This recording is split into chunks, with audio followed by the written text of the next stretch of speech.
A month before the apocalypse, Cheng-In unlocked a system, and this system gave him an overpowered skill every single day.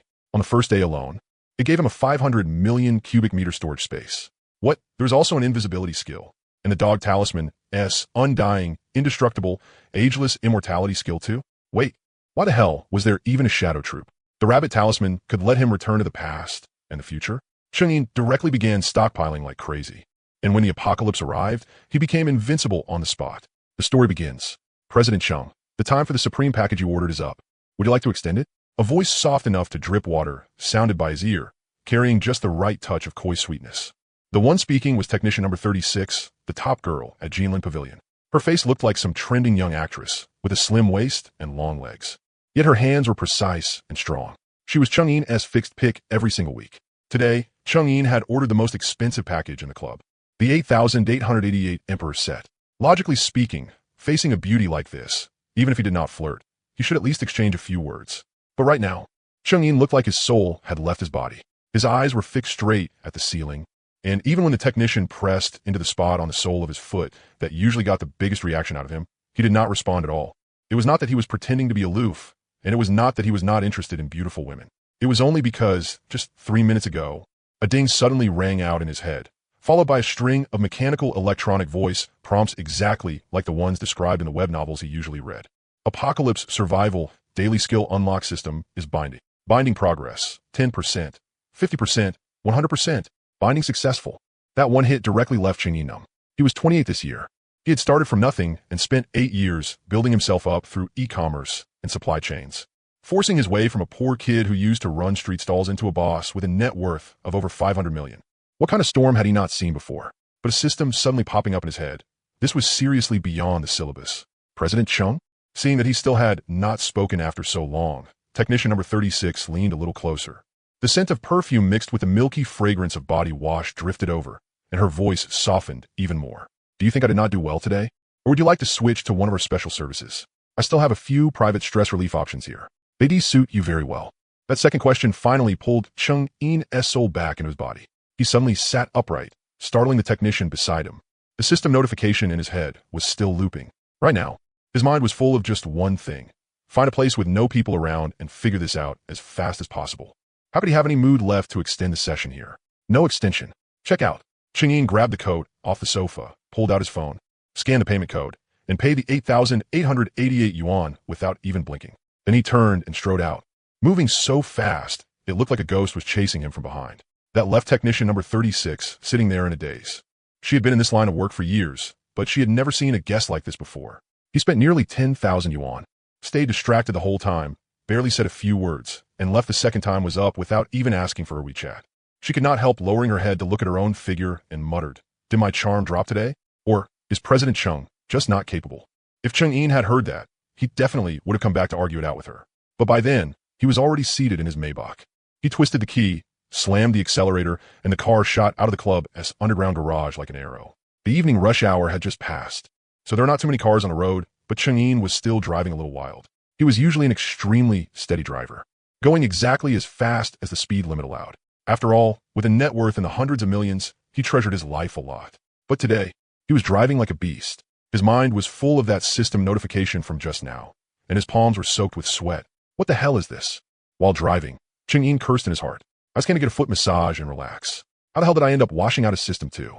Did I read too many novels after staying up late recently and start hallucinating? Or is there something wrong with the tea at that club? Did they drug me? The more he thought about it, the more wrong it felt. He viciously pinched his own thigh, hurting enough to make him bare his teeth. Not a dream. Then the system was real. A drive that should have taken more than 10 minutes. He forcibly finished in 8. The car drove straight into a detached villa district in the near suburbs. After passing the gate, he parked in his own garage and practically scrambled into the house. He had bought this small villa the year before last. It came with a yard, had 3 floors above ground, plus a huge basement. The security was maxed out. Normally, he lived there alone, with only a part-time housekeeper coming every morning to clean and cook. Right now, it was already a little past 8 in the evening. The housekeeper had long since left, and the entire house was quiet, perfect for figuring out what exactly this system thing was. The first thing Cheng-In did after entering was lock the front door. He drew every curtain in the house shut, even cut the power to the living room surveillance cameras, then plunged straight into the study on the second floor and locked that door behind him too. Cautious as hell. Leaning against the door panel, he took several deep breaths before cautiously probing in his mind. System? Almost the instant his words fell, that cold, mechanical electronic voice immediately rang out in his head, clearer than clear. Yes, host. Chang'in's heart suddenly clenched, nearly leaping out through his throat. Holy shit, it's real. He steadied himself. At the end of the day, he was someone who had handled businesses worth over 100 million. So his mental fortitude was far stronger than that of ordinary people. Suppressing the stormy waves in his heart, he continued asking in his mind, what can you do, system? And also, what is this apocalypse you just mentioned? This system is an apocalypse survival daily skill system from a higher dimensional civilization. Its core mission is to help the host survive the soon-to-arrive global extreme cold apocalypse. Time remaining until the official arrival of the extreme cold apocalypse, 29 days, 23 hours, and 42 minutes. Core system function. At midnight every day, the host will unlock one brand new survival skill that takes permanent effect with no usage limit, no negative side effects, and no cooldown time. Chang'in was dumbfounded on the spot, standing there without coming back to his senses for a long while. Apocalypse? And an extreme cold apocalypse at that. And it was coming in just 1 month. Fuck, I worked my ass off for 8 years. I finally climbed from a poor kid who could barely afford his next meal to someone worth 500 million. Finally reached the peak of life. And now you're telling me the world is ending in a month? ISNT this complete bullshit? Holy hell. Chang'in could not help cursing out loud. System, how cold is this extreme cold apocalypse going to be? This apocalypse will be a global super cold wave disaster. Within 72 hours of its arrival, the global average temperature will plummet to minus 60 degrees Celsius. Coastal regions will experience super ice tsunamis. Inland regions will be completely frozen over, and power, water supply, and communication systems will gradually collapse. The order of human civilization will completely disintegrate. The projected initial mortality rate will exceed 85%. Minus 60 degrees. Chang'in sucked in a sharp breath. He had gone skiing in the northeast during winter before, and even minus 20 degrees had made him feel like his balls were freezing off. At minus 60, going outside to take a piss would probably freeze it into an icicle on the spot. If someone stayed outside for 5 minutes, would they just freeze solid? He swallowed, and his mind had already begun calculating how he was going to survive. Chang'in's heartbeat grew faster and faster. After a few seconds of silence, he asked again, System, you said you'll give me one skill every day? Then what about today, yes? I just bound with you. You can't possibly give me nothing, right? Today is the first day of system binding. The host is being granted a beginner-exclusive welfare skill, super large storage space. Skill details. The storage space has a total area of 500 million square meters, with an internal clear height of 100 meters. Time inside the space is in absolute stasis. Any stored items will permanently remain in the exact state they were in at the time of storage. Living beings cannot be stored. The host may freely store and retrieve items through thought. 500 million square meters? Chang'in's mind buzzed, and he almost couldn't process it. Last year, just renting a warehouse had cost him tens of millions. And now the system had casually given him a space of 500 million square meters? That was the equivalent of 70,000 standard soccer fields. Wasn't it? And time was frozen inside? Wouldn't that mean anything stored and they would never go bad? No matter how long fruits and vegetables stayed inside, they'd still come out fresh. Chilled meat would never thaw. Even if he put an ice-cold beer in there, it would still be ice-cold when he took it out. This wasn't just storage space. This was a mobile super warehouse. Was this real or not? Chang'in still couldn't quite believe it. He stared at the stainless steel ashtray on his desk and silently said in his mind, store. Whoosh. The ashtray that had been sitting on the desk vanished instantly. Without a trace. There wasn't even a sound. Chang'in's eyes lit up at once. He quickly said in his mind again, retrieve. The next second, the cool ashtray appeared steadily in his palm. Exactly the same as before, without the slightest difference. Holy shit. Holy shit. Holy shit. Chang'in cursed 3 times in a row, his whole body buzzing with excitement. It was like he was some country bumpkin who had never seen the world. When he signed contracts worth millions, he didn't even blink. But right now, he was acting like some kid who had never seen anything before. Crazily testing this space all over the study. The desktop computer on the desk, store, retrieve. It booted up normally with no problem. The books covering the entire bookshelf wall, store, retrieve. He ran down to the first floor living room. He opened the double-door refrigerator and stuffed all the imported Wagyu, cherries, Muzang King durian, and several bottles of Lafite into the space in one go. 10 minutes later, he took them back out. The Lafite was still cold. The Wagyu hadn't thawed at all, and the durian smelled exactly the same as when it had first gone in, without fading in the slightest. Chang'in finally believed it completely. It wasn't a hallucination. It wasn't a dream. The system was real, and the apocalypse was probably real too. He dropped onto the cashmere carpet in the living room and sat there for a long time without recovering. His ragdoll cat, Ji-in, came over and rubbed its head against his arm. Only then did he come back to himself and scoop the cat into his arms. When he had gone crazy testing things just now, he had actually tried stuffing the cat into the space too. The system had only stopped him because a prompt popped up. Living things cannot be stored in the space. Sorry, G-Een. I really lost it just now. I almost got you erased from existence. Cheng-Een rubbed the cat's head, not knowing whether to laugh or cry. When the apocalypse comes and it's minus 60 degrees, I'll still be counting on all this fur of yours to warm my bed. You're way more useful than Down Jacket. G-Een meowed once, having absolutely no idea what earth-shattering life change its owner had just gone through. Nor did it know it had nearly died. Holding the cat, Cheng-Een sat on the floor. First he laughed, and then as he laughed, he started cursing. Damn it. My life is seriously ridiculous. Back when I was running a street stall, I dreamed every day about getting rich. Then I finally made it. Built up a net worth of several hundred million. Got the villa, got the luxury cars. And now you're telling me the world's ending in a month? Then what was the point of these 8 years of grinding? But after cursing, he couldn't help laughing again. No, wait. When other people start the apocalypse, they're either ordinary people with nothing to protect themselves, or refugees who can't even get enough to eat. They start with one set of clothes and survive by scavenging trash. But what about him? He was starting with 500 million in cash, a 500 million square meter time frozen space, and a system that gave him one skill every day. How the hell was this an apocalypse start? This was a god-tier start. Woo! We're taking off while everyone else in the apocalypse will be fighting desperately for a bite of food. He could fill his space with the best food from all over the world and eat delicacies every meal. While everyone else shivered in minus 60-degree weather, he could stockpile enough cold weather supplies to fill the entire space and keep the heat running like it was summer. While everyone else fought to the death over a little bit of resources, he'd have a system handing him a new skill every day. In 1 month, wouldn't he'd be able to swagger through the apocalypse sideways?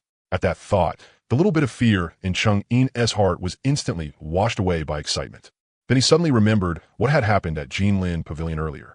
He slapped his thigh and regretted it so badly his guts turned green. Holy shit, what a loss. That 8,888 package just now, I was distracted the whole time and didn't even touch a thing. When they asked if I wanted to extend the session, I stood there like an idiot. They probably thought there was something wrong with me. That was a total blood loss. But he only regretted it for 2 seconds. After all, the apocalypse was only a month away. Whether he'd even get another chance to soak his feet after this was anyone's guess. What was a little bit of money worth? Cheng-En stood up, put the cat on the sofa, grabbed his tablet, and went straight to the main issue. He had built his business from scratch in supply chain management.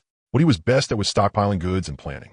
Now that he was sure the apocalypse was coming, the most important thing right now was to spend the money in his hands properly. He directly opened a spreadsheet on the tablet and started making a list. The more he wrote, the more fired up he got. First, food and drink. This was the top priority.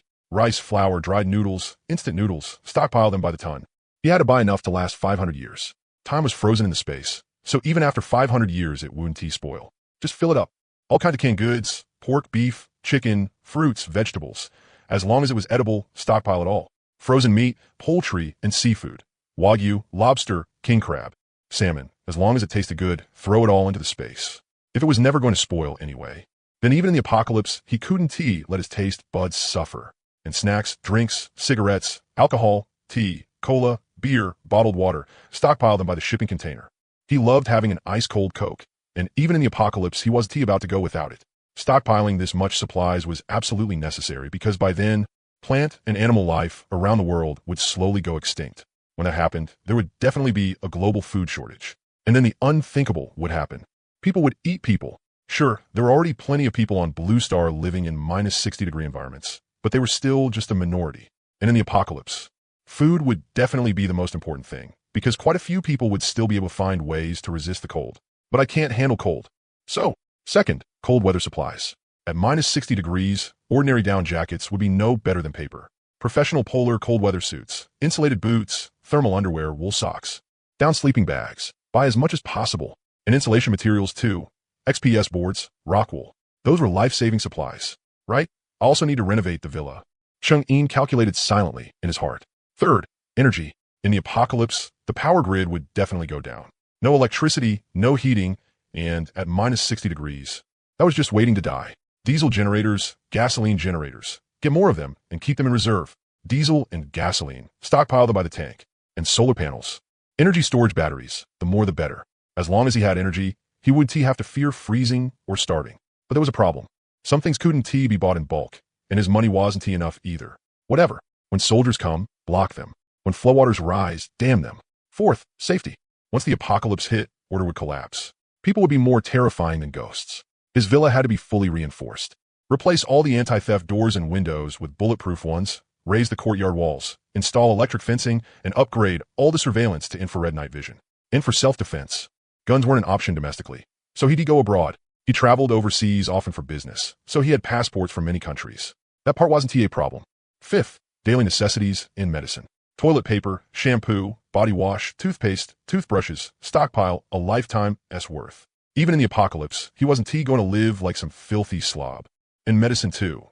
Frostbite medicine, cold medicine, fever reducers, anti-inflammatory medicine, antibiotics, medicine for external injuries, first aid kits.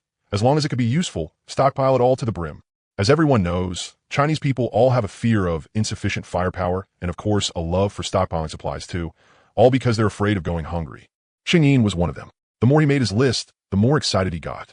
He was tapping so hard on the tablet in his hand, it was practically smoking. Before, whenever he spent money, he had to calculate input and output, cost performance, and rate of return. But now it was different. 1 month later, money would be nothing but waste paper. If he didn't spend it now, it would be wasted anyway.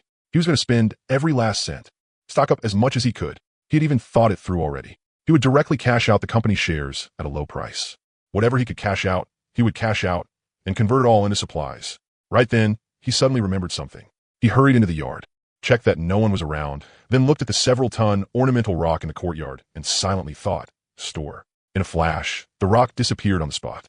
Then he immediately thought, take, and the rock was placed steadily back in its original position, without even bending a single blade of grass underneath it. Xing was overjoyed. If even something weighing several tons could be stored and taken out so casually, then when he stocked up in the future, he could just toss entire trucks, cargo and all, straight into the space. He would not even need to unload them. It could not be more convenient. He glanced at the time. In just a few more hours, it would reach midnight of the next day, and he would be able to unlock the second skill. Suppressing the excitement in his heart, Xing first gave the company's vice president a call. The phone rang twice before it was picked up, and the vice president's respectful voice came through. President Chung, it's so late. What instructions do you have for me? Nothing major. Xing leaned back on the sofa, his tone calm. I haven't been feeling well lately, so I'm going to rest for 1 month. During this month, everything in the company will be under your full control. Big or small, don't call me about any of it unless the sky is falling. The vice president was instantly dumbfounded. The company was currently in a critical growth phase, and now the boss was suddenly saying he wanted to rest for a month and ignore everything? He hurriedly asked, President Chung, are you all right? Is it serious? Do you need me to arrange a hospital? No need. I just want to take a break. Xing could not be bothered to explain. Just do as I say. I'll double your salary. If you do well, I'll give you another 2 points of shares. The moment he heard that, the vice president stopped struggling. He immediately agreed. Understood, President Chung. Don't worry and get some rest. With me here, absolutely nothing will go wrong with the company. After hanging up, Xing called the hourly cleaning lady and told her he was going out traveling for 1 month, so she would not need to come clean. Her pay would still be issued, as usual. The Annie was so happy she thanked him over and over, practically wishing he would travel for a few more months. After handling all this, the whole house completely quieted down. Xing sat in front of the floor-to-ceiling window in the study and looked outside. No one would have imagined that in just 1 month, the entire Blue Star would turn into a frozen hell. All laughter and joy would be swallowed by endless cold and deathly silence. Xing took a deep breath, and his gaze slowly became firm. He had no ability to save the whole world, nor did he have the interest. All he could do was make sure that in the apocalypse to come, he would survive well and live better than anyone else. Xing stared at the bright red countdown on the system panel in his mind, his fingertips lightly tapping the sofa armrest. Now that the earlier excitement had passed, his mind had completely calmed down. Starting from nothing and building himself up to a net worth of 500 million, he understood one truth better than anyone. In the apocalypse, money would just be a useless pile of waste paper, but before the apocalypse arrived, money was hard currency that could buy your life. He had the space now, a super warehouse of 500 million square meters, but what was the point if it stayed empty? He had to stuff it full of things. He had the villa too, but an ordinary standalone villa, under minus 60 degrees of extreme cold and completely collapsed order, would be no different from a paper house. It had to be rebuilt into an iron fortress that could endure and fight. Both of those things required burning money, and burning it like mad. Xing narrowed his eyes, and an idea instantly formed in his mind. The liquid cash he could move around himself was only a little over 500 million in total. It sounded like a lot, but if he wanted to build a top-tier shelter and stockpile enough supplies for a lifetime, it was still nowhere near enough. What if it was not enough? Borrow it, rob it, steal it. As long as I have no morals, morals can't kidnap me. 1 month later, the apocalypse would arrive. Whether it was the bank or loan sharks, who would still be able to come after him for repayment. By then, forget debt collection. Even whether those lenders could survive the first wave of cold would be up for debate. At that thought, Chang'in directly laughed. Picking up his phone, he started operating without the slightest psychological burden. First, he called the account manager from the bank he had worked with for years. The phone had only rung once before the other side picked up, with a tone so respectful it was almost excessive.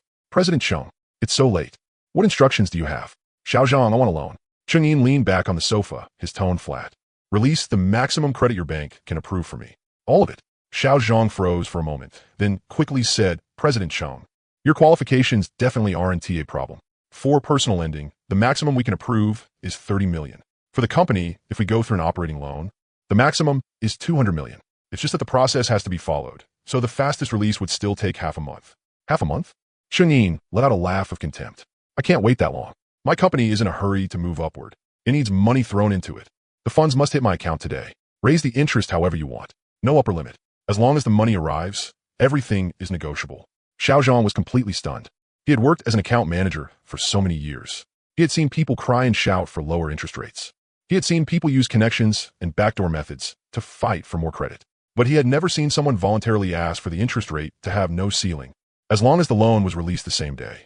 This was a big boss with a net worth of 500 million, not some poor kid who could not pay back money. If this deal went through, his performance for the quarter would be maxed out on the spot, and his year-end bonus could triple. Xiao Zhang was instantly pumped up. He hurriedly said, President Cheng, don't worry. I'll call the branch manager right now. We'll handle this as a special case. Before we get off work today, the money will absolutely be in your account. Not a cent less. After hanging up, Chang'in did not stop at all. He had more than a dozen bank account managers saved in his phone, and he called every single one of them. His script was exactly the same for all of them. Approve however much you can, add whatever interest you want, but the money must arrive the same day. In less than 1 hour, his text messages practically exploded, one arrival notification after another. 30 million, 50 million, 120 million, 80 million. From the banks alone, he forcibly pulled out more than 400 million in cash. But that was still not enough. With a swipe of his finger, Chang'in opened a save number in his phone, labeled Loan Shark, and dialed it. This was a local private lender he had met during business dinners before. To put it plainly, the man ran usury. He had influence everywhere, and his money came fast, but the interest was frighteningly high. Chang'in had never had any use for him before, but now he was exactly what Chang'in needed.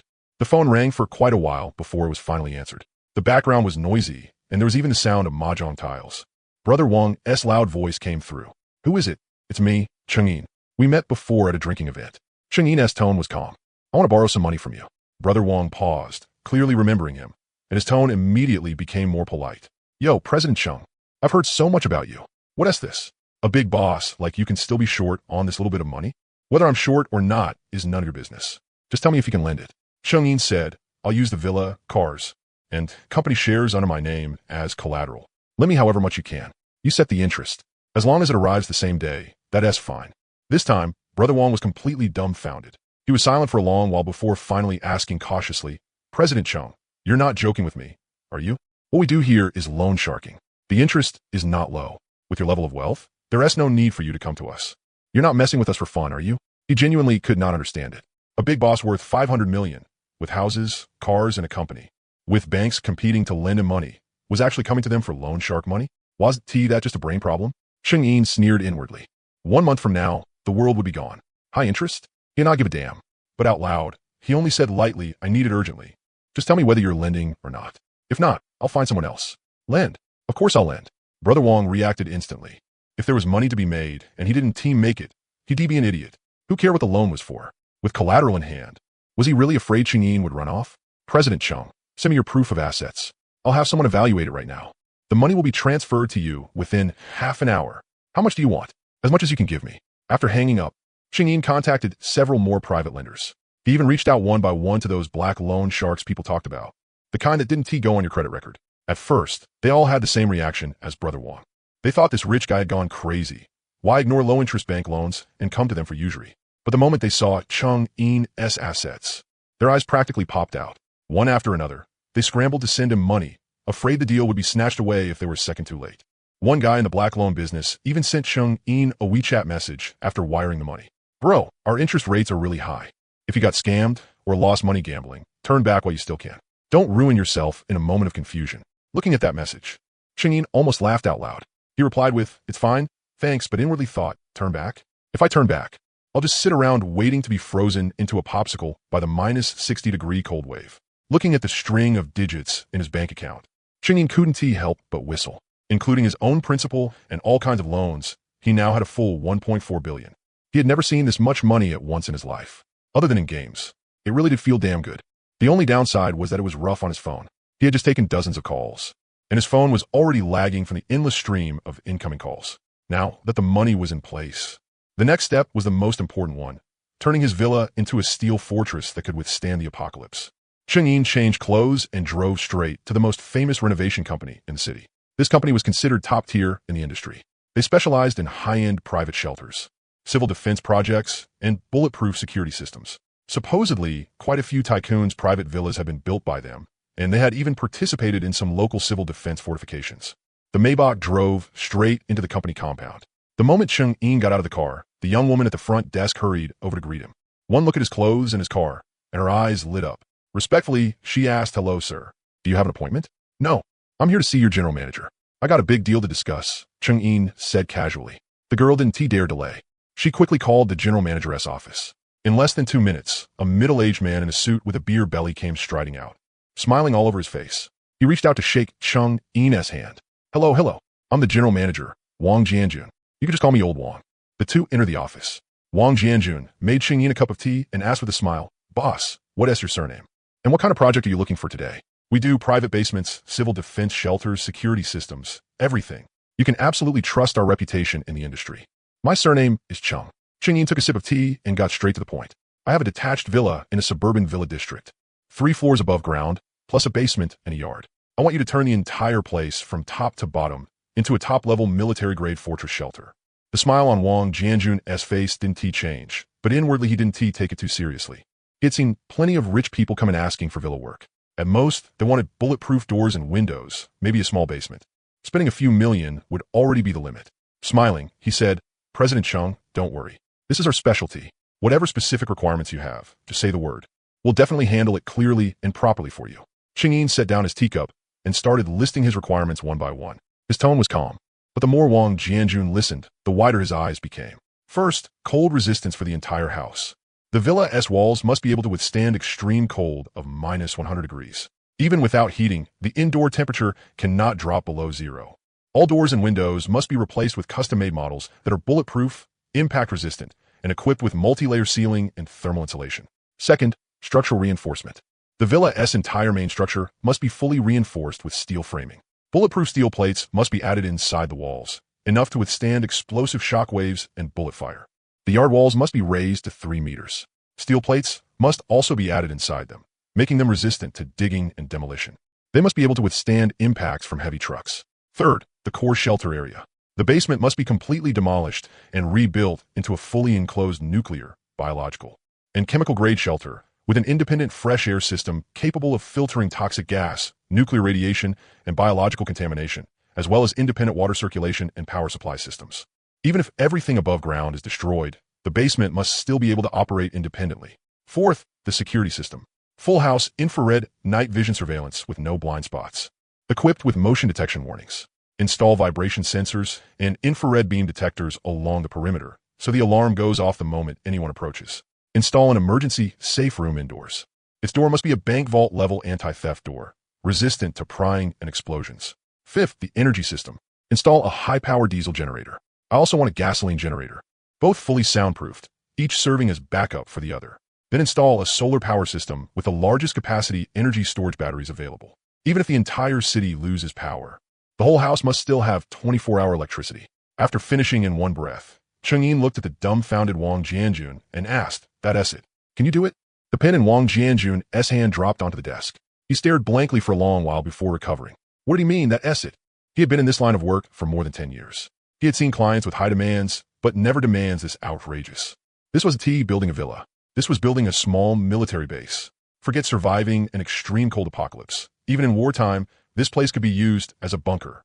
He swallowed and said bitterly, "President Chung, it's not that I don't want to take the job, but your requirements are too high." Setting materials aside, just the sheer scale of this project, from design to construction to testing, would take at least 3 months. and a lot of the custom materials would have to be brought in from other provinces or even from overseas. The lead time is way too long. Chang'in lifted his eyelids slightly. Don't tell me all that useless stuff. I'm only asking you one thing. What is the fastest you can finish? Wang Jianjun gritted his teeth. At the absolute fastest, 2.5 months. That's already the limit. Even if our entire company throws itself at this and works 24-hour rotating shifts, it would still take that long. I'll give you 1 month, Chang'in said flatly. Within 29 days, everything must be completed, fully tested, and ready for normal use. Wang Jianjun shook his head like a rattledrum. Impossible. Absolutely impossible. President Cheng, this really isn't about money. In 1 month, the materials might not even all arrive, let alone the construction. It really can't be done. Chang'in smiled and leaned forward slightly as he looked at him. Really? Then let me ask you this. Under normal circumstances, how much would you quote for this project? Wang Jianjun froze for a moment, then pulled out a calculator and punched numbers for quite a while before looking up. With your top-end requirements, using the best materials for everything, plus labor and design included, it would be around 300 million. Chang'in nodded and directly held up 4 fingers. I'll give you 400 million. Wang Jianjun's mouth instantly fell open into an O. The calculator in his hand slipped and hit the floor with a smack. Had this heaven-sent fortune finally fallen into his lap? 400 million. 29 days. It must be completed, Chang'in said clearly. For every day late, I deduct 10 million. For every day early, I'll give an extra bonus of 5 million. During construction, all workers will operate on 24-hour rotating shifts. Overtime pay, food, lodging, I'll cover all of it. Triple wages. As long as the work is fast and good, money is not the problem. The office fell into dead silence. Wang Jianjun stared at Chang'in. The bloodshot veins in his eyes looked like they were about to burst out, and his breathing grew rapid. 400 million. So much money. So much money. So much money. This one contract was worth 2 full years of his company's revenue. Even if they had to throw money around to grab materials, even if they had to hire people for round-the-clock 3-shift work, even if they had to chase every supplier in the country, they had to take this job. If he pulled this off, he'd achieve financial freedom this year. If he let this one slip, he'd never land a job this big again in his whole life. A bonus of 5 million, just for him alone. That was enough to build a little villa back in his hometown, buy a small luxury car, and keep a mistress. Cough, cough. Okay, he was getting ahead of himself. The next second, Wang Jianjun practically sprang out of his chair. He bent at the waist until he was almost at a 90-degree angle, his face blooming with a smile like a sunflower. All the misery and grievance from just now vanished without a trace, and even his voice jumped several pitches. Aya, President Cheng, you should VE said so earlier. ISNT at just 29 days? Forget 29 days. 25 days. I'll get it done for you, complete and perfect, in 25 days. I'm not bragging here, but with your little request, forget some military fortress. As long as the money south in place, I could smash even the Dragon King apart. I guarantee I'll arrange everything nice and clear for you. As long as the money south in place. Everything south in place. You can rest 100 hearts. If we can't handle this job, then nobody in the whole city can. Watching how fast he changed faces, faster than flipping a book, Chang'in almost laughed out loud. He thought to himself, sure enough, 99% of the problems in this world could be solved with money. The remaining 1% was only because there still wasn't enough money. He stood up and reached out his hand. Then happy cooperation. We can sign the contract right now. I'll transfer you part of the deposit first. Tomorrow at 8 in the morning, the workers and materials must be on site. No problem. Absolutely no problem. Wang Jianjun grabbed Chang'in's hand with both of his and shook it nonstop. I'll draft the contract for you right now. I'll call all the suppliers right now, too. Tonight, the materials will be hauled over to your place. I'll gather the workers overnight. The best construction team in the whole company, I'll send all of them to you. 24-hour non-stop rotation, not a single second wasted. And one more thing, Chang'in added. During construction, all workers need to keep things confidential. Don't ask what they shouldn't ask. Don't look at what they shouldn't look at. Have the confidentiality agreements signed properly for me. If even a little information leaks out, they won't get a single cent of the final payment. Understood. I totally understand. Wang Jianjun patted his chest. Rich people has privacy. We absolutely keep our mouths shut. Whoever dares run his mouth, I'll fire him on the spot. Just rest easy. Half an hour later, the contract was signed and the deposit was transferred directly into the company account. Wang Jianjun was pumped like he'd been injected with chicken blood. He mobilized the entire company. One phone call after another, he crazily reassigned workers and materials, and the whole office was filled with his booming voice. Damn it. What do you mean it's hard to handle? You saying if it's hard, then we just don't do it? Do you know how much money this is? Huh? Do you know? Chang'in didn't stay there long. He drove back to the villa district. He'd been busy for a long time. He'd only had a few sips of water and hadn't even eaten, and his stomach had long started growling from hunger. We got back to the villa. Chang'in collapsed on the sofa, picked up his phone, and opened a food delivery app.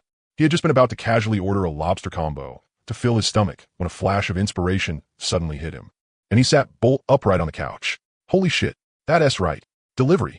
Before, he'd even thinking he'd need to run around wholesale markets, contact suppliers, and haul things back truck by truck if he wanted a stockpile. But now that he thought about it, wasn't delivery the perfect ready-made stockpiling channel? Anything he wanted to eat, wanted to use, or could store, he just had to tap it on his phone, and people would deliver it right to his door. He wouldn't even need to step outside. How convenient was that? The only problem was that ordering too much at once would easily attract attention. But that wasn't really a problem either. Chung-In's eyes lit up, and he directly typed a line into the order notes. Company team building event. Meal for several hundred people. Please deliver as soon as possible. Include extra utensils. Thank you. Perfect. Who would suspect anything if a company team building event ordered several hundred portions of takeout? It was perfectly reasonable, with nothing off about it at all. Thinking of this, Chung-In was so delighted he practically went crazy. His fingers flew across the phone screen as he entered full-on insane ordering mode. Within a radius of 5 kilometers, he didn't let a single store go. Chinese food, Western food, fast food, barbecue, hot pot, fruit shops, supermarkets, convenience stores, pharmacies, even pet stores. He hit every last one of them. He had to prepare some food for Ji-In too. After all, he really liked that cat. For the chain fast food stores, he directly ordered 300 family buckets and 300 double beef burger combo meals, with a note, company team building event. Please deliver ASAP. For the Sichuan restaurant, he ordered every dish on the menu, from fish-flavored shredded pork to boiled fish. For the barbecue places, grilled lamb ribs, whole roasted lamb, grilled kidneys, lamb skewers, every category, all ordered. One order alone came out to more than 20,000. For the high-end seafood restaurant, Boston Lobster, King Crab, Eastern Star Grouper, Abalone, he ordered every kind, with a note, company team building business banquet. Deliver quickly, don't let it get cold. Fruit shops, even the pharmacy, he ordered a huge pile of cold medicine, fever reducers, anti-inflammatory medicine, antibiotics, iodine disinfectant, gauze, bandages, and first aid kits, with a note, company emergency supplies procurement. Less than 2 minutes after the orders went out, his phone started ringing like crazy. Every call was from merchants phoning to confirm. The first one was the owner of a barbecue shop. His tone was cautious, like he was afraid Chung-In was messing with him. "Oh boss, let me confirm this order with you again. The whole roasted lamb, the lamb ribs, and the grilled. The total comes to more than 23,000. Are you sure you didn't order by mistake? Our shop is small, and we only have 3 chefs. I'm worried we won't be able to make it all in time and delay your team building event." "No mistake." Chung-In leaned against the sofa, sounding casual. "Just get cooking. Make as much as you can. You could deliver it in batches too. Every batch you send over, I'll give the rider an extra 50 yuan tip. Once it's done, I'll also give your store an extra 1,000 yuan as a hard work bonus." The barbecue shop owner instantly stopped hesitating, and his voice shot up on the spot. "Got it, boss. Don't worry. I'll call over the chefs from the shop next door right now to help. I guarantee it'll all be roasted nice and clear for you. I'll send the first batch in half an hour. In less than half an hour." Chung-In's phone hadn't stopped once.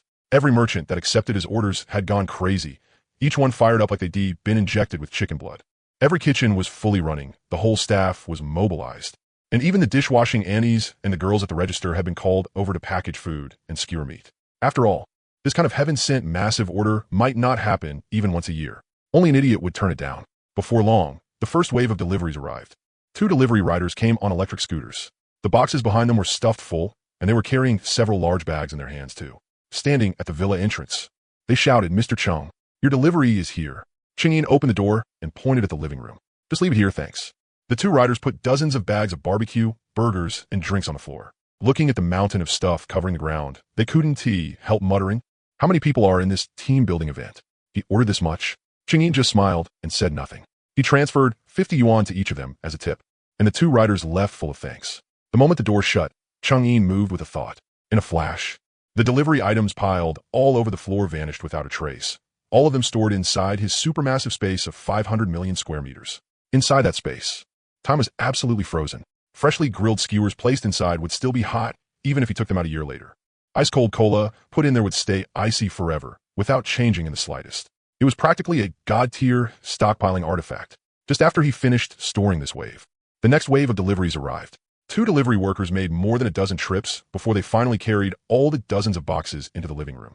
After they left, Chung-In moved with another thought, and the room was instantly cleared out. The living room became spotless again, as if nothing had ever happened. The entrance to Chung-In's villa never stopped seeing people.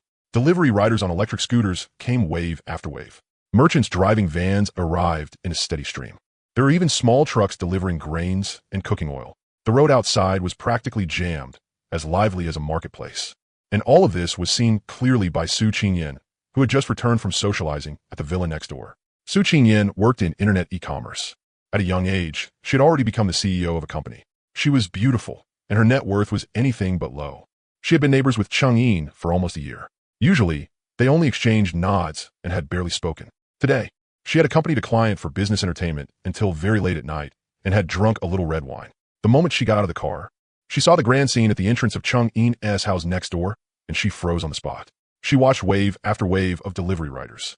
She watched stacks upon stacks of takeout being carried inside. Her eyes were practically glued to the sight. The assistant beside her was dumbfounded too and whispered, "President Su, what is this man doing? Running a live stream sales show? Or throwing a party at home? This is way too ridiculous. Isn't it? It's only been a few minutes since we got out of the car, and more than a dozen waves of deliveries have already come through." Su Qingyan looked at Cheng Yin's brightly lit villa, shook her head, tugged at the corner of her mouth, and said softly, "Rich people all have some weird little hobbies. Forget it, let us go inside." Even though she was dying of curiosity, she didn't ask further. After all, in their circle, rich people had all kinds of strange quirks. Some liked collecting luxury cars, some liked buying planes. And if this guy liked ordering several hundred takeout meals at once, so what? Rich people could do whatever they wanted. She would never have imagined that this seemingly eccentric neighbor was frantically stockpiling his life for the apocalypse 1 month from now. And at this moment, Cheng Yin was busy to the point of delight. As soon as one wave of delivery riders left, he immediately put everything away. By the time the next wave arrived, the living room was always empty. There was never any situation where things piled up too much to fit. And he had long since unplugged all the surveillance cameras in the house and disconnected the internet cable too. So he wasn't afraid of anyone hacking into the cameras and seeing the bizarre scene of him storing things out of thin air. One delivery rider who often worked this area had delivered to Cheng Yin 4 times in one night. Every time he came over, he saw the entrance to the living room spotless and empty. The several hundred items from the previous trip were nowhere to be seen. And he couldn't help feeling suspicious. He complained to another rider, "The boss in this villa district is way too creepy. I delivered to him 4 times tonight. Altogether, it was nearly 1,000 takeout orders. His living room is only that big. So how the hell does he fit it all? Every time I go there, it's empty, like there's some bottomless pit." The other rider laughed at him. "What the hell do you know? That villa has several floors. Maybe there's some huge basement storage room. Rich people's houses are bigger than you can imagine." The delivery rider thought about it and figured that made sense, so he didn't dwell on it anymore. After all, the guy gave generous tips, 50 each time. So who cared where he put it? In one day, he could easily make several thousand yuan. By after 11 o'clock, the day's deliveries were finally almost done. Cheng Yin collapsed onto the sofa, so tired he could barely lift his fingers. In just one day, he had answered over 100 phone calls and opened the door dozens of times to receive takeout. It was more exhausting than a full day of meetings in his normal life. But tired as he was, his heart felt truly grounded. No other reason. This was the sense of security brought by supplies. With a thought, he glanced at the scene inside his space. In the originally empty 500 million square meter space, small mountains had already piled up one after another. Food, drinks, daily necessities, clothes, it was packed to the brim. Just the various cooked dishes and stir-fries alone were enough to last him a very long time. Cheng Yin nodded in satisfaction, casually took out a freshly roasted lamb leg and a bottle of ice-cold beer from the space, and while gnawing on the lamb leg and looking at his phone, he started placing more orders again. This time, he directly booked group meals for the next day from more than a dozen high-end restaurants across the city. From breakfast to dinner, everything was arranged clearly. He had even gone through all the Michelin restaurants in the city one by one and booked set meals. With the same note as before, company team building. Anyway, if he didn't spend the money, it would be wasted. The space could hold it. And if he didn't eat it, that would be a waste too. After finishing the lamb leg, Cheng Yin looked up at his phone. It was almost midnight. What new skill would unlock? He was seriously looking forward to it. Leaning against the sofa, his heart felt itchy with anticipation, like a cat scratching at it. Today, after binding to the system, the very first day had given him a 500 million square meter time frozen space, directly reducing the difficulty of stockpiling to 0. And the second day, a skill had to be even more outrageous, right? Cheng Yin's mind had already started running wild. Would it be firearms mastery? Turning him from a boss who only knew how to touch a steering wheel into a deadshot marksman? In the apocalypse, having that kind of skill would max out his sense of security. Or maybe special forces combat techniques. 1 punch for each punk, dropping anyone too blind to know better on the spot. In an apocalyptic world where order had collapsed, That would be a real life-saving skill. At the very least, some kind of fire or ice ability would be fine too. In an apocalyptic extreme cold of minus 60 degrees, if he could create fire out of thin air, wouldn't that mean warmth wherever he went? A human-shaped little sun? The more he thought about it, the more excited he got. His eyes were locked onto the phone as he watched the numbers change steadily from 2359 to 0000.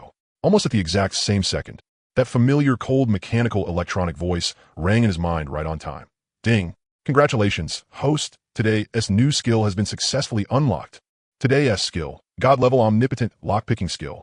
Skill details. The host can open any form of lock in the world without leaving a trace, including mechanical locks, electronic code locks, fingerprint locks, iris recognition locks, facial recognition locks, intelligent access control systems, and encrypted permission systems, vehicle anti-theft locks, bank vault locks, and so on can all be opened with no delay in the process, without triggering any alarm device, and without leaving any trace of forced entry. The skill is permanently effective and has no usage limit. The instant the system notification ended, the living room fell deathly silent, with only the damn chicken making ghostly noises from somewhere. The smile on Cheng-Yin's face froze on the spot. He sat there stunned for a full half-minute before suddenly straightening up. What the hell? A lockpicking skill? All the anticipation in Cheng-Yin's heart was instantly doused with a bucket of ice water, cold to the core. He had waited a whole day, and this was what he got. Lockpicking? What the hell do I need this for? Huh? The apocalypse is coming in 1 month. Minus 60 degrees. Outside is nothing but ice and snow. People are practically going extinct from freezing. So who the hell am I supposed to unlock doors for? Unlock them for people frozen into popsicles? Or go pick locks on chunks of ice? He was so annoyed he almost laughed. The first AS space, that was what you called a god-level skill, something that directly changed the rules of the game. But this second day as lockpicking skill sounded like some kind of joke. In the apocalypse, who the hell would still care whether something was locked or not? If he really wanted to get into someone's house for supplies, wouldn't one swing of an axe through the door be enough? Why would he need to go through the trouble of picking the lock? Other than turning him into a thief, what use did this skill even have? Cheng-Yin suddenly paused. Wait a second. A thief? He blinked, and his disappointment from just now instantly vanished. It wasn't just physical locks? Electronic locks, fingerprint locks, iris locks, bank vaults, encrypted access systems. It could open all of them, and without triggering alarms or leaving even the slightest trace. Cheng-Yin's heartbeat suddenly started pounding like a drum. Thump, thump, thump, fast as hell. And maybe being a thief wasn't so bad after all. He shot to his feet and rushed to the front door of the villa. His front door had a top-tier intelligent fingerprint password lock that had cost more than 100,000 yuan to install. It had facial recognition, anti-tamper alarms, and would directly lock down and send a networked alarm after 3 wrong password attempts. It was advertised as something even professional locksmiths might not be able to handle after 3 days and 3 nights. Standing inside the door, Cheng-Yin deliberately lit up the panel and casually entered 6 wrong digits. As expected, the panel instantly turned red and let out a shrill beep-beep warning sound, indicating that he only had 2 wrong attempts left. One more mistake after that would trigger the alarm. Cheng-Yin took a deep breath and silently said 2 words in his heart. Unlock. Almost the instant the thought fell, the door lock that had been glowing red and was in a locked state suddenly went click.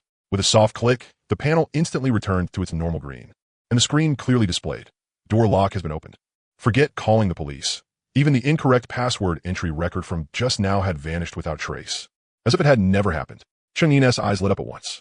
Holy shit, seriously? Still unwilling to let it go, he rushed back into the study and set his sights on his custom-made safe. This thing was true vault-level equipment, triple verification with key, password, and fingerprint, plus a vibration alarm. Even if someone used an electric saw, it would still take most of the day to cut through. It had cost him more than 2 million when he bought it, and it was advertised as being able to withstand a small explosion. Cheng-Yin casually tossed the safe key onto the sofa several meters away, then stared at the perfectly sealed safe door and silently said in his mind, "Unlock." There was no harsh noise, not even the slightest vibration. The safe door, which had seemed welded shut, gave a light click and popped open a crack on its own. Cheng-Yin reached out and pulled the door open. Inside, the gold bars, property deeds, and contracts were all neatly arranged. Even the alarm device in the corner showed no reaction at all, let alone triggering any warning. Cheng-Yin stood there, completely dumbfounded. How the hell was this just a lock-picking skill? This was a universal authority bypasser. Wasn't this basically a master key? He swallowed, then suddenly thought of something else. Grabbing his car key, he ran straight for the garage. His Maybach was parked inside. The key was in his hand, but he never pressed the unlock button. Standing at the garage entrance, more than 10 meters away from the car, he silently said to it, "Unlock, start." The next second, the car doors unlocked on command, and there wasn't a single abnormal system alert. In the driving computer, there was absolutely no record of any unauthorized startup. Cheng-Yin sucked in a sharp breath.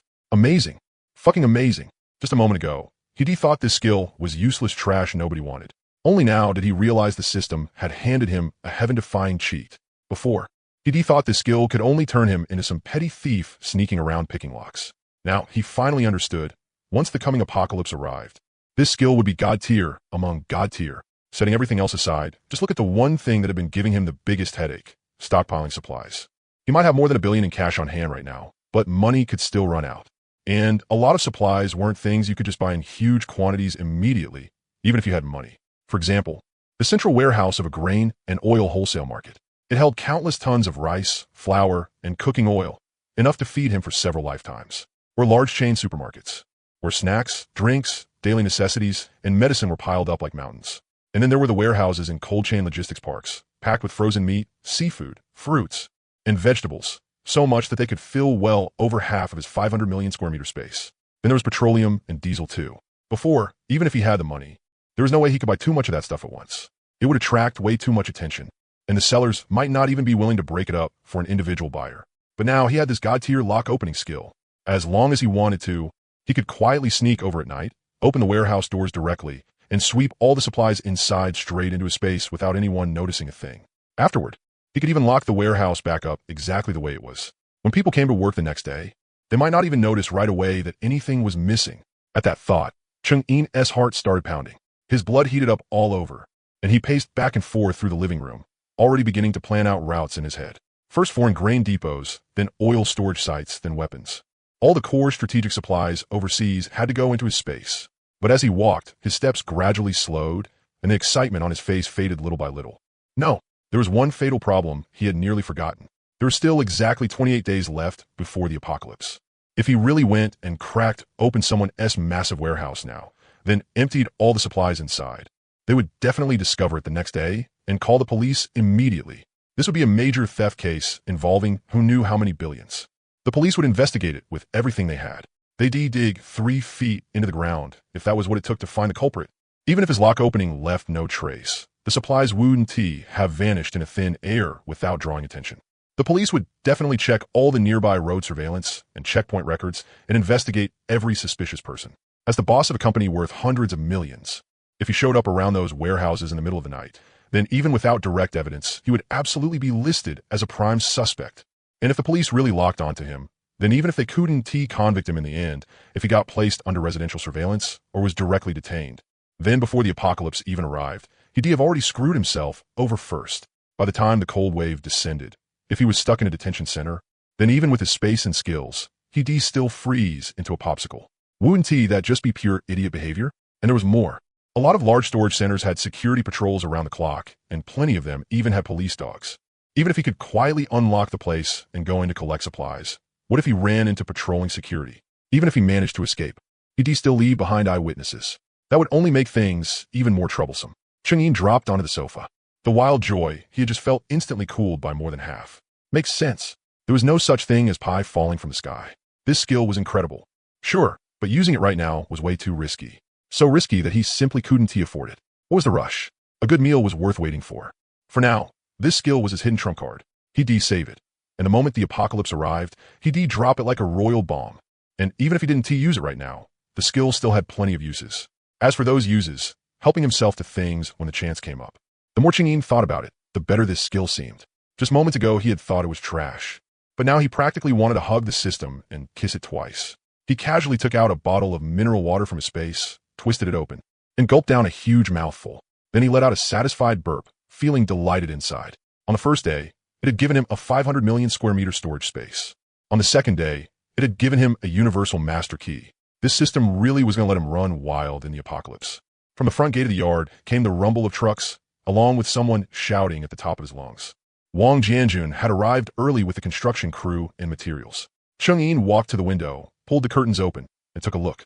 More than a dozen large trucks were parked outside the gate, along with excavators and cranes. Dressed in work clothes and wearing a hard hat, Wang Jianjun was directing the workers as they unloaded materials like he'd been pumped full of adrenaline. His eyes were bloodshot, making it obvious he hadn't slept all night and had been busy entirely because of this project. Chung In smiled. Sure enough, when the money was in place, efficiency was different. He changed into casual clothes, went downstairs, and went over everything with Wang Jianjun again. He emphasized the construction requirements one more time, and firmly underlined the key point. Everyone had to sign a confidentiality agreement. Don't ask what Shun TB asked. Don't look at what Shun TB looked at. If even the slightest thing leaked out, not 1 cent of the final payment would be given. President Chung. Rest assured, Wang Jianjun patted the confidentiality agreement on his chest. If anyone dares to wander around or poke into things they shouldn't tea, I'll break his legs on the spot. I've already had the confidentiality agreements printed out. Everyone has to sign before entering the site. If they 1T sign, they can get lost. There definitely 1T be any problems. After settling the construction arrangements, Chung Yin didn't stay outside long and turned around to head back into the villa. After finishing breakfast, Chung Yin pulled back the curtains and saw that Wang Jianjun and the construction crew were already working at full blast. The excavators were digging in the yard, and more than a dozen workers were carrying steel plates and insulation materials inside. Every one of them looked fired up, even eating breakfast right there on the worksite. He glanced at his phone. It was only 7 in the morning. He yawned and leaned by the window, when a line he had once seen online suddenly popped into his head. My neighbors stockpile grain, I stockpile guns, my neighbors are my granary. That line was practically the ultimate truth of surviving in the apocalypse. With just a casual amount of supplies stored in his space, it would already be enough for him to eat until old age. Once the villa was rebuilt into a steel fortress, even minus 60 degrees wouldn't be enough to freeze him to death. But all that was dead stuff. When the apocalypse really came, when order collapsed and humanity was wiped away, there would be plenty of red-eyed people banding together to rob him of everything. When that time came, no matter how much food you had, if you didn't have the means to protect it, you'd just be a fat sheep in other people's eyes. Chung In instantly sobered up. Stockpiling supplies was the foundation, but the barrel of a gun was the real truth. There was definitely no point thinking about doing it in his own country. Gun control was absurdly strict there. Forget automatic rifles. Even if you secretly kept a handgun, you'd be thrown in jail. Even if he had god-tier lock-picking skills, if he ran off to pry open an armory now, the police would catch him before the apocalypse even arrived. That would just be pure suicide. So where could he get them? The land of freedom, of course. That place had guns everywhere. Gun stores were all over the surface, and the black market underground could supposedly get you even tanks. It was basically heaven for getting weapons. Even if something went wrong, there were only a little over 20 days left before the apocalypse arrived. Even if the police wanted to investigate, by the time they opened a case and started looking into it, the whole world would already be frozen into a giant block of ice. Who would still care about him then? Once he made up his mind, he moved immediately. Chung Yin grabbed his phone, opened a ticket booking app, and searched for the fastest flight to the land of freedom. What a coincidence. There was one first-class flight boarding in an hour. Business class and economy were both fully booked. Only 2 first-class tickets were left. Chung Yin didn't even blink. He paid in full on the spot. A ticket that cost 10 or 20,000 meant no more to him than a bottle of mineral water. Change clothes, grab passport, stuffed bank cards into his pocket, done in 5 minutes. Before leaving, he called his assistant and spoke in a serious tone. I'm going abroad for a bit. I'll probably be back in 2 or 3 days. Don't contact me about company matters. As for the construction work at my villa, keep a close eye on it every day. If anything comes up, take pictures and send them to me on WeChat. Don't call. The assistant froze for a second, then quickly agreed. Understood, President Chung. Don't worry. I'll keep a tight watch on it for you. After hanging up, Chung In slammed on the gas, and the Maybach shot toward the airport like an arrow. There weren't many cars on the road, so he got to the airport in 20 minutes. With the first-class exclusive express lane, security check, and customs clearance all went smoothly. He didn't even have to stand in line. The moment he reached the boarding gate, ticket inspection had already started. Once he sat down in the spacious first-class seat, and the plane slowly taxied onto the runway and soared into the sky, Chung Yin finally let out a breath and leaned back, starting to make plans in his heart. Handguns were a must. Glocks, Desert Eagles, get a few dozen first for self-defense. Stockpile bullets by the ton. Rifles were essential too. AK-47s were durable and reliable, with overwhelming firepower at close range. He also needed sniper rifles. Barrett anti-material rifles. Take the enemy commander's head from the middle of 10,000 troops. In the apocalypse, those would be divine tools for defending home. And then heavy machine guns, RPGs, grenades, flashbangs, get as many as possible. Oh right, bulletproof vests, night vision goggles, military-grade communication equipment. He couldn't leave out a single one of those life-saving items. The more he thought about it, the more excited he got. He wished the plane could reach the land of freedom instantly. But even a direct flight took 13 hours. Being anxious wouldn't help. He glanced at the clouds outside the window and muttered to himself. It would be around 8 in the evening when he got there, but it would still be daytime on that side. Would that make things inconvenient? Would the people on the black market try to rob him instead? Then he thought again, What the hell was there to be afraid of? Soldiers came, generals blocked them, floodwaters rose, earth covered them. He shook his head, threw out the messy thoughts, pulled down his eye mask, and decided to sleep first. That sleep was unbelievably solid. He didn't even dream once the whole way. Forget the kind of thing written in novels, where flight attendants took the initiative to chat him up and fuss over him. Other than coming by to ask a couple of questions when serving meals, the flight attendants spent the whole time busy with their own work and didn't come near him at all. After waking up, Chang'in even laughed, grumbling inwardly that novels really were all lies. Where were all these flight attendants who supposedly threw themselves at any rich man they saw? They were just normal people doing their jobs. Work was already exhausting enough. Who had the time to think about anything else? Right after he finished that mental complaint, the plane began to descend. The captain's voice came over the intercom, announcing that they had arrived at the international airport in the land of freedom. The local time was 9:17 in the morning. The weather outside was sunny, and the temperature was 22 degrees Celsius. Chang'in looked out the window. The bright sun was so dazzling he could barely keep his eyes open. It was nighttime back home right now, and the time difference left his head feeling a little foggy. The plane came to a steady stop, just as Chang'in unfastened his seatbelt and got ready to disembark. A hot-bodied flight attendant walked over quickly, a smile so sweet it was almost cloying on her face, her upper body bent slightly forward. Her voice was impossibly gentle. "Sir, sorry to disturb you. I noticed you were asleep the whole flight, so I didn't want to bother you earlier. Would it be convenient to exchange contact information? When I'm off duty, I can show you around the land of freedom. I know this place very well." Chang'in froze for a moment, nearly laughing out loud. Well, damn. He had just been saying novels were all fake, and now this happened? He swept his gaze over the flight attendant. She really was beautiful, with delicate features and a figure that needed no praise. In the past, he might have smiled and added her. One more friend meant one more path. Even if nothing happened, having a meal together and walking around a bit wouldn't be a loss. But now, with only a little over 20 days left before the apocalypse, women, how could they be more important than guns? Women would never rank ahead of guns, understand? Surviving was his only goal now. Chang'in politely shook his head, his tone calm. "Sorry, that's not convenient. I'm here on urgent business. I don't have time to look around." The smile on the flight attendant's face instantly stiffened. Clearly, she hadn't expected to be rejected. She stood there blankly for 2 seconds, then gave an awkward smile, said, "Sorry to disturb you," and turned to leave. Chang'in felt no ripples in his heart at all and got off the plane directly. He had spent years traveling abroad on business, and his English was as fluent as a native speakeress. At customs, his business visa got him through without any trouble. They only asked him 2 questions about what he was there for. He said he was there to discuss business, and they stamped his documents and let him pass. After leaving the airport, Chang'in hailed a taxi and said to the driver, "Take me to XX Street. Faster. I'll pay double." The dark-skinned driver whistled, floored the gas, and the car shot off like a rocket. In less than half an hour, they arrived. Both sides of the street were lined with shops bearing gun signs, and all kinds of handguns and rifles were displayed in the glass windows. Chang'in's eyes practically went straight. He paid the fare, turned around, and plunged into the first gun store. The white-skinned owner inside was wiping down a gun.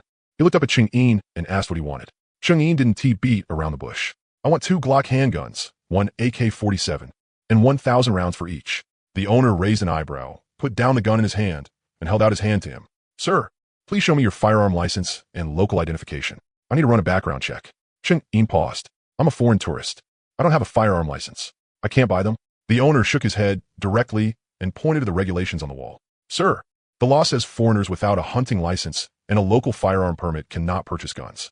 Forget guns. I can't even sell you bullets." Still unwilling to give up, Chang'in asked a few more questions, but the owner's attitude was firm. He refused no matter what, afraid of losing his firearm sales license. Chang'in turned and left that store, then went into the one next door, then the one after that. He ran through more than a dozen gun shops in a row, and the result was exactly the same. Whether it was handguns or rifles, even for a small dagger, all kinds of documents and background checks were required. He was just a foreign tourist with nothing at all. They practically wouldn't even let him step through the door. At the last store, the owner even pulled out his phone and asked if he wanted him to call the police before throwing him out. Squatting by the roadside, Chang'in smoked irritably, his head swelling from the frustration.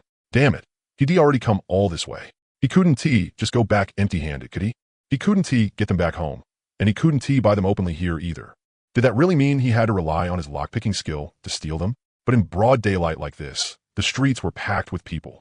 Every shop was covered in surveillance cameras, and every owner had a gun tucked at his waist. Some shops even had shotguns. Wouldn't they turn him into a sieve? Even if he could quietly pick the lock, the moment he got inside, someone would see him. Then they'd spray him with a full magazine. Even if he had 10 lives, it still wouldn't be enough. And even if he did manage to steal it, once they called the cops. He wouldn't even be able to make it back to his own country. He'd just be making himself suffer for nothing. The more he thought about it, the more irritated he got. He ground the cigarette, but into the ground and cursed. Fuck. Right then, a tall, black-skinned brute, well over 6 feet, wearing a black hoodie with a gold chain as thick as a finger around his neck, looked around, then leaned over to him and asked in a low voice in English, "Bro, just came out of the gun shop, looking to buy some serious hardware?" As he spoke, he even made a finger gun gesture at Chang'in. Chang'in instantly became alert and looked up at the black man. No helping it, the reputation was way too bad. But when it came to business, the reputation was actually pretty solid. His heart skipped a beat. Holy shit, could this be someone from the black market? Just when it seemed like there was no way out, a new path appeared. He had been worrying himself sick just a second ago, and now this surprise had dropped right into his lap. The emotional whiplash was insane. He suppressed the wild joy in his heart, nodded, and replied in fluent English in a low voice, "Yeah, I want the real stuff. The stronger, the better. You got connections?" The black brute grinned, showing off a mouthful of gleaming white teeth no other country had, then glanced around again. After confirming no one was paying attention, he waved at him. "Come with me. Don't make a sound. Don't look around. Whatever you want, we got it. Fair prices. No questions asked." Chang'in wasn't scared either. He followed him directly, turning this way and that for more than 10 minutes before entering a secluded alley and slipping into a shabby auto repair shop. The shop was smoky and filthy. 4 burly men were sitting on the couch, casually playing with guns in their hands. The moment they saw Chang'in come in, they all stood up at once, hands going straight to their waists, their eyes full of vigilance. The black man who brought him over muttered a few words to the leader, and only then did the others relax and sit back down. "Ooh, seat." The black brute who had brought him over pulled out a chair for him. "My name is Mike. What are you looking for? Handguns? Rifles? Or ammo? We've got all of it here. Brand new, no serial numbers, untraceable by the police." Chang'in waved his hand and got straight to the point, his tone carrying a ruthless edge. "I want all of that, but I want heavier stuff too. Heavy machine guns, sniper rifles, RPGs, grenades, mortars, body armor, night vision goggles. The more, the better." The instant those words came out, the entire auto shop fell silent. The burly men all froze, then exchanged looks, their eyes filled with shock. Mike sucked in a cold breath and looked at Chang'in like he was staring at a madman. Then his eyes lit up. "Wait, bro. Are you trying to arm yourself to the teeth? Damn, this wasn't some ordinary customer. This was a super big client. This single deal would be worth more than those little grunts made in a whole year." He quickly said, "Bro, we don't have that kind of stuff at this small outpost. We need to contact our boss. Wait a moment, I'll call him right now. He can definitely meet your demands." Mike walked off to the side with his phone and made a call. In less than 2 minutes, he hung up and smiled at Chang'in. "It's settled. Our boss wants to see you. The car is outside. Let us go."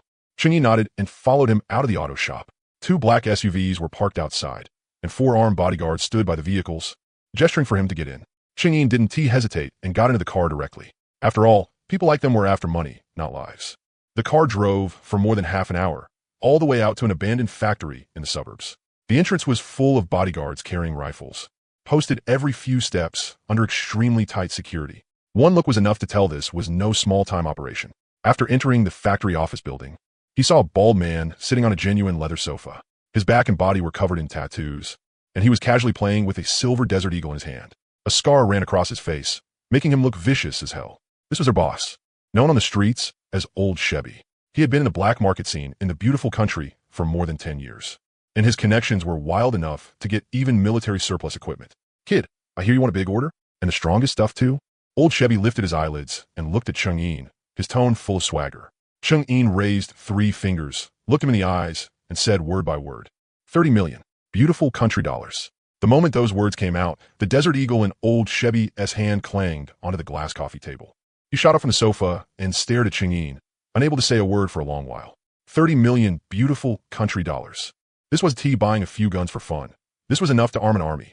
He had been in the black market business for more than 20 years. And this was the first time he had ever come into contact with such a massive order. You had to know, even very large gangs only made a few tens of millions of beautiful country dollars a year. If he pulled off this one deal, how many handguns would he have to sell to match it otherwise? He swallowed hard. All the arrogance from before vanished instantly, and even his tone became polite. "Bro, why you were not joking with me? 30 million beautiful country dollars? Of course." Chang'in chuckled. "I came all this way, not to joke around with you. If the goods are enough, your money won't be short by even a single cent enough. Definitely enough." Old Chevy instantly looked like he had been injected with adrenaline and hurriedly waved at him. "Bro, I'll take you to inspect the goods. As long as your money's south in place, forget guns. I can even get you tanks, armored vehicles, and armed helicopters. As he spoke, he led Cheng-In toward the back of the factory, opening one huge iron door after another. Behind them were 6 enormous connected warehouses. The moment the first warehouse door opened, Cheng-In's eyes went wide. The entire warehouse was filled with handguns, Glocks, Desert Eagles, and more, arranged in perfect rows. Crates of ammunition were piled up like mountains, stretching farther than the eye could see. The second warehouse was packed with rifles and sniper rifles, AK-47s, M416s, AR-15s, and Barrett anti-material rifles, along with all kinds of high-powered scopes, suppressors, and accessories. Everything was there. The third warehouse was even more outrageous. Heavy machine guns, RPG launchers, high-explosive grenades, flashbangs, smoke grenades, and even several mortars. Shells were piled all over the floor. The fourth warehouse was filled with military-grade body armor, night vision devices, thermal imagers, encrypted communication equipment, and even more than a dozen bomb disposal suits. The fifth warehouse held more than a dozen bulletproof armored vehicles, modified off-road pickup trucks, and even a small retired armed helicopter. The sixth warehouse was even more absurd. There were actually 2 light tanks parked inside, along with all kinds of maintenance tools and spare parts for firearms. Standing in the middle of the warehouses, Cheng-In looked at everything in front of him, and he was practically drooling. Fuck, how is this a black market warehouse? This was basically a small arms depot. With his stuff, forget just protecting himself in the apocalypse. He could swagger sideways through the whole city. If anyone dared come steal his supplies, he'd just send a full burst at them. Whoever came would die. While my neighbors stockpile food, while I stockpile guns. Too small-minded. When the time came, across the whole city, whoever had food, that would be my grain warehouse. The very first thought in his mind was, I want all of this. Buy it? Buy my ass. Why spend the money when directly stuffing everything into a storage space would feel way better? With his lock-picking skill, as long as he could get in, all this stuff would be his. Cheng-In suppressed the wild joy in his heart, keeping his face calm as he nodded at Old Chevy. The goods are good. They suit my taste pretty well. Old Chevy grinned so hard he could barely close his mouth. Of course they do. Bro, the goods here are all the best. Let us sign a contract right now. You pay a 30% deposit first, and I'll immediately have people pack everything up for you. I guarantee I'll arrange it all nice and clear. You can ship it wherever you want. Cheng-In waved his hand and said, don't rush. I came in a hurry, so I didn't bring the money with me. Cross-border transfers also take time, and there's a whole bunch of procedures to go through. How about this? Tomorrow I'll bring cash over. Money in one hand, goods in the other. By then, you get everything ready, and I'll haul it away directly. Old Chevy froze for a moment and hesitated a little. After all, this was such a huge order, and he was afraid something might go wrong. But looking at Cheng-In dressed head to toe in top luxury brands, with a limited edition watch on his wrist and an extraordinary bearing, he really didn't look like someone here to make trouble. And with an order this big, he might not get a second chance like this in his entire life. Gritting his teeth, he nodded on the spot. All right, bro, I trust you. Tomorrow night, I'll be waiting for you right here. I'll have all the goods prepared for you. After saying that, he even specially sent 2 bodyguards to drive Cheng-In back to a 5-star hotel in the city center. As soon as Cheng-In entered the hotel room, he locked the door behind him and collapsed straight onto the big bed, unable to stop himself from laughing out loud, so hard that tears almost came out. Damn, this was a total blood profit. He had only planned to buy a few guns for self-defense, but instead he had run straight into an entire armory. This was perfect. Now, it was all going to be his. Greed came out on its own. When you had abilities normal people could never possess, like Homelander, then when you saw something you wanted, having greedy thoughts wasn't called greed. It was called taking back what was yours. After laughing, he started worrying again. The good were good goods. But how to empty the place out was the real problem. 6 warehouses with patrolling bodyguards all outside, all holding automatic rifles. The warehouse doors were anti-theft security doors, and there were surveillance cameras and infrared alarm devices everywhere. Even if he could silently unlock the doors and go in to collect the stuff, the moment the warehouse was emptied, it would be obvious on the monitors at a glance. The patrolling guards could rush in within minutes. And when dozens of guns opened fire on him, even if he had 9 lives, it still wouldn't be enough. Lying on the bed, he tossed and turned, thinking through several plans, but every one of them felt too risky. None of them would work at all. Time passed second by second, and before long, it was slowly approaching midnight. At that moment, that familiar, cold, mechanical electronic voice rang out in his mind right on time. Ding. Congratulations, host. Today's new skill has been successfully unlocked. Today's skill, absolute invisibility. Skill details. The host may activate or deactivate invisibility at any time. While invisible, the host becomes completely unseen. The naked eye, optical devices, infrared thermal imaging, radar, sonar, and all other detection equipment will be unable to detect the host. While invisible, the host's body enters a void state and cannot be touched or struck by any physical entity. No scent will be emitted. and creatures such as dogs will be unable to track the host by smell. The skill has no cooldown, no time limit, and no side effects. The invisibility state can be maintained permanently unless the host chooses to reveal himself. The instant the system prompt ended, Cheng-Yin jumped straight off the bed, his whole body buzzing with excitement. Holy shit, system, you're my real dad. You understand me way too well. This is literally giving me whatever I'm thinking of. Just now, he had been worrying about how to avoid the bodyguards and surveillance and how not to get noticed. And now it directly gave him absolute invisibility. They couldn't even touch him. Space, God-tier lockpicking, absolute invisibility. Put these three skills together, and wasn't this basically forcing him to become a master thief? In his heart, Cheng-Yin started talking wildly to the system. System, oh system, you're really something. Other systems give their hosts immortal cultivation techniques and invincible superpowers. But you're dead set on pushing me down the thief route. This is way too much. The next second, he couldn't help bursting into laughter. But I love you so damn much. I'm definitely becoming this thief. I said it, even if Jesus came, he still wouldn't be able to stop my heart from becoming a thief. He immediately muttered in his mind, activate invisibility. The moment the thought fell, he lowered his head and looked at his hands. They directly vanished, and his whole body became completely invisible. He walked over to the full-length mirror in the hotel room. The mirror was completely empty, showing only the hotel background. Even his shadow was gone. Cheng-Yin was overjoyed. His heart instantly settled completely. Perfect. Too perfect. The next morning. Time waits for no one. Leave now. The longer the delay, the more likely something would go wrong. If old Chevy moved the goods tomorrow, or if something unexpected happened, that would be a huge loss. He didn't even change clothes. Wearing only his casual outfit, he activated invisibility and directly opened the door and went out. A cleaning lady in the hallway was pushing a cart toward him. She saw the door open, but no one come out and looked a little confused, having no idea that a living person had just walked right past her. Cheng-Yin moved ahead without obstruction all the way through the hallway and into the elevator. The few tourists inside were chatting and laughing, completely unable to see that a living person was standing right beside them. When he walked out of the hotel, a bus heading for the suburbs happened to arrive. He directly followed the crowd on board and found an empty spot to stand. The bus had been driving for less than 10 minutes when it ran into a sedan that had blown a red light.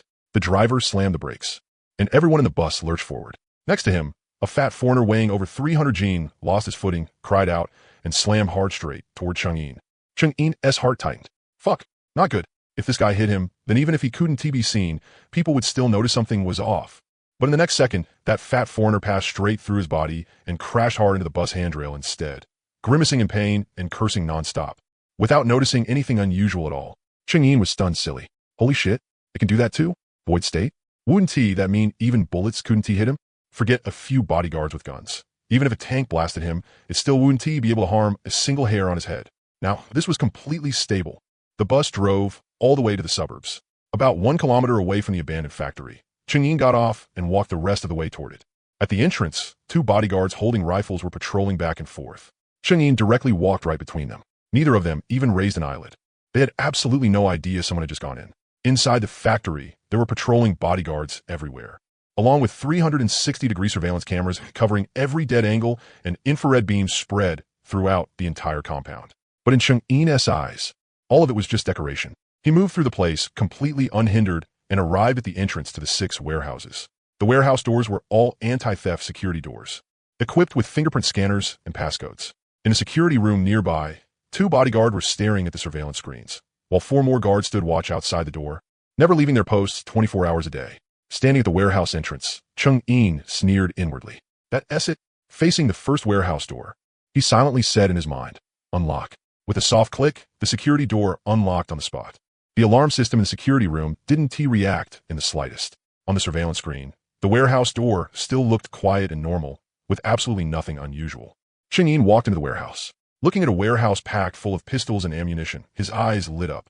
With a thought, he muttered, collect.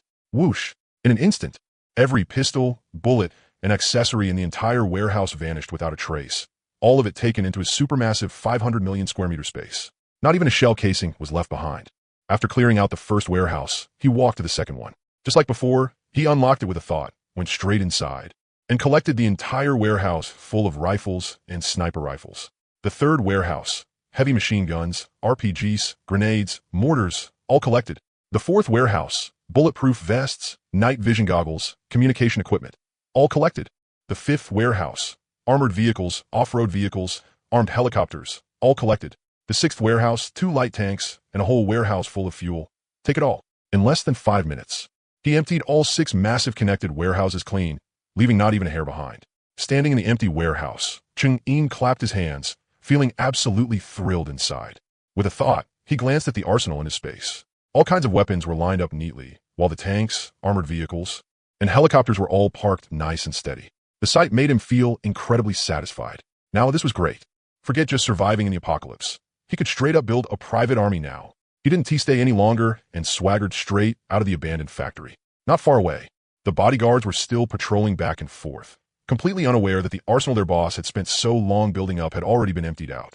Humming a little tune the whole way, Cheng-In rode the bus back to the hotel while invisible.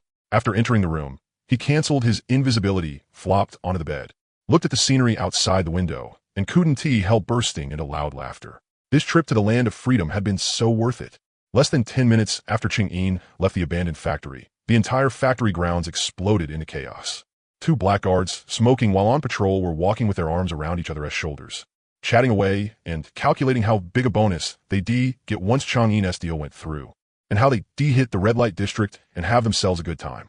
But the moment they turned into the warehouse area, both of them stopped dead in their tracks, and the cigarettes in their mouths dropped straight to the ground. The door to warehouse number 1, the one on the very outside, was actually left slightly ajar. Everyone knew that the keys and passcodes to these 6 warehouse doors were held by Old Snake by alone. Every day after work, Old Snake by personally checked every single lock himself.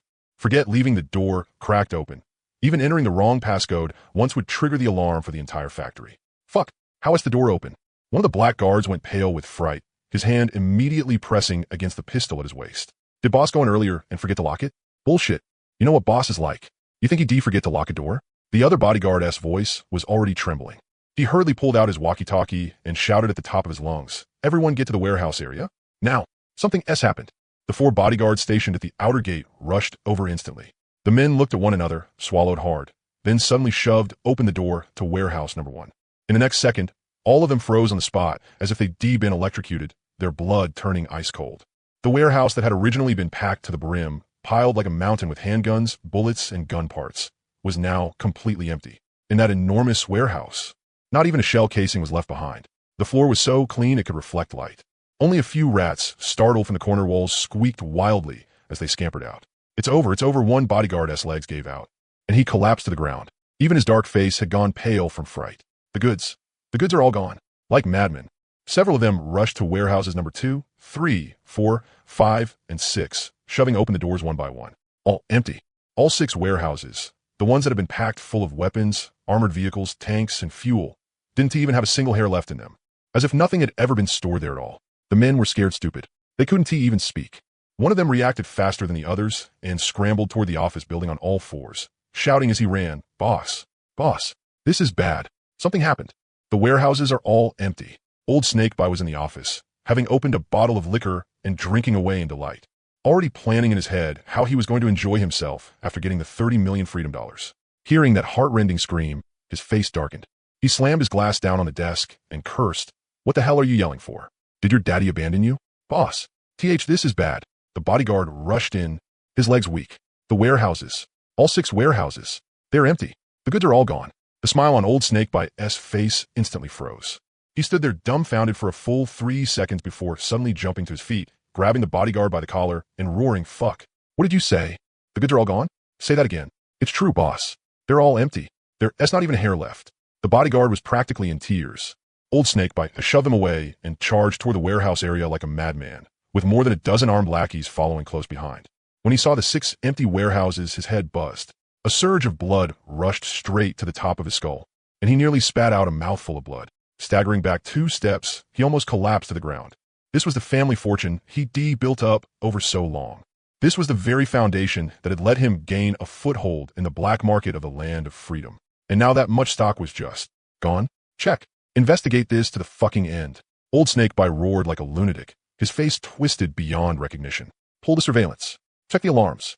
Drag those 2 useless pieces of shit from the security room over here. I want to see which suicidal bastard dared touch my stuff. A whole crowd stormed into the security room. The 2 black men on duty had their feet propped up while playing on their phones. But the moment they saw Old Snakebite looking like he wanted to devour someone alive, they jumped right out of their chairs in fright. Pull up the surveillance. All surveillance for the warehouses. Bring up everything from yesterday to today. Old Snake by slammed a hand onto the desk. The black men nearly jumped out of their skins. The two of them fumbled in a panic as they brought up the surveillance footage and fast-forwarded to the time Chang-in entered the warehouses. Everyone gathered around the monitors, eyes locked onto the screen, not daring to even breathe too loudly. But what they saw next made every hardened criminal there. Men who had spent more than 10 years in the underworld feel the hair all over their bodies stand on end as cold sweat instantly covered their backs. In the surveillance footage, the warehouse sat there in complete silence, without even a ghostly shadow in sight. Then suddenly, with a click, the door to warehouse number 1 unlocked and opened by itself. No one touched it. No outside force acted on it. It was as if some invisible person had casually twisted the lock open. Right after that, the warehouse that had been stacked full to the brim was suddenly wiped clean as if someone had taken an eraser to it. In an instant, it became completely empty. The whole process took less than 2 seconds. Then came warehouse number 2, 3, 4, 5, and 6, all exactly the same. The doors opened on their own. The contents vanished instantly. The whole thing took less than 10 minutes from start to finish, and not once did a single human figure appear in the footage. There wasn't even a bird. They checked every surveillance feed in the factory, front gate, perimeter walls, hallways, inside the warehouses, dozens of cameras in all. Not one of them captured a single suspicious person. There wasn't even an unusual shadow. What about the alarms? The infrared alarms. Check them all. Old Snake by S voice was trembling now from rage. The two black men hurriedly checked the alarm system, and their faces went from black to white. Trembling, they said, "Boss." Throughout the entire time, none of the alarm systems showed even a single trigger record, not even an abnormal signal. The moment those words came out, the entire security room fell deathly silent. More than a dozen ruthless men who wouldn't blink even after killing someone now all looked like they'd seen a ghost. Their backs turned cold as they glanced at each other, unable to hide the fear in their eyes. This was way too bizarre. The weapons in those 6 warehouses, even if you brought a train to haul them out, it would still take a long time. There was no way anyone could move it all in 10 minutes. And yet there wasn't a single person in the surveillance footage. The doors opened by themselves. The goods vanished into thin air, and the alarms never even went off once. This simply wasn't something a human could do. Ghosts. They're ghosts, boss. One lackey was so terrified his voice cracked. His shout shattered the silence. This place is haunted. Otherwise, there's no way to explain it. Old Snake was stunned too. He'd been in the game for more than 20 years. Murder, arson, backstabbing his own kind. What hadn't he done? But he had never encountered anything this bizarre before. The first person who flashed through his mind was Chang-in, but then he thought about it again. Even if that kid were some kind of immortal, there was no way he could empty 6 warehouses by himself in 10 minutes. He didn't even have a vehicle. How was he supposed to move it all? But aside from him, no one else knew the exact details of the shipment. Search the whole city for me. Old Snake roared, his eyes bloodshot. Find that kid from the east for me. Even if you have to dig 3 feet into the ground, find him. Don't leave a single corner unchecked. The lackeys snapped out of it like waking from a dream and rushed out like madmen. But they all knew in their hearts that this was basically looking for a needle in the ocean. Forget failing to find anyone. Even if they did find him, with something that evil right in front of them, would they even dare touch him? They were afraid of ghosts too. Meanwhile, Chang-in, the one who started this whole mess, was sitting leisurely in a 5-star hotel, gnawing on a roasted chicken leg he had just taken out of his space and washing it down with ice-cold beer. It felt ridiculously good. He simply didn't care whether the black market side had exploded into chaos. Forget a citywide manhunt. Even if the FBI all came, there was no way they could find the slightest clue about him. In his invisible void state, no one could even physically touch him. Cameras couldn't capture him. Police dogs couldn't smell him. How the hell were they supposed to find anything? Even if old Chevy guessed that he was the one who did it, so what? No evidence, no trace, not even his shadow to catch. All he could do was glare helplessly. After finishing 1 chicken leg, Chang-in let out a satisfied burp and casually pulled up the system panel for a look. Time until the descent of the extreme cold apocalypse. 27 days. 27 days left. With a thought, he swept his senses through his super large space of 500 million square meters. The armory he had just emptied only took up a tiny corner of it. There was still a massive amount of empty space left. Stretching so far it was impossible to see the end. Chang-in's eyes shifted, and joy instantly bloomed in his heart. Since he was already here, he couldn't just move a bit of weaponry and head back, right? The beautiful country had so many ready-made supplies lying around. Since they were just sitting there anyway, he might as well take all of them. His space was big enough, and time inside was absolutely frozen. No matter how long things stayed there, they would never go bad. Once the apocalypse came, all of this would be life-saving hard currency. That way, he wouldn't need to take all the supplies back home. He could leave a little hope of survival for his brothers. He picked up his phone, opened the map, and rapidly swiped across the screen, marking every large storage center nearby. Irma's Central Warehouse, the cold chain logistics park, the main warehouse of the largest grain and cooking oil wholesale market. Tom Membership Store Headquarters Storage, Jerry Chain's massive pharmaceutical wholesale warehouse, the maternal and infant supplies storage center, the super outdoor goods warehouse. A dense cluster of red dots covered the map, and the route was planned out perfectly, from near to far, not missing a single place. Looking at the phone screen, Cheng-Yin couldn't help the corner of his mouth lifting.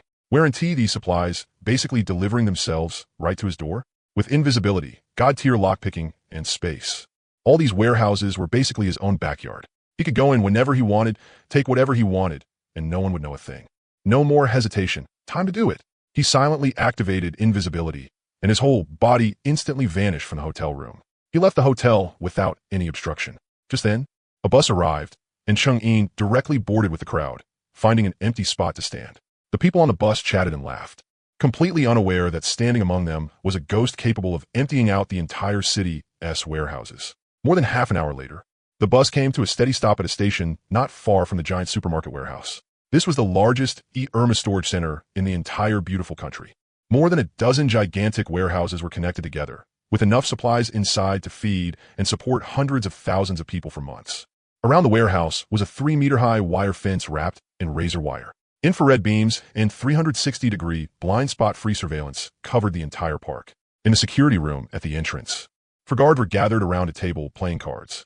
2 big, well-fed German Shepherd police dogs were lying by the gate too, their ears standing straight up.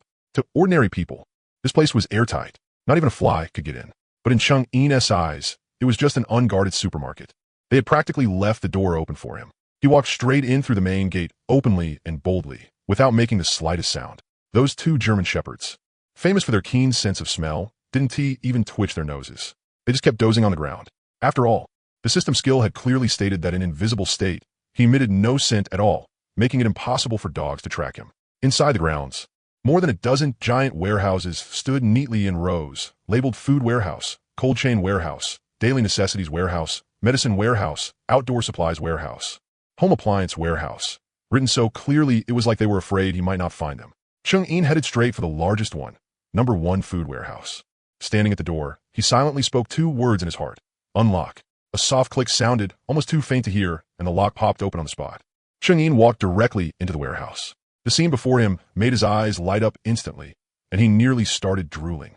Gigantic shelves dozens of meters high stood row after row, stretching as far as the eye could see. They were piled with rice, flour, grain, cooking oil, instant noodles, self-heating rice meals, all kinds of canned meats, canned fruit, snacks, chocolate, nuts, cola, beer, and bottled water stacked up like little mountains. Red braised beef noodles alone took up a full 20 rows of shelves. Holy shit, I'm rich. It's all mine.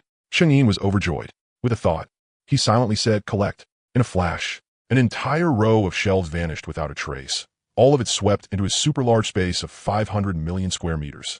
Not even a crumb of instant noodles was left behind. He was like a robot vacuum, collecting row after row. Wherever his thoughts reached, all supplies were instantly cleared out. In less than 5 minutes, the entire warehouse had been emptied clean. The floor was so spotless it could be used as a mirror. After clearing out the food warehouse, he headed straight for the cold chain warehouse next door. The minus 18-degree temperature sent out a wave of white mist the moment the door opened. Inside were frozen pork, beef, and lamb, Boston lobsters, king crabs, salmon, as well as all kinds of fresh fruits and vegetables, plus milk and yogurt. Well, this made things easy. No need to spend money going out to sea to fish anymore. Cheng-Yin walked straight in and swept his hand grandly. Collect it all. Time and space was absolutely frozen anyway. However things looked when they went in, they'd look exactly the same when they came out. Even after 10 years, they'd still be fresh, no different from the moment they were first frozen. If he couldn't finish it all, he'd just feed it to dogs. That was how lavish he was. Next came the daily necessities warehouse. Toilet paper, shampoo, body wash, toothpaste, toothbrushes, laundry detergent, soap, sanitary pads, diapers. All kinds of daily use goods were piled up everywhere. Cheng-Yin didn't hold back at all. He took everything. In the apocalypse, toilet paper would definitely be hard currency, even more useful than gold. Once the temperature dropped to minus 60 degrees in the extreme cold, paper mills would all shut down. Even with money, there'd be nowhere to buy it. The more he stocked, the better. He definitely wouldn't lose out. What is this? Cheng-Yin took a closer look, and damn, it was all baby body bags. Forget it, take them all too. Maybe they'd be useful someday? Cheng-Yin sadly collected all the body bags while saying, this stuff really takes up my space. I'm not happy about it at all. The medicine warehouse was even more important. Cold medicine, fever reducers, anti-inflammatory drugs, antibiotics, painkillers, iodine disinfectant, gauze, bandages, first aid kits, surgical instruments, even wheelchairs and blood pressure monitors. Everything was there. Chang'in didn't even spare the corners. He cleaned it all out and stuffed everything into his space. In the apocalypse, there would be no hospitals and no pharmacies. Even a minor cold could develop into pneumonia and kill someone. Medicine was life. The more he stockpiled, the more ways out he'd have.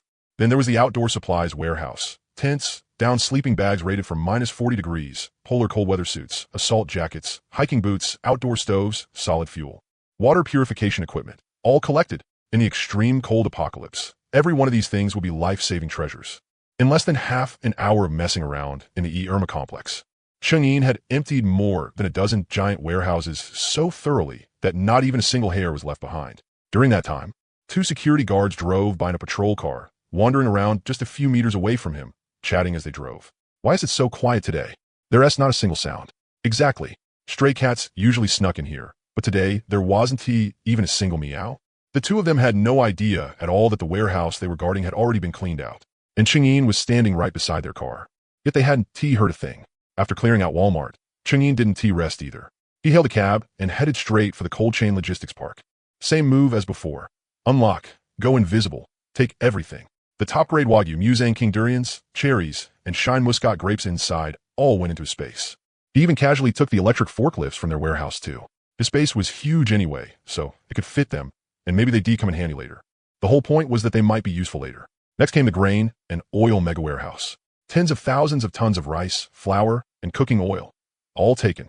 When he passed a gas station, he directly unlocked the underground fuel depot and collected all the gasoline and diesel inside into his space.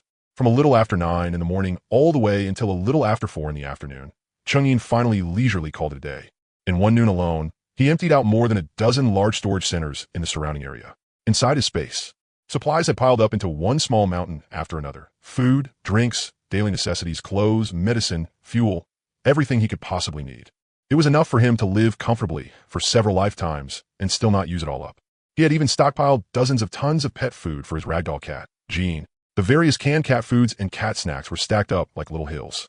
Chang'in dispelled his invisibility, took a hot shower, and laid down on a soft big bed. His heart felt incredibly at ease. Chang'in picked up his phone and directly booked a first-class ticket on a flight that would fly straight back home that same night. His trip to Megwa had been a massive profit. The armory had been emptied, the supplies had all been swept clean, and now it was time to go back home. He wondered how long Jianjun's steel fortress was coming along, and just as Chang'in boarded the plane and shot into the sky, the whole of Megwa had already exploded into chaos. At 8 that night, when an employee from Irma opened the warehouse door to make a delivery, he froze on the spot. Looking at the completely empty warehouse, he immediately called the police. Right after that, the major grain and oil markets and pharmaceutical wholesale warehouses all blew up too. One warehouse after another had been emptied clean. The bosses all went crazy calling the police. It even alarmed Chuan Lauer, who immediately sent the Fobble to the scene to check surveillance footage and search for clues. If they couldn't get the goods back, then who would still dare invest and do business in Chuan Lao or Megwa in the future? People would just say your country has a phantom thief. But the result was exactly the same as on the black market side. In every surveillance recording, the only thing visible was the warehouse doors opening by themselves and the supplies vanishing in an instant. There wasn't even a shadow of a person. None of the alarm systems had a single trigger record the entire time. The storage centers had all been emptied out. The whole city went crazy with rumors. Everyone was saying Megwa was haunted, that ghosts had emptied all the warehouses overnight. All kinds of bizarre stories were flying everywhere. Even people from the church came out, saying this was God's punishment, all because of Chuan Lauer's problem. And Chang'in, the very culprit behind this whole storm, was sitting in first class, looking at the clouds outside the window with a smile curling at the corner of his lips. With this move, he had directly reduced the difficulty of surviving the apocalypse to 0. The plane flew steadily over the ocean. Sunlight from 10,000 meters up streamed through the window and fell onto the small tray table in front of Chang'in. A first-class flight attendant had just served him steak, lobster pasta, and a fruit platter. Chang'in was cutting into the steak with a knife and fork and eating with great enjoyment when a familiar voice suddenly came from beside his ear, surprised and delighted. Sweet enough to make a person melt. "Sir, it's actually you again. What a coincidence." The knife and fork in Chang'in's hand paused for a moment. He looked up and immediately grinned. Well, wasn't this the flight attendant who had asked for his contact information before? So, she was actually on this return flight to the country too? With luck like this, it'd be a waste not to buy a lottery ticket. The flight attendant's face bloomed with a smile. She held a glass of water in her hand and bent slightly at the waist. Her amazing figure outlined so intensely by the uniform that it was almost terrifying. Her big eyes blinked as she looked at Chang'in, her tone full of pleasant surprise. I was serving up front just now and thought you looked familiar. I didn't expect it really to be you. Are you done with your business now? Several of the pot-bellied first-class passengers nearby all looked over, their eyes full of envy. After all, with such a stunning beauty taking the initiative to come over and talk, what man wouldn't he be overjoyed? But Chang'in felt no ripples in his heart. He even found a little funny. A beauty? No matter how beautiful. Could she compare to the fragrance of his armory? Could she compare to the mountains of supplies in his space? Could she compare to a steel fortress that could keep him alive in minus 60-degree weather? There was less than 1 month left before the apocalypse arrived. How the hell did he have time to stand here, chatting idly with her? Chang'in speared a piece of lobster meat, stuffed it into his mouth, chewed, and swallowed. Only then did he lift his eyes to glance at her and say flatly, "Yeah, done with work. Going back home. Need something?" The smile on the flight attendant's face grew even sweeter. She set the glass of water on his tray table, leaned in a little closer, and spoke in a voice so gentle it seemed like water could drip out of it. "Nothing major. I just feel like we're especially fated to meet. The last time I asked for your contact information, you said you were in a hurry. But this flight is so long, so you should have time now, right? Would it be convenient to add each other on WeChat? I'm going to exit next month too. When the time comes, you can show me around." The few male passengers nearby were all staring with wide eyes. In their hearts, they were all thinking, damn, this beauty is taking the initiative this far, and this guy's still ISNT agreeing? If it were them, they'd have already pulled out their QR code from their pocket. But Chang'in merely picked up that glass of water and casually set it aside without even taking a sip. He shook his head, his tone still flat, without the slightest ripple. Not convenient. The smile on the flight attendant's face instantly froze. Clearly, she hadn't expected that after taking the initiative this much, she would still get rejected again. She stood there blankly for several seconds before barely forcing out a smile and unwillingly asking, "Sir, do you have a girlfriend?" "No." Chang'in wiped his mouth, put down the knife and fork, leaned back in his seat, and looked at her. "I just don't have time, and I'm not interested." Looking at the disbelief on the flight attendant's face, he found it a bit amusing too. So he added, "Beautiful lady, nothing goes past 3 times. This is already your 2nd try. If they're essay next time, maybe I really will be your friend and have a good chat with you. But right now, I'm really tired. I just want to sleep. I don't have the time for anything else." After saying that, he directly pulled down his sleep mask and leaned back in his seat, making it obvious he didn't want to talk anymore. The flight attendant stood there, neither able to leave nor stay. Her face alternated red and white. So embarrassed her toes were practically digging out a 3-bedroom apartment on the floor. In the end, she could only bite her lip, nod in disappointment, say, "Sorry for disturbing your rest," and slink away. When she got back to the service cabin, several coworkers all gathered around her and asked with smiles, "Well, did you get his contact info? That handsome guy looks rich. He's wearing all designer brands, and even his watch is worth over $1 million. If you land him, you'll really hit the jackpot." The flight attendant sat down in a chair with a lifeless expression. She looked at her face in the mirror, then at her figure, and muttered in self-doubt, "Has my charm dropped lately? I was already being that proactive, and he still wouldn't even add me on WeChat. He even said he just wanted to sleep. Does he not like women?" Her coworkers all burst into laughter. None of them had expected that such a beautiful coworker would get shut out twice in a row by one man. And Chang'in, the man they were gossiping about, wasn't he asleep at all? With the sleep mask over his face, his mind was racing. After returning home, he wouldn't go back to his house first. On this trip to Manga, he had more or less stocked up enough weapons, food, drinks, and daily necessities. But there was still one key thing: he hadn't stockpiled enough of vehicles that could be used in extreme cold weather. Even though the villa had a Maybach, an armored vehicle moved over from the black market, and off-road vehicles, once it hit minus 60 degrees, with blizzards blocking the roads and insanely thick snow piling up, even the toughest off-road vehicle would sink right in. When that time came, forget going out, you wouldn't even be able to get out the front gate of the yard. He had to get some snowmobiles, tracked all-terrain vehicles, snow armor vehicles, and equipment that could be used on ice. China had this stuff too, but if he could get it from other countries, even better, like the dwarf country next door. That place was surrounded by sea on all sides, and blizzards in winter were basically routine. Their snow equipment lineup was ridiculously complete, from civilian snowmobiles to tracked vehicles that could run in snow at dozens of degrees below zero. They had everything. Besides, that country was no good to begin with. The apocalypse was coming anyway. If he didn't empty out their supplies, he'd be letting his skills go to waste. Whatever couldn't be taken would be burned on the spot. At that thought, the corner of Chang'in's mouth curled up into a smile. Perfect. Once the plane landed, he could transfer straight to a flight to the dwarf country.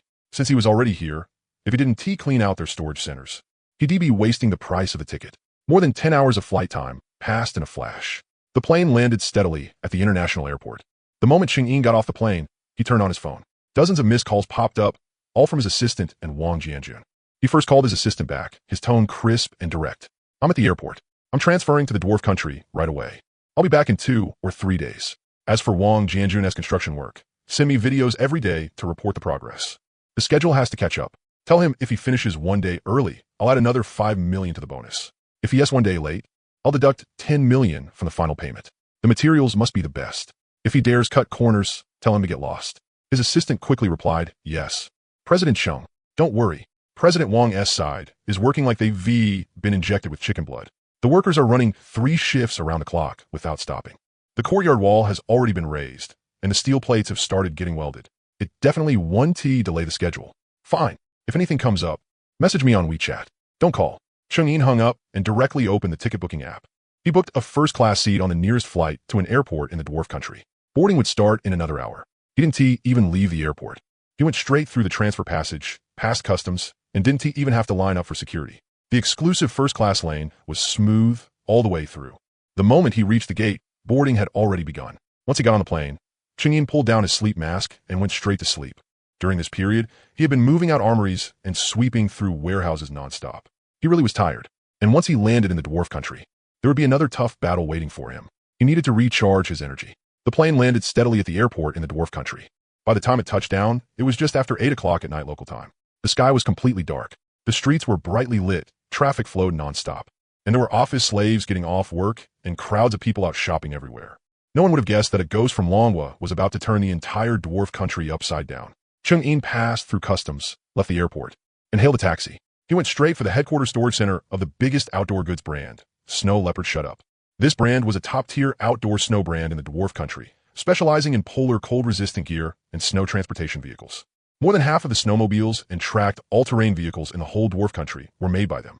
The car came to a steady stop in front of the storage center. Good lord, this place had even tighter security than the warehouses of Irma in beautiful country.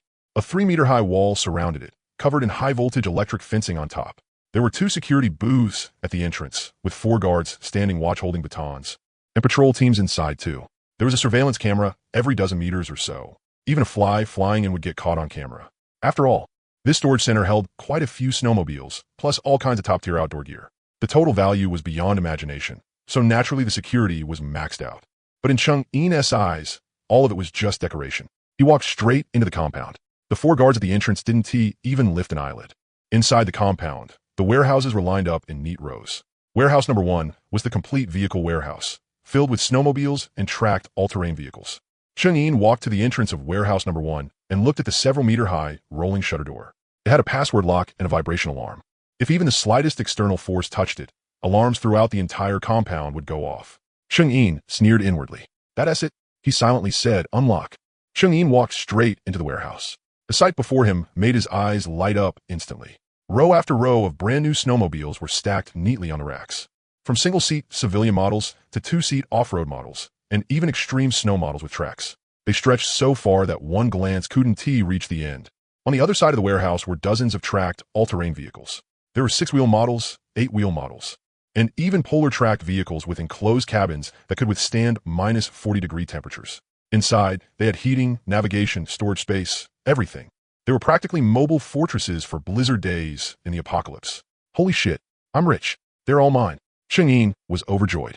In the apocalypse, these things were way more useful than off-road vehicles. With half a meter of snow, tracked vehicles could crush straight through without any effort. They could still start normally at minus 60 degrees. They were basically custom-made for an extreme cold apocalypse. He didn't waste any words.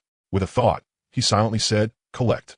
In a flash, an entire row of snowmobiles vanished without a trace, all of them taken into his enormous 500 million square meter space, without even a screw left behind. He moved through it like he was strolling through his own backyard, collecting as he walked. In less than 3 minutes, the warehouse had been emptied spotless. Not even a single key was left behind. After clearing out warehouse number 1, he headed straight for warehouse number 2. Inside were all kinds of polar cold protection suits, down sleeping bags usable at minus 50 degrees, snow boots, crampons, goggles, outdoor stoves, solid fuel, and all sorts of snow survival gear. It had everything. Chang'in didn't hold back at all. With a sweep of his hand, he took it all. In an extreme cold apocalypse at minus 60 degrees. Every one of these things was a life-saving treasure. Compared to these professional polar-grade items, the cold protection clothing he had stocked up on before was basically made of paper. Just as he was having the time of his life, collecting everything, footsteps came from outside the warehouse. 2 security guards were patrolling with flashlights in hand and chatting as they walked. They happened to reach the warehouse entrance. Was it just a sound? Why did I hear a click? One guard shone his flashlight at the warehouse door, his face full of caution. The other guard waved his hand and yawned. You're overthinking it. Forget a person. Even a rat couldn't get into this door. Stop making a fuss. Hurry up and finish this round so we can go back and have a hot coffee. I'm sleepy as hell. As the two spoke, they walked toward the warehouse entrance. The beam of their flashlights landed right where Chang-in was standing. Chang-in's heart stirred, and a wicked idea instantly came to him. He stood where he was, waiting until the 2 guards reached the doorway. Then he suddenly lifted his foot and lightly kicked the iron rack beside him. Clang! The crisp sound was especially jarring in the quiet warehouse. The 2 guards froze on the spot. Even their flashlight beams shook. Who's in there? Baka! One of the guards shouted bravely, his hand going straight to the bat in his waist. The warehouse was completely silent. There wasn't the slightest sound. The other guard's voice was trembling from fear. The surveillance didn't trigger any alarm. How could there be a sound inside? Holding back his laughter, Chang-in raised his hand again and lightly pushed an empty rack beside him. Crash! The rack toppled straight to the ground, making a huge noise. The 2 guards cried out in fright, turned around, and ran, stumbling and scrambling toward the security room as they shouted while running. There's a ghost. The warehouse is haunted. Watching the 2 run off in a panic, Chang-in nearly burst out laughing. You want to mess with me? I'll scare you half to death. He didn't stay long either. He swept through the remaining warehouses one by one. Outdoor accessories, repair tools, snow tires, anti-freeze motor oil. He took it all. He even casually pocketed the electric forklifts inside the warehouses. In less than half an hour, the entire headquarters storage center of the Snow Leopard Shut Up brand had been cleaned out by him so thoroughly that not even a single hair was left behind. After leaving the industrial park, Chang-in headed straight for his next target, the headquarters storage center of the biggest chain convenience store in the Shorty Nation. Inside, they had stockpiled goods for half of Kwon Jing's stores. All kinds of boxed lunches, rice balls, self-heating meals, drinking water, snacks, and daily necessities were piled up like mountains. Same old routine. Invisibility, lockpicking, take everything. Finished in less than 5 minutes. Right after that, he paid visits to the other headquarters storage centers one by one. Rice, flour, grain, cooking oil, convenience food, frozen fresh goods, daily necessities. Medicine. If it could be useful in the apocalypse, he took it all. Same old rule. If he couldn't finish eating it, he'd feed it to the dogs. Like a ghost, he moved through the storage centers all across the Shorty Nation. While invisible, no one could see him, no one could touch him. Surveillance cameras couldn't capture him, police dogs couldn't smell him, and even the alarms wouldn't go off. That one night, he emptied more than a dozen large storage centers in the surrounding area. His space gained another massive amount of food, daily necessities, medicine, plus snowmobiles, dozens of tracked all-terrain vehicles, and all kinds of polar-grade cold-resistant gear, enough to last him until the end of time. And the skill unlocked today was a pretty useless one called Fishing Saint. Chang-in didn't even bother reading the details carefully, because he still had something important to do tomorrow. The next day, on the news, the host reported with a face full of panic. In the early hours of today, multiple corporate headquarters warehouses, including the Snow Leopard Shut Up Outdoor Headquarters Storage Center, were hit by bizarre theft cases. All supplies inside the warehouses vanished in a thin air. Surveillance footage captured no suspicious individuals. The locks remained completely intact, and the alarm systems were never triggered at any point. Police have already intervened and launched an investigation. More details are still being followed up. On the TV screen, the warehouse entrance was surrounded by police and reporters. The warehouse owner cried to the camera, saying that decades of hard work had vanished overnight. Police walked around inside the warehouse with confused expressions, unable to find even the slightest clue. People in the Shorty Nation were all talking about it. Nanny? Supplies vanished in a thin air, and even surveillance couldn't catch anything? That's way too absurd. Isn't it? Could it be haunted? A lot of places in Beautiful Nation have had things like this happening lately. I heard the Hungry Horse supermarket warehouse in Beautiful Nation got emptied too, and it was exactly the same situation. That's way too creepy. Watching the news, Chang-in nearly laughed out loud. This was creepy? What came next would be even creepier. He arrived at a fuel storage base.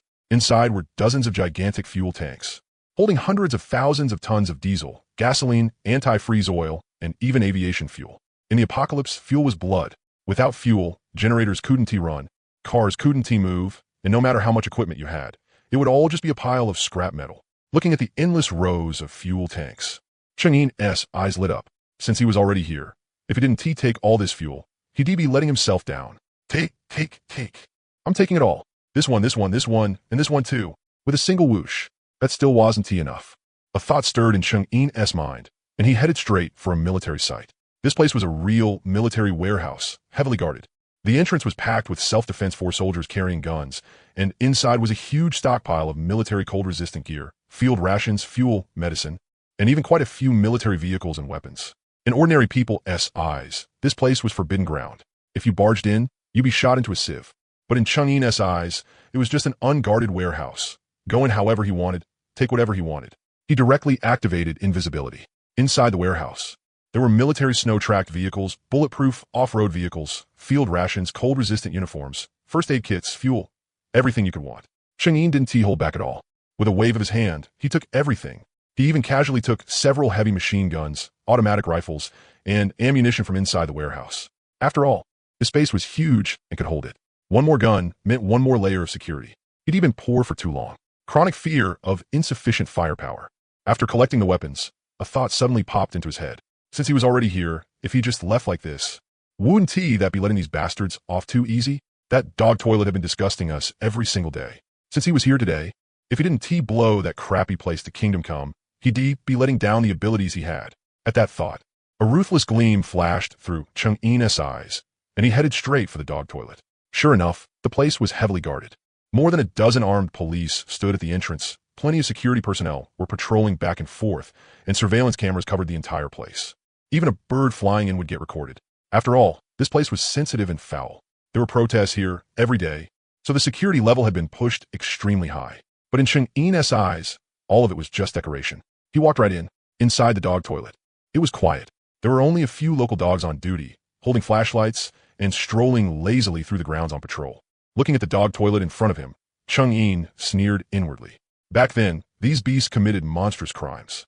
Today, your daddy just here to collect a little interest first.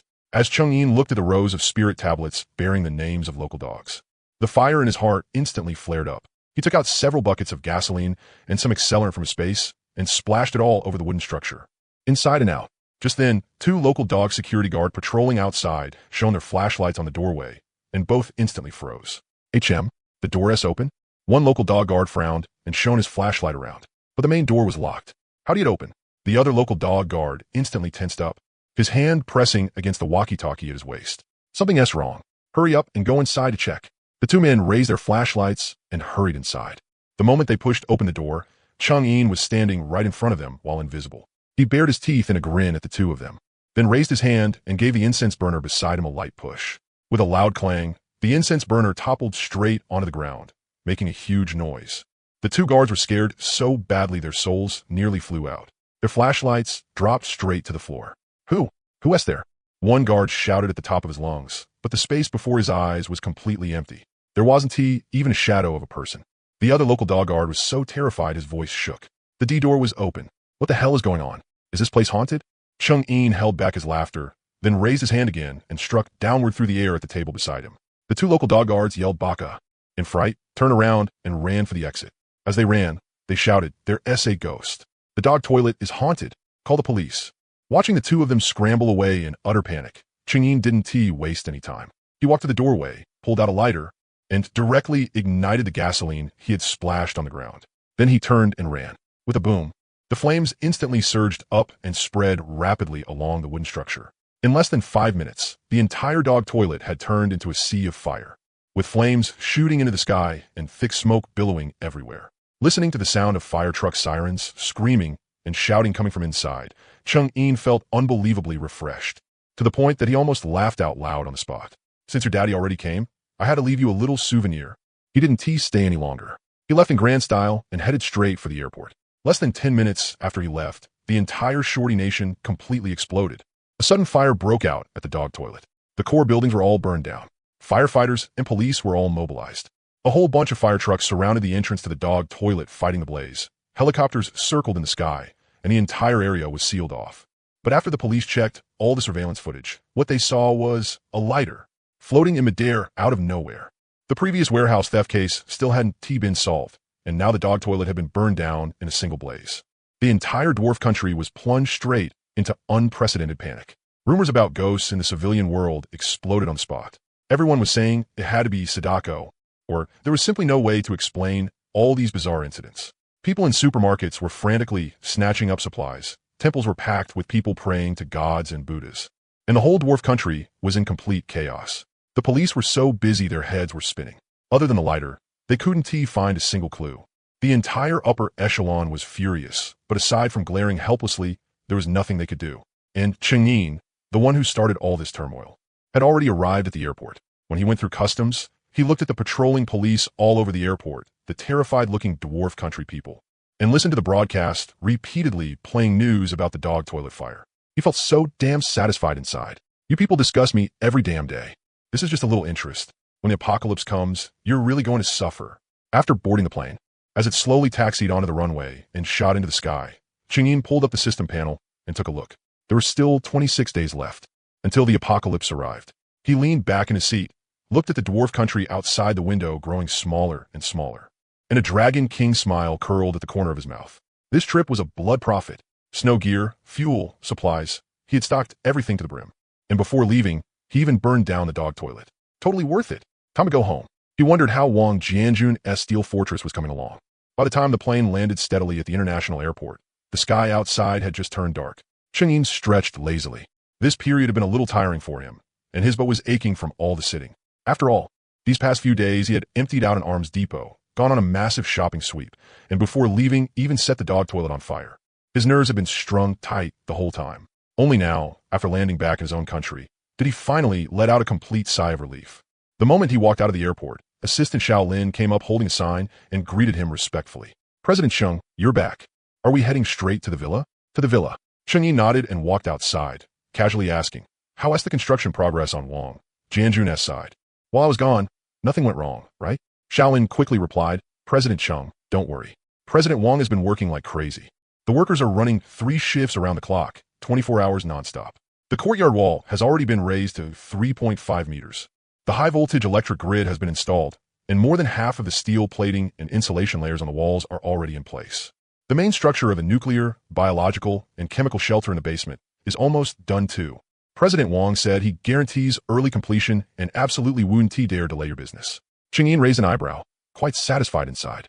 Sure enough, once the money was in place, efficiency was completely different. After throwing several $100 million into it, forget renovating a villa in 1 month. Even if he told Wang Jianjun to build a bunker in the yard, the man could probably finish it in half a month. The Maybach drove smoothly along the road. Chengyin leaned back in his seat and casually turned on the car TV. International news was playing, and the host was reporting recent major global events with a serious expression. Recently, multiple bizarre warehouse theft cases have occurred in beautiful country. The headquarters warehouses of several companies, including Air Ma, were emptied overnight, involving an extremely massive amount of losses. During the same period, a local black market arms depot was also completely cleared out. After many days of investigation, local police have found no trace of any suspects. Surveillance footage only shows the warehouse doors opening automatically and supplies disappearing into thin air. A large number of supernatural rumors have already appeared among local civilians. In dwarf country, similar theft incidents have also occurred one after another in recent days, with countless supplies mysteriously disappearing. A major fire broke out at the dog toilet, and all core buildings were burned to the ground. Dwarf country police have already classified the case at the highest level, but there are still no leads at present. Large-scale panic has already erupted domestically, and citizens are frantically stockpiling daily necessities. Looks like dwarf country hadn't released the surveillance footage of the lighter floating in midair. Watching the news on the screen, Chengyin couldn't help curling his lips into a smile. Good lord, in just 2 days, the whole world had exploded. No one probably could have imagined that the person who had turned those 2 countries upside down was now sitting leisurely in a Maybach on the way back to his villa. Sitting in the front passenger seat, Shaolin looked at the news and couldn't help muttering, President Cheng, this is way too strange. Isn't it? So many supplies just vanished like that, and the cameras couldn't even catch a person. And that fire at the dog toilet, man, that was satisfying. I just don't know who did it. Seriously, that guy is ruthless as hell. Chengyin picked up a bottle of mineral water from the car and took a sip, then calmly added, he really is ruthless. Beautifully done. Shaolin didn't suspect his own boss in the slightest and kept agreeing excitedly. Exactly. I heard over at the dog toilet, they're all saying it's vengeful spirits taking revenge now. The temples are packed every day. It's killing me. Chang'in smiled and didn't continue. Vengeful spirits taking revenge? What vengeful spirits? I just casually collected a bit of interest. That's all.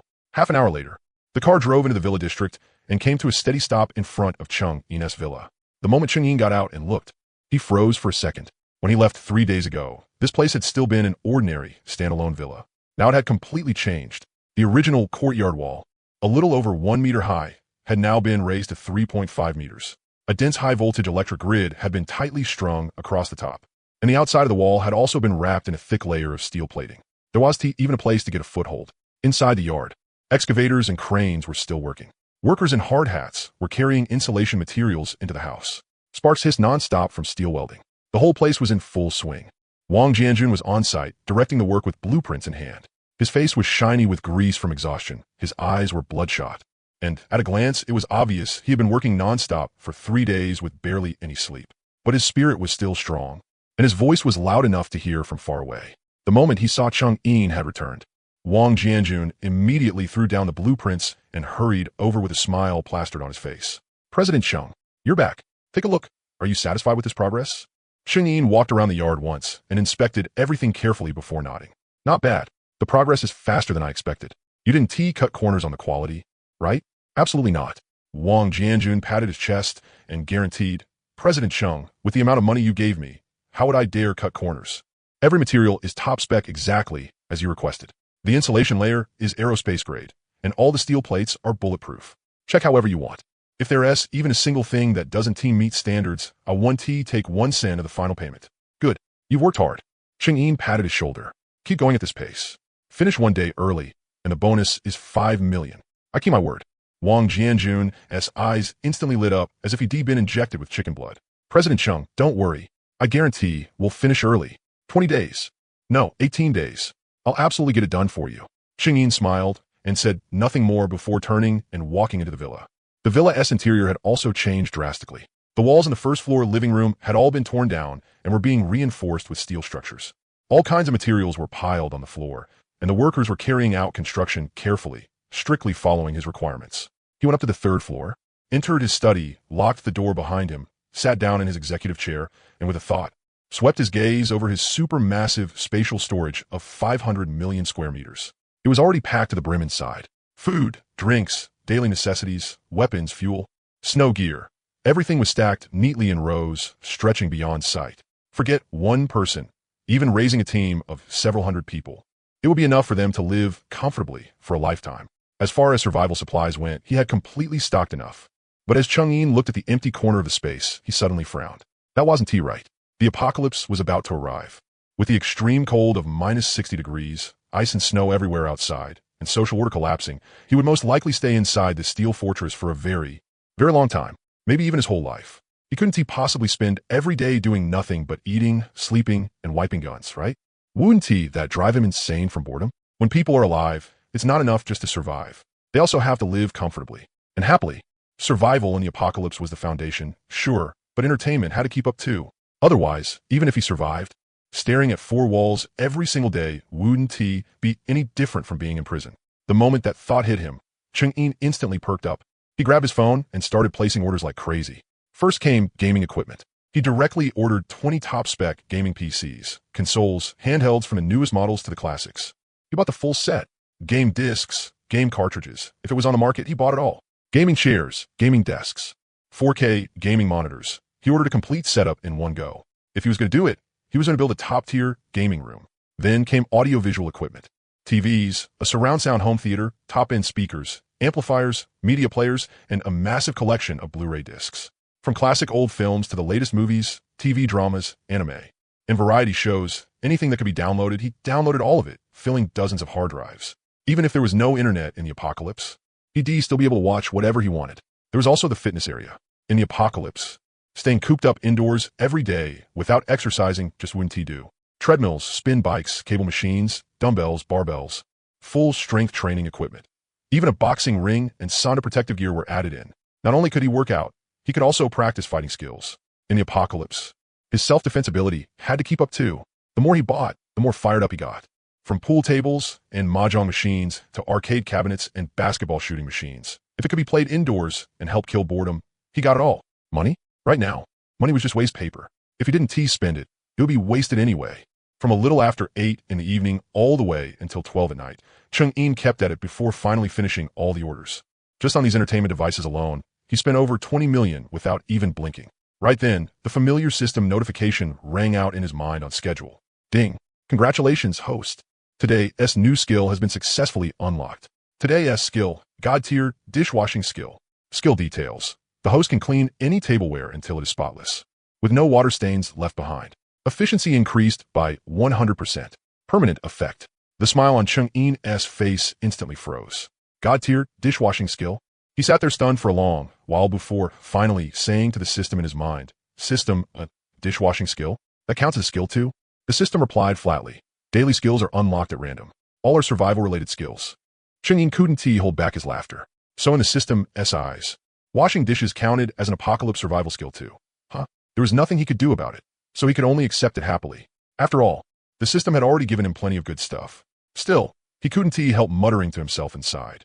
If the system gave him a dishwashing skill today, wouldn't it give him something even more ridiculous tomorrow? Cheng-In was woken up by the sound of construction in the yard. When he opened his eyes, it was already a little past 9 in the morning the next day. Sunlight streamed through the gap in the curtains and fell across the floor. He picked up his phone and looked. There were dozens of missed calls, all from delivery companies and merchants. The orders for all the entertainment equipment he had placed last night had already started arriving one after another. He yawned, rolled out of bed, washed up and went downstairs, only to run into Wang Jianjun leading workers inside with customized soundproofing cotton. Seeing Cheng-In come downstairs, Wang Jianjun hurried over. Boss Cheng, you're awake? Some people outside said the equipment you ordered yesterday has all been delivered to the entrance. Should we move it inside for you? Move it in. Put everything in the empty rooms on the second floor. Be careful not to bump or damage anything, Cheng-In said with a nod, casually giving the order. Got it. Don't worry. Wang Jianjun immediately called to the workers and had them carry everything in with extreme care. Cheng-In walked in the yard and watched truck after truck pull up at the gate. Gaming desks, computers, speakers, pool tables. Fitness equipment, box after box, was unloaded into the yard like someone was moving house. The security guards at the entrance and the neighbors passing by couldn't help glancing over, their eyes full of curiosity. After all, everyone living in the villa district was wealthy, but no one renovated with this kind of scale. Dozens of delivery trucks in one day, like the stuff was free. Cheng-In didn't care what other people thought. The apocalypse was coming anyway, so who cared whether he looked strange? He squatted by the entrance, watching the workers carry things, while still thinking about what he might be missing. He had gaming, audiovisual stuff, and fitness equipment. But in the apocalypse, just having those wasn't enough. He needed some living creatures too. Otherwise, living alone in such a huge villa would be way too quiet. Pets. Right, he needed some pets. He already had a ragdoll cat at home named Jean. Normally, living alone, he relied on a little guy to keep him company. In the apocalypse, raising a few more cats would not only help pass the time, but petting cats could also relieve stress. It was way better than staring at cold walls every day. The moment he thought of that, Cheng-In got up at once, drove out in his Mercedes, and headed straight for the pet hospitals and stray animal shelters in the city. He first went to the pet hospital he usually visited.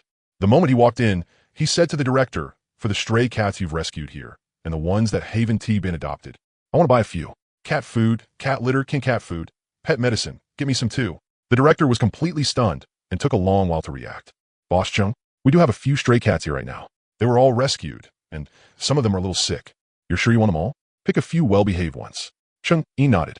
Treat the sick ones for me, give them all their vaccines, and I'll cover all the costs.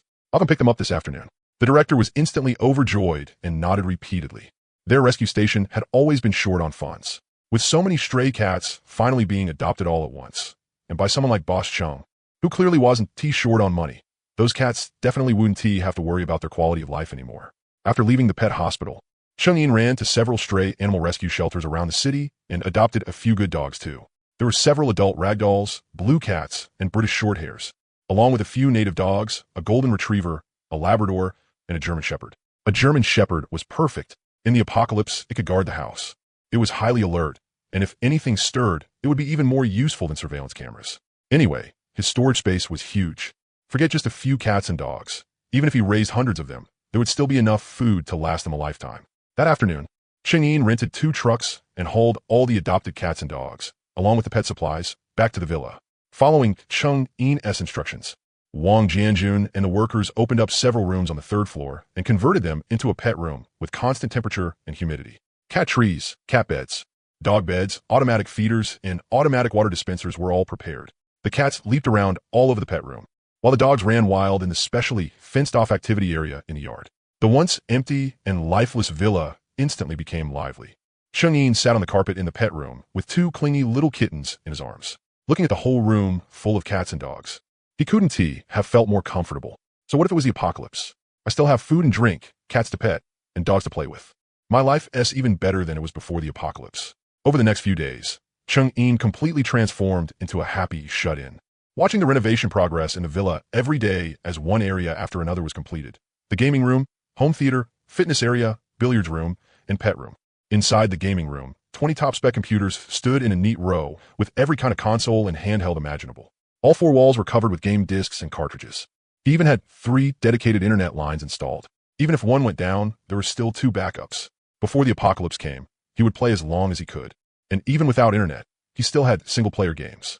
In the home theater, there was a laser TV, top-end speakers, beanbag recliners, and a starry ceiling. The atmosphere was maxed out, and the experience was even better than a real movie theater. The fitness area had every piece of gym equipment imaginable. There was even a sauna room and a massage hot tub installed. After working out, he could steam in the sauna and get a massage. It felt unbelievably good. Life was as comfortable as it could possibly be. The only thing that bothered him a little was the new skill unlocked every day at midnight. He unlocked God-tier mopping skill. When he mopped, the floor would be spotless, without a single water stain left behind. He unlocked God-tier cooking skill. He had mastered all 8 major cuisines, and the dishes he made tasted even better than those cooked by chefs at state banquets. He unlocked God-tier haircutting skill. He could create any hairstyle in the world with 0 chance of messing it up permanently. He unlocked God-tier home appliance repair skill. No matter what appliance was broken, he could spot the problem at a glance and fix it in minutes. What he unlocked were all these trivial, everyday life skills. They looked useless, and in reality, they really were useless. Cooking? His storage space was already stocked with mountains of delicacies from land and sea. He even had tons of dishes from 5-star hotels. Whatever he wanted to eat, he could just take it out and eat it. Why would he need to cook for himself? Haircutting? In the apocalypse, who still cared about hairstyles? If it got long, he could just cut it short. Wouldn't that solve it? Home appliance repair? How many appliances had he bought? If one broke, he could just throw it away and replace it with a new one. Why bother repairing it? Still, it didn't really matter. Even in the apocalypse, he wanted to stay handsome and live with style. Every day after unlocking a skill, Cheng-Yin would joke with the system. So the system was trying to train him into some kind of all-purpose house husband. The apocalypse was almost here, and this was what it gave him. But a joke was a joke. There was nothing he could do about it. The system unlocked skills at random, and he had no control over it. That afternoon, Cheng-Yin was sitting in his gaming room playing games when he suddenly heard the doorbell ringing at the front gate. He paused for a moment. Other than the construction workers and delivery trucks, basically no one ever came to his villa. He walked over to the surveillance screen and took a look. Standing at the gate was an extremely beautiful woman in a business suit. It was his next-door neighbor, Su Qingyan. She was the famous, beautiful CEO of the Villa District, working in internet e-commerce. At such a young age, she was already worth over 1 billion. She was even a little richer than him. The two of them had been neighbors for almost a year, but they had only ever exchanged nods in passing and barely spoken. Cheng-Yin frowned, but still pressed the button to open the gate. The gate opened, and Su Qingyan stepped inside. She looked at the busy construction crew in the yard, then at the piles of materials stacked everywhere, and then at the walls covered in welded steel plates and fitted with a high-voltage electric grid. Her eyes were full of curiosity. She walked up to the villa entrance just as Cheng-Yin opened the door and came out. Su Qingyan smiled at him and asked, "Hello, sorry to bother you. I've noticed your place has been under construction every day, and it's been pretty loud too. You're installing electric grids, welding steel plates, and there are dozens of trucks delivering stuff every single day. What exactly are you turning this villa into?" Looking at her, Cheng-Yin thought to himself, "I can't exactly tell you the apocalypse is coming in a little over 10 days, and I'm turning this place into a steel fortress to save my life, can I?" He smiled and brushed it off casually.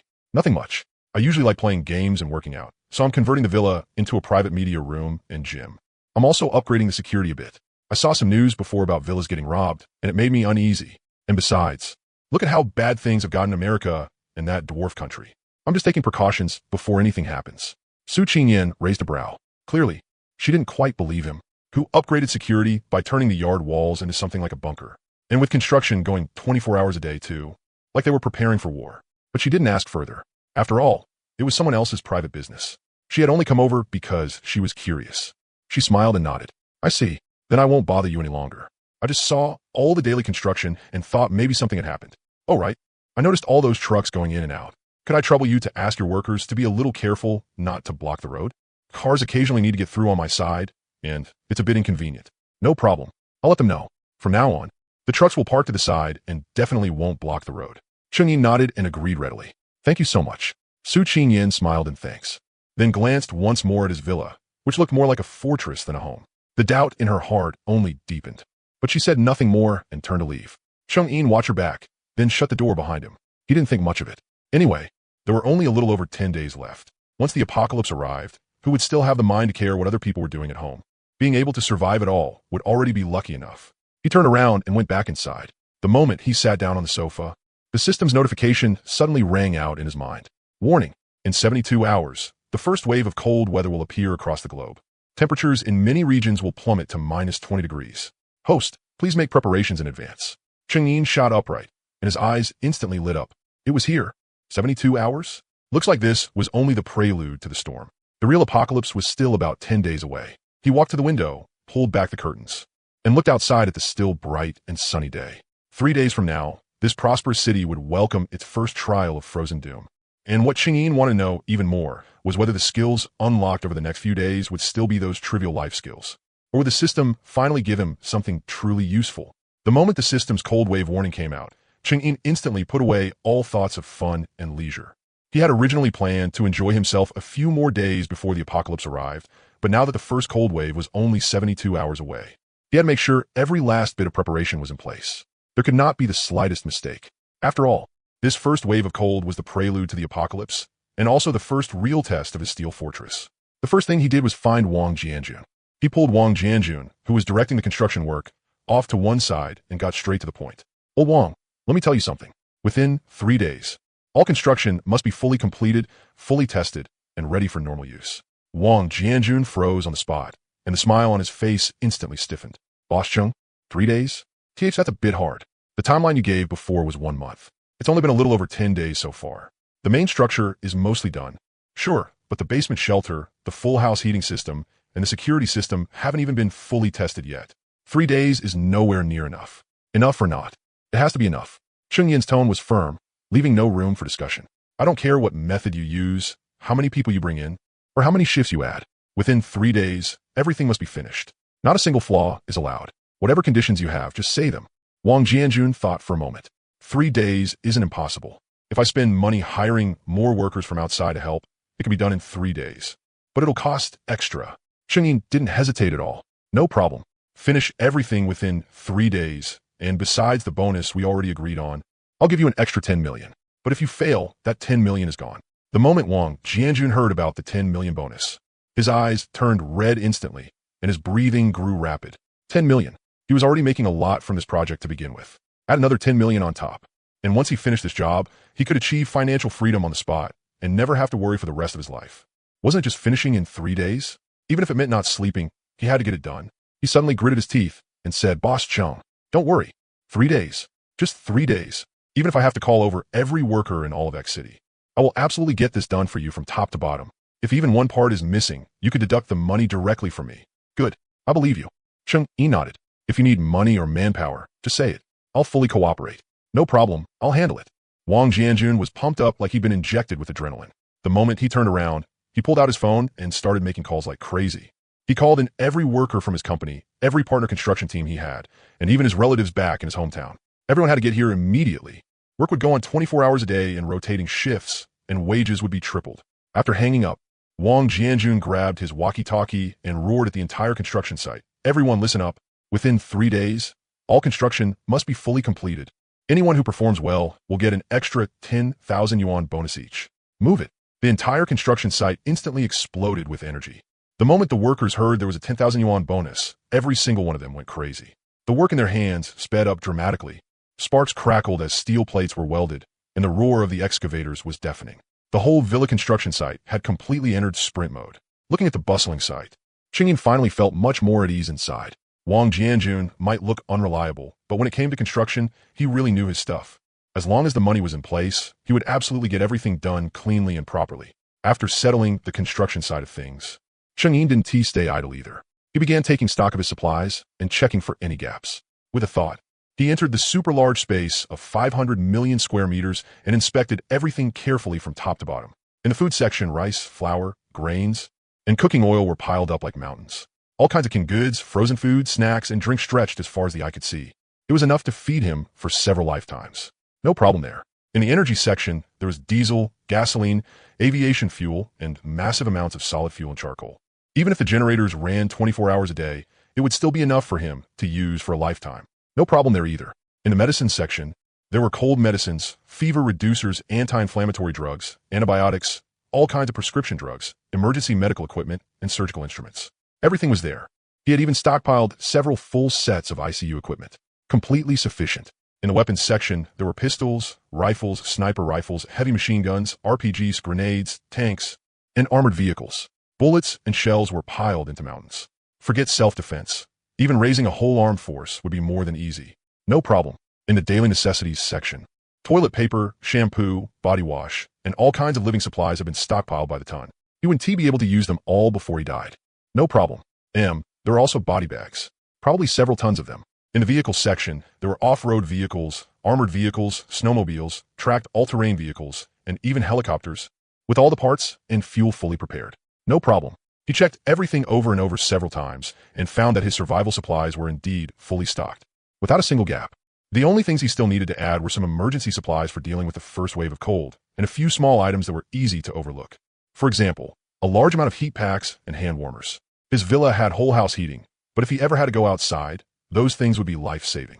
He also needed a large amount of candles, lighters, and matches. Even if the power completely went out, he would still be able to light things and see.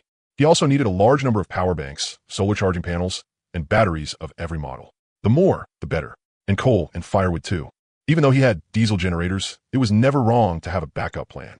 If the generators ever malfunctioned, burning coal or wood could still provide heat. Thinking of that, Chang'e picked up his phone and went on another round of insane ordering. He bought heat packs, lighters, and matches by the box. Power banks and batteries filled page after page of orders. As for coal and firewood, he directly contacted a manufacturer 10 kilometers from the villa and ordered an entire train car's worth, demanding that it be delivered the same day. Over the next 2 days, aside from keeping an eye on the construction progress, all Chang'e did was receive deliveries, collect supplies, and then stuff everything into his space in one go.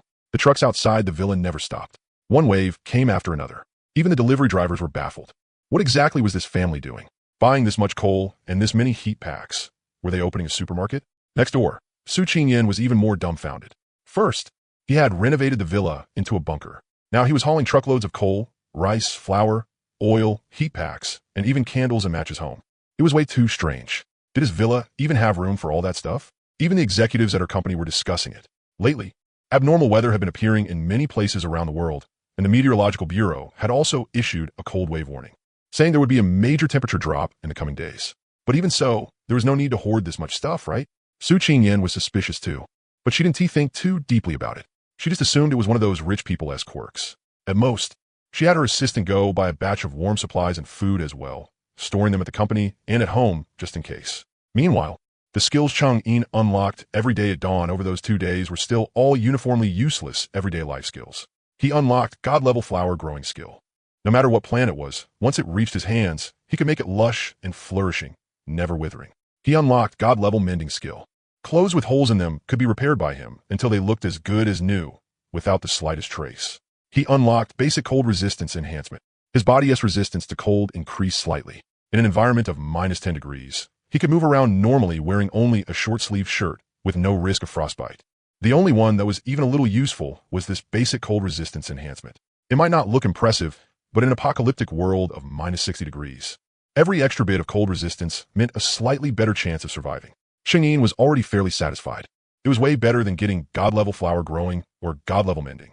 Time flew by, and soon it was the 3rd day of the system's warning. That morning, as soon as Chang'e opened his eyes, he could already feel that the temperature inside the house had dropped quite a bit. He walked to the window, pulled open the curtains, and looked outside. The sky was gloomy, and a howling cold wind was blowing. Tree branches were being whipped in all directions, and the pedestrians on the street had all put on thick down jackets, hunching their necks and hurrying along. Compared to the 10+ degree weather from a few days ago, it was like night and day. He picked up his phone and saw that the Meteorological Bureau had issued the highest level red cold wave warning. within the next 24 hours. The temperature in X City would plunge by 25 degrees, with the lowest temperature dropping to minus 20 degrees, accompanied by heavy snowfall to blizzard conditions. Citizens were reminded to prepare for the cold and stay indoors unless necessary. In the news, cold wave warnings had been issued all across the country. Extreme cold weather had appeared in multiple countries around the world. In some foreign regions, temperatures had already fallen to minus 30 degrees. And small-scale failures had begun appearing in the power grid. The internet had completely exploded. Holy shit, minus 20 degrees? When has X City ever been this cold? This is way too ridiculous. The whole world is cooling down. It's already dropped to minus 30 degrees over in Megwa. IZ country is even worse. They're already freezing over. What the hell is going on? Don't ask. If you ask, the answer is global climate abnormality. Hurry and stock up. The rice, flour, and cooking oil in supermarkets are almost sold out. Heat packs are completely out of stock too. I just went to the supermarket. The shelves were completely empty. It looked like the D-bin looted clean. Too scary. Cheng-Yin looked at the news and the comments on his phone with a calm expression. This was only the beginning. Minus 20 degrees was nothing. Compared to the minus 60 degrees coming in a few days, it was child's play.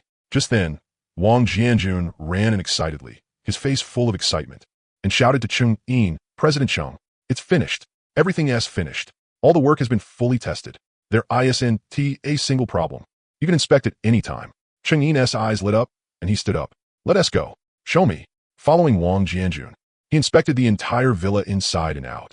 The perimeter wall was 3.5 meters high, with high-voltage electric fencing fully installed along the top. At the entrance to the yard were anti-collision bollards capable of withstanding a truck impact. The entire perimeter was covered with infrared beam detectors and vibration sensors. The moment anyone approached, the alarm would immediately be triggered. Inside the villa, the entire structure had been reinforced with steel framing. The walls were packed with bulletproof steel plates. The windows were all multi-layer insulated glass that was both bulletproof and impact-resistant. Even if it was minus 50 degrees outside, the indoor heating could still steadily maintain a temperature above 25 degrees. In the basement, there was a nuclear biological chemical-grade shelter with an independent fresh air system, water circulation system, and power supply system. Even if everything above ground was destroyed, the basement could still operate independently, and it was fully stocked with emergency supplies. The whole house had 5 high-power diesel generators as mutual backups. Even if the city's power went out, it could switch to self-supplied electricity in 1 second, guaranteeing 24-hour power and heating throughout the villa. The security system had full monitoring coverage with no blind spots. Even if a rat ran in, it could be seen clearly. Perfect. After checking everything over, Cheng-Yin couldn't have been more satisfied. What villa? This was a steel fortress, solid as a rock. Forget minus 60 degrees of extreme cold. Even if a war broke out, this place could be used as a bunker. He transferred the remaining payment to Wang Jianjun on the spot, along with the promised 15 million bonus, not a cent short. When Wang Jianjun received the money, the hand holding his phone was trembling. He thanked Cheng-Yin over and over, looking like he was about to kneel and kowtow right there. Just as Cheng-Yin finished inspecting the villa and finally felt completely at ease, snowflakes suddenly began drifting outside the window. At first, it was just a few scattered flakes. But within a few minutes, it turned into a sky full of heavy goose feather snow. Inside, the heating held steady at 26 degrees, warm like spring. But outside, the world had already started being swallowed by ice and snow. Cheng-Yin walked to the window, looking at the blizzard filling the sky. The corner of his lips curled into a smile. The first wave of the cold snap had finally arrived. What he didn't know was that this cold snap would be far more violent than even the system had warned. In just one night, the entire City X would be completely plunged in a freezing chaos. The snow fell for the entire night. When Cheng-Yin woke up the next morning, the world outside the window was already blanketed in white. The heavy snow was still falling without pause. The snow in the yard had already passed ankle height. The distant streets, trees, and houses were all buried beneath thick layers of snow. The whole of City X had completely turned into a city of ice and snow. He picked up his phone and glanced at it. The real-time temperature showed minus 21 degrees, already lower than the coldest temperature ever recorded in City X's meteorological history. The news was already a complete mess. This cold snap had come too suddenly, and the temperature drop was too extreme. City X's heating system simply couldn't handle it. Large-scale failures had already appeared. More than half the residential compounds in the main urban district had lost heat. Frozen and burst water pipes were everywhere, and in many older neighborhoods, even the tap water had been cut off. The power grid was also slowly collapsing. With the cold snap hitting, every household had turned on air conditioners and electric heaters, causing electricity usage to skyrocket. Multiple substations had malfunctioned, and localized blackouts had started happening. The heavy snow had blocked the roads. The snow on the city's main roads was too deep. Buses and private cars were all trapped in the snow, and traffic had completely ground to a halt. Supermarkets and convenience stores had been emptied in a frenzy of panic buying. The shelves were completely bare. You couldn't even buy a single bottle of mineral water. Hand warmers, down jackets, and heaters had long since been snatched clean. Even with prices shooting up more than tenfold, they still couldn't be bought. The internet was full of wailing. I'm freezing to death. The power is out of my house. The indoor temperature is -5 degrees right now. All the pipes are frozen and cracked. How are we supposed to live like this? Same here. It was still over 10 degrees yesterday, and today it suddenly dropped straight to -20. This is totally abnormal. What the hell is going on? The roads are covered in snow, cars can't move at all, and there is nothing left in the supermarkets. My family can't even get a hot meal. Isn't anyone going to do something? The heating company won't pick up, and the power company isn't answering either. We're freezing to death here. Looking at all this news, Chung-in felt nothing. He had already expected it to turn out like this. Just the first wave of the cold snap had already thrown the entire City X into this kind of chaos.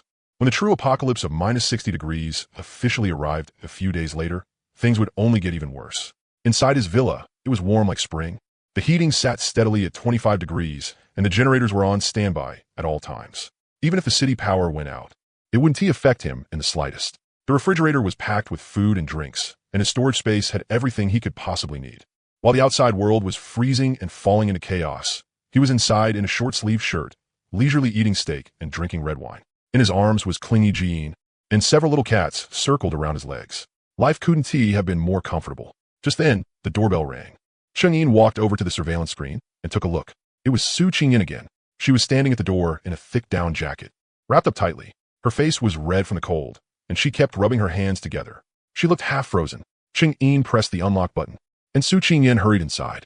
The moment she entered, the warm air in the house wrapped around her, and she couldn't help shivering before letting out a long sigh of relief. Sorry to bother you again. Su Ching-yin smiled at Chung-in, but there was some embarrassment and helplessness in that smile. The power went out on my side, and the pipes froze and burst too. It's really cold inside, and I honestly don't have any other choice.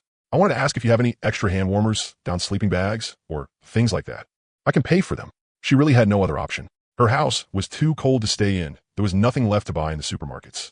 And even the supplies at her company had been snatched up by the employees. In the entire villa district, Chung-in's house looked the strangest. Power grid setup, steel plating, the whole thing. Maybe he had prepared something. Looking at her face, red from the cold, Chung-in didn't say much. They were neighbors after all, and the apocalypse hadn't officially arrived yet. There was no need to go that far. Once the apocalypse really came, he would be this easy to talk to. He turned and brought over 2 top-grade down sleeping bags, 2 large packs of hand warmers, and several cases of mineral water and self-heating rice meals. Then handed them to her. No need to pay. Just take them. Su Ching-yin looked at the sleeping bags and hand warmers in her hands, then at the food Chung-in had given her. She froze for a moment, her eyes full of gratitude. Thank you so much. Really, thank you so much. Once this cold snap passes, I'll definitely thank you properly. It's nothing. Chung-in nodded lightly. The snow is too heavy. Head back quickly, and be careful on the way. He didn't tell her to prepare more supplies. He had no obligation to. The only reason he helped her this time was because the apocalypse still hadn't come yet. If he didn't help her, Chung-in was honestly afraid she might report him. If he got taken away for investigation, that would be a complete disaster.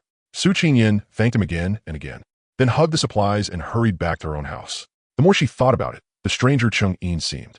This cold snap had come so suddenly that everyone had been caught off guard.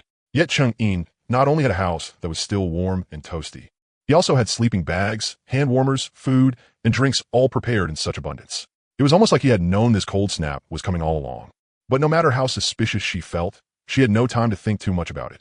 Her house was freezing, and she needed to get back and warm up as fast as possible, even though it wasn't too bad while staying under the blanket. The second she got out of bed, there was only one way to put it. Everything was ruined. After seeing Su Ching-yin off, Chung-in shut the door and didn't think much more about it. A few packs of hand warmers and a few cases of self-heating rice meals were nothing to him. Not even a drop in the bucket.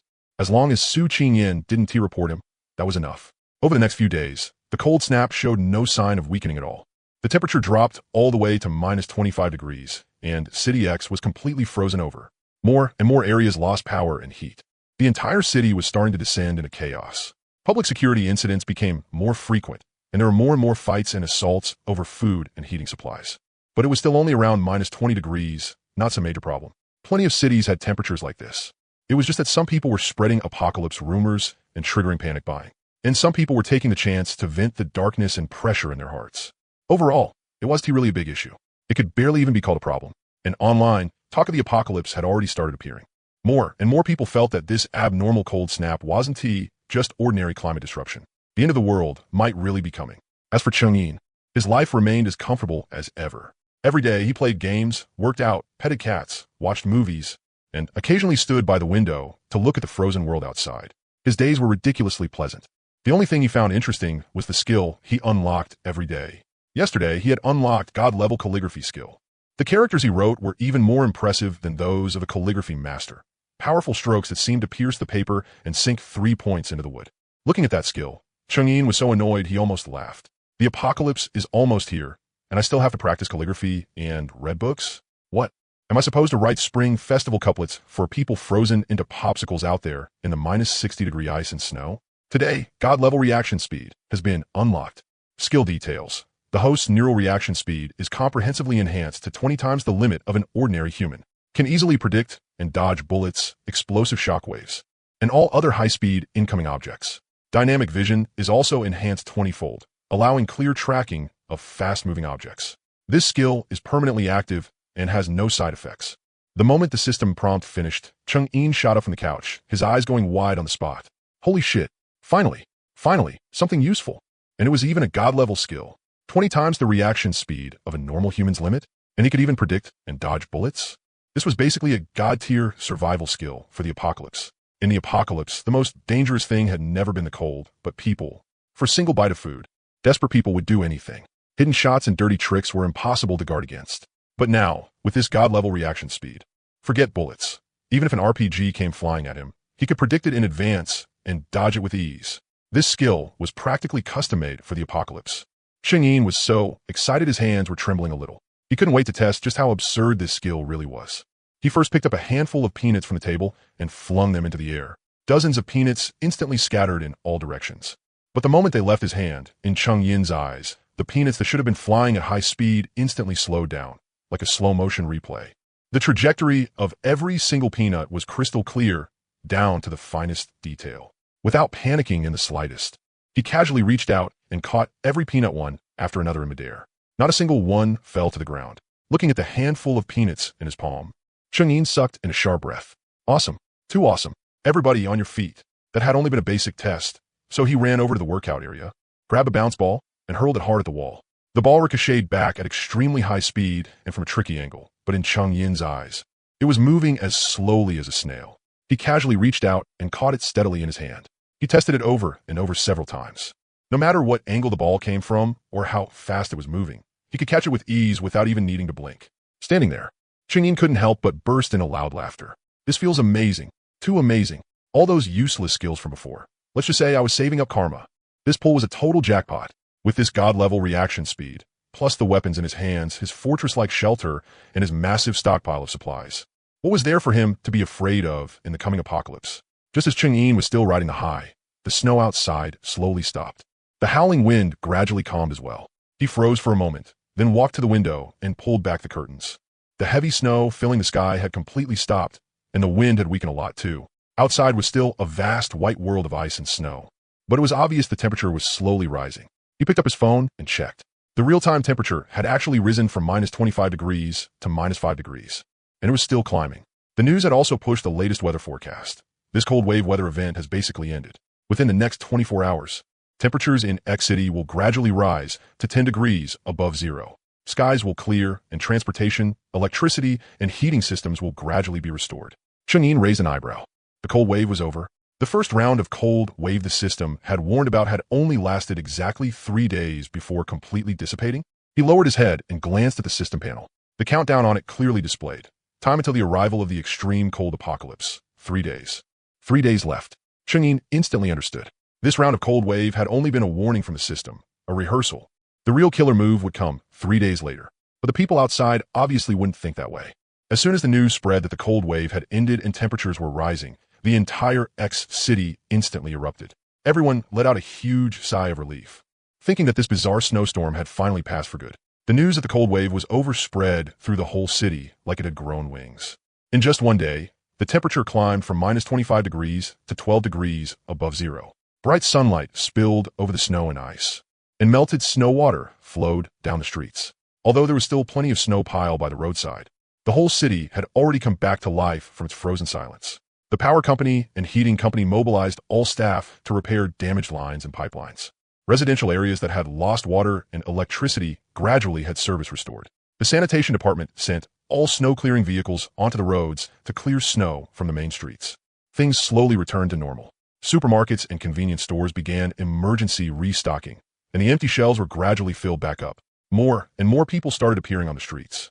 Their faces were full of relief after surviving disaster, and they chatted in small groups, all talking about this sudden cold wave. That scared me to death.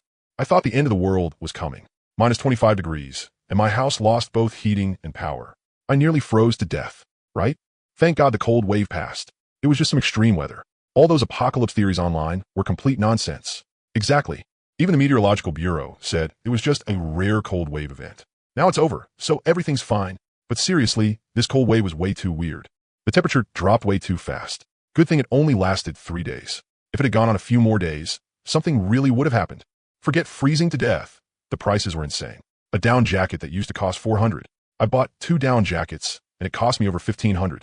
Seriously, what the hell? Everyone relaxed and treated the cold wave as nothing more than a rare extreme weather event. The panic and despair from before were swept away, and life gradually returned to the right track. The authorities also moved quickly. On one hand, they did everything they could to restore the city's operations.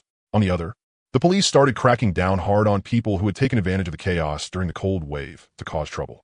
Police cars wailed through the streets as batch after batch of troublemakers were arrested. The previously chaotic public security situation quickly returned to order. Online, people also began cleaning up all kinds of apocalypse rumors. One account after another was banned, and everywhere, there was promotion of the message that the cold wave had passed and normal production and daily life were resuming. The whole of X city, and even the entire country, the whole world, rapidly recovered after this 3-day cold wave, as if the freezing and chaos from before had only been a dream. After all, minus 20 degrees wasn't really that big of a deal in itself. It was just that the non-stop snow had affected traffic and things like that. And a lot of people had still been wearing short sleeves, so when it suddenly dropped to minus 20 degrees, they were completely caught off guard. Only 2 people did not lower their guard. One was Cheng-Yin, the other was Su Qingyan. On the second day after the cold wave ended, Su Qingyan brought gifts and came in person to thank Cheng-Yin. She was wearing a sharp business outfit and delicate makeup, looking like a completely different person from the one who had been shivering from the cold 3 days earlier. The moment she entered, she handed over the gift in her hands and said with a smile, "President Cheng, thank you so much this time. If it weren't for the things you gave me, those 3 days really would have been unbearably miserable for me. It's just a small token of appreciation. Please don't dislike it." Cheng-Yin accepted the gift, casually set it aside, and poured her a glass of water. It was just a small favor. No need to be so polite. Su Qingyan sat on the sofa, looking at Cheng-Yin's fortress-like villa. Then she thought back to how he had gone crazy stockpiling supplies and renovating the villa before the cold wave arrived. After hesitating for a moment, she still opened her mouth and asked, "Boss Cheng, tell me honestly, did you already know this cold wave was coming?" Cheng-Yin lifted his eyelids and looked at her. He neither admitted it nor denied it. He only said flatly, "I just made some preparations ahead of time. I got lucky, that's all, because I'm afraid of dying." Su Qingyan looked at him, and she already had her answer in her heart. It was definitely not as simple as just getting lucky. He had started turning the villa into a bunker a whole month in advance, crazily stockpiling supplies. Even coal and heat packs had been hauled in by the truckload. There was no way there was something you could do with a casual bit of preparation. He definitely knew something. She parted her lips, wanting to ask whether something even more terrifying was going to happen. But when the words reached her mouth, she swallowed them back down. Even if she asked, Cheng-Yin might not tell her. But she had already made up her mind. She absolutely could not let down her guard. This 3-day cold wave had already nearly frozen her into ruin. What if something even worse came again? After leaving Cheng-Yin's house, Su Qingyan immediately sprang into action. She directly ordered her company's purchasing department to crazily buy supplies at any cost. Rice, flour, grain, cooking oil, instant food, drinking water, medicine, warming supplies, generators, solar charging panels. If it could be used, then buy as much of it as possible. They filled several of the company's large warehouses to the brim. Not only that, she also had her own villa reinforced and upgraded for insulation, installed an independent heating system and generator, and even bought quite a bit of security equipment. But with only 3 days, how much could really be modified? The company executives couldn't understand it. They felt she was making a mountain out of a molehill. The cold wave was already over. So why keep stockpiling so much stuff? But Su Qingyin pushed through all objections and insisted on doing it. She always had a feeling in her heart. This cold wave was only the beginning. And Qingyin continued, making his own preparation step by step as usual. During the 2 days after the cold wave ended, he upgraded the Villa's security system again, reorganized and categorized the supplies into space, and made sure that once the apocalypse arrived, he could find whatever he needed as quickly as possible. At the same time, he also started getting familiar with his god-tier reflexes. Every day, he spent time training so he could completely master the skill. And the skills unlocked every morning at dawn were still a mixed bag. Congratulations, host, on unlocking god-tier vehicle repair skill. Any vehicle malfunction can be fixed in minutes, and you can even modify vehicles with your bare hands. Congratulations, host, on unlocking god-tier combat skill. Master all fighting arts in the world with close-quarters combat ability completely maxed out. Combined with god-tier reflexes, you're practically unbeatable in melee combat. These 2 skills both counted as solid apocalypse survival skills, so Qingyin was fairly satisfied. But deep down, he always had a faint concern. When the apocalypse descended, the hardest thing to guard against was never attacks out in the open, but the schemes, betrayal, and malice hidden deep in people's hearts. In a hopeless situation at minus 60 degrees, for a bite of food or a bit of warmth, even the closest people could turn against each other. He could dodge bullets, but he couldn't dodge the hidden knife behind a smiling face. And that concern was completely resolved by the system on the final day before the apocalypse arrived. Time passed little by little, and the numbers on the system panel's countdown grew smaller and smaller. Until that night, at 12 o'clock, Qingyin sat in the study, waiting on time for the system to unlock a new skill. At exactly midnight, the familiar system notification did not announce a new skill as usual. Instead, a cold, stern warning sounded out. Ding. Highest level warning. 1 day remains before the global extreme cold apocalypse officially descends. After the apocalypse descends, global temperatures will plummet to minus 60 degrees. Power, water supply, communications, and transportation systems will completely collapse. Human social order will fully break down. Extreme low temperatures, blizzards, ice disasters, and resource shortages will become the norm for survival. Host, please make your final survival preparations. Ding. Congratulations, host. Today's new skill has been successfully unlocked. Today's skill, God-tier mind reading. Skill details. The host may actively turn mind reading on or off. No cooldown, no cost. Accurately read the true inner thoughts of any target within a 10-meter range, while simultaneously identifying the other party's malice, lies, schemes, and hidden intentions. The skill is permanently effective and has no side effects. The instant the system notification ended, Qingyin shot upright from the sofa, and a sharp light burst from his eyes. Holy shit. Now, this was a true god-tier skill for the apocalypse. For surviving the apocalypse, weapons, supplies, and fortresses were the basics, but the human heart was the most uncontrollable risk of all. With this mind-reading ability, no one would have any secrets in front of him. Whether someone genuinely wanted to befriend him or was secretly plotting against him, whether they wanted to cooperate for survival or stab him in the back, he would be able to see through it at a glance. This skill was basically a custom-made anti-backstab divine tool for the apocalypse. Qingyin finally put his mind at ease. Storage space, lockpicking, invisibility, god-tier reflexes, god-tier combat, god-tier vehicle repair. And now this god-tier mind reading that could see through people's hearts. Survival, combat, danger avoidance, defense against schemes. Every ability was completely maxed out. He walked to the window, pulled open the curtain, and looked outside. It wasn't snowing yet. Everyone knew nothing about the coming end of the world. No one knew that 1 day later, the global temperature would plunge to minus 60 degrees, freezing the world for thousands of miles, collapsing civilization. Winter was coming, and all things would fall silent. Qingyin lowered his head and glanced at the system panel. The countdown on it was still rapidly ticking down. Every second was bringing the end of the world closer. He had already made all preparations. Now all he had to do was wait for the extreme cold apocalypse to descend, survive in this frozen world, and become its only ruler. Ding! The global extreme cold apocalypse has officially entered countdown mode. Qingyin looked at the full signal bars on his phone, the blazing fast Wi-Fi speed, and the evening news still playing on the television. Everything was calm to an absurd degree, as if the system's warning just now had only been an illusion. Snow began falling outside. The ragdoll cat in his arms, Jean, rubbed against his palm and let out a soft, syrupy purr. Several of the other kittens also gathered around, circling his legs. They had long since gotten used to Qingyin's scent. Qingyin bent down, picked up Jean, and walked over to sit on the temperature-controlled carpet in the living room. With a casual motion, he took dozens of cans of top-tier cat food out of his space, opened them, and set them on the floor. In an instant, dozens of Jians and Xians crowded around and ate happily. That's right. Some of them were called Jin, kindred spirit. As he stroked the soft, fluffy cat in his arms, the corner of his mouth curved into a smile.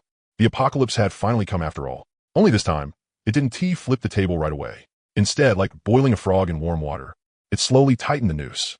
Those people who were still immersed in the feeling that life had returned to normal after the cold wave from 3 days ago faded away would never imagine that this seemingly ordinary snowfall would be the beginning of a frozen hell.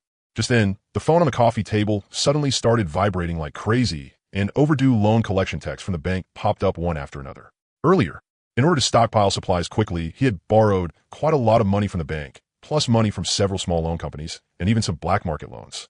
Today just happened to be the repayment date. Right after that, calls from collectors at other banks started coming in too. Cheng-Yin picked up the phone, and the collector on the other end immediately spoke in a tone that mixed persuasion with threat. "Boss Chung, your loan is due today. When exactly are you going to repay it? If it goes overdue, then we can only take legal action, sue you, and seize your villa and assets." Cheng-Yin let out a mocking laugh, his tone calm. "Repay? Repay my ass. Who the hell do you think you are?" The debt collector on the other end froze, clearly not expecting him to say that. After being stunned for 2 seconds, he snapped in exasperation. "President Chung, are you crazy? You think you can just not pay back what you owe? Do you believe we 1T come straight to your door right now? We'll ruin your reputation. You're a company boss, for God's sake. Come to my door." Cheng-Yin looked at the snow outside, growing thicker and thicker, and his smile widened. "If you got the guts, then come. If you can make it to the entrance of my villa alive, I'll admit you're impressive." With that, he hung up immediately and added the number to his blacklist. The moment he hung up, another call came in. This one was from a small loan company's collections department. The tone was even harsher, openly threatening. "Cheng-Yin, the 30 million you owe us is due today. Pay up now, otherwise we'll find someone to break one of your legs." Cheng-Yin couldn't be bothered wasting words. He hung up and blocked the number. For the next dozen or so minutes, the calls and WeChat messages never stopped. Banks, loan companies, even suppliers he had worked with before, every one of them came demanding payment. His WeChat had already exploded, packed with dozens of debt collection messages, along with all kinds of threatening and insulting voice notes. His face stayed expressionless as his fingers moved quickly, selecting every single person demanding money, every loan company, every bank manager, then deleting and blocking them all. In less than a minute, his WeChat was completely clean. Not a single annoying debt collection message remained. The apocalypse was here. Who still cared about loans or credit records? Staying alive was the only thing that mattered. After deleting everyone, Cheng-Yin casually tossed his phone aside and opened a short video app. It had already been snowing for nearly 2 hours. A thin layer of white had formed on the ground outside, and the short video platform was already flooded with videos about the snowfall. Guys, who gets this? It only warmed up for 3 days, and now it's snowing heavily again. Is this damned weather ever going to end? A few days ago, it was minus 20 degrees, and I was freezing my ass off. I just recovered for 3 days, and now this again? What the hell is wrong with this shitty weather? Is it messing with me on purpose? People are panic buying rice, flour, and oil at the supermarket again. My mom just told me to stock up on 2 bags of rice. Don't tell me another cold wave is coming. Don't scare me. The ex-City Meteorological Bureau just issued a warning. Heavy snow will continue for the next 3 days, and temperatures will plunge to minus 30 degrees. Oh my God, again? Damn it. The videos were full of netizens wailing and complaining, forming a sharp contrast with the sense of surviving a disaster they had felt when the cold wave faded 3 days ago. Most people were only irritated and full of complaints. No one realized that for most of them, this snowstorm would be the last snowfall of their lives. Cheng-Yin kept scrolling through the videos, expressionless. He could see crowds panic buying in supermarkets once again. Traffic on the streets was starting to clog up. Some people were stockpiling supplies, some were cursing in the streets, and some still didn't care at all, thinking it was just an ordinary heavy snowfall. They even said people worrying about it were making a fuss over nothing. He closed the short video app and got up to walk into the kitchen. He took out fresh wagyu, king crab, lobster, matsutake mushrooms, and all kinds of top-grade ingredients from his space.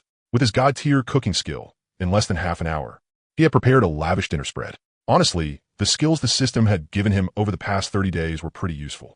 Pan-seared wagyu, cheese-baked lobster, matsutake soup, and several delicate side dishes. The aroma instantly filled the entire living room. Cheng-Yin sat at the dining table, poured himself a glass of Lafite, and leisurely enjoyed the top-tier food while watching the blizzard outside grow fiercer and fiercer, listening to the occasional news alert popping up on his phone. Life could not have been more comfortable. Outside, people were still annoyed and complaining over the sudden heavy snow, fighting tooth and nail over a single bag of rice or flour.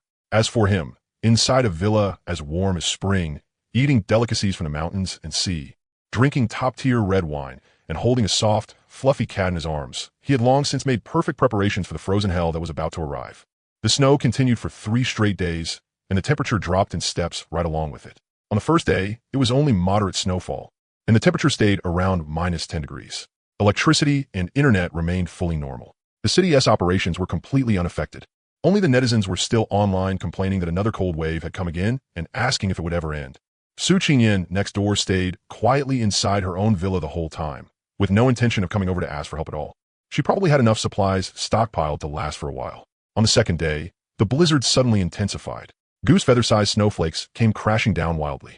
The snow in the yard rose past the ankles, and the temperature dropped to -20 degrees. More than half the vehicles vanished from the streets. And the supermarket shelves were once again emptied by panic buying, but people still were not truly panicking yet. Qingyin had once tried putting on a full set of down clothing and stepping outside the villa gate, staying in the yard for 5 minutes. Even with the down gear on, the biting wind still cut across his face like knives. It was still a little cold. He had no doubt that without the down clothing, staying outside for less than 10 minutes would cause severe frostbite.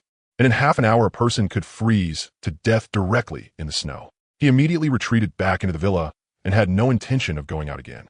At midnight on the third day, the system notification rang out once more, cold and cruel. Ding! The global extreme cold apocalypse has entered its final stage. The current global temperature has synchronously plummeted to -60 degrees. Main power grids, water supply, and communication trunk lines are beginning to fail. The transportation system is starting to collapse. Social order is gradually entering paralysis. The extreme blizzard weather will continue to rage. Host, please be cautious when going outside and prioritize your own survival and safety. Qingyin strode to the window and pulled the curtains open. Outside, it was already a pitch black, frozen darkness. Endless darkness and the raging blizzard filling the sky looked as if they could freeze the whole world until it cracked. The phone signal had started cutting in and out, and so had the Wi-Fi. Only the 5 high-power diesel generators he had prepared in advance were still running steadily. The constant temperature heating throughout the house, the lights, and the security system were all functioning normally. Compared to the frozen, deathly silent world outside, it was practically another world entirely. Qingyin stroked the cat in his arms, and a calm smile curled at the corner of his mouth. What was supposed to come had finally come after all. No one was getting away. I said it. Even if Jesus came, he'd still have to freeze. For the next 10 days, the blizzard showed no sign of stopping at all. The snow in the yard rose at a speed visible to the naked eye, gradually passing the waist, covering the chest, and finally piling up to the height of the villa's first-floor windows, burying more than half the first-floor exterior walls under the snow. With only a few higher windows still exposed outside. During those 10 days, most of the city's power system collapsed. Only a small number of facilities and single-family villas in wealthy districts could still barely maintain electricity with backup generators. Communications cut in and out, completely eliminating the possibility of outside contact. Transportation was entirely blocked. The whole of X City had turned into isolated cities cut off by ice and snow. More accurately, the entire world was like this. But thanks to the supplies people had panic bought after the cold wave and before the apocalypse arrived, most residents could still barely endure by hiding in their homes, relying on stored food and charcoal for warmth, no matter how hard life became. No one was willing to brave the brutal -60-degree cold and step even half a foot outside their door. The entire city fell into a bizarre dead silence, broken only by the endless howling of wind and snow, day and night. During those 10 days, Qingyin lived a peaceful life, completely isolated from the world. Every day, he played games, petted the cat, worked out, and studied the newly unlocked useless skills. From God-tier house cleaning, to God-tier flower and plant care, to God-tier appliance repair. They were all trivial life skills that did not matter much, but he was happy to take it easy and use those skills to keep the villa in perfect order. From time to time, he would stand by a second-floor window, looking out over the vast white world of ice and snow, using a telescope to observe the situation around the villa district. The villa next door, belonging to Su Qingyan, always had a faint light on, clearly showing that the supplies and fuel she had stockpiled were enough to support her. Her days were not particularly difficult. By the 10th day after the apocalypse descended, the peace was completely shattered. Most ordinary families had completely run out of food. The charcoal and fuel were almost burned up too, in a house at -60 degrees. It was no different from an ice cellar. Hunger and cold had finally forced people to step out of their homes, braving near certain death as they walked into the endless wind and snow in search of a slim chance to survive. At home, they could only hide under blankets to fight off the cold, but what about their stomachs? If they didn't eat, they would really die. Qingyin stood by the second-floor window, holding a telescope and looking into the distance. At last, the first figure appeared, someone wearing a down jacket, wrapped in a quilt, with only a pair of eyes exposed, stumbling through waist-deep snow toward a nearby supermarket. 1, 2, 10 dozens. More and more figures appeared in the endless white snowfield. like a swarm of ants struggling across an icy wasteland, gambling with their lives for a single bite of food.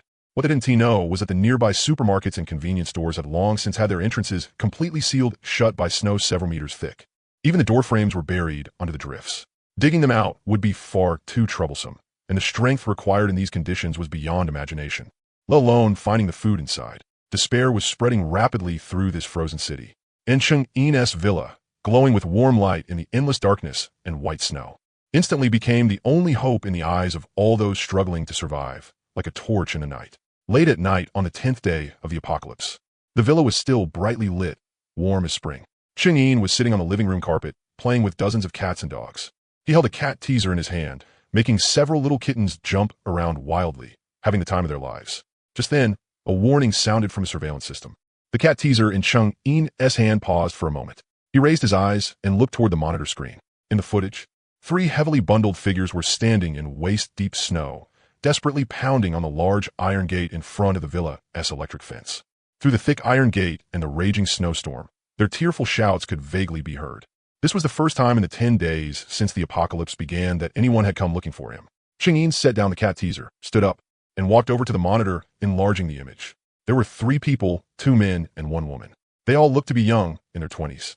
They were wrapped in thick down jackets, with 2 extra quilts wound around the outside. They wore goggles and masks on their faces. The exposed skin was frozen red and purple, and their bodies were covered in snow and ice shards. It was obvious they had been walking in the storm for a long time and had already reached their limit.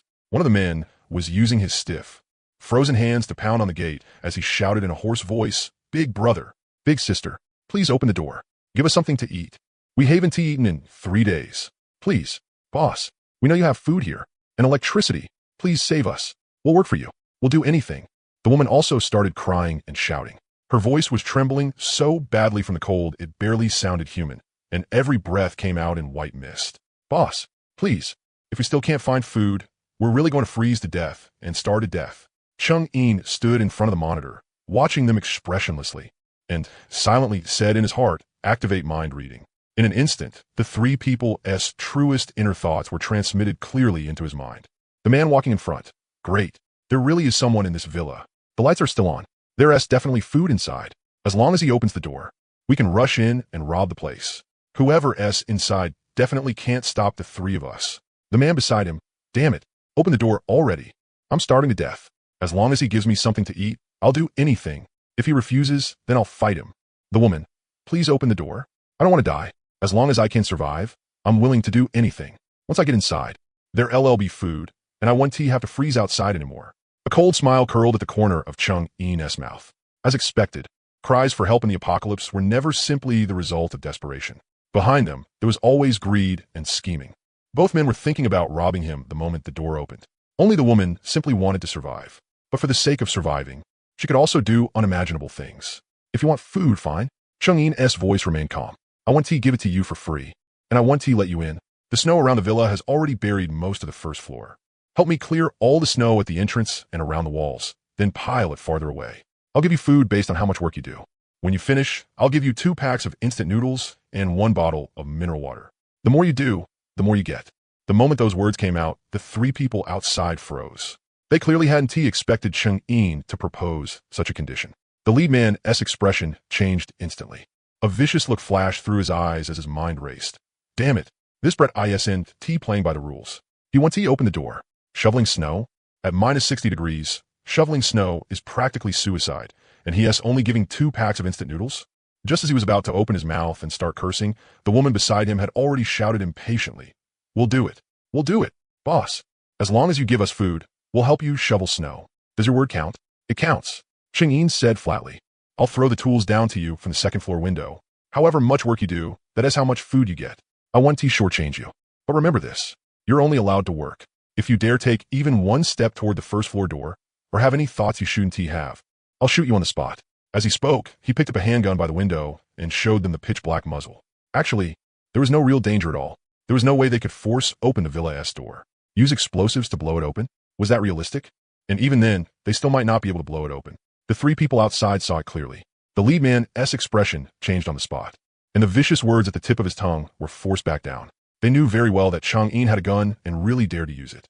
In this icy world of minus 60 degrees, if you died, then you died. No one would care. We'll do it. We'll do it. The woman quickly agreed, afraid Cheng-Yin might change his mind. Cheng-Yin didn't waste words. He turned around, took 3 snow shovels and several pairs of thickened winter gloves out of his space, walked to a side window on the second floor, opened a crack, and threw them down. The 3 of them hurriedly picked up the snow shovels and gloves from the snow. They exchanged glances and, in the end, resigned themselves to their fate, picked up the shovels, and started laboriously clearing the snow around the villa walls. In the brutal cold of minus 60 degrees, even wearing thick down jackets, shoveling snow was still a life-risking task. The piercing wind carried ice shards that slashed across their faces like knives. The hot breath they exhaled instantly froze into thick frost on their eyelashes and masks. Every swing of the shovel took tremendous effort. Cheng-Yin sat in front of the monitor, petting a cat while watching them work. His mind reading stayed active the entire time, keeping a constant watch on their thoughts. The lead man, after not even 10 minutes of shoveling, had already started cursing in his heart. He kept calculating how to grab the food and run, and even tried to find an opportunity to smash a window and rush inside. The other 2, meanwhile, simply worked with their heads down, thinking only about finishing quickly and getting the food. Cheng-Yin's gaze turned colder. He pressed the intercom button and said coldly to the lead man, "If you don't want to work, then get lost. Stop slacking off there and stop entertaining crooked thoughts. Slack off again and get the hell out. Don't even think about getting a single bite to eat." The man's whole body stiffened. He suddenly looked up at the surveillance camera, his eyes full of terror. He couldn't understand it no matter how he thought about it. He had only been thinking those things in his heart. So how did Cheng-Yin know? He no longer dared to slack off, and he didn't dare entertain any crooked thoughts either. He could only lower his head and shovel snow with all his might. Seeing that it was more or less done, Cheng-Yin finally spoke. "Stop. That's enough." The 3 of them stopped immediately and collapsed into the snow, gasping for breath in huge gulps, so exhausted they couldn't even lift a finger. They were truly both hungry and cold, taking a double blow to both body and mind. As agreed, Cheng-Yin threw down 6 packs of instant noodles, 3 bottles of mineral water, and 3 sausages from the window. The moment the 3 of them saw the food lying in the snow, their eyes lit up instantly. They lunged at it like madmen, not caring about the cold at all. They tore open the packaging and stuffed the food into their mouths, wolfing it down so fast that tears started falling. This was the first bite of food they had eaten in 3 days. After finishing the food, the woman raised her head and shouted hoarsely toward the modified second-floor window. "Big brother, we'll keep working.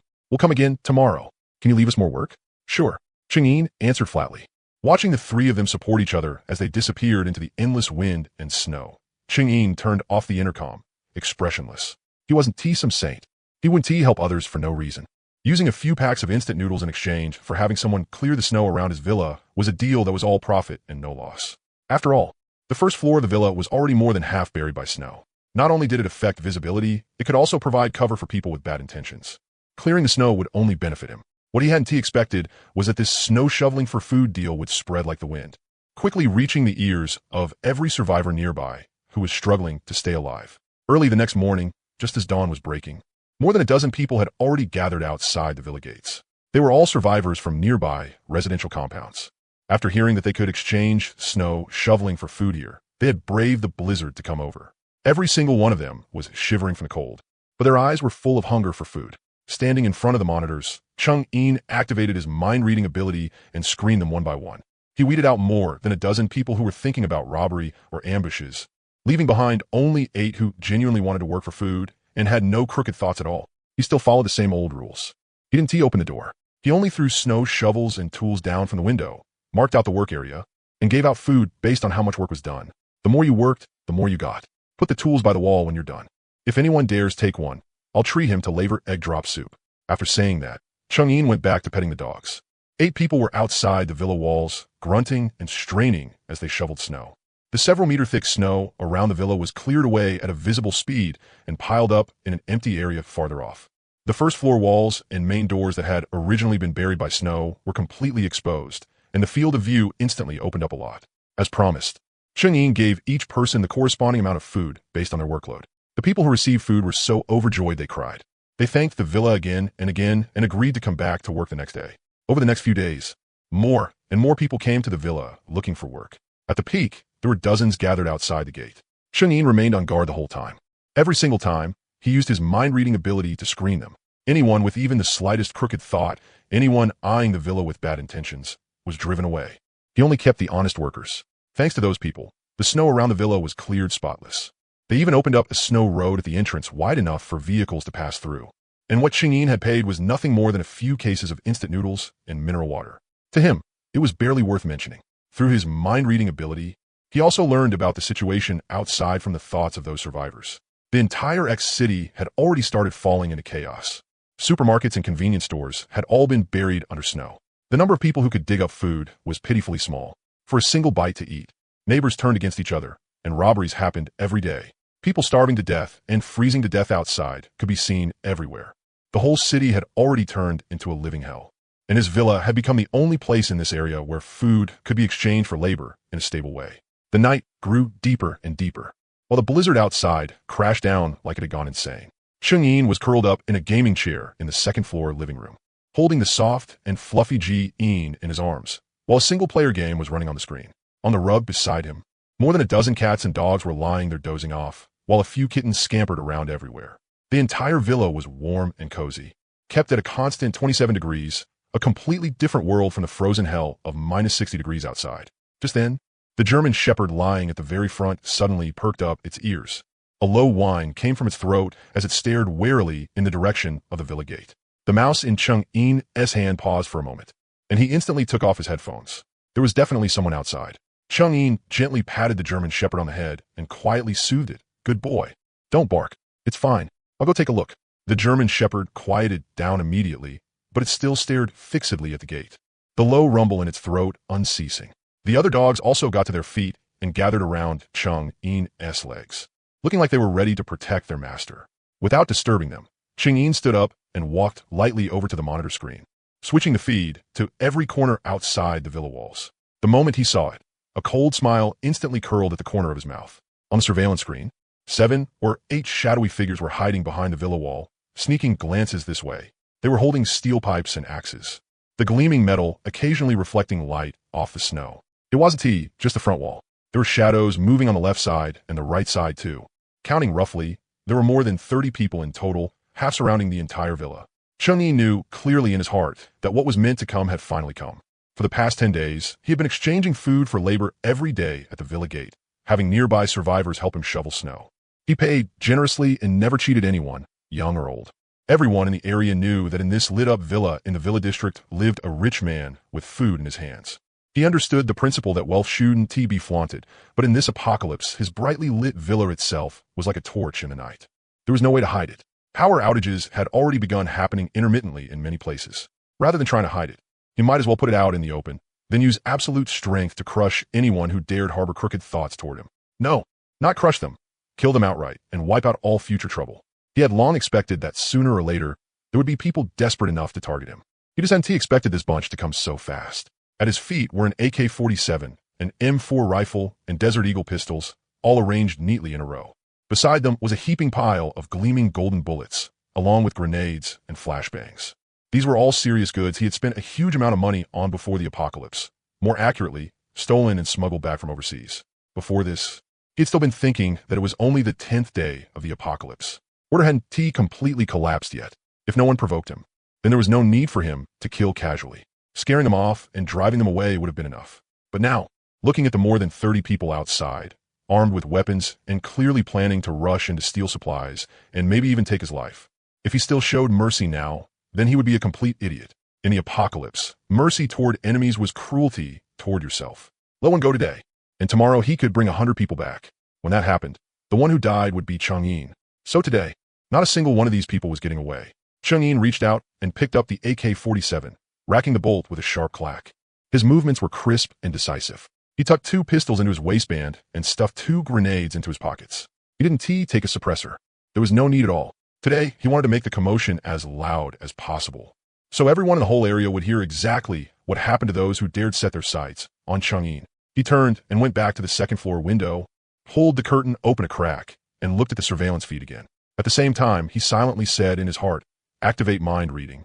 In an instant, the inner thoughts of the 30-odd people outside the wall poured clearly into his mind, as if someone had turned on a loudspeaker. The one leading them was Zhao Hu. The same guy who had come to shovel snow before had been scheming in his heart and had been directly driven off by Chang'in. At this moment, the brat was hiding behind a snowbank beside the main gate, his eyes fixed on the villa entrance as he viciously thought. Damn it, he hands out food every day, guards such a huge villa, and has so many supplies. If we don't rob him, who else are we going to rob? Once we rush in, we control this brat first and take all the supplies. There've definitely got to be women in the villa too. When the time comes, all the brothers can have some fun. Be careful. Don't cause any deaths. There's still official broadcasts going on right now. If rescue comes and people have died, we'll get shot for it. Beat him into submission first, grab the stuff, and leave. Staying alive is what matters most. Beside him, a yellow-haired punk holding an axe said viciously, "Brother who? What is there to be scared of? In this hellish weather, even the cops can barely protect themselves. Why would they bother with us? Once we rush in, if this brat dares fight back, I'll chop him down with one axe. The instant noodles, the sausage, the bottled water inside, it's all ours. If we take it back, we'll survive this damned weather." Someone else was thinking, once the door opens, I'm rushing in first and grabbing 2 boxes of instant noodles before anything else. I Haven Tea had a full meal in 3 days. As Cheng-Yin listened to their thoughts, the coldness in his eyes deepened. So you're still thinking about not causing deaths? You come to rob my stuff and target me, and I'm supposed to politely let you leave? Dream on. Time passed second by second. The wind and snow outside grew even fiercer. The howling wind just happened to cover their movements. Zhao Hu, his body bloated from being wrapped in a blanket, gave the people around him a hand signal. The 2 punks holding hammers immediately hunched over and darted to the wall like rats. Raising their hammers, they smashed them toward the wall. The instant their hammers struck the wall, Cheng-Yin at the second-floor window pulled the trigger. Da-da-da-da. The deafening gunfire instantly exploded through the silent snowy night, directly drowning out the howl of the storm. At close range, the power of the AK-47 was terrifying to the extreme. A bullet blasted the hammer right out of that punk's hand, tore away half his palm in the process, and then viciously punched into his chest. The kid didn't even manage to let out a scream. His body suddenly stiffened, and he fell straight backward, crashing heavily into the snow. Blood instantly dyed the white snow beneath him red. It was obvious he wasn't going to survive. The other punk holding a hammer beside him was scared stupid on the spot, frozen where he stood like he'd seen a ghost. He never would have thought someone would die before it had even properly begun. Was that gunfire? Their sneak attack had been exposed immediately, behind the snowbank. Zhao, who was stunned too, though his face wrapped in a towel, couldn't be seen clearly. He had never expected the other side to have a gun. And not just a gun, a rifle. And he had gone straight for the kill, dropping a man in just a few shots. He had originally thought the other side was just some rich second-generation heir, even if he had overwhelming power and some weapon. At most it would be a handgun for self-defense. He had never imagined the other side actually had a heavy piece like this. One listen, and it was obvious the burst fire sound wasn't from a pistol. But things had already reached the point where the arrow was on the string. It had to be fired.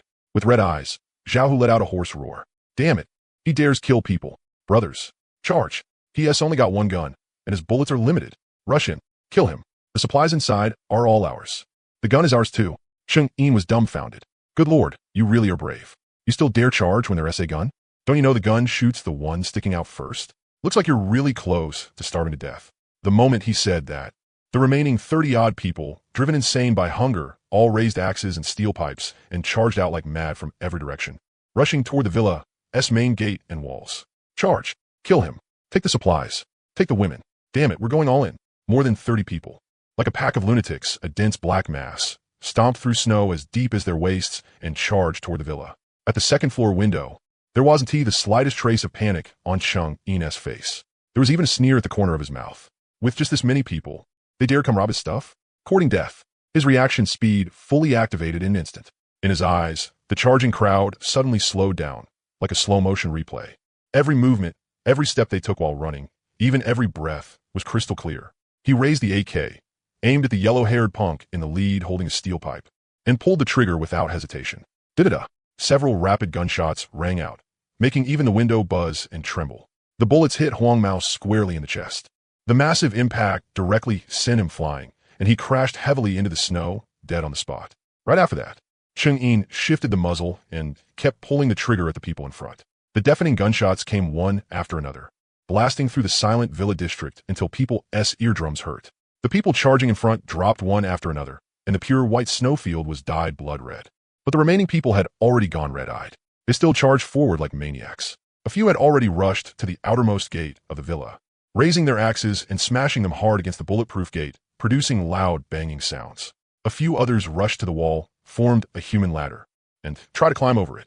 Cheng-Yin's eyes turned cold. He reached into his pocket, pulled out a grenade, yanked off the pin, and threw it straight at the cluster of people gathered in front of the gate. It landed with a heavy thud. What the hell is that?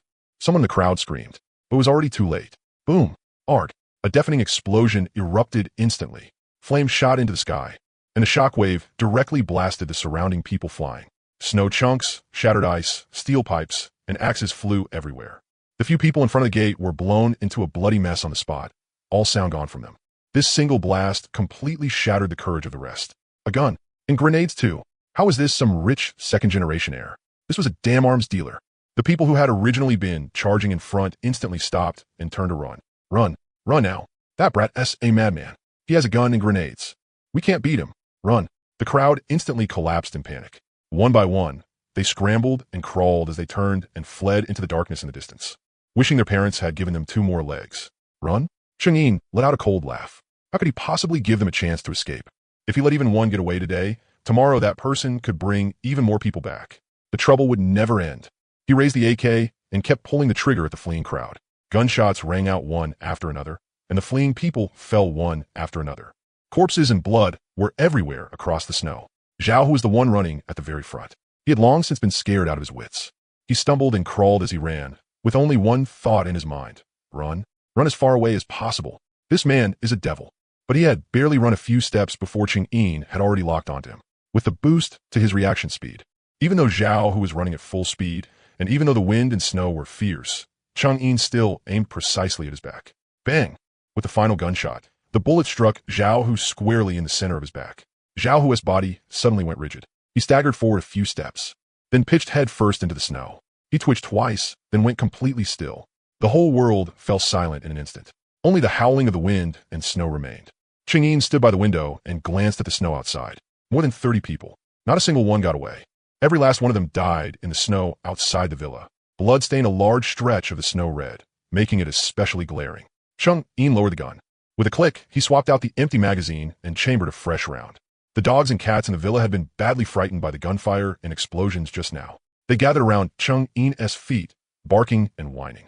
Cheng-Yin bent down and patted their heads one by one, soothing them in a low voice. It's okay now, it's okay. Be good. Don't be scared. He kept these dogs just for fun as pets. He had never once thought of sending them up to risk their lives. As for fighting and killing, he could handle that himself. After calming the dogs, Cheng-Yin walked back to the window and looked toward the other parts of the villa district. The continuous gunfire just now, along with the grenade explosions, had made far too much noise. Anyone in the entire villa district who was still alive had definitely been jolted awake. Sure enough, when he looked up, the villa district, which had been pitch black a moment ago, now had lights coming on one after another. 1 light, 2 lights, 10 lights. Behind countless windows, pairs of eyes were staring over in terror at the direction of his villa. The entire villa district had been thoroughly awakened by the gunfire. In the basement of villa number 3 in the district, a middle-aged couple was curled up under the blankets, relying on several thick quilts to stay warm. 2 candles burned beside them, the dim flames flickering and illuminating their deathly pale faces. Their generator had run out of fuel long ago. It had been dead for almost a full day. The house was as cold as an ice cellar, more than 20 degrees below zero. The couple huddled under the blankets, not even daring to breathe too loudly, just waiting for daylight to see if they could go out and find something to eat. Right then, a deafening gunshot suddenly rang out from outside. The couple instantly shuddered so hard they nearly rolled out of bed. The man clapped a hand over his wife's mouth, his eyes wide, every hair on his body standing on end, and said in a hushed voice, "Don't make a sound. Don't make a sound." The woman's face went white with fright, and tears immediately started streaming down. She clutched the man's arm with both hands. Right after that, the gunfire outside came one shot after another, like firecrackers going off nonstop, crackling endlessly with one massive explosion mixed in. The couple shrank under the blankets, clinging to each other, scared out of their minds. They had lived more than half their lives, yet they had never heard gunfire this dense before. And that was an explosion from a bomb. Wasn't that the kind of thing that only showed up in movies? How had it appeared in real life? The gunfire went on for several minutes before finally stopping. Outside, everything fell silent again, leaving only the sound of the wind and snow. But the couple still didn't dare make a sound. It was only after more than half an hour had passed that the man finally dared, very carefully, to go up to the second floor of the villa, cling to the edge, and look outside. It was pitch black outside. Only one villa in the distance, the one Cheng-Yin lived in, was brightly lit, glaringly bright. And in the snow at the entrance to that villa, under the faint moonlight, he could see dark shapes strewn all over the ground.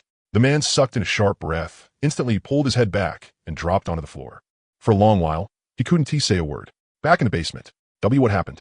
The woman asked in a trembling voice. She could tell from his expression that something was very wrong. The man swallowed. Dead. So many people are dead. All dead at the front gate. The one who opened fire it was that guy whose lights are always on, the one who hired people to shovel snow. How does he have a gun? He even killed people? Isn't he afraid that after the blizzard passes, he'll get arrested and executed? The woman was so frightened that even her voice changed. It's not just the gun. That explosion just now was probably a bomb. Besides, executed? Right now? Nobody even knows how long this blizzard is going to last. The man clutched his chest, breathing heavily. Just what kind of person is he? He actually has gear like that? Then what do we do from now on? He is right next door to us. The woman cried. Don't provoke him. Absolutely do not provoke him. The man said it once. Even if we starve to death later, we absolutely cannot go mess with him. He is a madman. A madman who kills without blinking.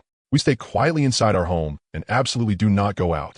The same scene was playing out in villa after villa across the entire district. In another villa, several young men were gathered around a small electric heater, chewing on dry, hardened instant noodles. They were college classmates. After the apocalypse began, they had banded together and holed up in this villa, barely surviving on the little supplies they had stockpiled earlier in the villa as generator. The gunfire and explosions just now had completely stunned them. The few of them looked at each other, their faces full of bewilderment. Holy crap, that was an AK, right? Definitely. I've been playing shooting games for more than 10 years, and I've even done target practice before. There is no way I heard that wrong. And that explosion just now, it was a bomb. Damn, who's that guy? That's insane. They quietly peeked through the window and saw that Chung-In's villa entrance was covering corpses. Has he lost it? He just killed them all? That was so many people. He just killed them like that? What else was he supposed to do? They rushed all the way to his front door. If it were you, wouldn't you kill them too? Still, this guy's seriously ruthless. He didn't leave a single survivor. And he actually has rifles and bombs too. That is way too wild. I wonder if it was C4. We absolutely cannot provoke him in the future. Let us just behave ourselves and not get any ideas about him, or we want to even know how he died. In another villa lived a retired elderly professor couple. When they heard the gunfire, the old couple had been sitting on the sofa, listening to the broken, intermittent official broadcast on the radio. The continuous gunfire and explosion startled the old woman so badly that she jerked in shock. The old man supported his wife, his own face looking awful as well. He walked to the window, lifted a corner of the curtain, and looked toward Chung-In's villa, then let out a heavy sigh. The times have changed. Completely changed. The old man shook his head, his voice full of sorrow. We used to watch gunfight movies on TV all the time. I never thought that now it would happen right in front of us. Then, the person who fired the gun. Will he come cause trouble for us too? The old woman asked fearfully. No. The old man shook his head. Who would brave a snowstorm to come trouble two old people like us? 1 foot in the grave. As long as we don't provoke him. He won't come looking for trouble with us. It's just a pity for those young people. They lost their lives. The old woman wiped away her tears, unable to say a single word. Across the entire villa district, among the dozens of villas, every person still alive was awake at this moment, all talking about Chung-In, all talking about the gunfire, just now. Some said he was a madman, a killer who didn't blink. Some said he did the right thing. Those people had already come to rob him at his own front door, and anyone in his place would have fought for their life. Some marveled at the weapons in his hands and wondered what his background really was. But even more people felt fear from the bottom of their hearts. They engraved one thing firmly in their minds. In that brightly lit villa lived a ruthless man they absolutely could not afford to offend. Even if they starved to death in the future, they still must never provoke him. As for Chung-In, he didn't care in the slightest what other people were saying about him. This was exactly the effect he wanted. He wanted everyone in the entire area to know that Chung-In was not someone to be messed with. Anyone who dared set their sights on him would have only one path left, death. Only this could save him from countless troubles later on, making those with ill intentions weigh their own lives first before entertaining any crooked thoughts. Invisible, he walked to the first floor and opened the villa's front door. The piercing cold wind rushed in instantly, carrying a heavy stench of blood. Chung-In tightened his cold weather suit around himself and walked into the yard. He swept a glance over the corpses lying in the snow outside, his expression blank. He had no intention of dealing with the bodies. At minus 60 degrees, the corpses were frozen solid. They wouldn't rot or stink at all. Leaving them here would serve perfectly as a warning sign, letting everyone who passed by see what happened to anyone who dared target him. He could always have someone move them away later. He only checked the villa's main gate and perimeter wall to see if there were any damaged spots. The bulletproof gate and steel-plated walls were completely fine, only stained with quite a bit of blood and chunks of snow. Only then did Chung-In turn and head back into the villa. As soon as he shut the door, the cold wind and bloody smell outside were sealed off, and the villa instantly returned to its warmth and silence. Chang'in took off his cold weather suit and tossed it aside. He went to the bathroom to wash his face, then walked into the kitchen, opened the fridge, took out a bottle of iced black tea, and gulped down a big mouthful. The iced tea slid down his throat, instantly suppressing that faint trace of hostility lingering in his heart from firing the gun just now. He wasn't a born killer. After personally killing this many people for the first time, it would be a lie to say his heart was completely undisturbed. But he didn't regret it one bit. In the apocalypse, either you die or I live. Since those people had dared come to rob him, they had to be prepared to die. If he had shown mercy today and let them escape, then tomorrow the one dying would be him. Time rubbed against his pant leg and let out a soft purring sound. Chang'in lowered his head and smiled, giving the cat a few strokes. The slight ripple in his heart instantly calmed down. He walked over to the sofa in the living room and sat down, then turned the satellite receiver back on and adjusted the frequency again. The gunshots from earlier had intimidated the entire villa district, but they had also made him clearly realize that the order of the apocalypse was collapsing even faster than he had imagined. It was only the 10th day, and people already dared to gather more than 30 men with weapons and come straight to his door to rob him. In a few more days, once food was completely exhausted, there would only be more people coming to steal with red eyes. There might even be larger gangs. He had to figure out the situation outside in advance and make thorough preparations. The satellite receiver crackled for a long while before finally picking up the official emergency broadcast again. It was still the same looping announcement. The voice was still steady. But compared to yesterday, the signal was much worse, mixed with harsh electrical static and cutting in and out. All city residents, please note, the world has encountered an extreme blizzard disaster. Rescue forces are doing everything possible to repair lines. Residents are asked to remain at home and avoid danger and conserve supplies. Supply distribution to key areas is continuing. Residents are asked to stay calm, not believe rumors, not spread rumors, unite as one, and overcome this hardship together. The broadcast was broken and intermittent, and many parts were drowned out by static, making it impossible to hear the full message. Chang'in frowned and kept adjusting the frequency, switching to civilian walkie-talkie channels. The channel immediately exploded with noise, all of it discussion about the blizzard. Damn it, how long is this snow going to keep falling? I'm starving. I just risked going to the convenience store in the neighborhood, and the whole place was buried under snow by more than half. I dug for forever just to barely get it open, and when I looked inside, all the food was frozen solid. I had to slowly chip it out. This is hell. People around here have already started killing their pets to eat. Has the world really completely changed? What else could it be? It's already minus 60 degrees. The water and power keep going out every single day, and food has almost gone too. What would people do just to stay alive? It's only the 10th day. It's already become like this. What are we supposed to do in the future? What else can we do? Stock up on supplies, lock your doors, and don't go out. Don't open the door, no matter who comes. Otherwise, you won't even know how you died. The channel was full of noisy voices, overflowing with panic and despair. Chang'in listened quietly without saying a word. Everyone had realized it now. The apocalypse had truly arrived, and order was truly about to collapse. Before, people still clung to hope.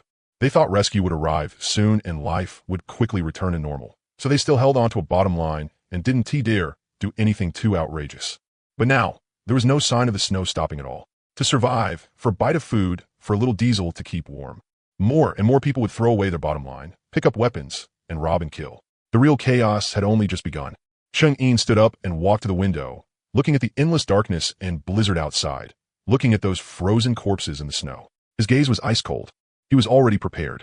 Whoever dared come would die. While the gunshots in the villa district were spreading across the entire area, the Sunshine Kailang residential community, 3 kilometers away, was still immersed in a false sense of safety and order. In the brutal cold of minus 60 degrees, the entire front gate had been completely sealed shut by snow several meters thick. Cars couldn't get out at all. Of the more than 30 residential buildings, the overwhelming majority had sunk into darkness and cold. Only a few households still had faint lights on. The brightest and warmest place in the entire community was the property management office and neighborhood committee office in the center of the compound. A high-powered diesel generator was humming as it supplied electricity to the office. The electric heaters were running at full blast, making the room toasty warm. It was a completely different world from the frozen hell outside. Inside the office, Lu Guilon was sitting on the sofa, holding a steaming cup of brown sugar ginger tea. On the table beside her were open cans of meat, ham sausages, and a whole bag of white flour buns. She was 58 this year. Before retiring, she had worked for the sub-district office for 30 years.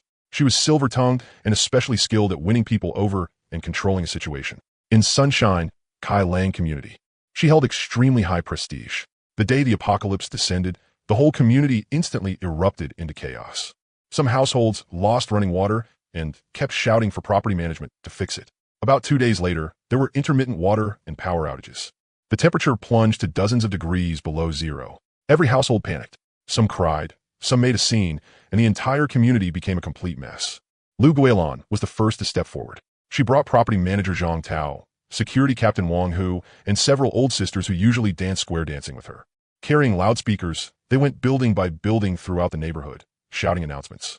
They soothed everyone's emotions, then sealed the main gate of the community and strictly forbade outsiders from entering, preventing the chaos outside from spreading in. They also took out all the flood control emergency supplies stored in the neighborhood committee warehouse, rice, flour, grain, and cooking oil, and distributed them by head count to elderly people living alone and struggling families in the community. At that time, everyone in the entire neighborhood treated Lu Guilin as their savior, as their backbone. They all called her Director Lu and obeyed her every word. Everyone believed that with Director Lu around, as long as they followed her, they could hold out until rescue arrived and survive.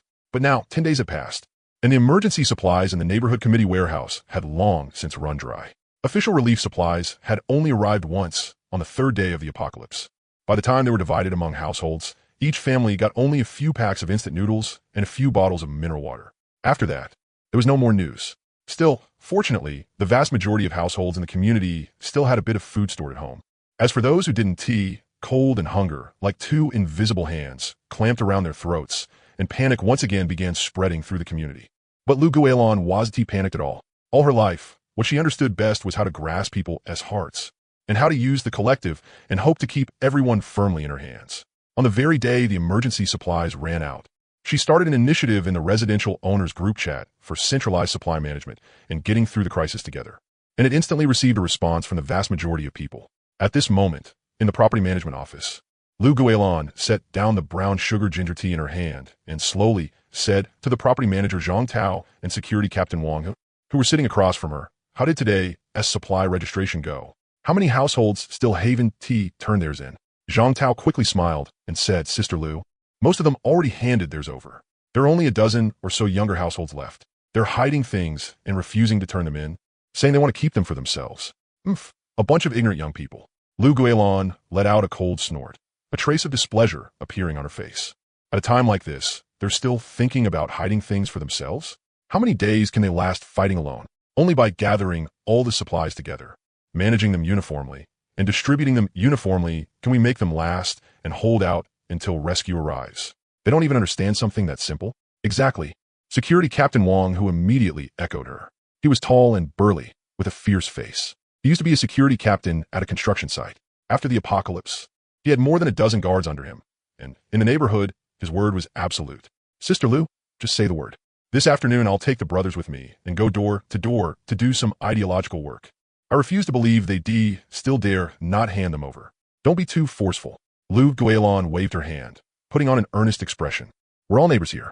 Persuasion should come first. Explain the reasoning clearly to them. This is a special time, and unity is the most important thing. We can't allow individualism. Being selfish and self-serving will make everyone point fingers at them." "Understood. Sister Lu, I get it." Wang Hu immediately nodded, a vicious glint appearing on his face. Inside, he was thinking, "Old woman, you're still useful for now. Once you're not, your greatest use will be as food." Lu Guilin looked at the two of them and nodded in satisfaction. She reached for the canned meat on the table, speared a piece with a fork, put it in her mouth, and chewed slowly. She knew better than anyone that all that talk about centralized supplies, getting through hardship together, unified distribution, and making things last was complete nonsense meant for the residents. More than half of the collected supplies had been secretly hidden by her, Zhang Tao, Wang Hu, and a few trusted people in the basement of the property management office. Rice, flour, grain, cooking oil, canned meat, ham sausages, instant noodles, they were piled up to the brim. If they ate sparingly, it was enough for the few of them to last for more than half a year. As for what was distributed to the residents of the neighborhood, it was only a very small portion. Every day, based on head count, each person got one bowl of thin porridge and one tiny compressed biscuit, just enough to keep them alive as long as they didn't starve to death. As for her promise of openness and transparency and absolutely no special treatment, that was an even bigger joke. The residents of the neighborhood were gnawing on dry, hard compressed biscuits and drinking porridge so thin they could see the individual grains of rice, all while trapped in an ice cellar of -20 to -30 degrees. Meanwhile, she sat in her toasty warm office, eating canned meat with white flour steamed buns and drinking brown sugar ginger tea, living an incredibly comfortable life. She understood the minds of ordinary people too well. Even if they were freezing to death and starving to the point of fainting, as long as you told them rescue was coming soon and already on the way, they would obediently hand over the last bit of food in their possession and keep enduring day after day, clinging to that vague and intangible hope. And she, relying on those people as hope and trust, firmly controlled the entire neighborhood, eating well, drinking well, and peacefully waiting for the blizzard to pass. Just then, the office door was pushed open, and an old lady in her 80s walked in wearing a down jacket and carrying a cloth bag, her face full of smiles. "Director Liu, I'm here." She was Annie Lee, the wife of old Zhang from Building 7. The old couple's children were both living out of town, and they lived alone in the neighborhood.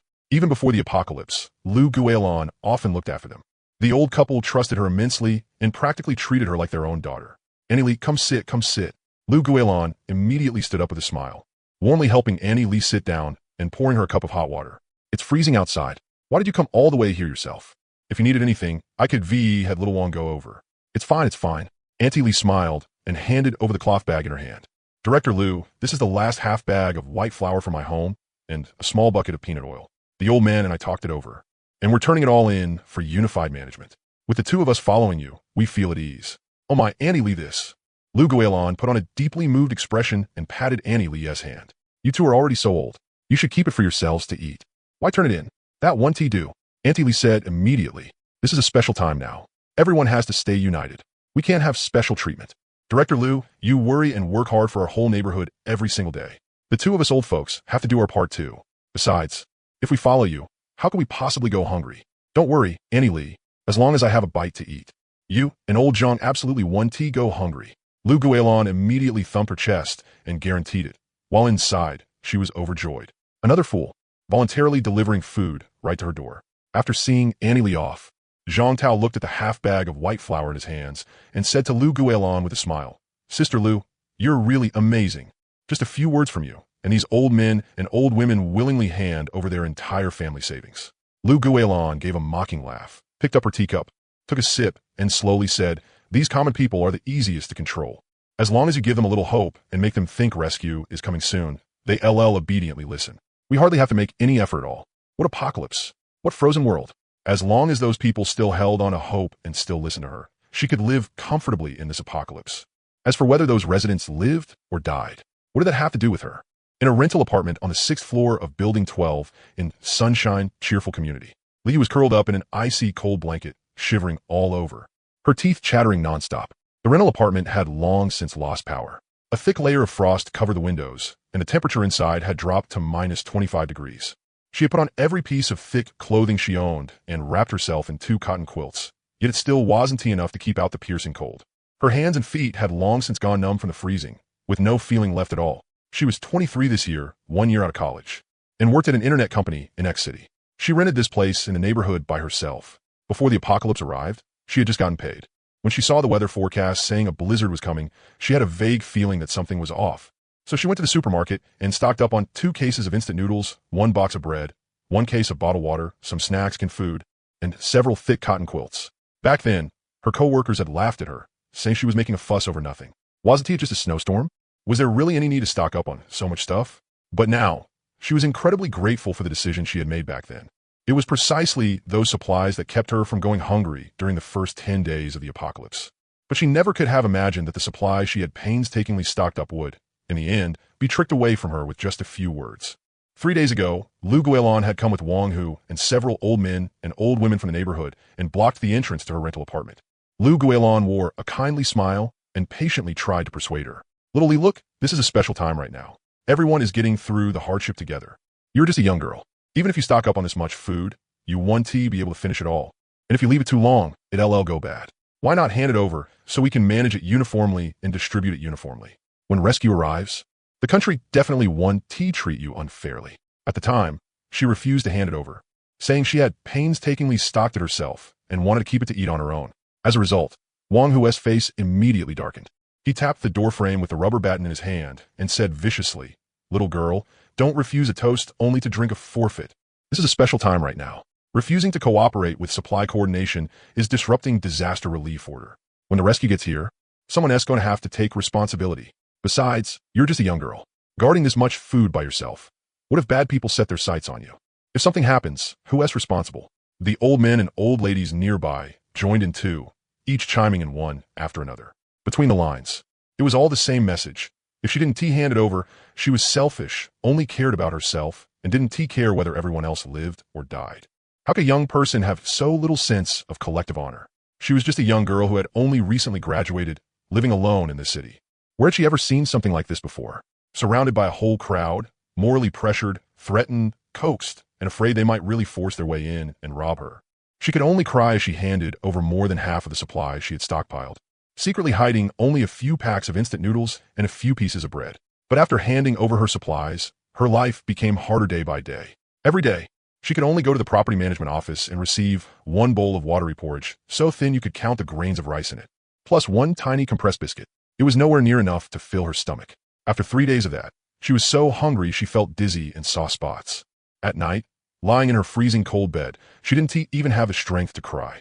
What chilled her heart even more was that she lived in the building right next to the property management office. Every night, she could smell the aroma drifting out from inside. More than once, she had seen Wong Hu and the security guards carrying out box after box of instant noodles, bottled water, and canned meat from the property management office every single day.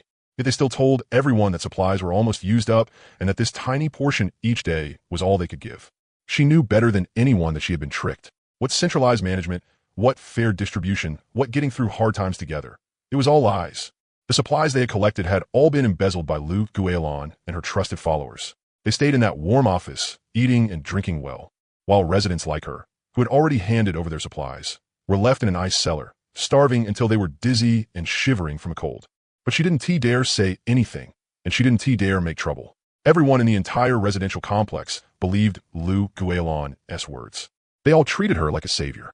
If she dared step forward and say Lu Guilin had stolen the supplies, everyone would only treat her like a rumor monger, like some selfish and vile person, and she would be condemned and cursed by everyone.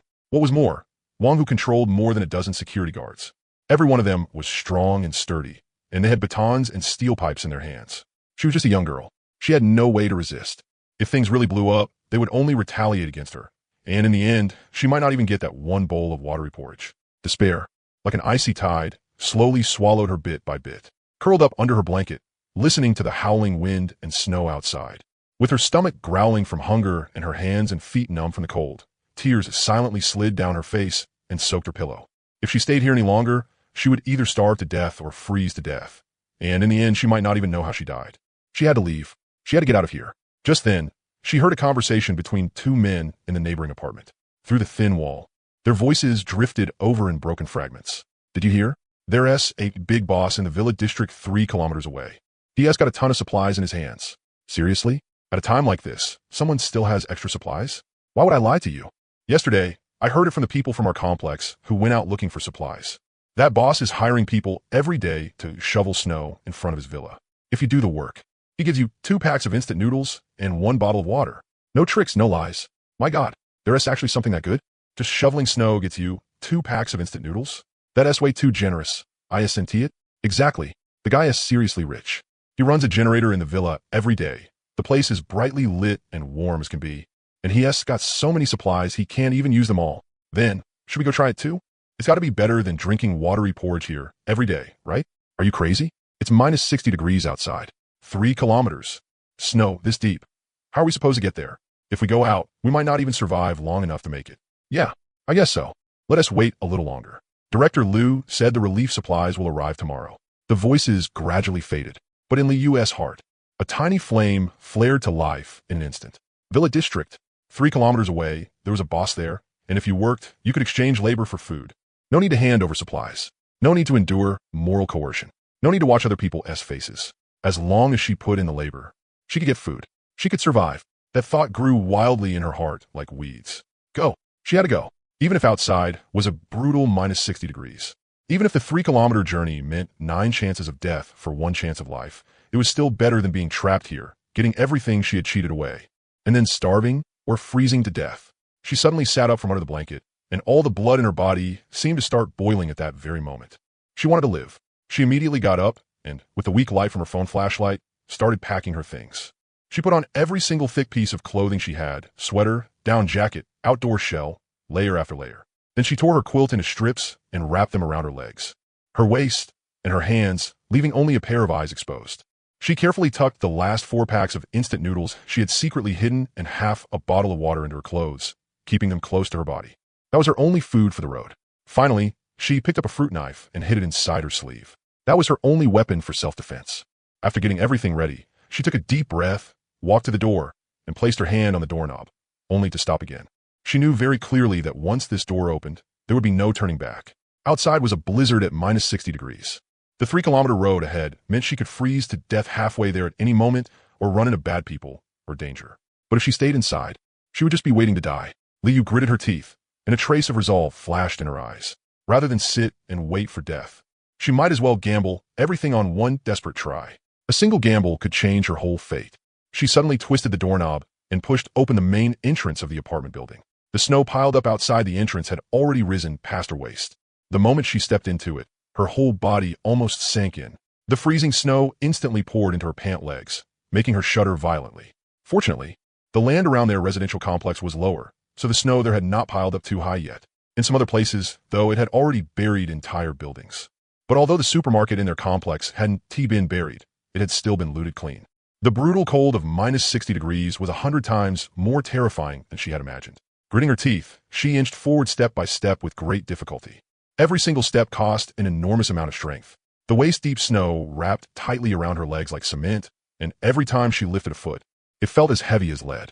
The freezing wind carried shards of ice and slammed them hard against her body. Even wrapped up so tightly, she could still feel that bone-piercing cold. Before long, her hands and feet went numb and lost all feeling. She could only rely on sheer willpower and mechanically force herself forward. She didn't dare stop. She knew that once she stopped, she would never be able to move again. She would only freeze to death in this snowfield and become an ice sculpture. Around her, there was nothing but endless white snow and the howling of the wind. She had already been walking for almost 2 hours, yet she still hadn't even covered 2 kilometers. The instant noodles in her clothes had long since frozen rock hard, and the bottled water had turned to ice too. Her strength was almost gone. She was dizzy, lightheaded, and weak all over. Every step left her gasping for a long time. Just then her foot slipped, and her whole body pitched forward, falling into a snow pit. The snow instantly swallowed her over her head. The freezing snow immediately poured into her collar and into her mouth and nose, making her whole body convulse violently. She couldn't catch her breath and almost passed out. She struggled desperately, trying to climb out of the pit, but her hands and feet had long since gone numb from the cold. She couldn't use any strength at all. The more she struggled, the deeper she sank. Despair instantly swallowed her. Could it be? Was she really going to die here? She was only 23. She didn't want to die. She thought of her parents far away back in her hometown. She thought of how she still hadn't properly seen this world. She thought of how all she wanted was to stay alive. A surge of strength suddenly rose from deep inside her. Like she'd gone mad, she flailed her arms and clawed her way upward little by little. Her nails broke from digging so hard, but finally she crawled out of the snow pit, crashed heavily onto the snow, and gasped for breath in huge, ragged pulls. Tears mixed with melted snow and froze into ice on her face. Lying in the snow, she forced herself up with all her strength and stood. Keep going. Can't stop. Grinding her teeth, she kept moving forward step by step. Along the way, she saw quite a few frozen corpses stiff in the snow. Men and women, old and young. They had all gone out to look for supplies, only to freeze to death halfway there. Every time she saw one, her heart skipped hard, but only made her more determined to keep going. If she stopped, this would be her ending too. She didn't know how long she walked, or how many times she fell, but at last, a patch of lights appeared in front of her. It was the villa district, those lit-up villas. The villa was right there. Tears instantly welled up in Liu's eyes, and her whole body started trembling. She had finally made it. She wasn't dead yet. Using the very last of her strength, she quickened her pace toward those lights. But she didn't notice that not far behind her, hidden behind a snowbank, 2 men holding steel pipes and machetes were staring fixedly at her back, a greedy glint flashing in their eyes. Inside Chung In's villa, the lights were still blazing, and it was warm as ever. He was in the kitchen making himself a late-night snack. The skill the system had unlocked today was God-tier barbecue, another pretty useless life skill. Still, idle hands were idle hands. He just happened to take some fresh lamb skewers, lamb kidneys, and chicken wings out of his storage space. With the help of the God-tier barbecue skill, he grilled them until they sizzled with oil, and the aroma instantly filled the entire house. More than a dozen German shepherds surrounded his feet, wagging their tails and staring eagerly at the skewers in his hands. A few kittens also came over, meowing around him, hoping to mooch a bite.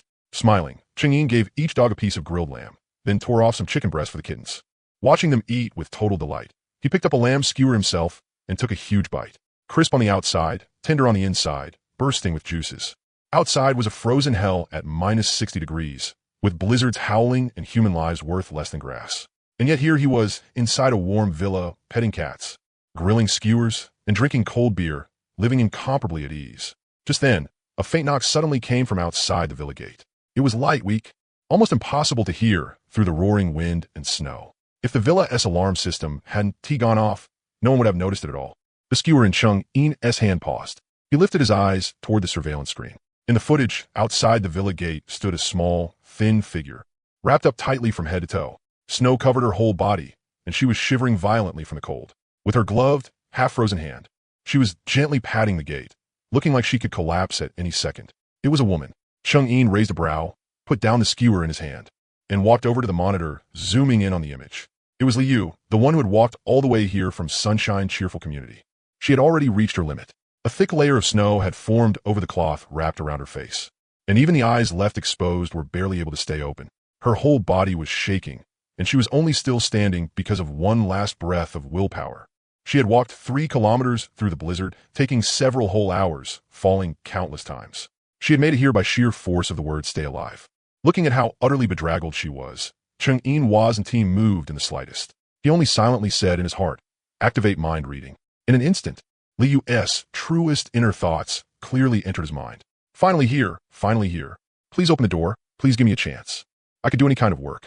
I just want to survive. I don't mean any harm. I just want to trade work for something to eat. Please. So cold, so hungry. I can't hold on much longer. Please don't drive me away. Mom, Dad, I'm sorry. Your daughter might not be able to keep going. Chang'in froze for a moment. He had thought this was another person coming with crooked intentions. Want to rob him. He hadn't expected that this woman truly had no malice in her heart at all. Only a pure instinct to survive and a desperate desire to keep living. There wasn't even the slightest scheming or ill intent.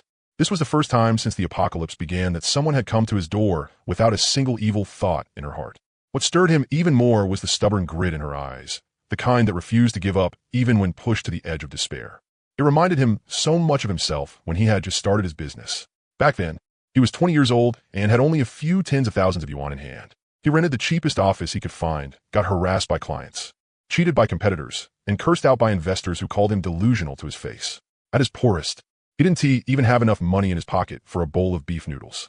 He had squatted in the underground parking garage of an office building, shivering all over from the cold, yet still gritting his teeth and refusing to give up. Back then, he had been just as helpless, just as cornered, and just as unwilling to bow his head as the young girl standing in the snow now. That sliver of empathy made the taut string in his heart loosen ever so slightly, but he still didn't open the door. In the apocalypse, softness was the deadliest thing. Even if she had no malicious intent now, that didn't mean she wouldn't later. Opening the door meant risk. What else more? Who knew if she had a weapon hidden on her, whether someone had followed her, or whether she was a spy someone else had sent in? He walked over to the intercom, pressed the talk button, and his cold voice came through the speaker to the outside. Stop patting the gate. It's useless. The sudden voice coming from the intercom startled Liu. She instantly snapped back to herself, hurried over to it, and said anxiously in a frozen, hoarse voice, so strained it was nearly out of tune, "Hello, and my name is Liu. I came from Sunshine Cheerful Community. I heard you were looking for people to work here in exchange for food. I could do any kind of work. Shoveling snow, cleaning, anything. Please, give me a chance. I just want to exchange labor for food." As she spoke, she cried, and her voice trembled so badly it barely sounded human. Chang'in listened to her while keeping mind reading active. He could clearly hear the thoughts in her heart. They were full of urgency and pleading, without the slightest trace of scheming or malice, not even a hint of resentment. There was only one thing there, her pure desire to survive. He was silent for a few seconds before speaking again, his tone still cold. Sunshine Cheerful Community is 3 kilometers from here, at -60 degrees, and a little girl like you dare to walk all the way over. Your life really is tough. I had no other choice. Liu said through tears. All the supplies in the community were taken away. I was about to starve to death, freeze to death. If I didn't come out, I would died in there. Boss, I really can do any kind of work. I don't want much. Just one bite to eat and a place to shelter from the wind. That's enough. Please. Looking at Liu on the monitor, crying so hard she could barely speak, Chang'in knew clearly that she was telling the truth. From the voice in her heart, he could hear what she had gone through in Sunshine Cheerful Community. He could hear the despair of having her supplies tricked away by Lu Guilin. He could hear the near-death struggle of those 3 kilometers.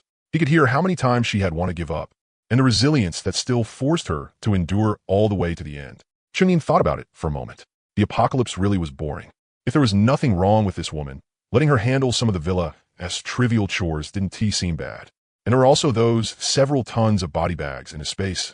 He fell silent for a few seconds, then spoke again. You can come in, but forget about the front door. Walk along the wall. There's a separate doghouse. Come in from there. Liu's crying stopped instantly, and hope flared up in her eyes at once. She nodded hard. Okay, I'll go right now. Thank you, boss. Thank you. Afraid Chang'in might change his mind, she turned around the moment she finished speaking and stumbled through the snow that had just been shoveled not long ago, only to pile up again, running toward the villa's doghouse. Chang'in put down the intercom and looked outside. The doghouse he mentioned was not an ordinary doghouse at all. Before the apocalypse, he had specially designed and modified it. The entire doghouse was connected to the main villa, separated in the middle by a blast-proof tempered glass wall, along with a fully steel retractable bar gate like the ones used in prisons. Only he could control the switch from inside. The doghouse had floor heating, an air conditioner set to a constant 28 degrees, a ventilation system, a water supply system, and a monitoring system. More than a dozen German shepherds normally lived here. The inside was clean and tidy, more luxurious and warmer than the homes most people outside were living in. This was also the villa's second line of defense. Anyone who wanted to enter the villa from here had to pass through the doghouse first and be thoroughly checked under his watch. If there was the slightest problem, he could instantly seal both the front and back doors and trap the person inside to die. Very soon, on the surveillance screen, Liu staggered up to the doghouse entrance. Chang'in pressed the remote, and the outer door of the doghouse slowly opened. Come in and close the door. Chang'in's voice came from the speaker inside the doghouse. Liu quickly pushed the door open and walked in, then shut it behind her. Instantly, the howling wind and snow outside, along with the bone-piercing cold, were cut off by the door. Warm air wrapped around her. The floor heating passed through the soles of her shoes and reached her feet, which had been frozen numb. She could not help shivering, nearly collapsing to the ground. In her entire life, she had never imagined that a place for raising dogs could be this warm and this luxurious. There was clean anti-slip flooring, neatly arranged kennels, automatic water dispensers, even toys for the dogs to play with. The thermometer on the wall clearly showed 28 degrees. Compared to the frozen world outside at minus 60 degrees, it was like 2 completely different worlds.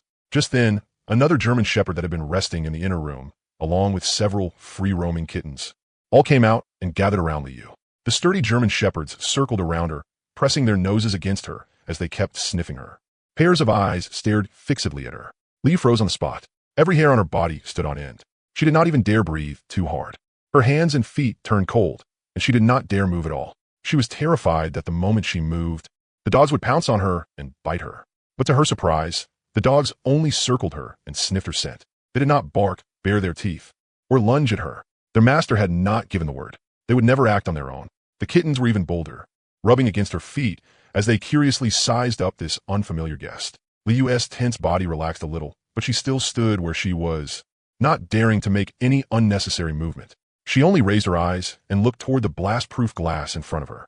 Behind the glass, Chang'in was standing there, expressionless, playing with a desert eagle in his hand as he looked at her. His gaze was icy like blades, as if it wanted to strip her from head to toe and see through her completely. Liu's heart instantly jumped into her throat. She quickly lowered her head, not daring to meet his eyes. Raise your head and look at me. Chang'in's voice passed through the iron gate without the slightest warmth. Liu hurriedly lifted her head and looked at Chang'in behind the prison-like gate, her eyes full of anxiety and pleading. I know you want to survive and stay here to work for me, Chang'in said flatly.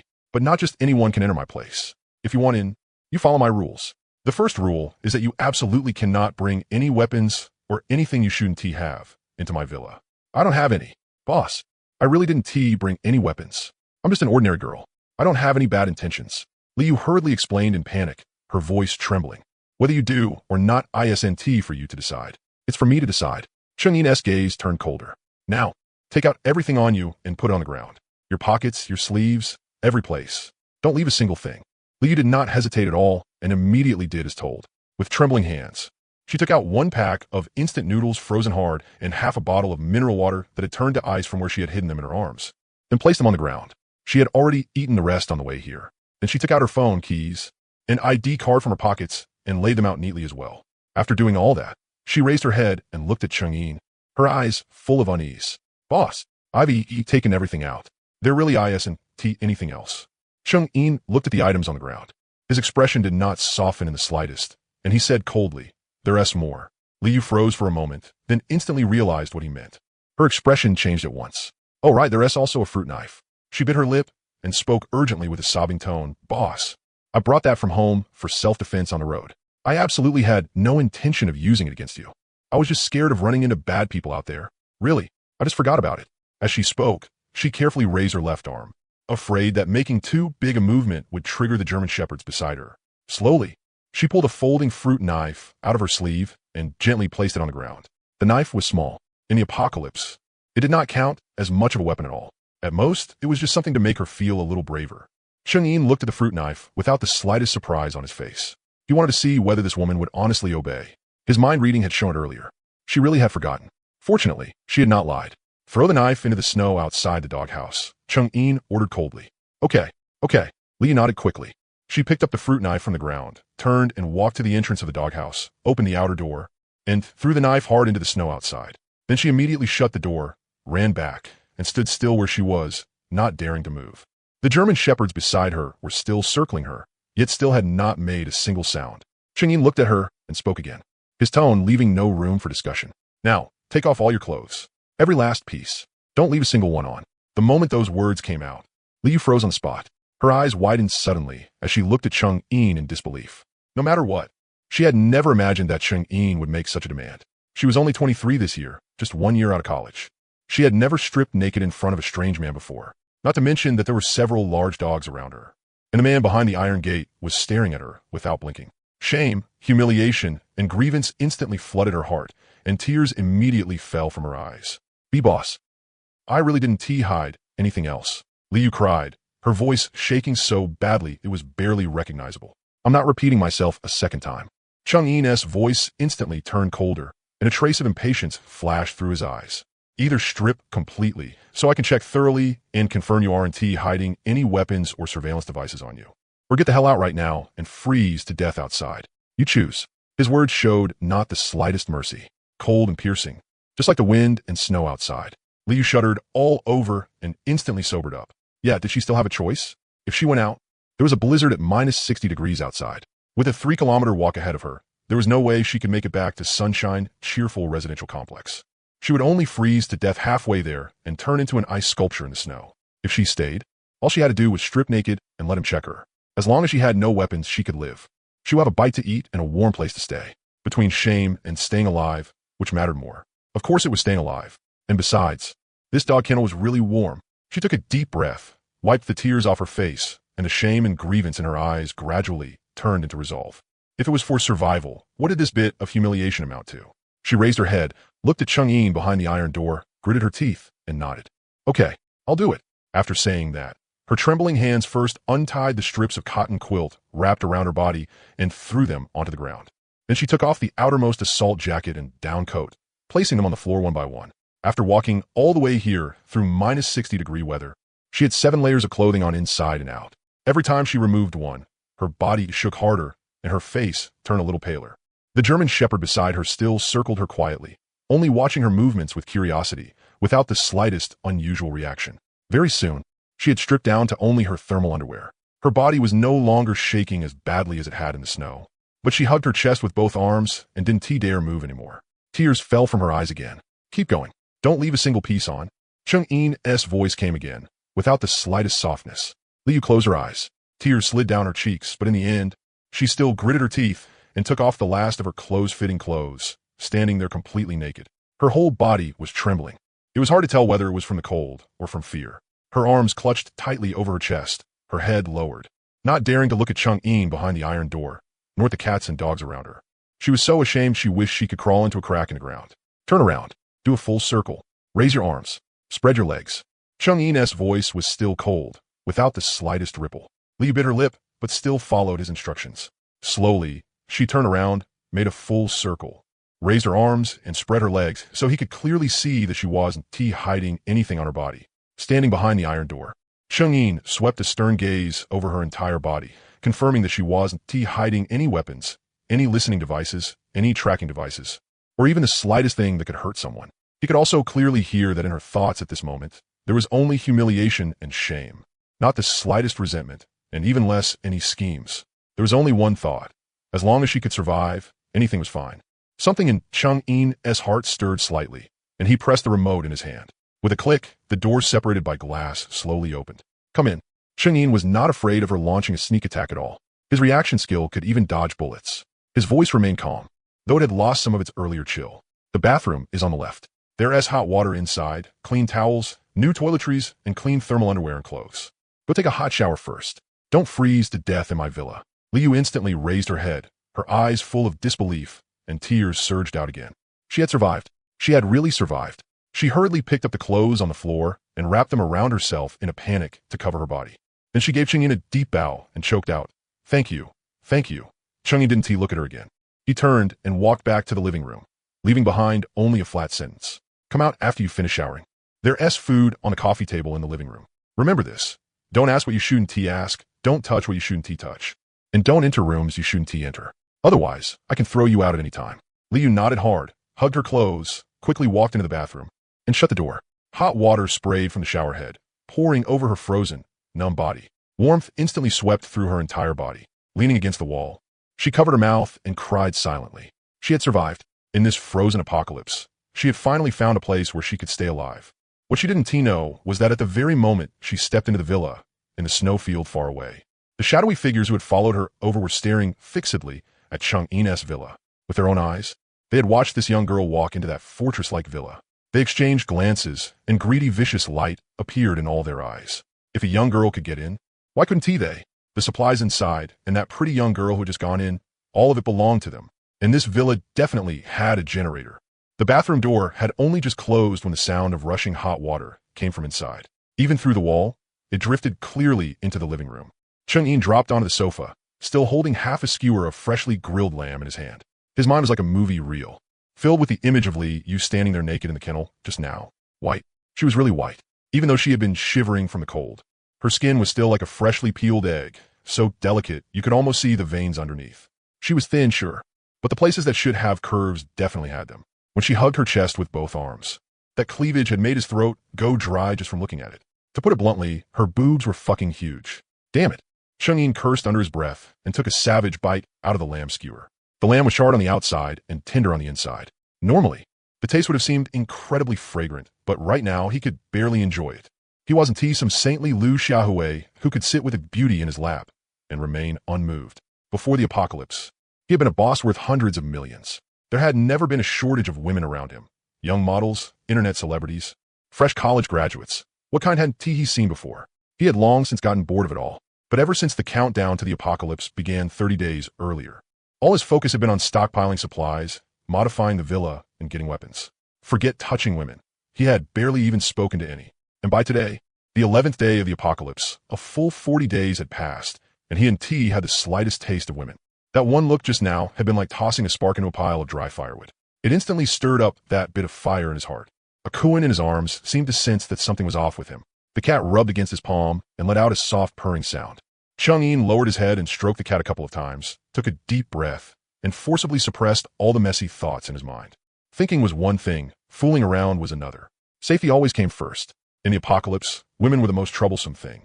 In so many apocalypse novels, the protagonist always ended up losing supplies, losing the stronghold, and finally even losing his life because of a woman. The craziest ones were the type who got carved up and eaten, then reincarnated. Stuff like, I loved you so much I did this and that for you. And you actually joined outsiders to kill me. Bro, are you an idiot? It's the apocalypse and you're still talking to me about love? Love my ass. Chang'in, would never make such a low-level mistake. This girl, you look pure and kind. In her eyes, there was only the desire to survive. No obvious ill intentions, and even a certain toughness to her. She was a lot like his younger self back when he had first started his business. But you never truly knew what was in someone else's heart, especially in the apocalypse. Today she could be deeply grateful to you, and tomorrow, for a single bite of food, she could stab you in the back. Making her strip for inspection was only the first step. Whether she could stay or not would still depend on how she behaved afterward. Chang'in casually tossed the skewer stick onto the table, picked up his ice-cold beer, and took a big gulp. The chilled liquid slid down his throat and finally suppressed some of the dark fire in his heart. He and T turned off his mind-reading ability. With only a wall between them, Liu's thoughts still came into his head loud and clear. The hot water feels so warm. I finally feel alive again. Oh my god, this body wash is Chanel. This boss is way too rich. It's the apocalypse, and he still has stuff like this. Just now, while I was taking off my clothes, did he see everything? That's so humiliating. But he was doing it for safety. If it were me, and someone wanted to enter my house, I'd have to check carefully too. Better than letting a bad person in. I have to work hard. I absolutely can't make him angry. I have to stay here. In this apocalypse, this place is heaven. Chang'in raised an eyebrow, genuinely a little surprised. This girl actually didn't resent him at all? For most girls, if some strange man forced them to strip naked for inspection, even if they didn't say anything out loud, they'd definitely curse him as a pervert in their hearts and hold a grudge. But Liu was different. Not only did she not hate him, she even thought he was right, and all she could think about was working hard and staying here. She was smart, a rare one who understood the situation clearly. He casually picked up the tablet on the table, opened the surveillance feed, and checked every corner around the villa. When Liu came in earlier, he had already noticed several sneaky dark figures in the snow in the distance. They had probably followed her here. At this moment, those shadows were still hiding not far from the villa. They hadn't left. Every so often, they glanced over at his villa, greed practically spilling out of their eyes. A cold sneer curved onto Chang'in's lips. A bunch of idiots courting death. Weren't they cold? He had already killed more than 30 people.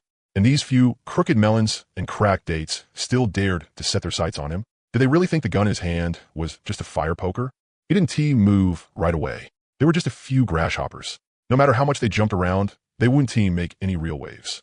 He'd wait for them to come to him on their own, then deal with them all at once and save himself future trouble. Just then, the sound of running water in the bathroom stopped. Chang'in's heartbeat inexplicably skipped once. He cursed himself for being pathetic. It was just a woman coming out after a shower. Why was he acting like some inexperienced brat who had never seen the world?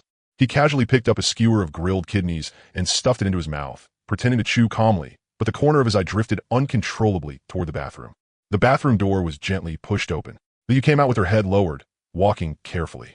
What Chang'in had found for her was a brand new set of fleece-lined thermal underwear and a loose black down jacket, all things he had stockpiled before the apocalypse. They were still a little too big on her, hanging loosely off her body. The sleeves extended way past her hands, so she had to roll them up, revealing her slender wrists. Fresh out of a hot shower, her cheeks were rosy. Her originally pale complexion had finally regained some color. Her damp hair hung over her shoulders, and droplets of water slid from the tips, landing on the collar of the down jacket, carrying a faint scent of body wash. In her whole life, she had never worn clothes this good, much less used body wash this expensive. When she had first graduated and started working, after rent and food were deducted from her monthly salary, there was barely anything left.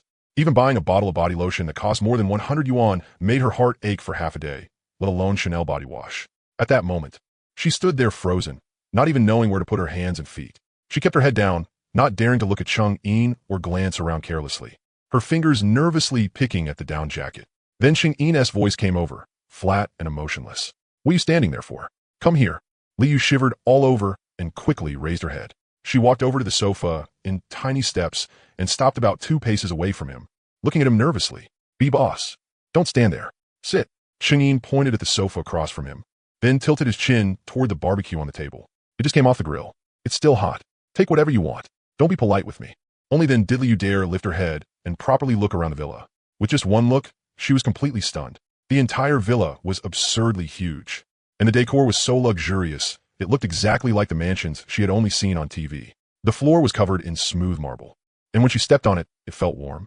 Later, she learned that the whole villa had heated flooring, air conditioning, and a constant temperature of 267 degrees.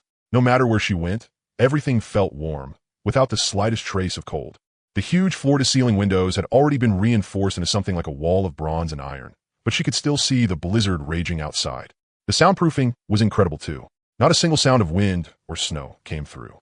In the living room was an enormous, genuine leather sofa. In front of it was a 100-inch television. Beside it stood a wine cabinet packed full of all kinds of red wine, liquor, and drinks. So full that at a glance, it seemed endless. The kitchen was open concept, and there was still a lot of unfinished barbecue laid out. Beside it was a huge double-door refrigerator. What shocked her even more was that in one corner of the living room, there was actually a massive cat climbing frame, with more than a dozen cats of different breeds jumping around on it. As for the dog bed beside it, she didn't even need anyone to explain. She counted them herself. Several German shepherds were lying there quietly, with no worries about food or drink, living better lives than she had before the apocalypse. Her tears instantly welled up. Outside was a frozen hell at minus 60 degrees, an extreme cold apocalypse. But here, the lights were bright, the air was warm like spring, And there was good food, drinks, supplies, hot water, and even electricity. How was this a villa? This was paradise on earth. She had walked out of sunshine, cheerful community, and traveled through the blizzard for hours, fallen countless times, and nearly frozen to death in the snow more than once. Looking at it now, every bit of it had been worth it. This was absolutely the best decision she had ever made in her life. Stunned stupid? Cheng-Yin's voice sounded again, carrying a hint of amusement as it interrupted her thoughts. Liu instantly snapped back to herself.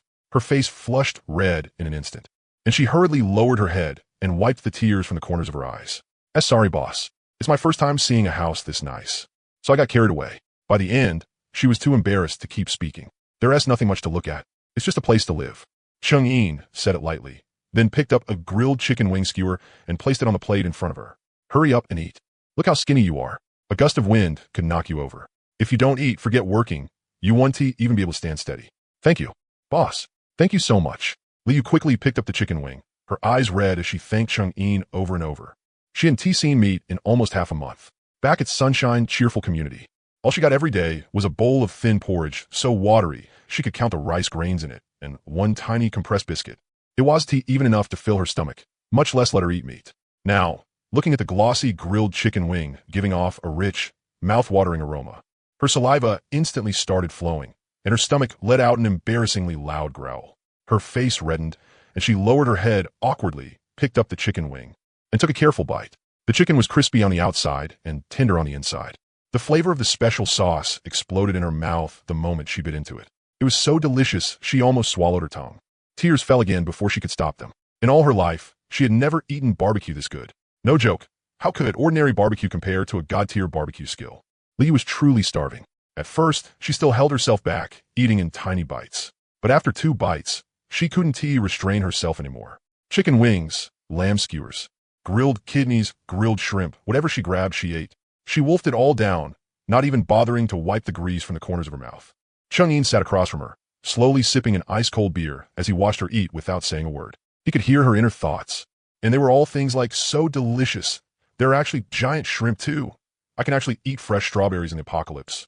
She was like some little hamster that had never seen the world, her head full of nothing but food, without a single crooked thought. Sometimes, Cheng-Yin even wondered if there really was someone this simple in the world. Wasn't she just a pure and simple foodie? Seeing her like this, the bit of guard Cheng-Yin had in his heart loosened a little more. Right then, Li was eating too fast. A mouthful of meat didn't go down, and she immediately choked on it. Her face turned red as she kept coughing, to the point tears came out. Slow down. No one else fighting you for it. Cheng-Yin was both annoyed and amused. He casually picked up a bottle of cola from the table, twisted it open, and handed it to her. Drink some and wash it down. Don't go choking to death in here. I do have to go through the trouble of dealing with the corpse. Liu hurriedly took the cola and gulped down a big mouthful. At last, she got that bite of meat down. Her face was still flushed red, and she kept panting as she bowed to Cheng-Yin awkwardly. Sorry, boss. I was too anxious. I made a fool of myself in front of you. It's nothing. Cheng-Yin waved his hand. Looking at her like this, he couldn't help teasing her. What?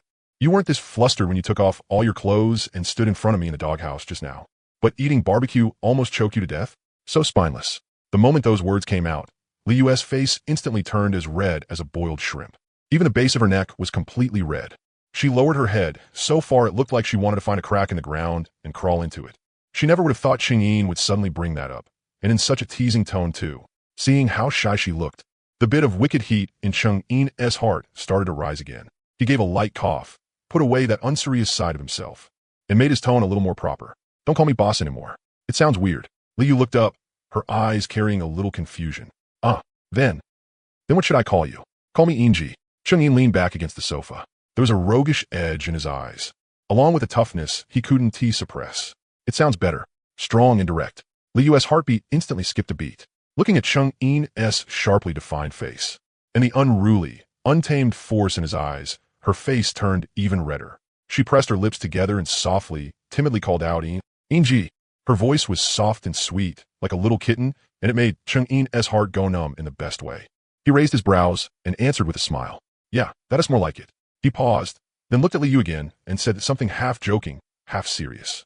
About making you strip for the inspection just now. Don't turn around and curse me in your heart for being a pervert.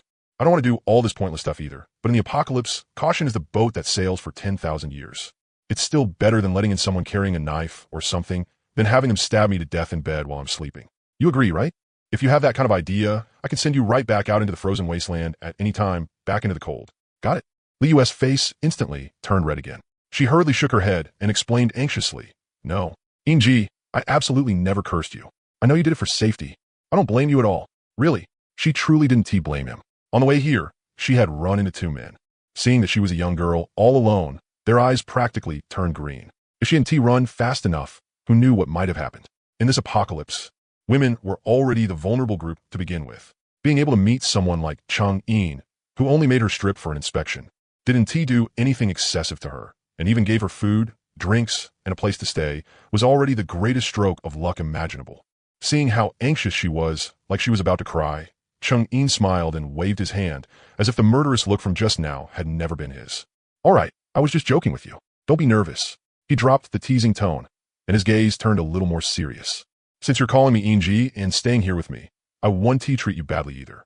Food, drinks, clothes, and shelter, I'll provide all of it. I absolutely won't let you freeze or starve. But you have to remember my rules clearly. First, don't ask what you shouldn't ask. Don't look at what you shouldn't look at. And don't touch what you shouldn't touch. The study and the basement in this villa, without my permission, you absolutely cannot step even 1 foot inside. Understand? Liu immediately nodded hard. Understand. Inji, I absolutely won't touch or look around carelessly. Second, don't play any little tricks with me, and don't play any games. Ching-in's gaze instantly turned cold. I don't care what you were like outside before, but once you're here, you work honestly. If I find out you have any crooked thoughts, or if you dare tell anyone outside about the situation here, then you know the consequences yourself. Understand? His words carried thick, killing intent. Liu instantly shivered all over, but she still nodded at once and said with firm eyes, I understand. Inji, I swear, I absolutely won't do anything to let you down. If I have even the slightest crooked thought, then let me freeze to death outside in the snow. Cheng-in could clearly hear that there wasn't the slightest bit of falsehood in her inner voice. It was full of nothing but determination and gratitude. He nodded, his expression easing, then pointed at the strawberries on the table. All right, don't make it sound like some oath. Eat some fruit. They're sweet. Liu let out a breath of relief, picked up a strawberry, and started eating it carefully. The sweet taste melted in her mouth, and her heart warmed along with it. Right then, the tablet Cheng-in had set on the table suddenly let out a beeping alarm. Cheng-in's face changed. He immediately picked up the tablet and opened the surveillance feed. On the screen, dense black figures had suddenly appeared at every road and intersection around the villa. A rough count showed at least dozens of people. They were holding steel pipes, axes, and kitchen knives, and they were closing in on the villa from all directions. Leading them were several thug gangs that had run out of Sunshine Bright Community.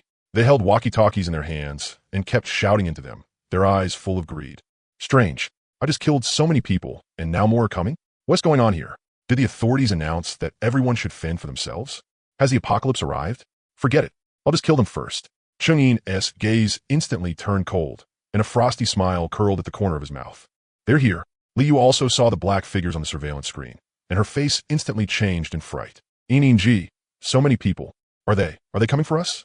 What else? Cheng-in said flatly. He picked up the AK-47 by the window and, with a sharp clack, pulled the bolt and chambered around in one smooth, decisive motion. Could they be here to bring me New Year's gifts? He looked at Liu, who was trembling all over in fear, and pointed at the room beside them. If you're scared, hide in that room and lock the door. No matter what you hear, don't come out. Understand? Liu looked at the gun in Cheng-in's hand, then at the densely packed crowd on the surveillance screen. Although she was scared to death, she still gritted her teeth and shook her head. I'm not hiding. Inji, I can help you. I can hand you bullets. I can do anything. I don't want to hide. Cheng-in froze for a moment and looked at her with some surprise. This little girl looked soft and harmless, but her courage wasn't small at all. Then again, if her courage were small, she wouldn't have dared run this far through the heavy snow to begin with. At the same time, Cheng-in's villa was being surrounded on all sides in the core city thousands of miles away. The National Emergency Command Center was brightly lit and thick with smoke. On the enormous electronic screens, real-time footage from countries all around the world was playing, and the scenes were shocking to the eye. Turning the clock back to the moment the apocalypse descended, global temperatures had plummeted, and blizzards had swept across the entire blue star. And the first to suffer a catastrophic disaster were the airplanes flying at an altitude of 10,000 meters. The temperature at an altitude of 10,000 meters was already low to begin with. But the instant the apocalypse arrived, an extreme cold wave swept through in an instant. The temperature in the high sky dropped off a cliff, falling by at least 100 degrees. There was no warning, no buffer at all. In the country, A civilian airliner was flying steadily at an altitude of 10,000 meters. Inside the cabin, some passengers were sleeping, some were watching movies, and the flight attendants were pushing meal carts, handing out drinks to the passengers. In the cockpit, Captain Wang Lei was chatting with the co-pilot. Looking at the steady data on the instrument panel, he felt completely relaxed. In another hour, they would be able to land at Core City Airport. At that moment, the plane suddenly shook violently, like it had slammed into a wall.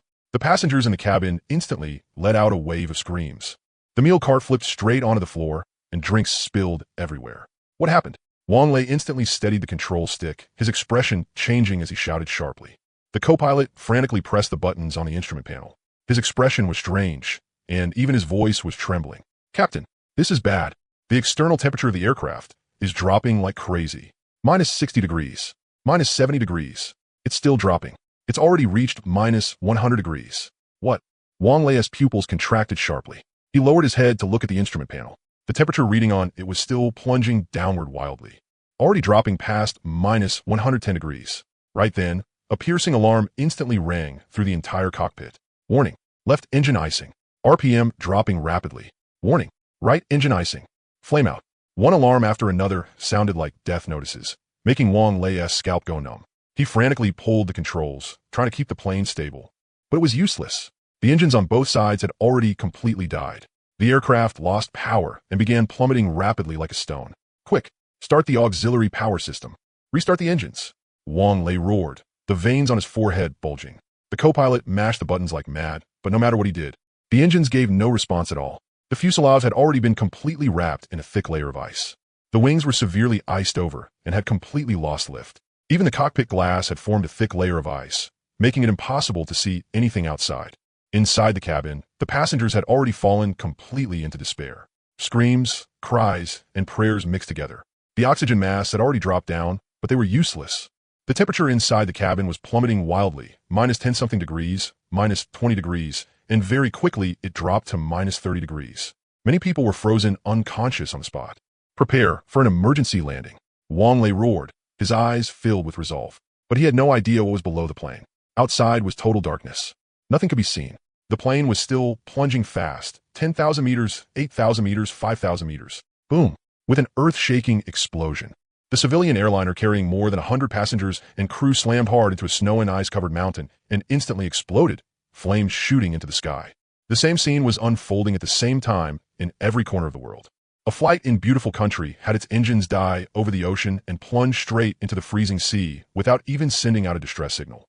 Flights in other countries iced over and crashed straight into iron towers and famous landmarks, which collapsed instantly. Within just 1 hour of the apocalypse descending, countless aircraft flying in the sky across the world, civilian airliners, military fighter jets, transport planes, helicopters, almost all crashed. It had come too suddenly. There was no time to react at all. The global aviation system was instantly and completely paralyzed. Only a very small number of military helicopters, relying on the pilots' exceptional skill, barely managed to force land on the ground and save their lives. The same was true in the country. The moment the apocalypse arrived, nearly all civilian airliners flying in the nation's skies crashed. Only a few happened to be in the landing phase and managed to force land at airports, preserving the lives of some passengers. On the third day of the apocalypse, surface temperatures dropped to minus 50 degrees, and water, electricity, and communications began slowly collapsing. Relying on military transport helicopters, the military braved the minus 50-degree cold and blizzards and forcibly delivered the first batch of emergency supplies to various places. Rice, flour, grain, oil, medicine, and heating equipment. That was the first batch of supplies received by Sunshine Cheerful Residential Community, the one the old woman used to buy people over. But that flight also came at a painful cost. Of the 3 helicopters, one ran into a severe blizzard midway, and the crew and supplies on board never came back. And now, it was the 11th day of the apocalypse. The temperature in X City had already fallen to minus 60 degrees. The blizzard had continued for 11 straight days. Visibility was less than 5 meters, and the temperature in the sky was even lower, reaching minus 120 degrees. Right now, only low-altitude flight could barely be used for travel. If they flew too high, they would have to face temperatures below minus 100 degrees, or even minus 200 degrees. In that kind of cold, even urine would freeze into ice. Forget ordinary aircraft. Even the most advanced military planes didn't dare fly too high. The road for aerial rescue had been cut off by more than half, and the situation on the ground was even more unbearable to look at. The nation's expressways, national roads, and provincial roads had all been sealed off by accumulated snow. The road surfaces were iced over and so slippery that they were completely impassable. Ordinary vehicles would get stuck in the snow less than 10 meters after driving out and would never move again. Only heavy tracked armored vehicles could still barely move through the snow. But the minus 60-degree cold was also an enormous test for vehicle engines. They could not run for long before the engines froze up, making long-distance travel impossible. X-City, this massive city with a population of over 10 million, had now completely turned into a frozen city. In Core City, inside the National Emergency Command Center, the atmosphere was so heavy it could freeze into ice. Around the circular conference table sat the highest-ranking heads of various domestic departments, several generals from the military, and top experts in meteorology, geology, energy, medicine, and other fields. Every person's face carried deep exhaustion and gravity. The ashtrays in the conference room were already piled full of cigarette butts, and smoke filled the air. The meeting had already been going on for a full 8 hours. At the main seat, the top leader looked at the disaster report in front of him, lightly tapping his fingers on the table. His voice was steady, but it carried unquestionable force. Comrades, there is no need for me to say how severe the current situation is. Everyone here knows it clearly in their hearts. On a global scale, we have encountered an unprecedented extreme, cold wave, and blizzard. Not a single country has been spared. Based on the information we currently have, other countries have already fallen completely into chaos. Their governments are paralyzed, their militaries are out of control, and murder, arson, looting, and pillaging are everywhere among the people. They've already completely entered a state of anarchy. Although our country has also suffered heavy damage, our system is still here, our military is still here, and our people's hearts are still here. We must hold on. We must think of every possible way to let more ordinary people survive.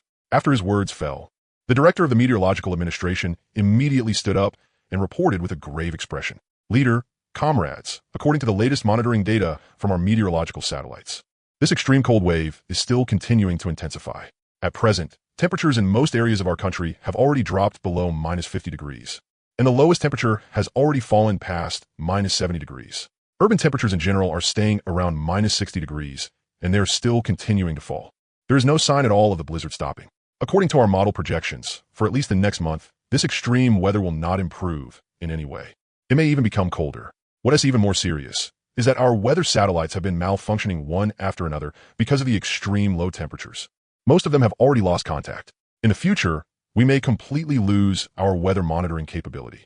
The moment those words came out, the conference room was instantly filled with sharp gasps.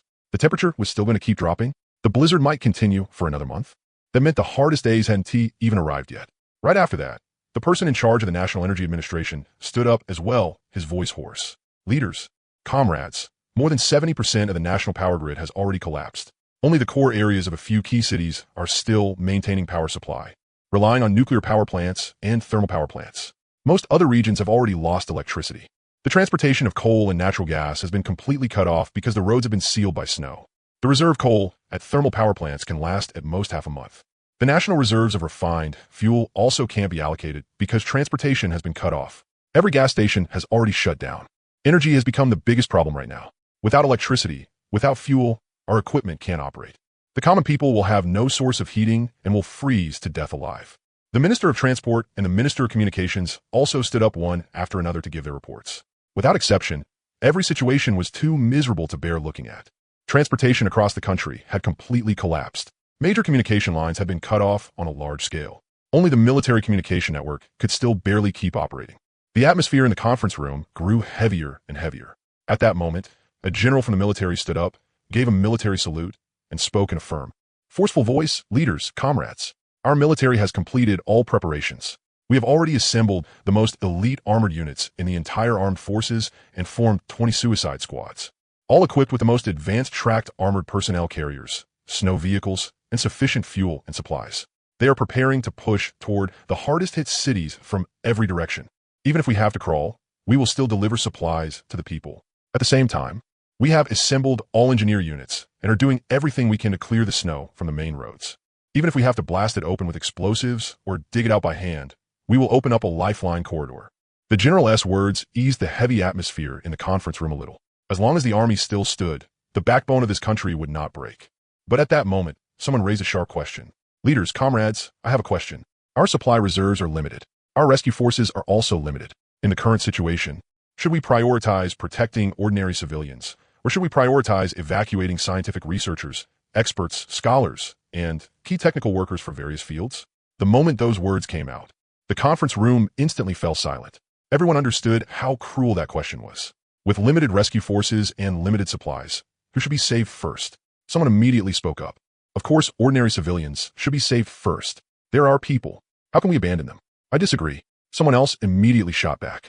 The civilians must be saved, but experts and scholars must be prioritized even more. They are the foundation of our nation. They are the hope for our future ability to overcome this extreme cold wave and rebuild our homeland. Meteorological experts, geological experts, energy experts, agricultural experts, military industry experts, as well as professors from various universities, researchers from scientific institutes, and senior technical workers. These people are the most precious wealth of our country.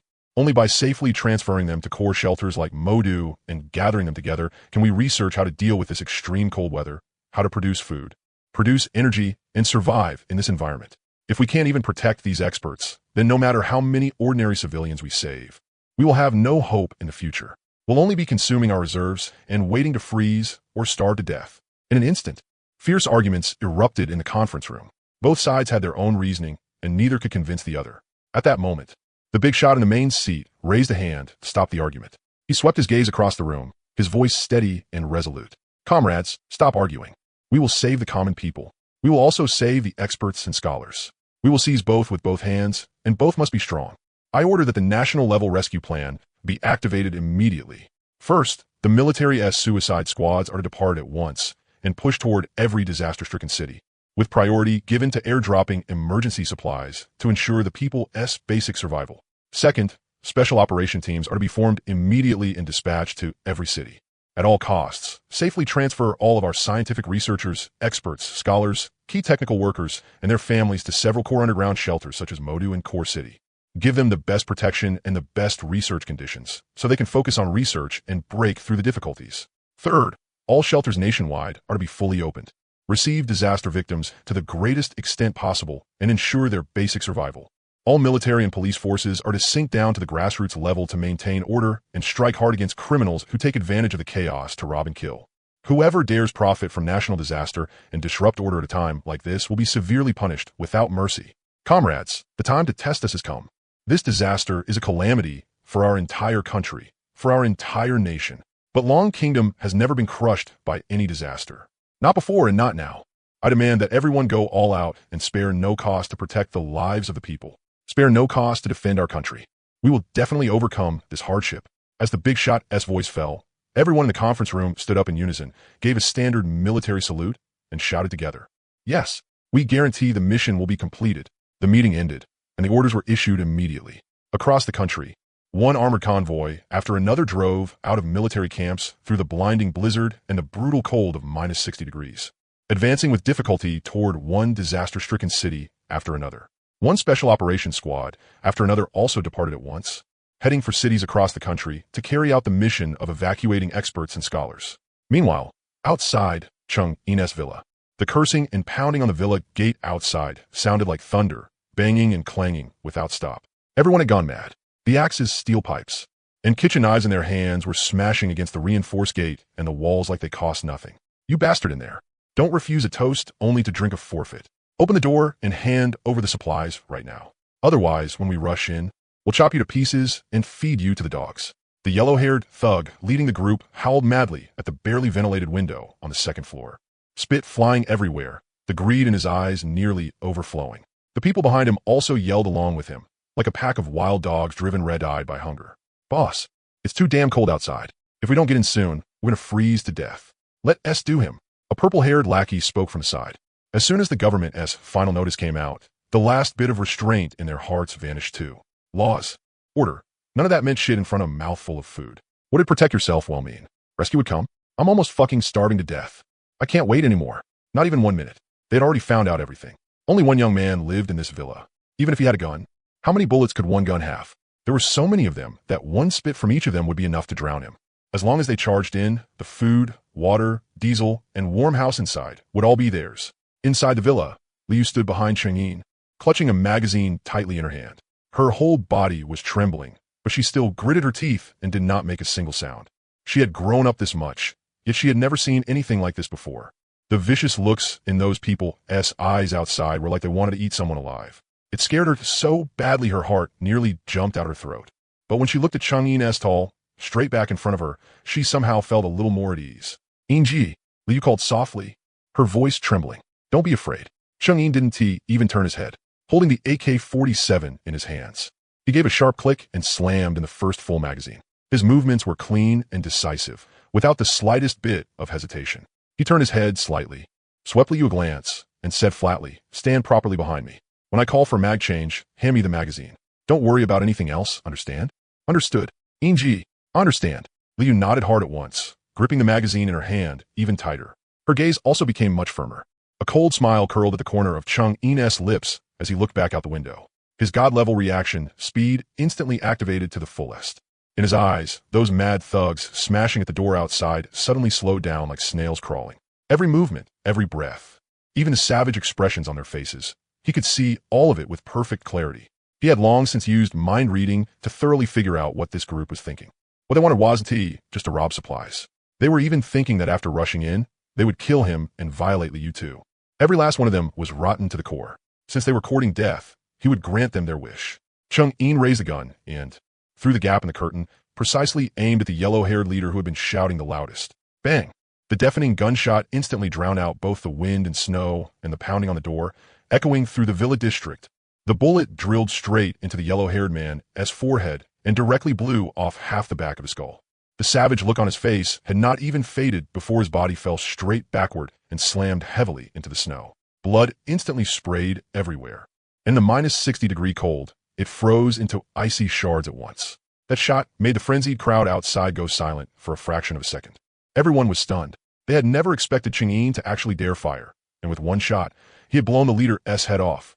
"Boss! Boss is dead!" Someone screamed, his voice full of terror. "What the hell are you scared of? He has only got one gun. How many bullets can he have? Charge! Altogether. He can't kill us all." A burly man with a face full of flesh reacted and roared with bloodshot eyes, waving a watermelon knife.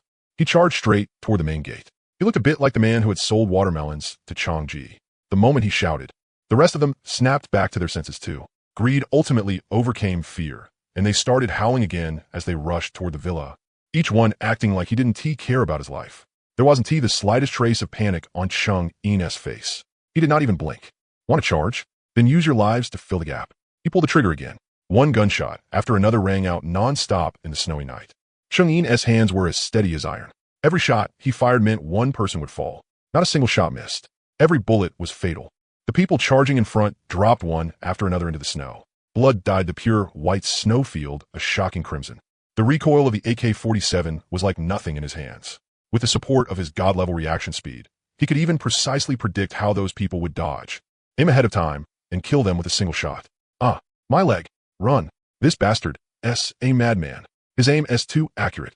He even shot one of my balls off. Mom, I don't want to die." In less than a minute, several people had already fallen to the ground, either dead or wounded. The rest finally became afraid. The ones in front turned around and tried to run, no longer daring to take even half a step forward. "Want to run?" Too late. Chang'in let out a cold laugh, shifted the muzzle, and kept pulling the trigger at those who had turned to flee. The gunshots continued, and more people fell.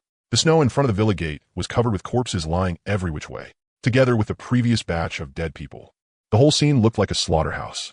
Very soon, the first magazine was emptied. "Change mag," Chang'in shouted in a deep voice.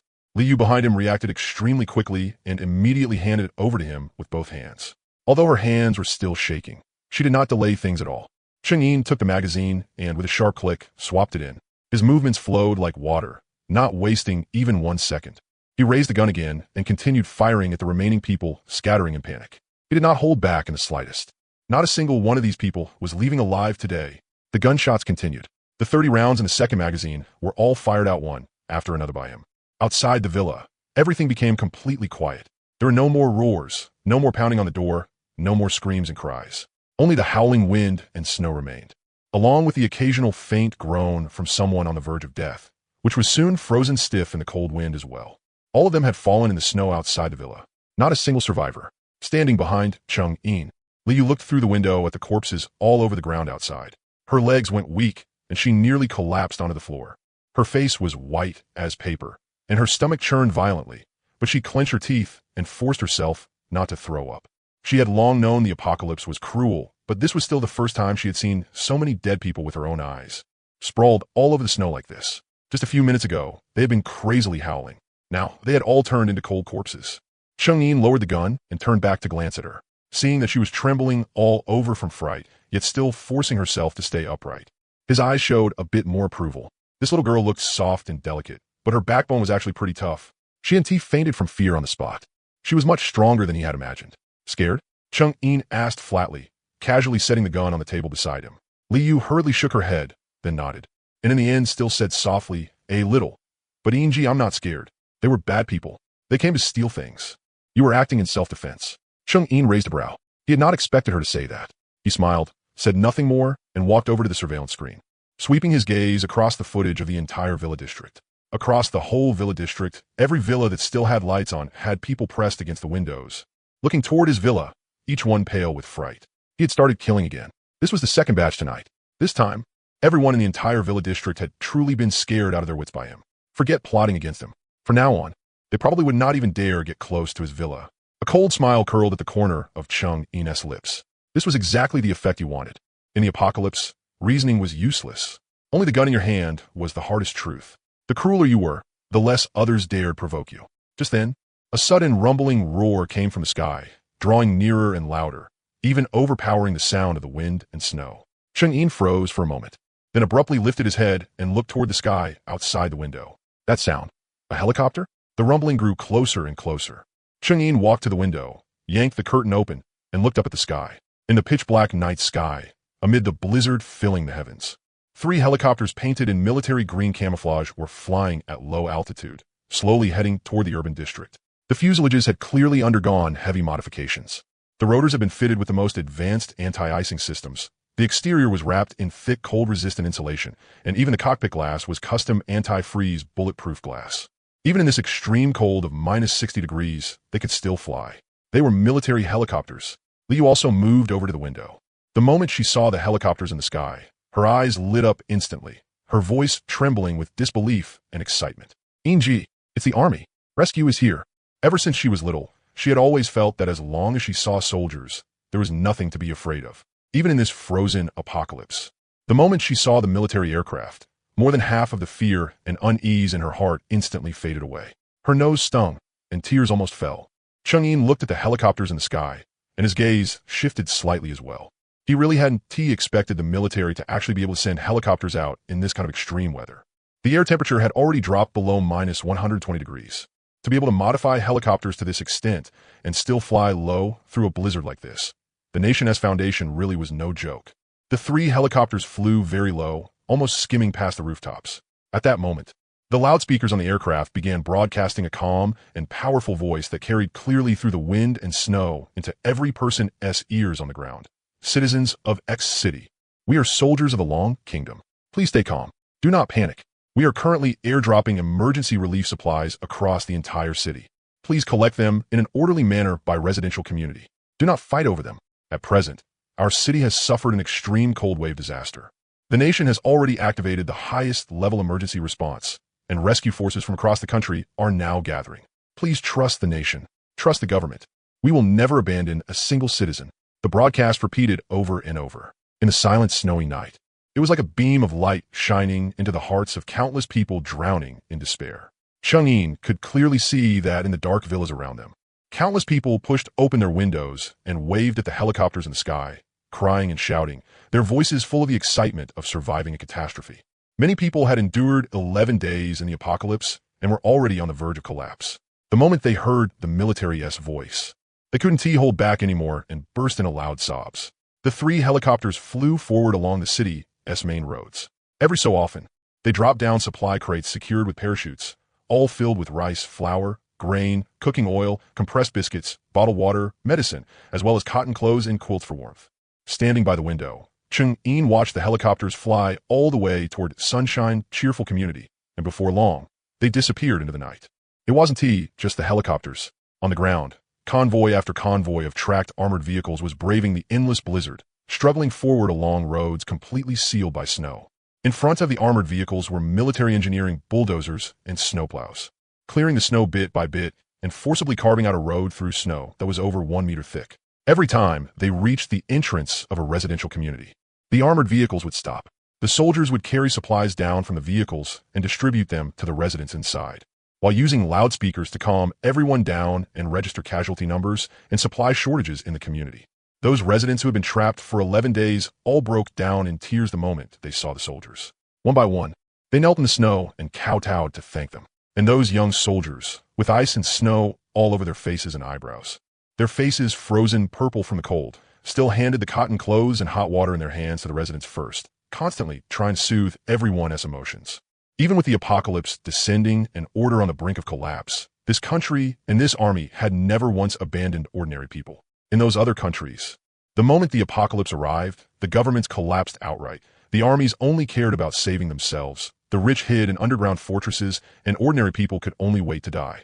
But only in the Long Kingdom.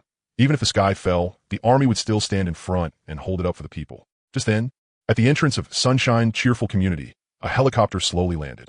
2 soldiers carried several large supply crates into the community, while the officer leading them held a loudspeaker and shouted to the residents gathering around. "Everyone, please don't crowd. There's enough for everyone." The officer's voice was loud and strong. "This time, we've brought emergency food and medicine, and more supplies will continue to be delivered later. In addition, we need to inform everyone of an important piece of news. We have established a large official shelter at the Olympic Sports Center. It has heating, electricity, food, drinking water, and a professional medical team. The shelter is about 25 kilometers from here. We have already set up supply points along the route.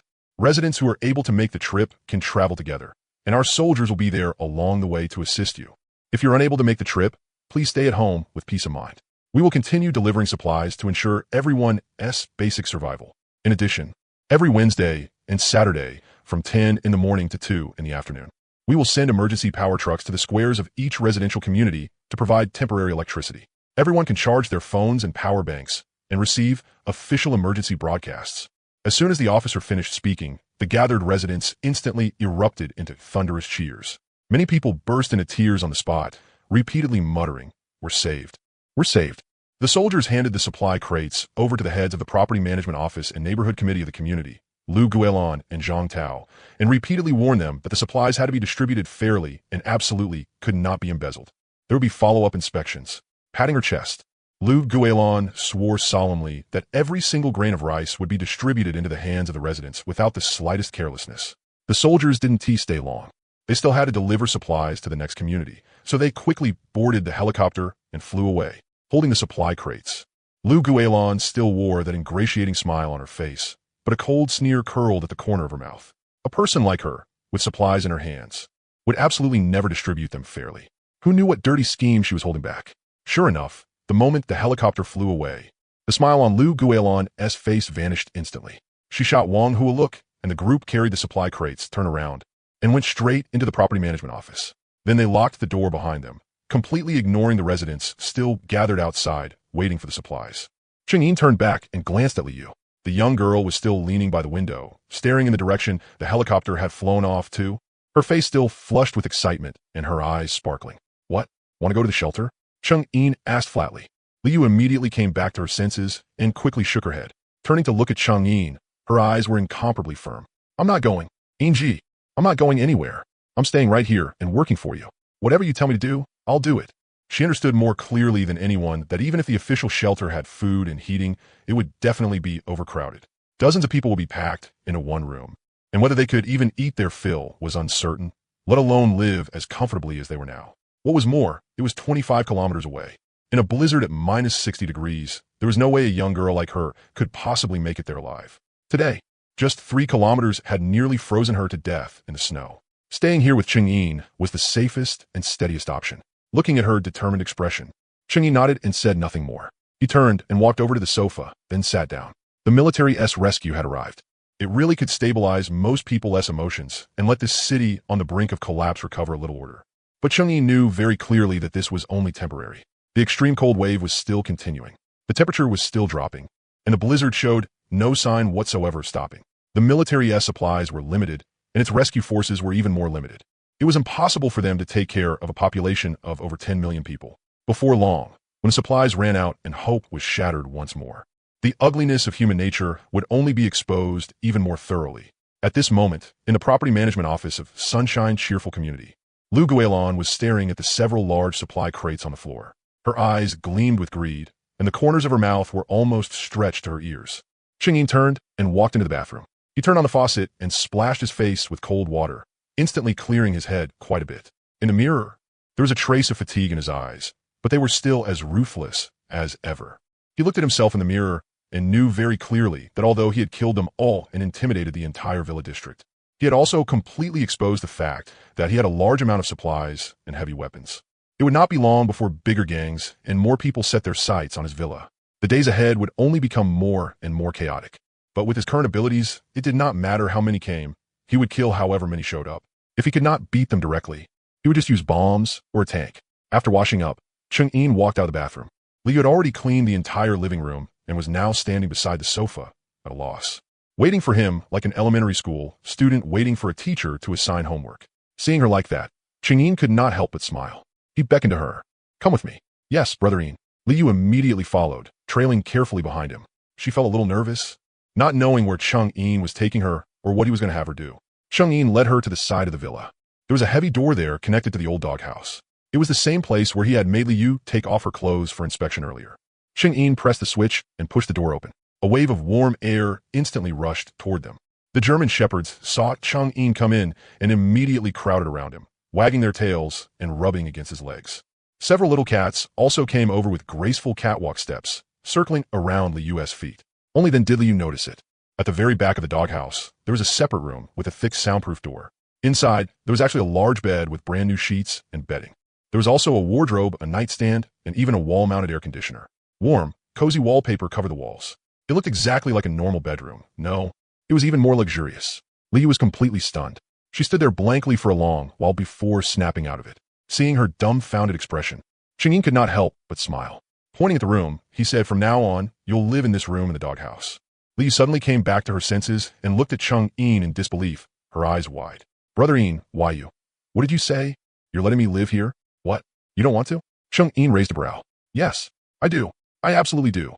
Liu reacted at once and nodded vigorously, like a chick pecking at rice. Tears instantly welled up in her eyes, and her voice was already choked with emotion. "Thank you, brother-in. Thank you. Thank you so much, really." She knew better than anyone that Changyin could never let her live in the villa as master bedroom. The fact that he was willing to give her a separate, warm room to stay in was already a blessing beyond measure. What was more, this room was 100 times, 1,000 times better than she had imagined. In this post-apocalyptic world of minus 60 degrees, having a warm and safe place to sleep was the kind of luxury countless people did not even dare dream of. And yet she, Liu, had actually gotten it. Seeing how emotional she was, almost to the point of tears, Changyin waved a hand and said flatly, "No need to thank me. I'm not letting you stay here for free. From now on, the villa is cleaning the cats and dogs' food, water, and waste. Those jobs are all yours. If you do well, you can keep living here, and there'll be plenty of food and drink for you. If you do badly, I can throw you out any time. Understand?" "Understood. Brother-in, I understand 100%. Liu nodded hard at once, her gaze incomparably firm. "Don't worry. I'll do every job well. I definitely won't disappoint you. If I do a bad job, you can throw me out any time, and I won't say a word against it." Changyin nodded and said nothing more. He turned and walked back toward the villa. When he reached the doorway, he stopped and looked back to add one more sentence. "The door here can be locked from inside. It's very safe. Lock it before you sleep at night, so you don't have to worry. The cats and dogs are all well behaved. They won't disturb your sleep. Of course, I can also lock you in here anytime." After saying that, Changyin turned and left, shutting the iron door behind him. The entire doghouse was left with only Liu and the group of cats and dogs circling around her. Liu stood there in a daze for a long while before finally walking slowly into the room. She reached out and gently touched the soft bed. The sensation at her fingertips made her nose sting, and tears instantly fell. She walked to the bed and sat down. The thick mattress was soft and warm. The floor heating came up through the floorboards and into her body, warming her to the bone. In all her life, she had never lived in such a good room. She had never slept on such a comfortable bed. Before the apocalypse, the place she rented had only been a tiny partitioned room of a little over 10 square meters, freezing in winter and scorching in summer. Even the bed had been nothing more than a hard wooden plank bed. And now, in this frozen apocalypse, she could actually live in such a nice room, with warm floor heating and a soft large bed. All of this had been given to her by Changyin. Liu's heart was full of gratitude. Over and over in her mind, she repeated, Brother Ian is so good, really so good. He clearly doesn't even know me, yet he gave me food, gave me a place to stay, and saved my life. I have to work hard. I absolutely can't let him down. I absolutely can't do anything to wrong him. She carefully took off her clothes and lay down on the bed, pulling the thick blanket over herself. The blanket was soft and warm. Wrapped in it, she felt as though she were being held by sunlight. The warm heat instantly enveloped her whole body, driving out the cold buried deep in her bones. In these 11 days, this was the first time she had slept under such a warm blanket. For the first time, she did not have to curl up and shiver in an icy room. She did not have to stay on edge, afraid someone would break in and steal her things, afraid that when she woke up, she would already have frozen to death. A sense of safety and happiness washed over her like a tide. Curled up under the blanket, Liu stuck her head out, a blissful smile appearing on her face. Tears slid down her cheeks and soaked into the pillow. She felt that this was the happiest moment of her life. All the wandering, all the fear, all the near-death struggles along the way. At this moment, all of it had been worth it. She was too tired. Both her body and mind had reached their limit. Lying in the warm blanket with her sense of security maxed out, drowsiness instantly washed over her. In just a few minutes, clutching the blanket, she fell into a deep sleep, the corners of her mouth still carrying a happy smile. Meanwhile, inside the villa, Cheng-Yin was sitting in front of the surveillance screens, watching the image from the room in the doghouse, watching her take off her clothes, listening to Liu's inner thoughts before she fell asleep. He could not help the slight upward curve of his lips. This little girl really was the type who knew how to be content and happy. Just giving her a warm place to stay made her this grateful, and she did not have any crooked thoughts at all. He turned off the surveillance feed from the doghouse and thought to himself that as long as she stayed disobedient, did not stir up trouble, and did not play any little schemes, keeping her by his side to do some work was not a bad idea. After all, guarding such a huge villa all by himself really was pretty boring. Cheng-Yin yawned, and drowsiness also welled up in him. He got up and walked to the master bedroom, put the gun on a nightstand, reached out to take off his clothes, and lay down on the soft big bed. There was still quite a lot to do tomorrow. He closed his eyes and soon fell into a deep sleep. The villa was completely quiet. Only the steady hum of the generator and the howling wind and snow outside intertwined together.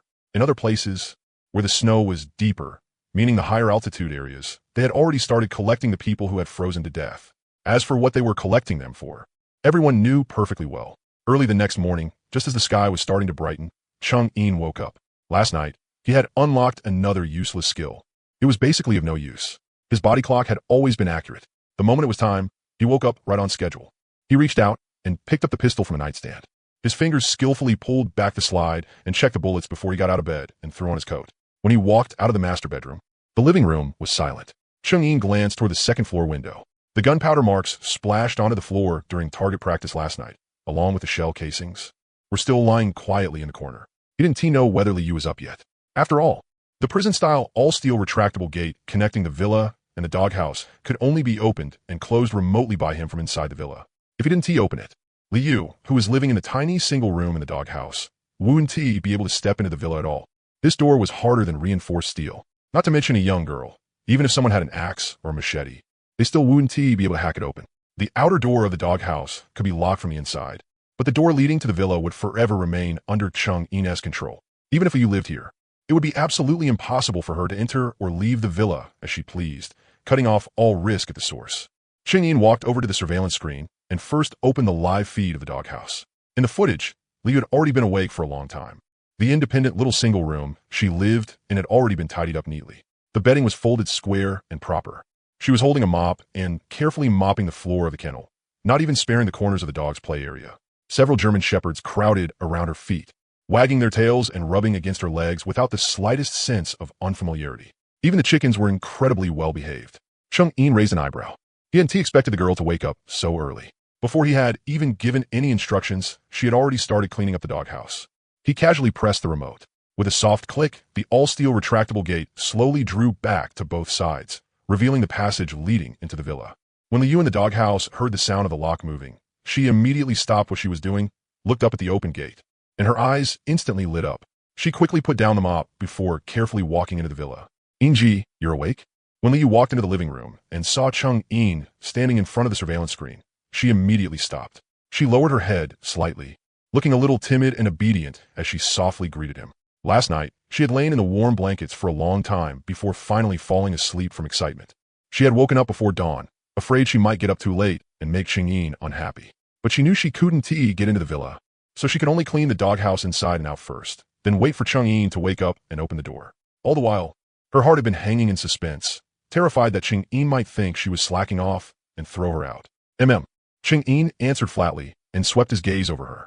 Seeing that her hair was neatly combed, her clothes were clean, and there wasn't the slightest sign of exhaustion from staying up late in her eyes. Only energy. His lips moved slightly. You woke up pretty early. I couldn't sleep anyway. So I cleaned up the doghouse first, Liu quickly said. Then she cautiously glanced toward the kitchen and probed. Inji, you haven't had breakfast yet, right? Is there any food in the fridge? I can make you some breakfast. I don't know if it'll suit your taste. If it doesn't turn out well, I'll make it again right away. Chang'e nodded and didn't refuse. All right, just make something simple. Don't go to too much trouble. Got it. Liu instantly let out a huge sigh of relief. A happy smile immediately appeared on her face, and she quickly turned around and darted into the kitchen. She understood very clearly that Chang'e letting her into the villa and letting her cook was the first step of accepting her. She had to do this well. She absolutely couldn't make even the slightest mistake. Watching her hurry into the kitchen and get busy, Chang'e lightly tapped the tabletop with his fingertips and said nothing more. This girl was even more sensible and perceptive than he had imagined. She knew her place, could follow rules, saw what needed to be done, and understood the situation. She wasn't some muddle-headed idiot. And yet, it was exactly the kind of idiot who had kept cheating on the male lead, then eaten him, causing him to be reborn before the apocalypse, and take revenge. More than 10 minutes later, Liu came out of the kitchen carrying breakfast with light, careful steps, and neatly arranged everything on the dining table. A steaming bowl of millet porridge, 2 golden fried eggs, and a plate of crisp pickled vegetables. Beside them was also a cup of warmed milk, giving off gentle steam. Inji, it's ready. Hurry and try it. Liu stood by the table with her hands lowered, looking at Chang'e a little nervously. Afraid she hadn't done well enough. Chang'e walked over to the table and sat down. He picked up his chopsticks and took a bite of fried egg. The egg was crispy on the outside and tender on the inside. The seasoning was just right, without the slightest burnt taste. It even tasted better than what the housekeeper he had hired before the apocalypse used to make. Then he picked up the bowl of millet porridge and took a sip. It had been cooked until soft and glutinous, full of the fragrance of rice. The temperature was just right going down his throat, warm as it slid down and heated up his stomach. Not bad. Chang'e gave a faint compliment and lifted his eyes to glance at Liu. Didn't he expect you to have this kind of skill? Liu's eyes instantly lit up and all the tension on her face vanished. She smiled until her eyes curved into crescents. Thank you, Inji. My family is from the countryside. I've been working outside on my own, so I cook for myself every day. I only know some home-style dishes. As long as you like it, that's enough. If you like it, I'll make it for you every day from now on. Chang'e nodded and said nothing more, slowly eating his breakfast. Liu stood quietly to the side with her hands lowered, waiting there like an obedient little wife. She didn't even dare breathe too loudly. Yet from time to time, she secretly glanced at Chang'e, looking at the sharp lines of his profile. Her heart felt warm and flustered at the same time, along with an indescribable flutter. She had grown up this long without ever meeting someone like Chang'e. He clearly looked as cold as ice and killed without blinking. Yet he had given her a way to live, given her a warm place sheltered from the wind and snow. Even if it was only a tiny single room in the doghouse, to her, it was already paradise in the apocalypse. By now, she already felt like life might finally have hope. After finishing breakfast, Chang'e put down his chopsticks, pulled out a napkin to wipe his mouth, then looked up at Liu and instructed her, let me make today's work clear to you. For things, not a single one can be missed. Liu immediately straightened up and pricked up her ears, afraid she might miss even one word. Inji, go ahead. I'll remember everything. I guarantee I won't miss a single thing. First, check every door and window in the villa one by one and see if there are any problems. Tell me this afternoon. Chang'e held out his fingers and counted them off one by one. Second, mop all the common areas in the villa. The living room, the hallways, the stairwell. Clean up all the dust in the corners and the shell casings. Especially the gunpowder marks splashed onto the wall from last night's shots. Wipe them clean with cleaner. Not a trace can be left behind. He paused, his gaze sweeping toward the door connecting to the doghouse, and calmly added the third task. Third, and this is today's main job, clean all the cats' and dogs' beds in the doghouse again. Replace all the pads with new ones. Scrub and disinfect the food bowls and water bowls, and refill them with food and water. Most importantly, clean up all the feces and stains in the corners with disinfectant. Not a single smell can be left behind. Chang'e wasn't saying that casually. He kept a lot of German shepherds in his villa, along with more than 20 cats of different breeds. Even with automatic litter cleaning equipment, there were just too many of them. If it wasn't cleaned for even one day, smells would start building up easily. Before the apocalypse, when he only had one kitten, Jean, the cooking Annie had always handled the litter. Now that the apocalypse had come, only Liu could do it. When Liu heard that, there wasn't the slightest bit of disgust or reluctance on her face. She immediately nodded hard. Got it. Inji, I guarantee I'll clean everything spotless and leave behind not even a trace of smell. We raise cats back in the countryside too, so I know how to do this. Don't worry. She understood very clearly in her heart that if Chang-in could give her a bite to eat and a warm place to stay, then what did doing a little work amount to? Forget cleaning up cat and dog waste, even dirtier, more exhausting work, she would still be willing to do it. In this man-eating apocalypse, having a place to settle down and survive was already an enormous blessing. What right did she have to be picky? Seeing how she agreed without a second thought, Chang-in's eyes gained a bit more approval. Then he added one last thing. Fourth, take inventory of everything in the villa's refrigerators and storage room. Food, drinks, medicine, daily necessities. Sort them all clearly and make me a list. Mark what is almost used up and what we have plenty of. He paused, then looked at how seriously Li Yu was taking notes and casually added. As for clearing the snow in the yard and outside the walls, and washing away bloodstains, you don't need to worry about any of that. There are plenty of hungry people outside willing to trade labor for a mouthful of food. I can toss out a few packs of instant noodles and people will fight to do it. There is no need for you to run outside. And it saves you from coming into contact with people out there and bringing back unnecessary trouble. Opening the door means danger. Remember that. Hearing that, Li Yu's heart warmed instantly. She quickly looked up at Chang-in and nodded hard. I understand. Inji, thank you. I'll definitely make the list nice and clear. I'll work hard. How could she not understand? Chang-in was just saying she didn't have to do that work. He was protecting her too. Actually, she was overthinking it. Opening the door meant danger. Chang-in simply didn't want danger. It was that simple. Outside, the place was full of starving survivors driven red-eyed by hunger, along with plenty of ill-intentioned thugs. If a young girl like her went out, who knew what might happen? Chang-in looked cold on the surface, but he had even thought of this little bit of risk for her. He was so good. Chang-in waved his hand and didn't say anything more, signaling that after breakfast, she could start working. After finishing breakfast, Li Yu immediately picked up a notebook and pen and started checking the villa's doors and windows one by one. Her movements were quick and serious, without the slightest hint of slacking off. Watching her busy figure from behind, Chang-in dropped into his gaming chair. The reason he didn't let Li Yu go outside to do those jobs wasn't just because he was worried something might happen to her. He also didn't want her having any contact with people outside, to avoid her being turned or leaking information about the villa. In the apocalypse, you could never let down your guard against others. No matter how obedient she looked right now, he still couldn't completely lower his vigilance. He had just been about to watch a movie when the alarm suddenly started beeping. Chang-in raised a brow and casually pulled up the surveillance feed for the outer front gate. On the screen, there were 7 or 8 people standing outside the villa gate. They were all wrapped in thick cotton coats, their faces frozen bluish-purple, bearded and unshaven, with ice crystals all over their hair. They hunched their necks and carefully knocked on the gate, their eyes full of anxiety and longing. At the front was a middle-aged man in his 40s. Leaning close to the intercom, he shouted in a hoarse voice, "Boss, are you there? We came again. We want to find some work to do. Any dirty work, any hard labor, we can do it, as long as you give us something to eat." Looking at the people on the surveillance screen, Chang-in activated mind reading and confirmed there was no problem. After thinking for 2 seconds, Chang-in pressed the talk button on the intercom. His cold voice came through the speaker. "If you want to work in exchange for food, fine." The people outside instantly lit up, so excited their blood pressure practically shot up. They hurriedly crowded around the intercom. "Thank you, boss. Thank you, boss. Just say it.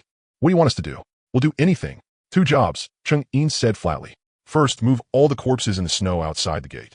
Not a single one is to be left behind. Second, clear all the snow in the yard and outside the walls. He paused, then named the payment. "When you're done, I'll give you 3 boxes of instant noodles, 2 cases of bottled water, and 10 sausages. If you do a bad job, don't even think about getting a single grain of rice." The moment those words came out, the people outside became excited on the spot and immediately nodded and bowed. "We'll do it. We'll do it. Don't worry, boss. We guarantee we'll clean everything up spotless. We'll definitely satisfy you." Was it just moving corpses and clearing snow? That was still better than starving to death. In this apocalypse, dead people were no longer anything unusual. Being able to trade for this much food was practically like a pie falling from the sky. Chang-in didn't say anything else and directly told them to start working. Looking at the corpses scattered all over the ground, the group still couldn't help the churning nausea in their stomachs. But the moment they thought of the instant noodles and sausages they could get, they were immediately energized. 2 people lifted 1 corpse at a time and started carrying them away. The rest picked up the shovels by the wall and began clearing the snow and bloodstains outside the wall. They worked with great enthusiasm, not daring to slack off in the slightest. Sitting in front of the surveillance screen, Chang-in watched all their movements from start to finish, a cold sneer curling at the corner of his mouth. He saw it clearly. These people had directly carried the corpses far away and gathered them together. With mind reading active, he He heard their thoughts loud and clear. Damn it, with this many corpses, throwing them away would be too much of a waste. In weather this damn cold, minus 48 degrees, they're frozen solid. They want to go bad at all. Cut them into pieces and hide them away as backup food. If we eat sparingly, it'll be enough to feed my whole family for several months. In this shitty weather, you can't find food anywhere. If we don't eat this, are we supposed to just wait to starve to death? The group was making calculations in their hearts while their hands moved quickly. After hiding the corpses, they grabbed their shovels again and cleaned the snow in the yard until it was spotless. Only then did they run back to the gate and shout into the intercom, "Boss, we're done. Check it out. We guarantee it's all cleaned up." Cheng-Yin couldn't be bothered to argue with them over things like that. He and T planned to deal with those corpses in the first place. Having them moved away was just so he wouldn't have to see them and be annoyed. As for whether they threw them away or hid them as backup rations, it had nothing to do with him. In this man-eating apocalypse, this kind of thing was far too common. He had no interest in getting involved.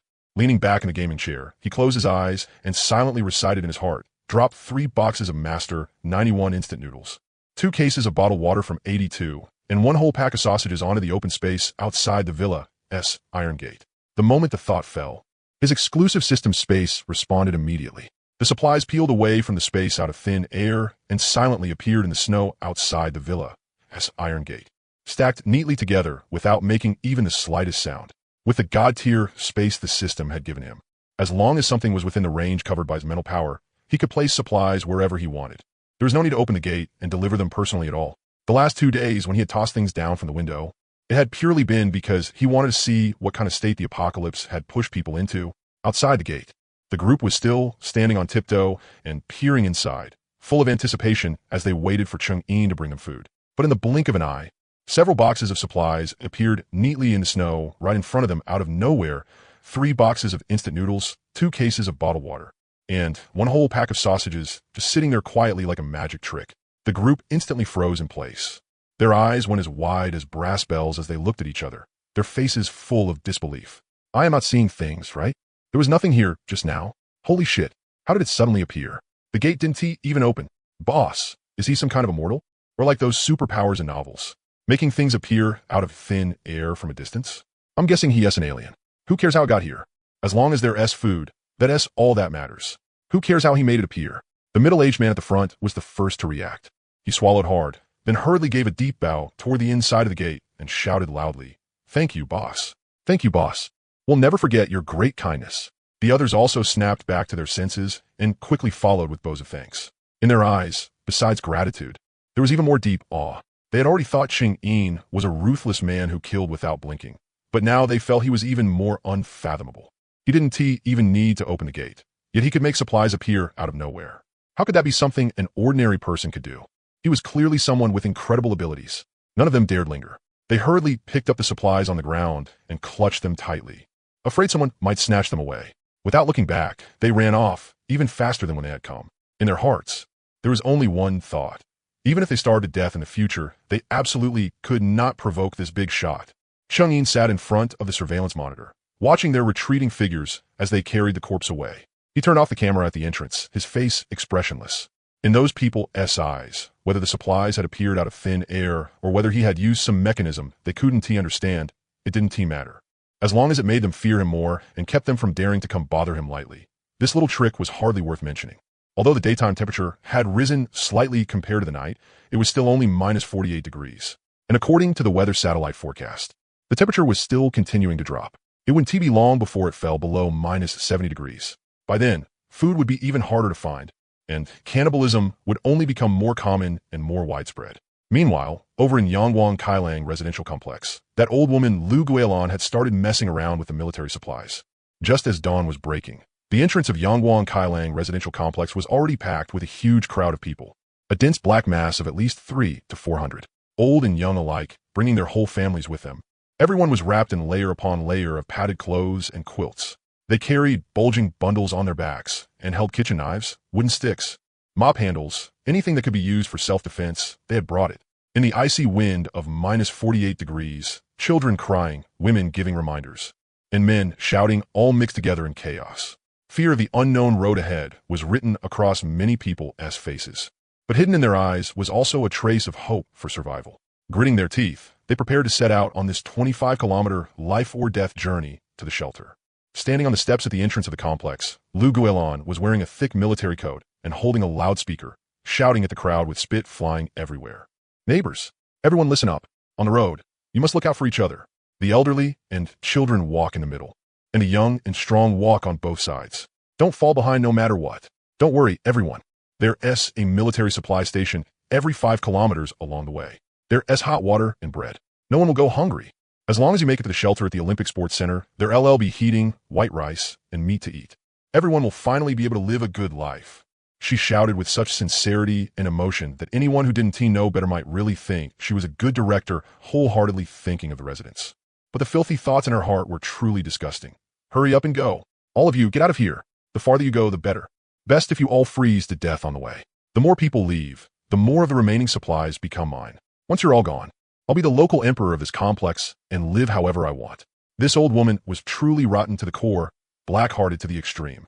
For the sake of monopolizing this little bit of supplies, she was actually pushing hundreds of elderly people, women, and children straight onto a road to death, without even blinking. Very soon, the crowd set out. 300 to 400 people streamed out of the complex gate in a mighty procession and plunged headfirst into the endless blizzard, struggling forward one step at a time toward the Olympic Sports Center. But less than 2 kilometers after leaving the complex, accidents started happening one after another. An old lady in her 70s already had severe lung disease. In the apocalypse, her medicine had run out, and after freezing for more than 10 days, she had already been at the end of her rope, when the icy wind of minus 48 degrees, mixed with ice shards, rushed into her lungs. She instantly couldn't breathe. Her legs gave out, and she fell stiffly into the snow. Her limbs twitched twice, her eyes rolled back, and she stopped breathing on the spot. Her son and daughter-in-law threw themselves over the old woman's cold corpse, crying their hearts out. But in the endless storm of snow and wind, their cries were as insignificant as ants, instantly swept away by the freezing gale. The people around them only glanced over numbly. Not one of them even stopped walking, and they continued dragging themselves forward. In the apocalypse, death had already become an everyday occurrence. No one had the energy to sympathize with others anymore. Just taking care of themselves and their families already took everything they had. Right after that, a little boy who had just turned 5 had lips frozen purple as he cried that he was cold. His father held him tightly in his arms while walking forward. But after a while, he realized the child in his arms had gone silent. He looked down and saw that the boy had already stopped breathing, his little face frozen like a block of ice, holding his child's corpse. The man completely broke down on the spot. He dropped to his knees in the snow and wailed in grief, but in the end, his relatives traveling with him forcibly dragged him along and kept moving forward.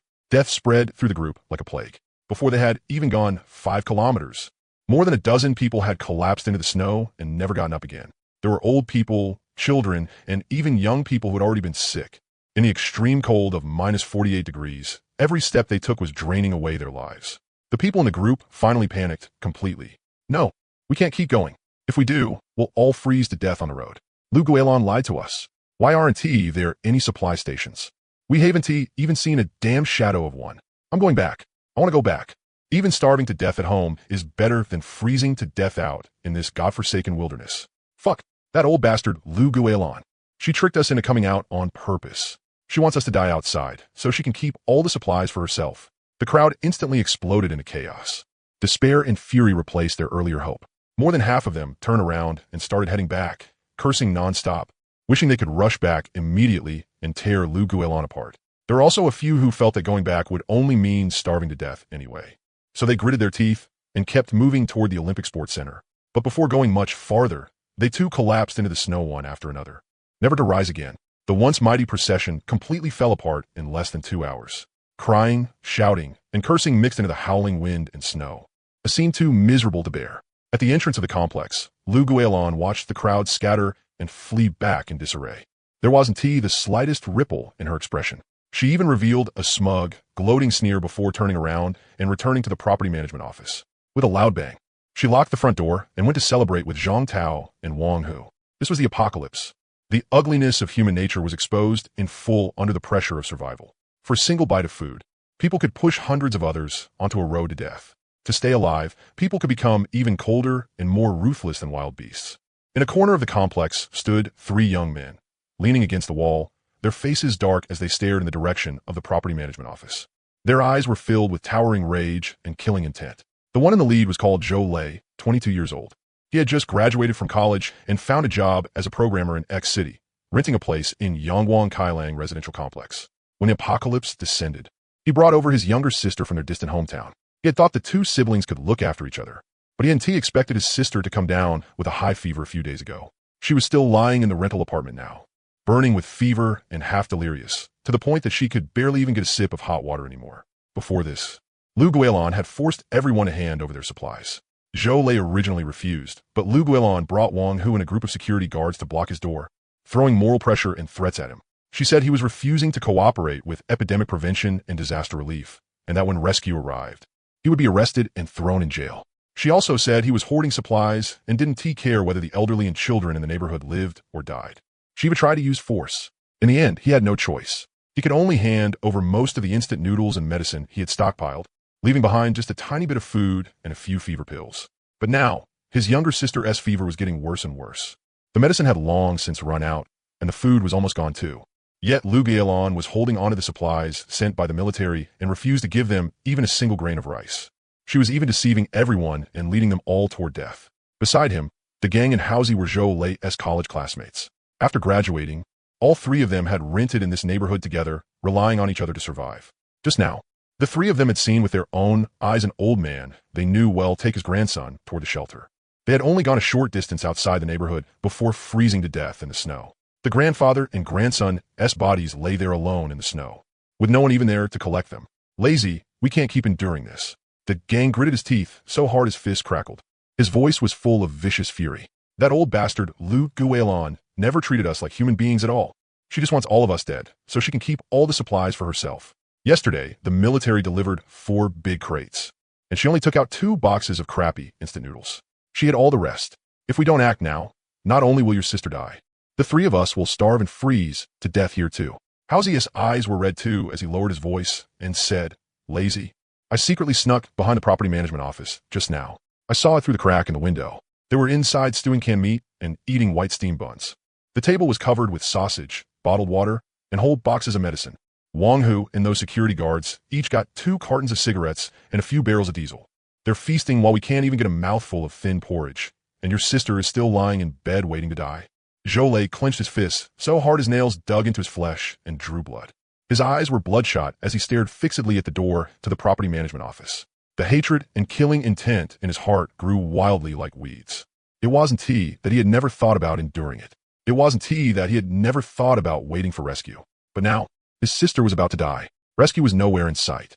And that poisonous woman, Lu Guilon, was holding life-saving supplies and medicine in her hands. He had only cared about indulging herself while pushing all of them toward death. Endure? If he kept enduring, all that would be left was waiting to collect bodies. Fuck it. Let us do it. Zhou Lei gritted his teeth and forced the words out through the gaps between them. His voice was as cold as ice. We move tonight. Lu Guilon, Zhang Tao, Wang Hu, and those bootlicking security guards too. None of them are staying alive. The gang and Housie looked at each other and both saw ruthlessness in the other's eyes. They nodded together. Do it. We'll fight them to the death. At worst, we die. That is still better than dying here like cowards, starving to death. But Lazy the gang paused, frowning. Wang Hu has rubber batons and steel pipes. There are 7 or 8 of them, and only 3 of us. If we fight head-on, we definitely can't win. And even if we kill them and take the supplies, what then? This damned weather, the blizzard just 1 stop. And who knows when the military will send supplies again? What do we do after we finish eating everything? Zhou Lei's gaze darkened. He stayed silent for a full half-minute before finally lifting his head to look at his 2 brothers. He lowered his voice to the extreme, carrying a chill that made their scalps go numb. After we finish eating, aren't Lu Guilon and the others still there? The gang and Housie froze instantly. A shiver ran through their whole bodies as they stared at Zhou Lei in disbelief. Lazy, why you mean? What do I mean? Zhou Lei let out a cold laugh. His eyes were full of the madness of someone driven into a dead end. In this damned apocalypse, food is life. We kill them, take the supplies, and their bodies can't go to waste either. It's freezing outside. They 1 spoil. We can use them as backup food. If we eat sparingly, it'll be enough to last us for months. The moment those words came out, the air fell completely silent. Every hair on the gang and Housie's bodies stood up, and their stomachs churned. But then they thought about it again. What time was this now? This was the apocalypse. A world where people ate people. Outside, people were already killing and burning for a single pack of instant noodles. If they did this, what did it even amount to? Other people were allowed to do the worst of it, but they weren't. If they didn't do this, then the ones who would die were them.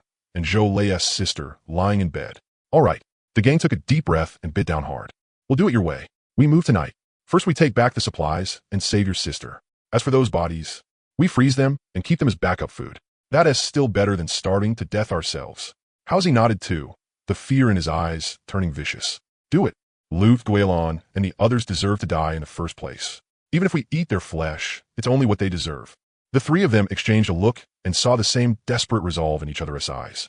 The despair of the apocalypse had already driven them to the edge of the cliff. Either they hardened their hearts, turned into beasts, and lived on, where they could only remain lambs waiting for slaughter, dying without even a whole corpse left behind.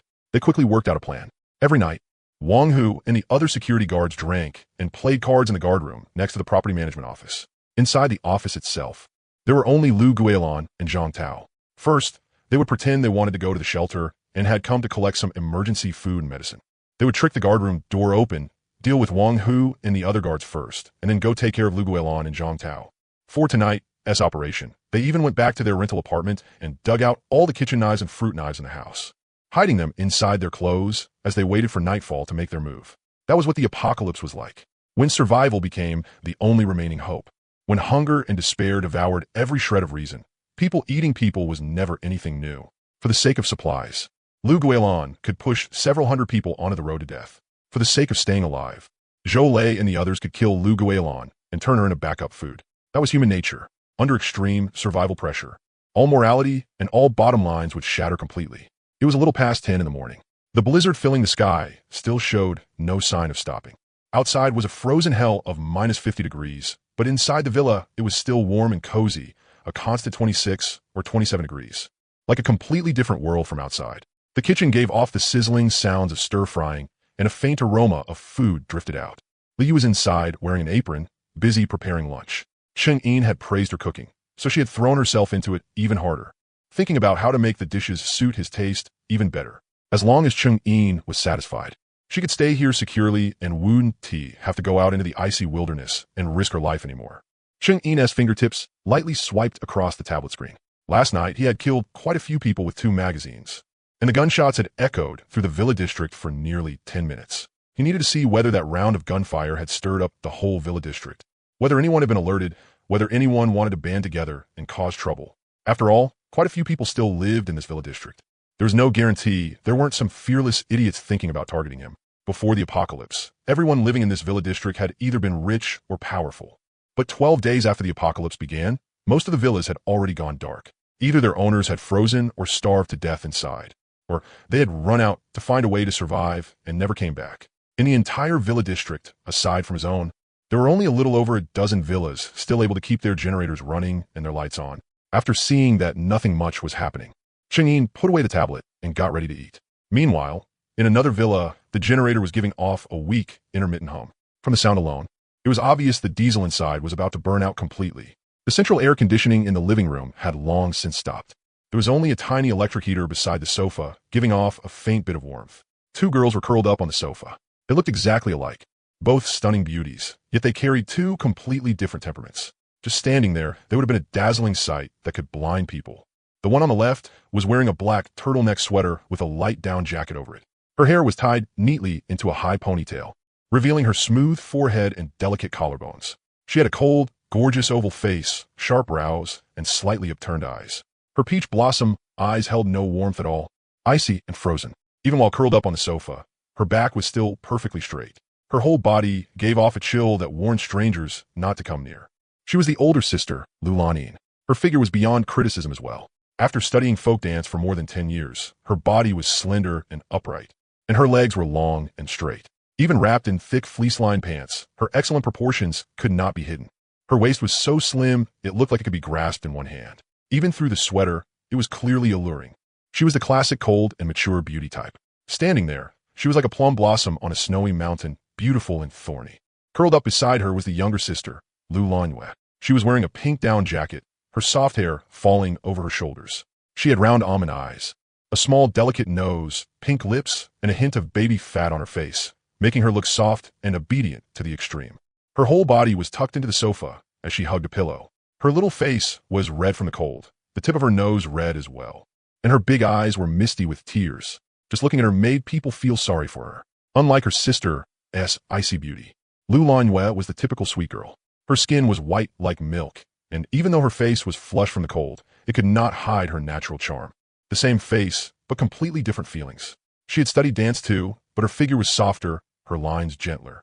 Her chest was full and prominent, creating a strong contrast with her obedient-looking face.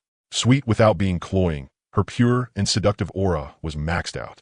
A pair of twin sisters with looks and figures both at the absolute top, while their temperaments were completely opposite, was truly rare. At this moment, Lu Lanue sat on the sofa, hugging the pillow when a rumbling growl came from her stomach, especially clear in the quiet living room. Her little face instantly turned red. Instinctively, she shrank closer to her sister, then looked up at Lu Lanine. Her voice was tiny and carried a sob as she quietly said, "Sis, I'm so hungry." That soft sentence made Lu Lanine's body stiffen at once. She turned her head and looked at her sister's nose, red from the cold, and the grievance and hunger that could not be hidden in her eyes. In her icy gaze, a trace of heartache flashed by before even she noticed it herself. She reached out and pulled her closer into her arms, using her own body heat to warm her.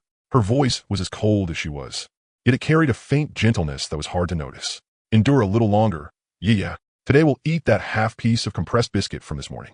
Eat it sparingly, or there really won't be any left." Lu Lanue shrank deeper into her sister's arms and obediently nodded.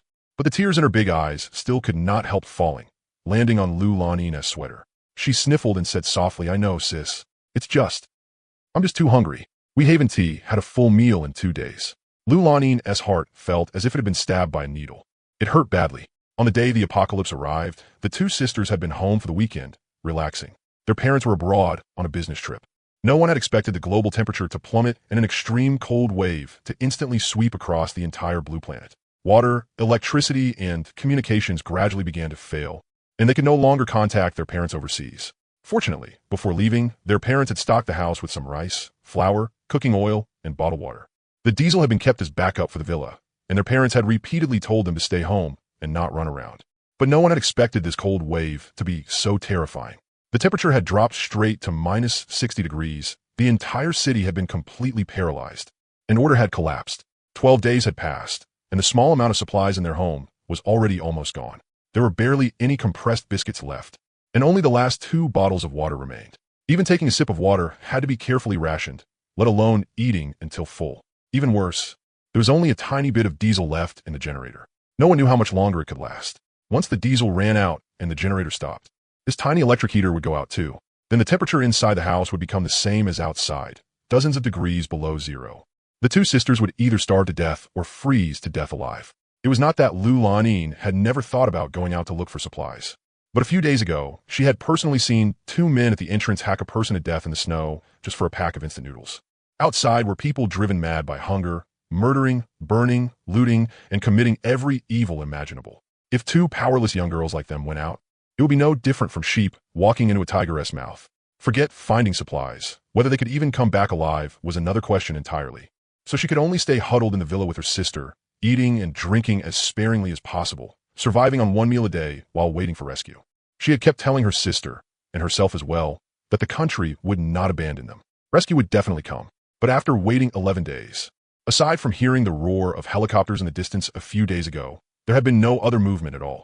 Especially when bursts of gunfire came from next door, frightening the two sisters so badly that they hid in the bedroom, clinging to each other and trembling for half the night.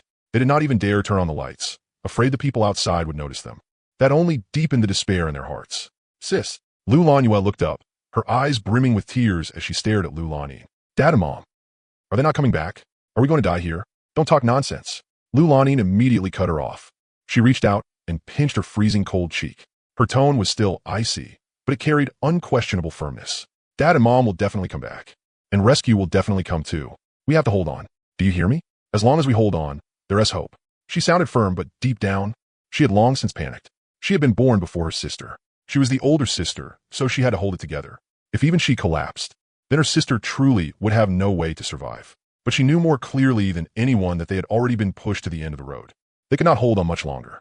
Just then, a rumbling roar suddenly came from outside, moving from far away to near, growing louder and louder. That sound, it was a helicopter, and much closer than the ones they had heard a few days ago. Lu Lanue instantly stopped crying. She suddenly lifted her head, eyes wide as she looked out the window, and said in disbelief, "Sis, listen. It's a helicopter. It's the sound of a helicopter." Lu Lanin stood up at once as well. She quickly walked to the window, pulled the curtain open in one motion, and looked outside. Amid the blizzard filling the sky, 3 helicopters painted in army green camouflage were flying toward the villa district. The lead helicopter was slowly lowering its altitude and flying toward the courtyard of the villa next to theirs, where 2 elderly people lived. They were military helicopters. Rescue had really come. Excitement instantly appeared on Lu Lanin's icy face, impossible to hide, and even her hands could not stop trembling. They had endured in this freezing villa for more than 10 days. They had held on in despair for more than 10 days. And now, rescue had finally arrived. "Sis, it's the soldiers. Rescue is here.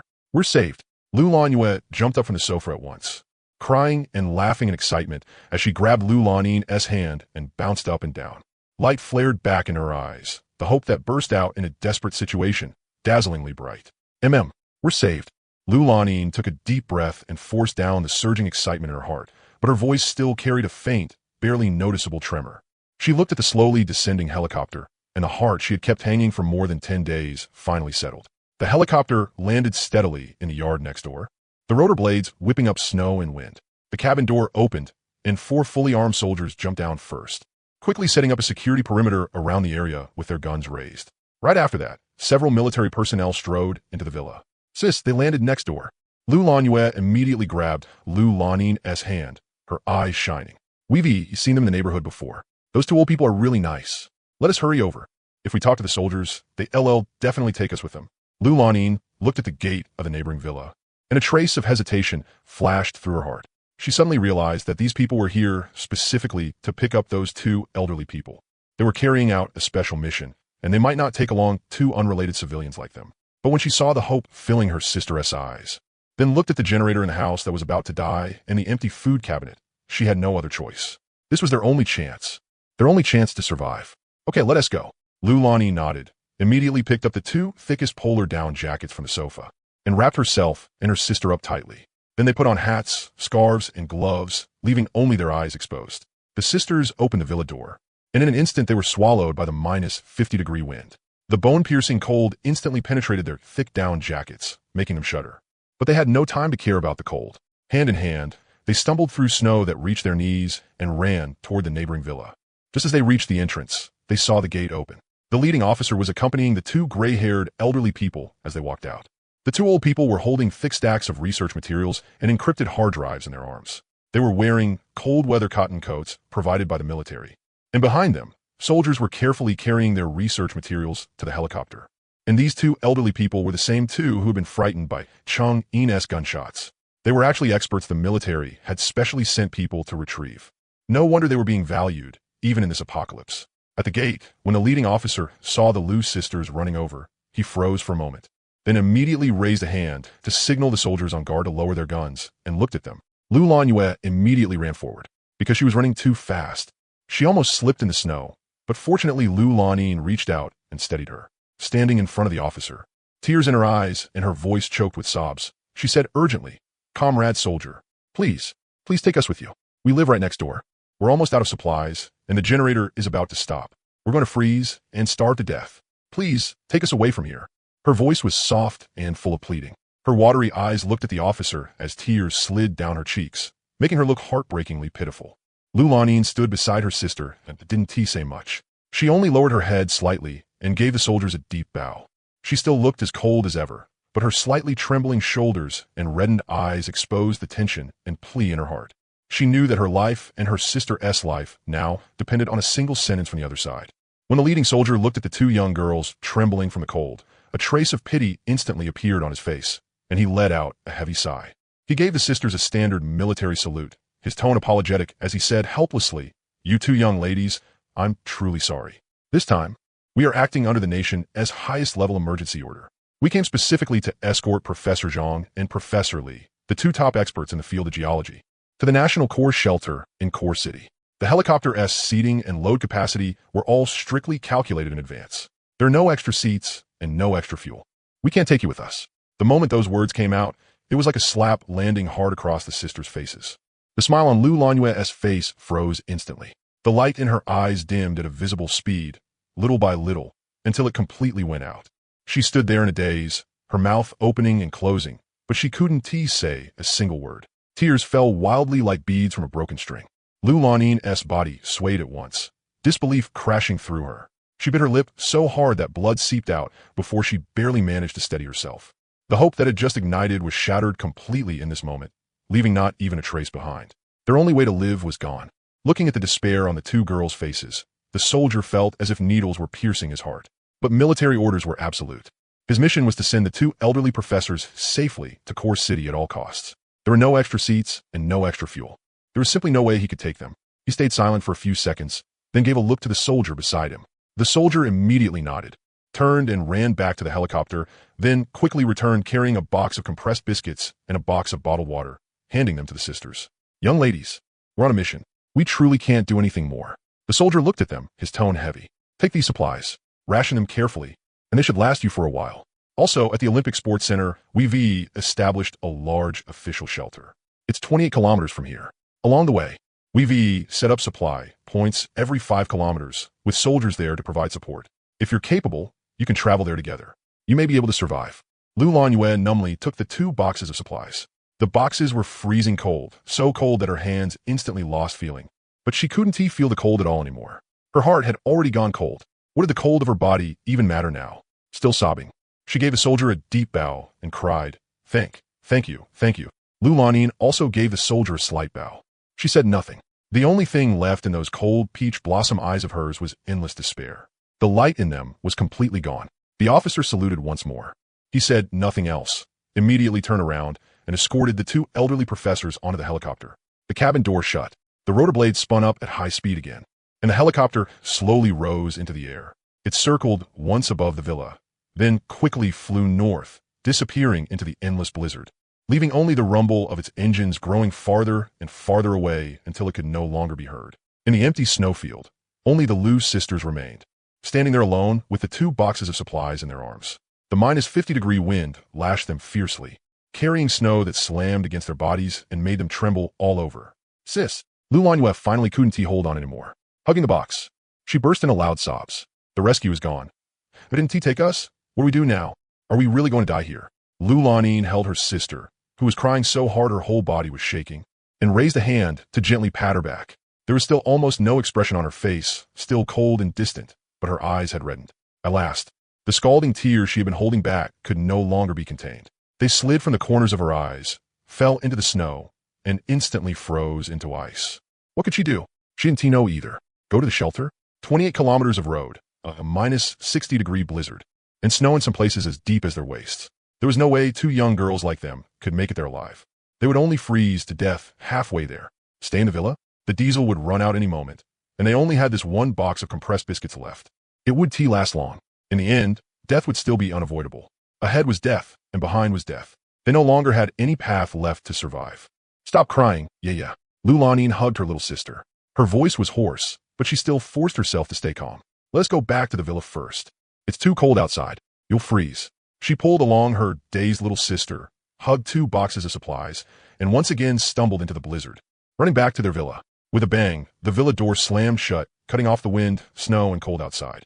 But inside, things weren't much better. In the few minutes they had been out, the generator let out one final hum and completely died. The electric heater in the living room went out instantly, and the temperature in the house began dropping at a speed visible to the naked eye. Leaning against the door, Lu Lanyue slowly slid down the panel and sat on the floor, hugging her knees and crying silently.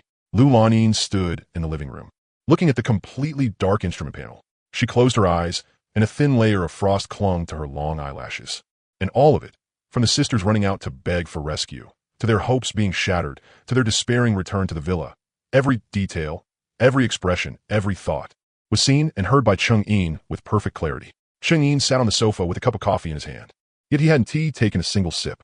With his mind-reading ability active, every thought in the sisters' hearts, from hunger and fear at the start, to excitement and hope when they saw the helicopter, to despair and helplessness after being rejected, flowed clearly into his mind. He lightly tapped the tabletop with his finger. As for this pair of sisters, he hadn't gotten a clear look at their faces since they were wrapped up so tightly. But one had a cold temperament and the other a sweet one. Both their looks and figures were top tier. Rarer still, their hearts were clean. There was nothing crooked in them, no scheming, no ill intent. They simply wanted to survive. The older sister was desperately protecting the younger one. and the younger one depended on her sister. In this man-eating apocalypse, that kind of purity was rare. Besides, his villa was too big, with dozens of cats and dogs. There was work everywhere inside and out. Liu really couldn't handle it all by herself. Having two more nimble little girls around to help was impossible. He would absolutely never admit it was because the several tons of body bags in space had no place to be used. Absolutely never. Still, he needed to investigate them thoroughly first. Of course, Chang'in wasn't stupid enough to open the door and recruit them right away. In the apocalypse, you can never truly see through people. Liu had been tested through life and death. These two sisters looked innocent now, but who knew whether someday, for a bite of food, they might turn around and bite him back? Still, he wasn't planning to just watch them freeze or starve to death next door either. A playful smile curled at the corner of Chang'in's mouth as he raised the coffee and took a small sip. He really wanted to see how long these two delicate girls could hold out in such a hopeless situation, and what choices they would make. At that moment, Liu came out of the kitchen carrying the freshly made 4 dishes and 1 soup. Looking at Chang'in's back, she called softly, "Inji, lunch is ready. Come eat." Chang'in stopped thinking about anything else. No matter how big the world was, eating came first. In sunny and cheerful residential complex, a revenge that had been brewing all day had already reached the point of no return. Night had fully fallen. The extreme cold of -59 degrees had nearly turned the entire complex into an ice cellar. Other than the property management office still being lit up, the whole place was pitch black, without even a trace of human sound. But inside the property management office, things were lively and heated.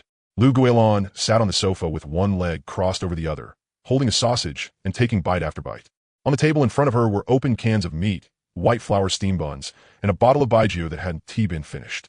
Zhang Tao and Wang, who sat across from her, each holding a chicken drumstick and eating until their mouths were shining with grease. Several security guards nearby were also gathered around the table, gulping down liquor and stuffing themselves with meat. Every one of them was glossy with oil, like they lived in a completely different world from the residents outside who had been starving for days. "Sister Lu, you really are brilliant." Wang, who poured down a mouthful of baijiu, let out a full belch and gave Lu Guilin a thumbs up. "Those idiots all got tricked by you into going to the Olympic Sports Center. The ones that didn't die on the road. Hardly any of them dared come back. Now the whole complex is ours to rule. Every time the officials send supplies, we can swallow all of it ourselves." "Naturally," Lu Guilin snorted smugly, tossed the sausage casing onto the floor, and her face was full of disdain. "A bunch of brainless morons. They don't even look at what kind of world this is now, and they're still dreaming about equality for everyone. The ones who survive are people like us, people with brains and methods." She lifted her glass and took a sip of baijiu, narrowing her eyes as she said, "I already looked into it. The Olympic Sports Center shelter is packed to the brim. People freeze and starve to death there every day. Going there is just asking to suffer. How can that compare to being local emperors here in the complex? If we eat the military supplies sparingly, it'll be enough for us for a whole year. Once some time passes and most of the people outside are dead, we'll go out and gather supplies ourselves. This X-City will be our world from then on." Sister Lu is right. Zhang Tao immediately chimed in, greed filling his eyes. "In a couple more days, we'll deal with the few remaining troublemakers in the complex and snatch their little bit of supplies too. Let us see who still dares refuse to obey." The more they talked, the smugger they became. The more they drank, the more worked up they got. None of them realized that death had already quietly crept to their door. In a corner of the residential plaza, Zhou, the gang, and Haozi were hiding in the stairwell of an apartment building, staring fixedly at the light from the property management office. The kitchen knives in their hands had been sharpened until they gleamed, and their eyes were filled with cold, killing intent. They had already been staking the place out for a while and had figured out every detail clearly. Wang Hu and several security guards were all drinking inside the property management office. The security room was completely empty. The whole office had only 2 entrances, front and back. The front door had been locked from the inside. The back door was a small iron door with a flimsy lock that could be split open with one axe strike. They're pretty drunk already. There are only 7 people inside, 4 guards plus Lu Guilin, Zhang Tao, and Wang Hu. The 3 of us can take them out one by one, no problem. The gang lowered his voice. The steel pipe in his hand was clenched so tightly it looked ready to snap, and his eyes were full of viciousness. Haozi nodded too. "We have to chop this bunch to death." Zhou's eyes were as cold as ice. He touched the fever medicine for his little sister hidden in his clothes. He had risked his life today to find it in the home of a dead doctor in the complex. But just these few pills wouldn't last more than a few days. Lu Guilin and her group were hoarding life-saving supplies and medicine, eating and drinking in luxury, while forcing ordinary residents like them onto the road to death. They wouldn't even spare a single pill for his little sister, who was burning with fever and close to dying. This blood debt had to be repaid today with interest. "Move." Zhou squeezed out those two words through gritted teeth and took the lead, crouching low as he crept toward the back door of the property management office. The gang and Housie immediately followed. The three of them moved lightly, and stepping on the snow, they made no sound at all. There was only a small padlock hanging on the little iron back door. Zhou raised the steel pipe in his hand and smashed down hard. With a clang, the padlock was knocked right open. Inside the office, Lu Guilin and the others were still drinking and bragging, completely unaware that someone had already slipped in. Wang Hu, go check the back door. Did I hear something just now? Zhang Tao had drunk a bit too much, and his ears kept catching what sounded like noise. So he shouted at Wang Hu. Wang Hu waved his hand impatiently and cursed. What noise could there be? This whole complex is our turf. What suicidal idiot would dare come here and make trouble? Drink your booze. The moment he finished speaking, the inner office door was suddenly kicked open with a bang. Zhou and his two companions rushed in like three starving wolves, steel pipes and kitchen knives in hand. The killing intent in their eyes instantly froze everyone in the room in fear. The wine glasses in their hands all dropped to the floor. Lu Guilin, your death day is here. Zhou roared as he charged forward first, swinging the steel pipe in his hand straight at Wang Hu's head with brutal force. Wang Hu reacted instantly and had just started reaching for the rubber baton on the table, but it was already too late. The steel pipe smashed hard into his head. With a crisp crack, Wang Hu didn't even let out a grunt before falling stiffly to the floor. He dropped and went straight to sleep.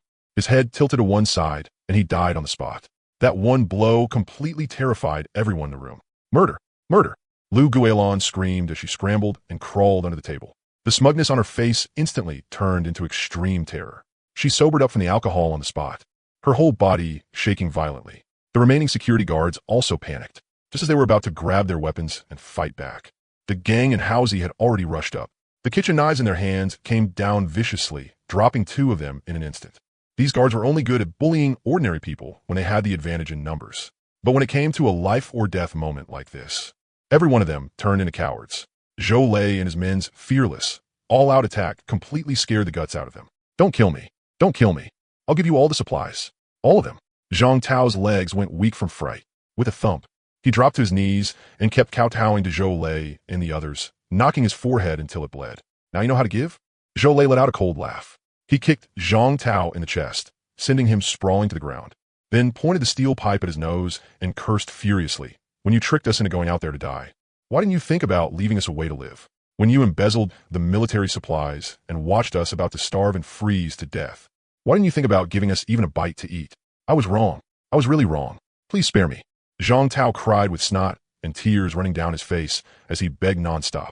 But Zhou had no intention of sparing him.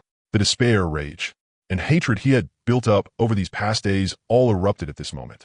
The steel pipe in his hand smashed down hard, again and again, until Zhang Tao was beaten into mush and had completely stopped breathing. Only then did he stop. In just a few short minutes, all the security guard in the office and Zhang Tao had been dealt with. The only one left was Lu Guilin, trembling under the table. Zhou walked over to the table and flipped it over in one motion. Lu Guilin was instantly exposed in front of them. Looking at the blood and corpses all over the floor, she was so frightened she pissed herself on the spot. A large wet stain spread across her pants, and a foul stench filled the air. Zhou lazy. No, Lord Lei. Lu Guilin knelt on the ground and kept kowtowing to Zhou. I was wrong. I was really wrong. I shouldn't have lied to everyone. I shouldn't have embezzled the supplies. Please spare me. I'll give you all the supplies in the basement. All of them. I'll be your servant, your beast of burden. Please don't kill me. Now you know you were wrong? Too late. Zhou eyes were ice cold. Looking at this vicious old woman in front of him, he wanted nothing more than to tear her into pieces. When you tricked hundreds of people into going out there to die, why didn't you think there'd be a day like this? When you held life-saving medicine in your hands and still refused to give my little sister even one pill while watching her burn with fever and nearly die, why didn't you think there'd be a day like this? The officials said there was a supply point every 5 kilometers. But what about you? The supplies they gave were calculated to be enough to reach 5 kilometers away, yet you only gave them one compressed biscuit and tricked them into heading for the shelter. You're a real beast. I'll give them. I'll give them right now. All the medicine. I'll give it all to you. Lu Guilin scrambled over to grab her bag, pulled out all the medicine inside, and held it out to Zhou. Look, it's all here. Fever medicine, anti-inflammatory medicine, all of it for you. Please spare my worthless life. Zhou snatched the medicine away and clutched it tightly in his hand. This was the thing that could save his little sister's life. Seeing Lu Guilin in such an ugly state only made the hatred in his heart grow stronger. Right then, the office door was suddenly pushed open. The outside was packed with residents from the complex, every one of them holding kitchen knives or clubs, their eyes full of fury. They had long since heard the commotion inside and had seen clearly what had happened. These past few days, they had been deceived horribly by Lu Guilin. How many families had been destroyed? How many people had frozen or starved to death on the road? All of it was because of Lu Guilin. Beat her to death. Beat this old bastard to death. It's her. She tricked us into going out there to die. My parents froze to death on the road. I want her to pay with her life. She embezzled our supplies and made us starve and freeze. We have to kill her today. I was wondering how the officials could possibly give us only one compressed biscuit and tell us to go to the shelter. So this bitch swallowed everything herself.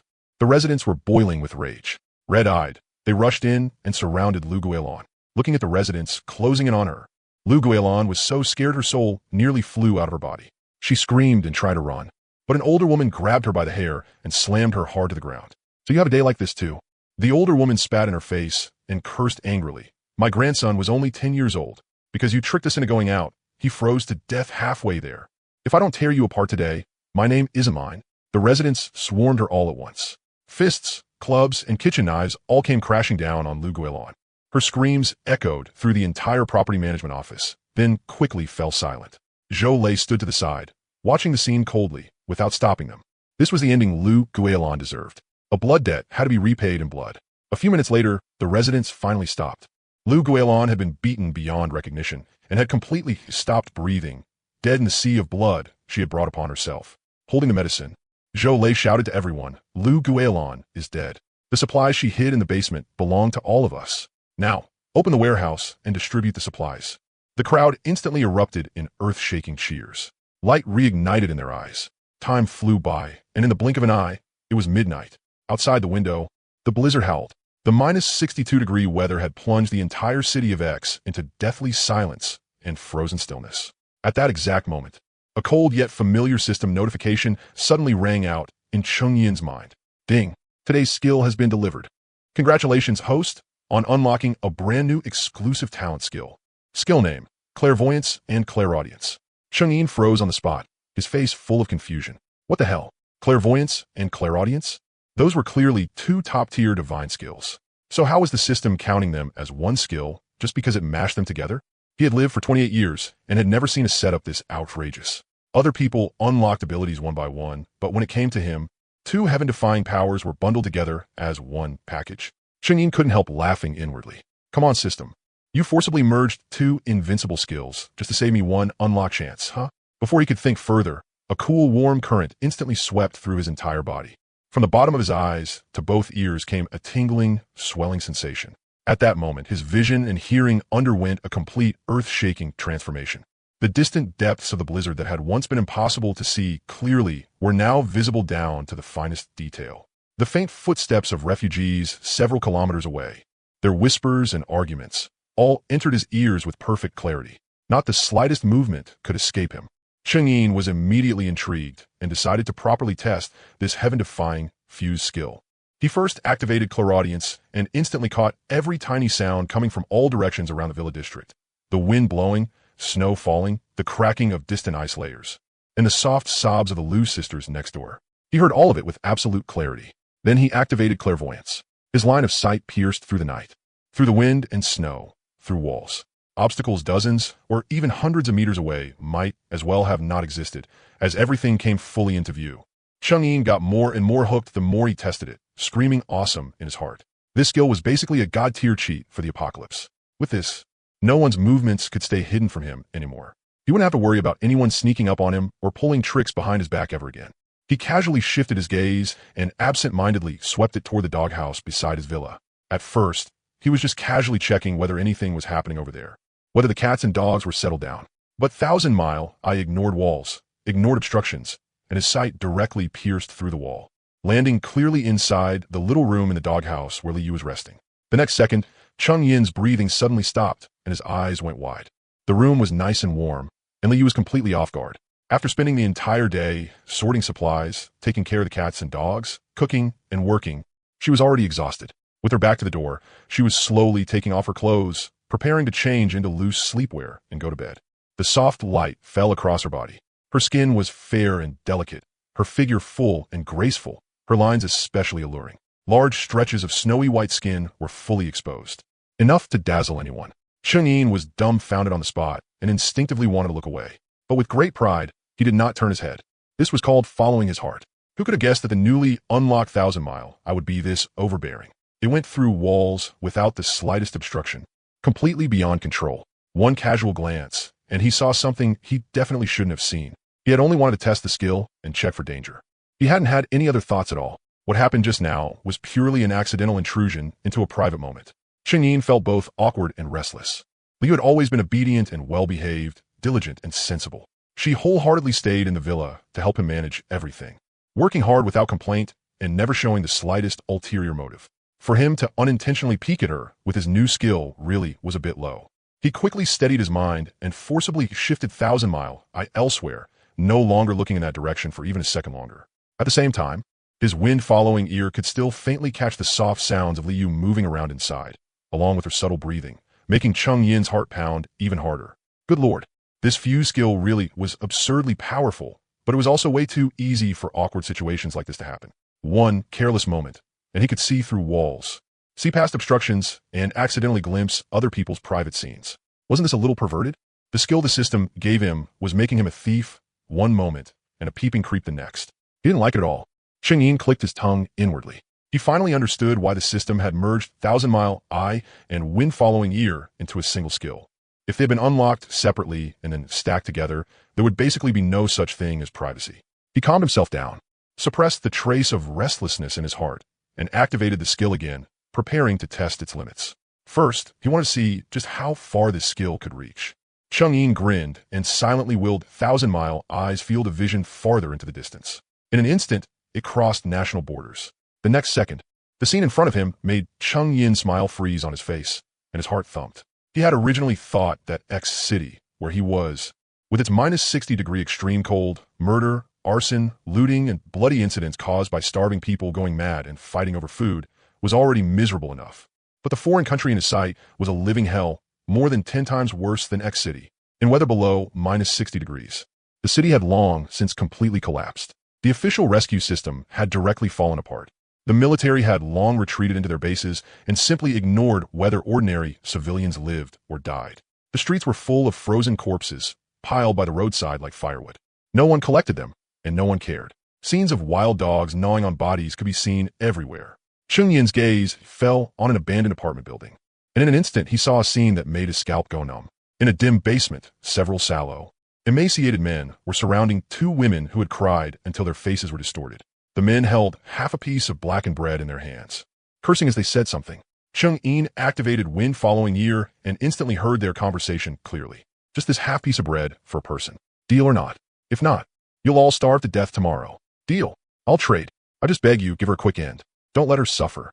The woman's voice was full of despair, and she was crying so hard she could barely breathe. Chang'an saw it clearly. Of these two women, one traded a person for half a piece of bread, and the other did the same, all just to get one bite of food to stay alive.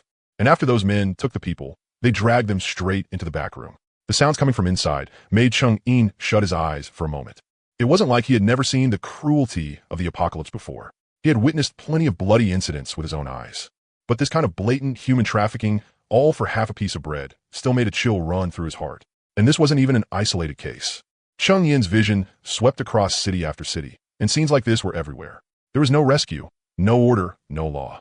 There was only the law of the jungle, only the instinct to survive. Those with guns occupied supermarkets and warehouses, eating and drinking well, while ordinary civilians either became slaves or turned into food in someone else's mouth. Fuck, this is way too miserable. Chang'an cursed and couldn't help feeling lucky that he had been born in Longhua. Even with the apocalypse descending, the authorities had still been desperately building shelters and delivering supplies. Even if there were parasites like Lu Guilon, they were only a minority. At the very least, ordinary people at the bottom still had a sliver of hope. It hadn't gotten so bad that they had to sell people just to survive. Just as he was sighing inwardly, he casually shifted his vision toward another country and landed on the territory of San. He had thought the situation over in beautiful country was already outrageous enough, but the scene he saw next shattered Chang'an's worldview on the spot. The image showed a shabby, broken-down house. Outside, it was more than -50 degrees, and inside there wasn't even any proper heating equipment. Only a pile of charcoal embers that were about to go out. A Sangai, so upright, it looked twisted, was wrapped in a torn blanket, tightly hugging a giant lizard more than half a meter long in his arms, like it was some precious treasure. He was even humming a tune, and every now and then he lowered his head and kissed the lizard on the head. Cheng-Yin was stunned stupid on the spot. What the hell? What is this? What the hell is he doing? In weather below -50 degrees, he himself was practically freezing stiff, and yet he was still hugging a cold-blooded lizard? What kind of move was this? And what came next was even more outrageous. The door of the broken house was pushed open, and another tall, skinny Asian guy walked in, holding a machete. He pointed it at the giant lizard and started shouting at the guy who looked upright in a twisted way. Cheng-Yin activated wind-following ear and instantly heard the two men's conversation clearly. After listening, he was completely numb. Moditawai, are you insane? We're about to starve to death. And you're still treating this lizard like a treasure. Hurry up and kill it and roast it. The two of US brothers can last another half-month. The tall, skinny guy's face was red with anger as he waved the machete and moved forward. But Moditawai instantly panicked. He hugged the lizard tightly to his chest, grabbed a wooden stick beside him, and smashed it over while roaring like mad. Get lost. If you dare touch my lover, I'll kill you. This is my wife. You want me to kill my wife and eat her meat? You animal. Lover? That's just a lizard. Moditawai, did the cold freeze your brain? What do you know? We're truly in love. Even if I starve to death, I won't lay a finger on it. If you dare, keep targeting her. I'll fight you to the death right now. As the bearded sand guy spoke, he hid the lizard behind him and charged at the tall, skinny guy with the wooden stick. The two of them started brawling and rolling around inside the broken house, all over a single lizard. Cheng-Yin was completely dumbstruck. He didn't recover for a long time. No, seriously? Bro, the apocalypse has everyone practically starving to death. And he's treating a lizard like his lover? He'd rather starve than kill it for meat? What kind of insane train of thought is that? Absolute 666. He had lived for 28 years. He had seen ridiculous things before, but never anything this ridiculous. These Asan bros moves directly shattered his worldview. It was so eye-searing he could barely keep his eyes open. He was speechless, truly speechless. Cheng-Yin quickly pulled his gaze away from Sand Nation, afraid that if he kept watching, even his values would get warped and his eyes would be permanently polluted. He drew his vision back to Longhua, and the emotions in his heart deepened even more. It was the same post-apocalyptic extreme cold, but although there was chaos within Longhua too, and people going hungry, and criminals doing evil, overall order still remained. The government rescue helicopters were still flying non-stop, shelters were being built one after another, and the military was constantly maintaining order. Even in the most remote small towns, there were grassroots officials leading ordinary people to huddle together for warmth and search for supplies. There was simply no way things would turn into the completely out-of-control human hellscape scene in Beautiful Nation, much less those absurd operations from the Asan bros that shattered all sense of decency. It really was better to be born in your own country. Cheng-Yin felt a wave of gratitude in his heart. He casually activated clairvoyance and swept over the area around X City. At the official shelter in the Olympic Sports Center, although it was overcrowded, rations were still being distributed on time every day. Soldiers were patrolling, and no one dared openly commit evil inside. Even the parasites only dared embezzle supplies in secret and didn't dare do it in the open. Compared to those completely out-of-control places overseas, this was practically heaven. Right then, a faint rustling sound suddenly came through his super hearing. It was coming from the doghouse next to the villa. Cheng-Yin's ears twitched at once, and instinctively, he wanted to activate clairvoyance to look over there. But the moment the thought arose, he remembered the awkward scene from earlier when he had peeked at Liu changing clothes, and he forcefully slammed on the brakes. Cheng-Yin, oh Cheng-Yin, this is immoral. A little white Cheng-Yin on his left shoulder said. A little black Cheng-Yin kicked the white one away with one foot. Morality? What morality do you still have? Did you forget what you did in Beautiful Nation and Dwarf Nation? What did you say back then? As long as you have no morality, morality can't kidnap you. Where did your original intention go? Hurry up and turn on clairvoyance and look inside. Cheng-Yin thought about it. TSK, that actually made some sense. My reputation has already collapsed into ruins. What else is there left to collapse? How about just one look? Cheng-Yin was just about to activate clairvoyance. Then he heard Liu muttering softly through his super hearing. Is Brother Yin still not asleep? It's already the middle of the night. Should I cook him a bowl of hot soup to warm him up? He was busy all day today, so he must be exhausted. But I can't get out of this doghouse. Ugh, this is so annoying. The corner of Cheng-Yin's mouth couldn't help curling up. This Liu really was getting more and more on the right track. Hardworking, sensible, and she even knew how to care about people.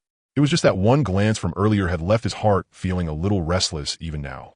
But he wasn't in a hurry to act on anything. In the apocalypse, a person's heart was hidden behind their belly. Liu looked obedient now, but who knew if she would change in the future? If he slept with her now, it would be too risky.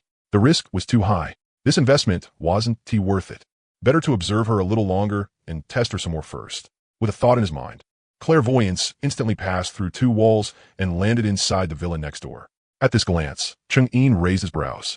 The one living next door was none other than the beautiful CEO, Su Qingyan. At this moment, the situation inside the villa was completely different from the cozy warmth on Chang'in's side. The generator still had fuel, but it wouldn't last much longer. Only a small desk lamp was on in the bedroom.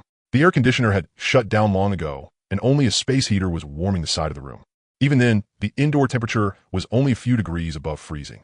Su Qingyan was wrapped in a thick down jacket. The capable sharpness and refinement she usually had were gone from her face, and her complexion was pale with a hint of red. Heavy exhaustion showed in her eyes. Beside her sat a young girl in her early 20s, her assistant Shaolin. She was also wrapped up like a rice dumpling and was holding a cup of hot water, taking little sips from it. Chang'in activated super hearing, and the conversation between the two entered his ears with perfect clarity. Shaolin looked at Su Qingyan and sighed softly. Sister Qingyan, our diesel can only last at most one more month. Even if we save as much as we can, it won't help. The generator has to run every day. Otherwise, this place is impossible to stay in. In weather this cold, -50 or -60 degrees, if the generator stops, the two of us will freeze into popsicles in less than a day. Unless we spend all 24 hours curled up under the blankets and drag the blankets with us everywhere we go. The moment those words came out, the living room instantly fell into silence. Su Qingyan's brows knitted tightly. The hand holding her cup tightened slightly, and her eyes were filled with worry. Before the apocalypse, she really had been wealthy. Because of Chang'in, she had also stockpiled quite a lot of supplies. But no one had expected this cold wave to be so vicious, dropping straight to -50 or -60 degrees. Water and electricity were all cut off, and the diesel was being consumed more than 10 times faster than she had expected. The supplies could still last a few more months, but the diesel was truly about to run out. Without diesel, the generator would stop, and no matter how much food they had, they would still freeze to death in the villa. After a long silence, Su Qingyan finally spoke, her voice carrying a trace of exhaustion. I know. I already calculated it a long time ago. If it really comes down to it, then the only option will be to ask President Cheng next door for help. Shaolin's eyes instantly lit up, and she nodded repeatedly. Exactly, Sister Qingyan. I've been wanting to say it all along. That handsome guy next door is way too amazing. Even before the apocalypse, he had already rebuilt his villa like a fortress, stockpiled so many supplies, and even had guns. A few nights ago, so many people surrounded and attacked him, and he took them all out by himself without even blinking. He is actually pretty nice too. During that small cold wave last time, he even gave us supplies. When Su Qingyan heard that, the corners of her lips also curved into a faint smile. And she nodded. Yeah, he really is a pretty decent person. Come to think of it, I'm starting to wonder if he already knew the apocalypse was coming. Otherwise, why would he have renovated his villa into a bulletproof one in advance and stockpiled so many supplies, diesel, and even prepared weapons so thoroughly? Definitely, Shaolin said with a face full of admiration. Otherwise, who would go out of the way to build walls that thick and stockpile a whole warehouse of diesel? Sister Qingyan, you were the smart one. After we came back from the handsome guy's place last time, you told me to hurry and buy supplies and diesel. Otherwise, we would be already starved and frozen to death by now. Su Qingyan smiled, but said nothing. In truth, she had always felt very fortunate. That 3-day minor cold wave last time had made her notice that something was wrong. The Chang'in next door had been frantically hauling things into his villa even before the cold wave arrived. Truck after truck drove into the villa district. Later, after the minor cold wave ended, she had kept a close eye on things and followed suit by stockpiling a lot of supplies and diesel. Otherwise, when the apocalypse truly descended, there was no way she could have lasted until now. She just hadn't expected this apocalypse to be so terrifying. An extreme cold of -50 or -60 degrees, collapsing order, and human lives as worthless as grass. She was a woman, bringing along a little assistant, guarding a villa. Even with supplies, she wouldn't be able to hold out for long. The gunshots over the past 2 nights and the corpses strewn all over outside the villa had made her fully understand that in this apocalypse, having money and supplies alone was useless. You also needed strength and the ability to protect yourself. And Chang'in was the strongest person in the entire villa district. Sister Qingyan, then when are we going to go find that handsome guy? Shaolin looked at her and asked softly, how about we go a little earlier? We can talk to him and trade supplies for some diesel. If we offer more, he should be willing to trade. Su Qingyan shook her head and sighed. Let us wait a little longer. The apocalypse has only been going on for a little over 10 days. We can still hold out for a while. If we go beg him now, we'll be too passive. And you saw it too. A few days ago, when so many people attacked him, he killed them all without even blinking. He looks cold as ice, not someone who is easy to talk to. If they went to his door rashly and made him unhappy, that would only make things worse. She paused, and a trace of complexity flashed through her eyes. Besides, in this apocalypse, favors are the least valuable thing of all. He helped us last time and gave us supplies. We have to remember that kindness. If we go ask him again now, I'm afraid money and supplies alone won't be enough. Xiao Lin froze for a moment, then instantly understood what she meant. Her face reddened slightly, and she said in a low voice, Sister Qingyan, you mean? It doesn't mean anything. Su Qingyan cut her off, lifted her cup, and took a sip of water, hiding the emotion in her eyes. For now, let us hold on. If we really can't hold on anymore, we'll talk about it then. At least he is not a bad person. Even if we have to ask for help, it's far better than going to those people outside. At the very least, he wants to take our lives. Cheng-Yin heard their entire conversation clearly, and the corner of his mouth couldn't help curling into an amused smile. Well damn, this Su Qingyan really did see things clearly. Back during the last cold snap, the reason he gave her supplies wasn't because he was kind-hearted. It was because he was afraid that after seeing him frantically stockpiling goods, she would sense that something was off and report him for illegal hoarding, or even report him for other things. At that time, the apocalypse hadn't arrived yet. If he really got reported, it would still cause him some trouble. That was why he casually gave her a bit of supplies to shut her up. But now that the apocalypse had come and law and order had already collapsed, why the hell would he still be afraid of being reported? Want diesel? Want shelter? Sure, just bring something to trade. As for what she would use to trade, that would depend on what choice she made herself. While Cheng-Yin was thinking about that, he casually shifted his clairvoyance toward the city and landed on a supermarket a few kilometers away from the villa district. He had been to this supermarket before the apocalypse too. It had 3 floors and everything from rice, flour, grain, and cooking oil to snacks, drinks, and daily necessities. When he had been stockpiling, he had bought quite a lot from this very supermarket. At this moment, the supermarket's main entrance had long since been sealed shut by a thick layer of ice. The ice was as thick as a city wall, more than half a meter thick. Outside the supermarket, in the snow, around 70 to 80 people had gathered. Every one of them was holding a shovel, pickaxe, or steel pipe, desperately chipping away at the ice.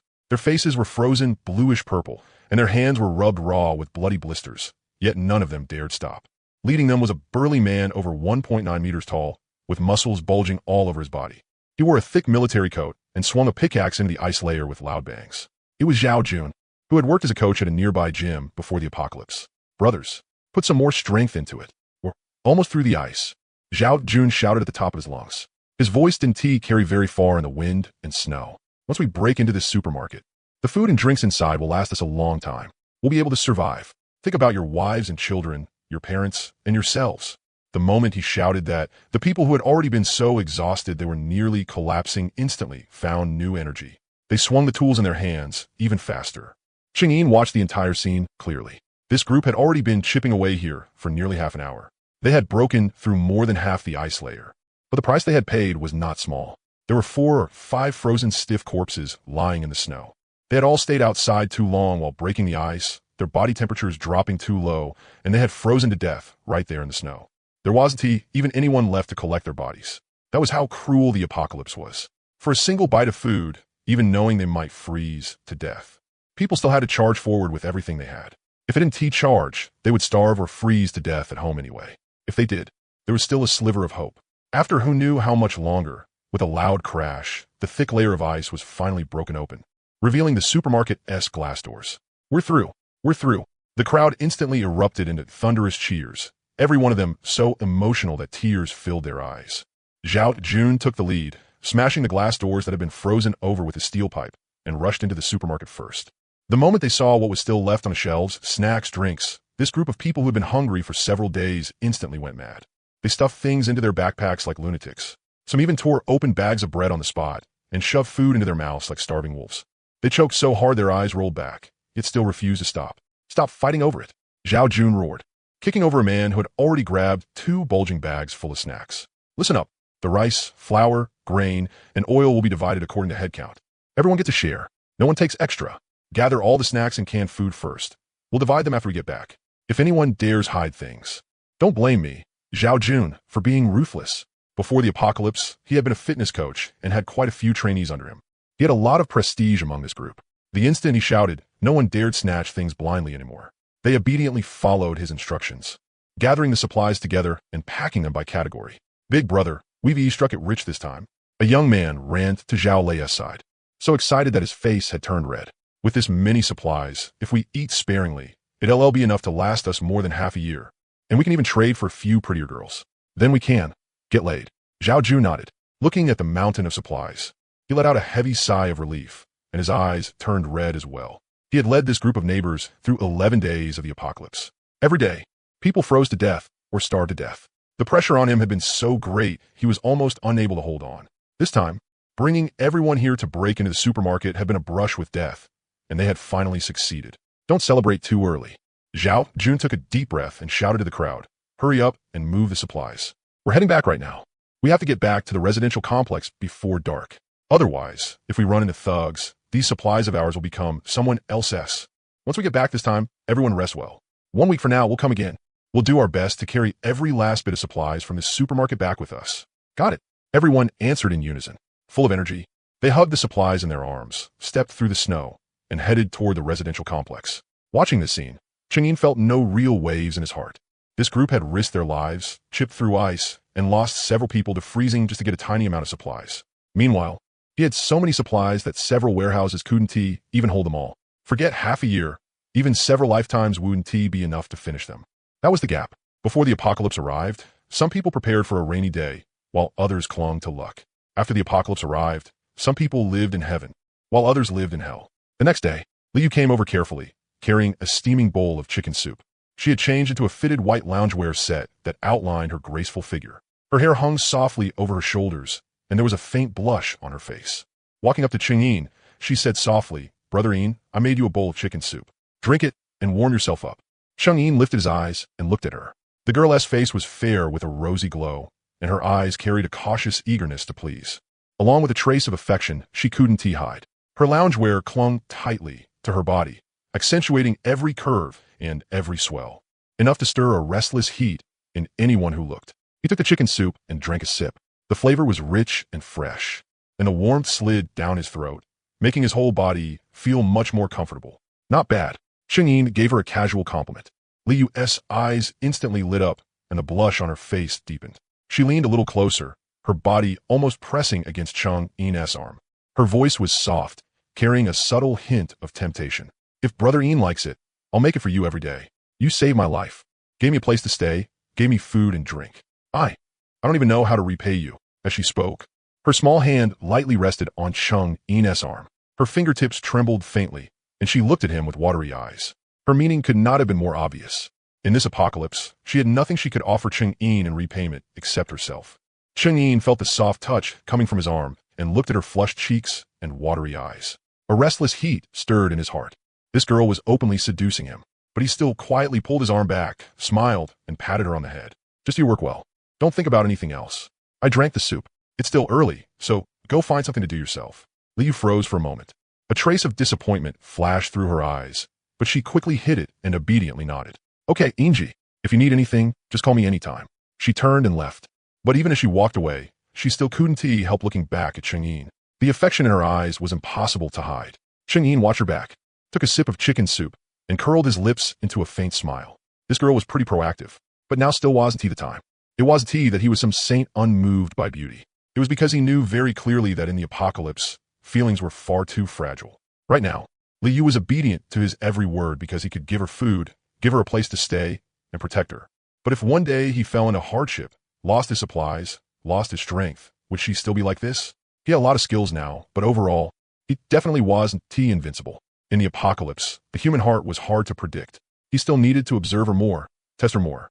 When she had truly settled her heart and followed him wholeheartedly, then talking about anything else wouldn't be too late. Watching Liu happily go clean up the room, Chang'in leaned back in his gaming chair and smiled as he shook his head.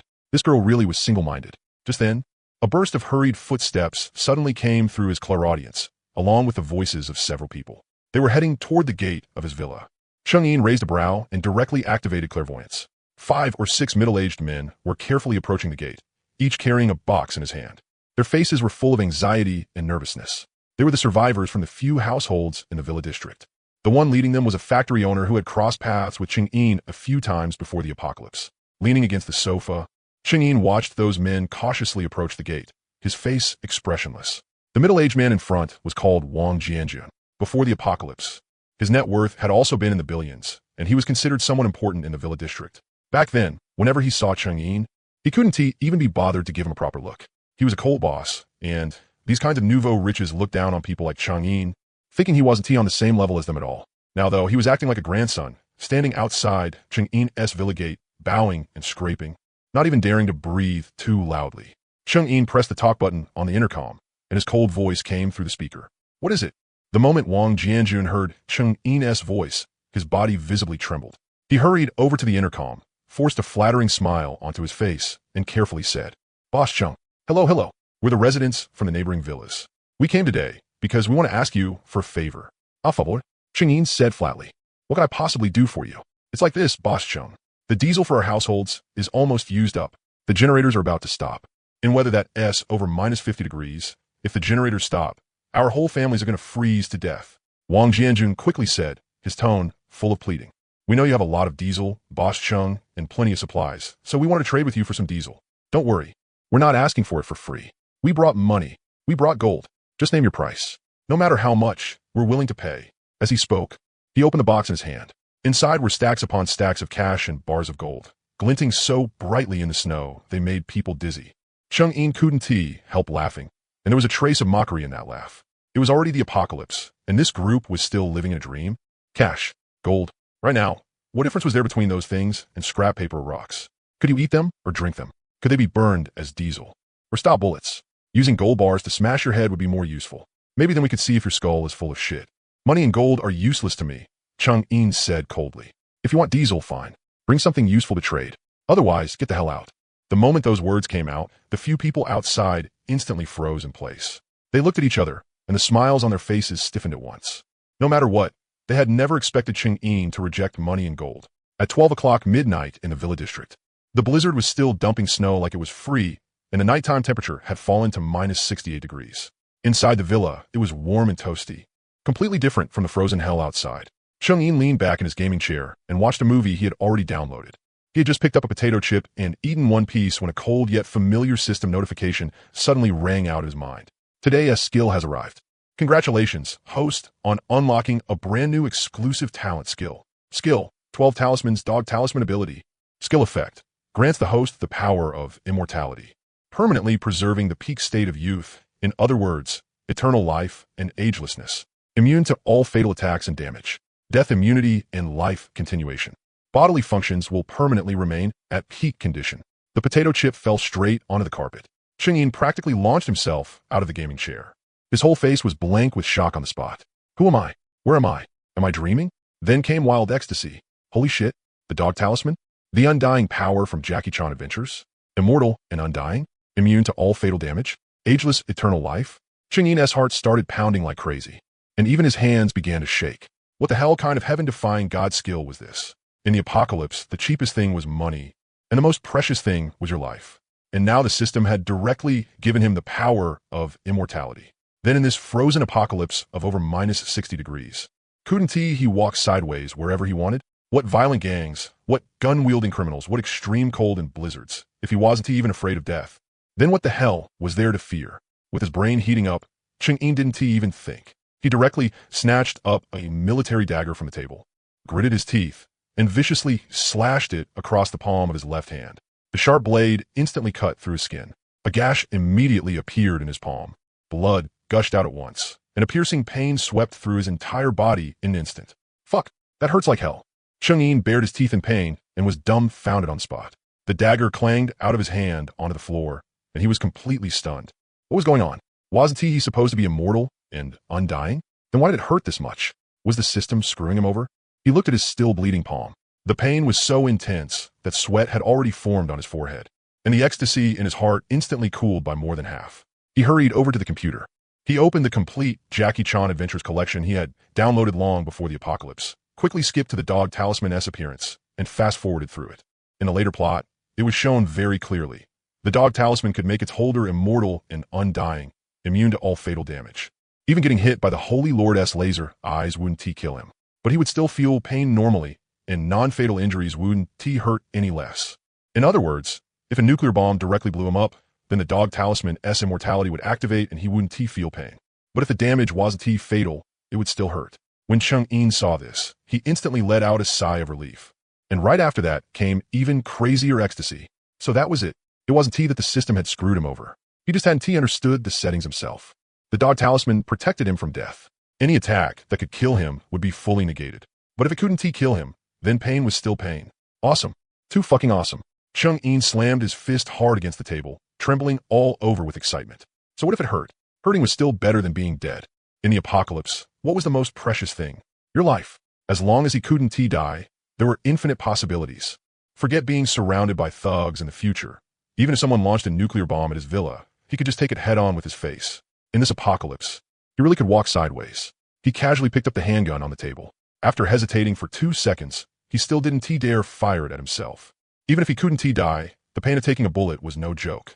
There was no need to make himself suffer for nothing. With the Dog Talisman's power of immortality, plus the god-level reflexes, invisibility, mind reading, and other abilities he had unlocked before, along with a warehouse full of weapons and ammo and enough supplies to last several lifetimes, he was invincible in this apocalypse. It took him quite a while to calm his pounding heart before Cheng-In casually wiped his palm with an alcohol pad. Even though the wound wasn't deep, he still cleaned it up a little. He activated clairvoyance and swept the area around the villa district. No movement, no matter how small, could escape his eyes and ears. After confirming there was no danger at all, he yawned and got up. Before, he was always worried about someone launching a sneak attack at night, or some thug creeping over to cause trouble. But now that he had immortality, he wasn't afraid at all. Cheng-In went straight back to the bedroom and fell asleep the moment he hit the bed. He slept dreamlessly through the night, more soundly than ever. The next day, after getting up, Cheng-In opened the iron door of Liu's doghouse, then went to play some single-player games. Before long, he heard Liu's voice. "Inji, I made braised beef brisket with potatoes for you. The meat has been stewed until it's super tender."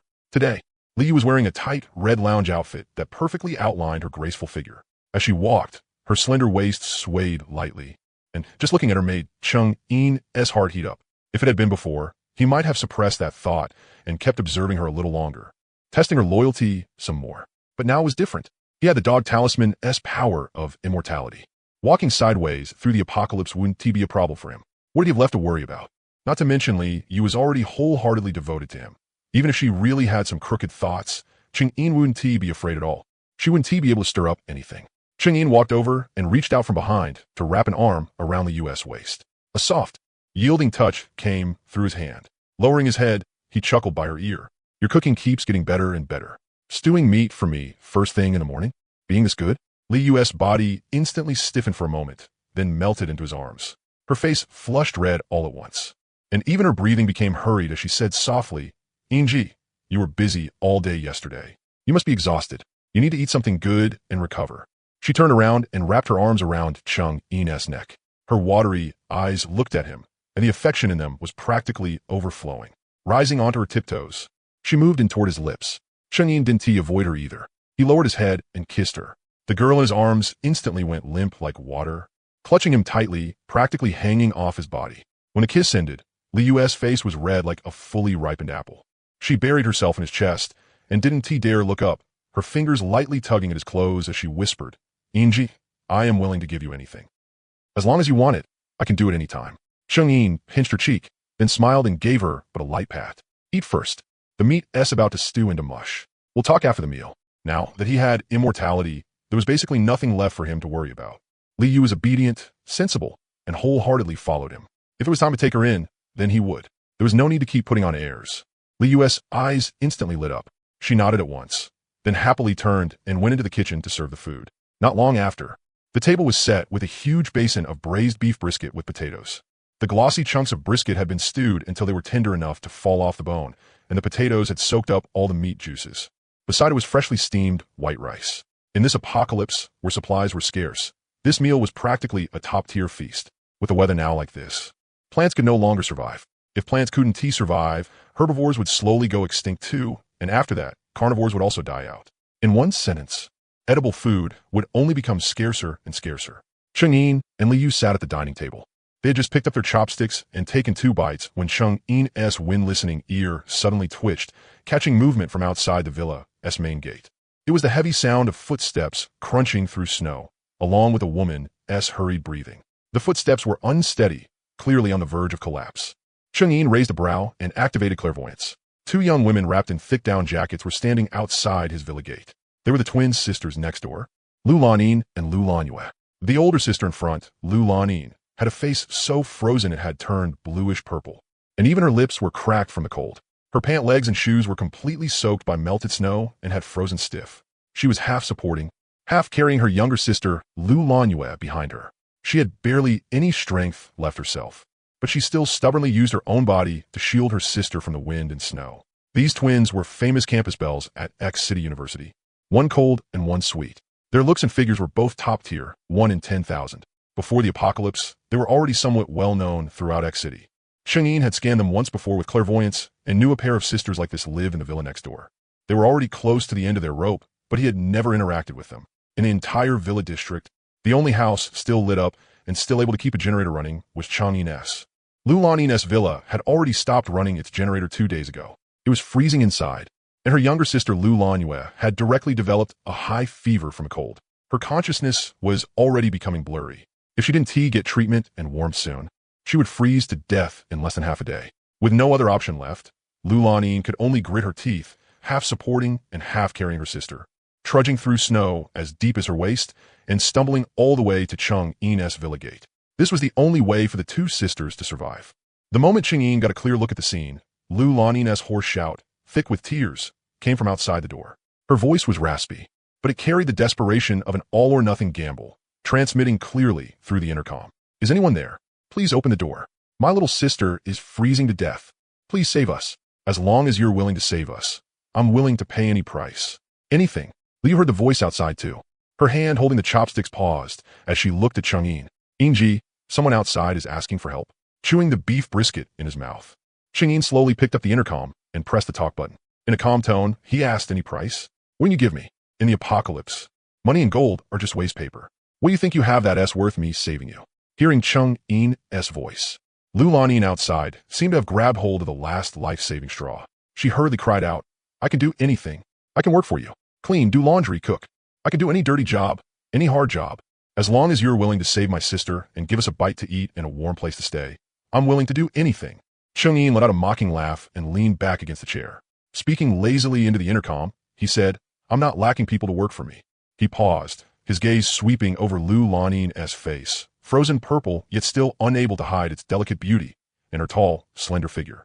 Even wrapped in that thick down jacket, she couldn't conceal her outstanding presence. He got straight to the point. Then what if I want you? Would you still agree?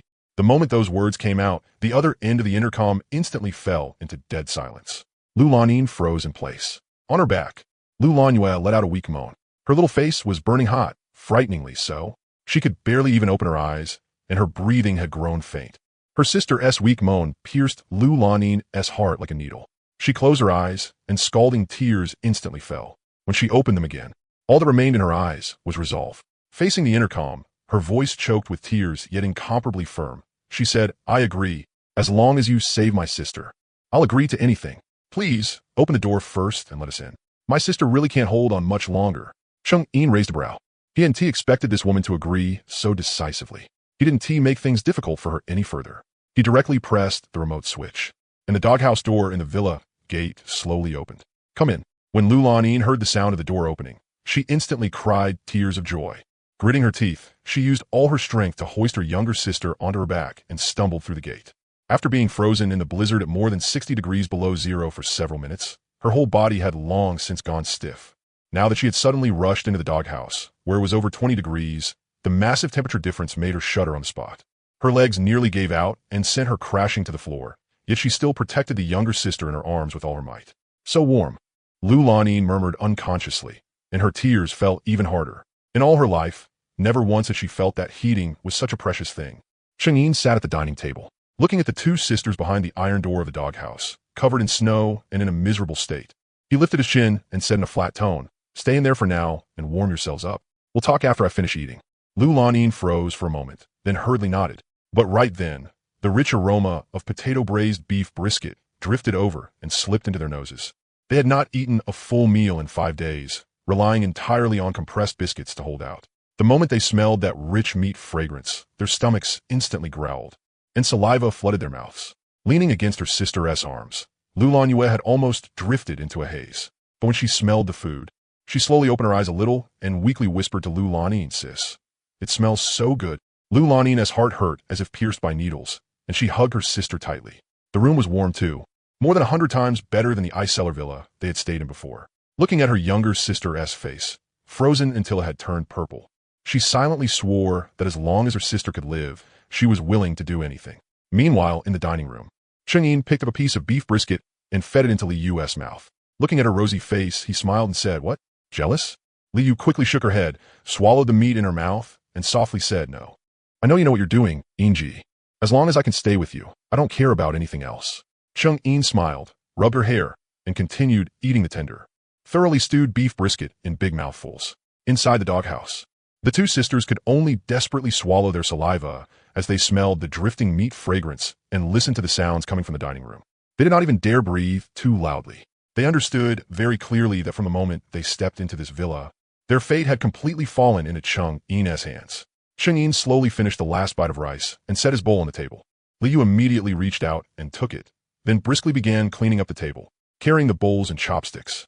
She headed for the kitchen and even wiped away every trace of grease until everything was spotless. When she came out of the kitchen after washing the dishes, she saw Cheng-Yin leaning against the sofa with a cigarette between his fingers, leisurely smoking. Through the curling smoke, the side of the man's face looked sharp and cold, and there was a casual ruthlessness in his eyes that made her heart burn hot. She quickly walked over and naturally sat down beside Cheng-Yin. Reaching out, she gently kneaded his shoulders and said in a soft voice, "Yin-ji, are you tired? I'll give you a massage." Cheng-Yin turned his head and glanced at her, then reached out and pulled her into his arms. Li Yu let out a small cry and naturally leaned against his chest. Her face was as red as a fully ripened cherry, yet she did not dodge at all. Instead, she wrapped her arms tightly around his waist. "What you told me before, does it still count?" Cheng-Yin lowered his head and chuckled by her ear. His warm breath brushed against it, making her whole body tremble lightly. Li Yu quickly nodded and looked up at him with watery eyes. In a coy voice, she said, "It counts. It always counts. If Yin-ji wants me, I can give myself to you anytime." Cheng-Yin pinched her cheek, and the heat in his heart had long since become impossible to suppress. If it were before, he might have tested her for a few more days. But now it was different. With the immortality granted by the Dog Talisman protecting him, he could do whatever he wanted in this apocalypse. There was basically nothing left for him to worry about. He directly picked Li Yu up in his arms and strode toward the bedroom. Li Yu cried out softly, then buried her face in his chest, the corners of her mouth rising despite herself. She had waited far too long for this day. Being able to truly follow Cheng-Yin meant that in this apocalypse, she now had the hardest backing possible. 50 minutes later, Cheng-Yin came out of the bedroom, looking refreshed. He casually took a bottle of water from the fridge and gulped down a mouthful, feeling utterly comfortable all over. "When am I going to get a kidney skill? Otherwise, once there are too many women later, my kidneys won't be able to take it." Li Yu, meanwhile, was exhausted and had fallen asleep. There was still a flush on her face, and a satisfied smile hung at the corners of her mouth. He wiped his mouth, casually took out a box of fever medicine and a bottle of antibiotics, then grabbed 2 boxes of self-heating rice and a few bottles of mineral water before turning toward the doghouse. Just as he reached the door, he heard Lu Lanyue's suppressed coughing from inside, along with Lu Lanin's quiet attempts to comfort her. Both sisters' voices carried despair and unease that they could not hide. Cheng-Yin walked up to the large iron door of the doghouse. Without even opening it, he raised his hand and tossed the items through the gaps in the iron bars. When the things hit the floor, Lu Lanin and Lu Lanyue inside both jumped in fright and hurried over. Then they saw Cheng-Yin standing outside the iron door, his face expressionless and his gaze cold. Looking at the medicine and food on the ground, Lu Lanin's heart tightened. She quickly bowed to Cheng-Yin and softly said, "Big brother, thank you. Thank you for being willing to give us medicine and food." She was already mentally prepared. As long as Cheng-Yin opened his mouth, she would immediately fulfill the promise she had made before. Even if he made her go out right now, she would not say a single extra word. After all, in this apocalypse, if it could save her younger sister's life, forget giving up her body. Even if he wanted her life in exchange, she would do it willingly. Everything was for her sister. But Cheng-Yin did not pick up that line at all. He only lifted his chin, swept a glance over the doghouse, and said in a flat tone, "This doghouse is sealed inside and out. Wind can't blow in, snow can't drift in. There are warm quilts inside, plus a separate bathroom and heating. Starting today, you 2 sisters will live here." Lu Lanin instantly froze, thinking she had heard wrong. "Big brother, what did you say? We're living here?" Beside her, Lu Lanyue had just taken her medicine and recovered a little strength. She was stunned too, staring at Cheng-Yin with a pair of watery eyes full of confusion. They had originally thought that even if Cheng-Yin took them in, at most he would let them sleep on the floor somewhere in the villa or maybe stay in a storage room. Never had they imagined that Cheng-Yin would actually make them live in this doghouse. "What, you got a problem with that?" Cheng-Yin raised an eyebrow and let out a sneer. "Don't play dumb with me. This place may look like a doghouse, but the conditions inside are more than 10 times better than that ice cellar villa you used to live in. There's food, water, and heat. You 1 tea freeze, and you 1 tea starve. What else do you think you get to be picky about?" He paused, and his tone turned even colder. And let me make this ugly truth clear first. This place will be your activity range from now on. Lee will be living in the Villa S main building from now on. She S enough to handle the Villa S affairs. As for you two, stay in this doghouse. Every day, clean the inside and outside of it, and take good care of the dozens of cats and dogs. That LL count as the rent you pay. The moment those words came out, the two sisters were completely dumbfounded. They stood there in place, unable to recover for a long time. The girl who had eaten with him would live in the Villa S main building, and the two of them could only live in this doghouse. A complicated feeling instantly surged up in Lu Lannin's heart. Embarrassment, grievance, unwillingness. But even more than that, relief. What was embarrassing was that the two of them had once been the famously beautiful campus belle sisters of X City University. Wherever they went, they had been surrounded like stars around the moon. And now, they were actually going to live in a doghouse and serve cats and dogs. If word got out, people's teeth would probably fall out from laughing. What felt unfair was that she had already prepared herself to give up everything. Yet Chang'e would not even give her a chance to enter the Villa S main building. He had only thrown them into this doghouse, as if he were keeping them penned up. But the relief was real too. At the very least, Chang'e hadn't driven them away. He had given them a place that could shelter them from the wind and snow, with heating. He had even given them medicine and saved Lu Lannin's life, and had even prepared food and water for them. In this man-eating apocalypse, that was already a heaven-sent blessing. So what if they had to live in a doghouse? It was still better than freezing to death, starving to death, or being defiled by a mob outside. Lu Lannin came to her senses too. She tugged at her sister's sleeve and said in a small voice, "Sis, it's fine as long as we have somewhere to stay. I don't want to go back to that ice cellar again. It's so warm here." Her fever still hadn't gone down. Her voice was soft, and her eyes were full of lingering fear. She had truly been terrified by the cold, and terrified by hunger too. Forget living in a doghouse. Even if she was made to live in a cage, as long as there was heat and food, she would be willing. Lu Lannin snapped back to herself, took a deep breath, and bowed deeply to Chang'e again. With incomparable seriousness, she said, "We understand, big brother. Thank you for being willing to take us in. We'll definitely clean properly, take good care of the cats and dogs, and absolutely won't break your rules." Chang'e looked at her. There wasn't the slightest trace of resentment in her eyes, only obedience and gratitude. He nodded, said nothing more, turned around, and left. He had never planned to let the two sisters into the Villa S main building to begin with. Liu had already gone through life and death trials with him, and now they knew each other inside and out. He knew her strengths and weaknesses, and she knew his. She was absolutely loyal, so of course it was only natural for her to live in the main building. As for these two sisters, they weren't related to him in any way. He had only seen them a few times at most. Being willing to give them a place to stay and provide food and lodging was already benevolence to the utmost. As for what Lu Lannin had said before about paying any price, it wasn't that Chang'e wasn't tempted. There was just no need. He now had an immortal body. In this apocalypse, he could do whatever he wanted. What kind of woman couldn't he find? There was no need to stir up unnecessary trouble over something this small. For now, he would keep them in the doghouse and observe them for a while first. He could see what kind of people they really were before talking about anything else. When he returned to the Villa S main building, Liu was already awake.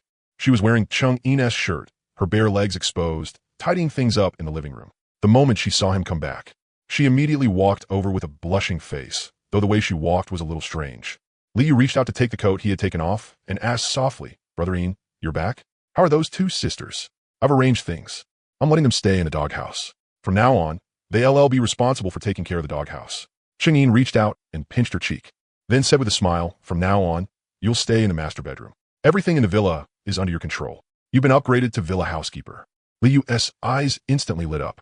Her heart felt as sweet as if she had eaten honey. Rising on tiptoe, she kissed Chang'e on the cheek and said happily, "Thank you, Brother Ian. I'll definitely serve you well and keep the villa spotless." She understood it too clearly in her heart. Chang'e letting her stay in the master bedroom and manage the villa's affairs meant he had completely treated her as one of his own. In this apocalypse, that was a kind of treatment countless people couldn't get no matter how much they begged. How could she not be happy?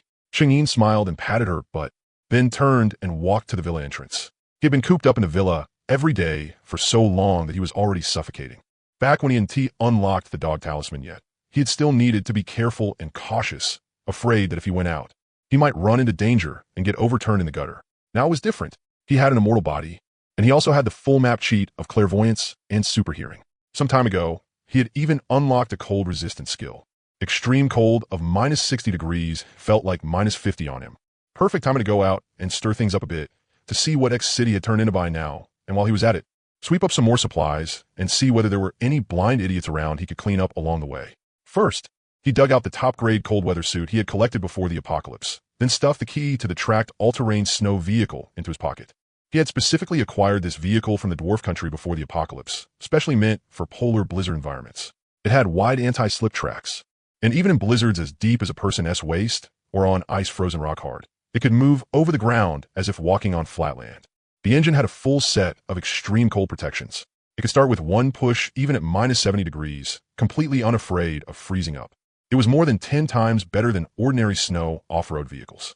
In this frozen X city, it was like a land tank. Most importantly, he had already stuffed several tanks into his portable space long ago, with plenty of shells and bullets stocked up, just waiting for a chance to take them out and have some fun. Liu quickly came over and asked, "Brother Ian, are you going out?" "Yeah, I'm going out for a lap.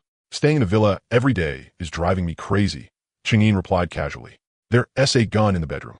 Stay home and behave. Lock the doors and windows, take good care of those two sisters, and don't let them run around. I'll be back soon. Don't worry, Brother Ian. I'll definitely guard the house properly." Liu nodded at once, then said worriedly, "You have to be careful. There are lots of mobs outside, and a lot of bad people too. Relax. Those random cats and dogs aren't enough to hurt me." Cheng-Yin bared his teeth in a grin, his eyes full of arrogance. What a joke. He had an immortal body now. Forget a few mobs, even if the army came. They still might not be able to kill him. What was there to be afraid of?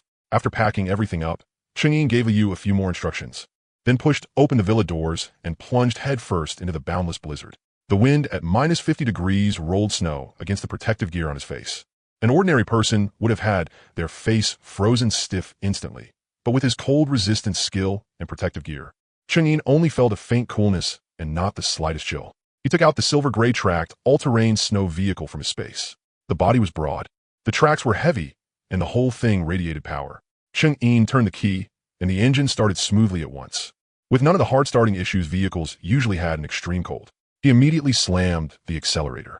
The snow vehicle let out a low roar, its wide tracks crushing through the waist-deep snow piled in front of the garage entrance as it charged steadily out, speeding toward the city center. Driving the tracked all-terrain snow vehicle, Cheng-Yin raced across the frozen snow. The roads on both sides were buried under thick snow. Stiff frozen corpses could be seen everywhere by the roadside, along with abandoned cars frozen into blocks of ice. The once bustling X-City now looked like a dead city. Aside from the howling of the wind and snow, not even the slightest other sound could be heard. The snow vehicle's wide tracks rolled over the thick snow without any chance of getting stuck. Even if the road was full of ice chunks and wreckage from abandoned cars, it could still crush straight over them with ease, its speed not dropping in the slightest. As Cheng-Yin drove, he activated super hearing, and every movement entered his ears. He could clearly hear the refugees hiding in abandoned residential buildings by the roadside, slaughtering each other over half a biscuit. He could see a group of people in a supermarket several kilometers away bashing each other until their heads were bloody just to fight over one bag of flour. He could even hear with perfect clarity the sounds of several wild dogs gnawing on corpses in an underground parking garage. There wasn't the slightest ripple in Cheng-Yin's heart. That was how the apocalypse was. The weak were prey to the strong, and only the fittest survived. He wasn't some savior, and had no time to deal with all that rotten mess. As long as they didn't provoke him, he couldn't be bothered. But as it happened, there really were blind idiots eager to throw themselves right into his gun barrel. The car had only driven a short distance out of the villa district and just turned a corner when Cheng-Yin's super hearing picked up the commotion in an abandoned shop ahead. "Boss, he's coming. That kid's car is coming over. Damn it, we finally waited for this brat to come out. I refuse to believe he could hide in that villa forever and never come out. Everything's ready. Once his car gets over here, we surround it right away, drag him out and kill him. His car and the supplies in his villa will all be ours. Everyone, stay sharp. That brat has a gun and fights viciously.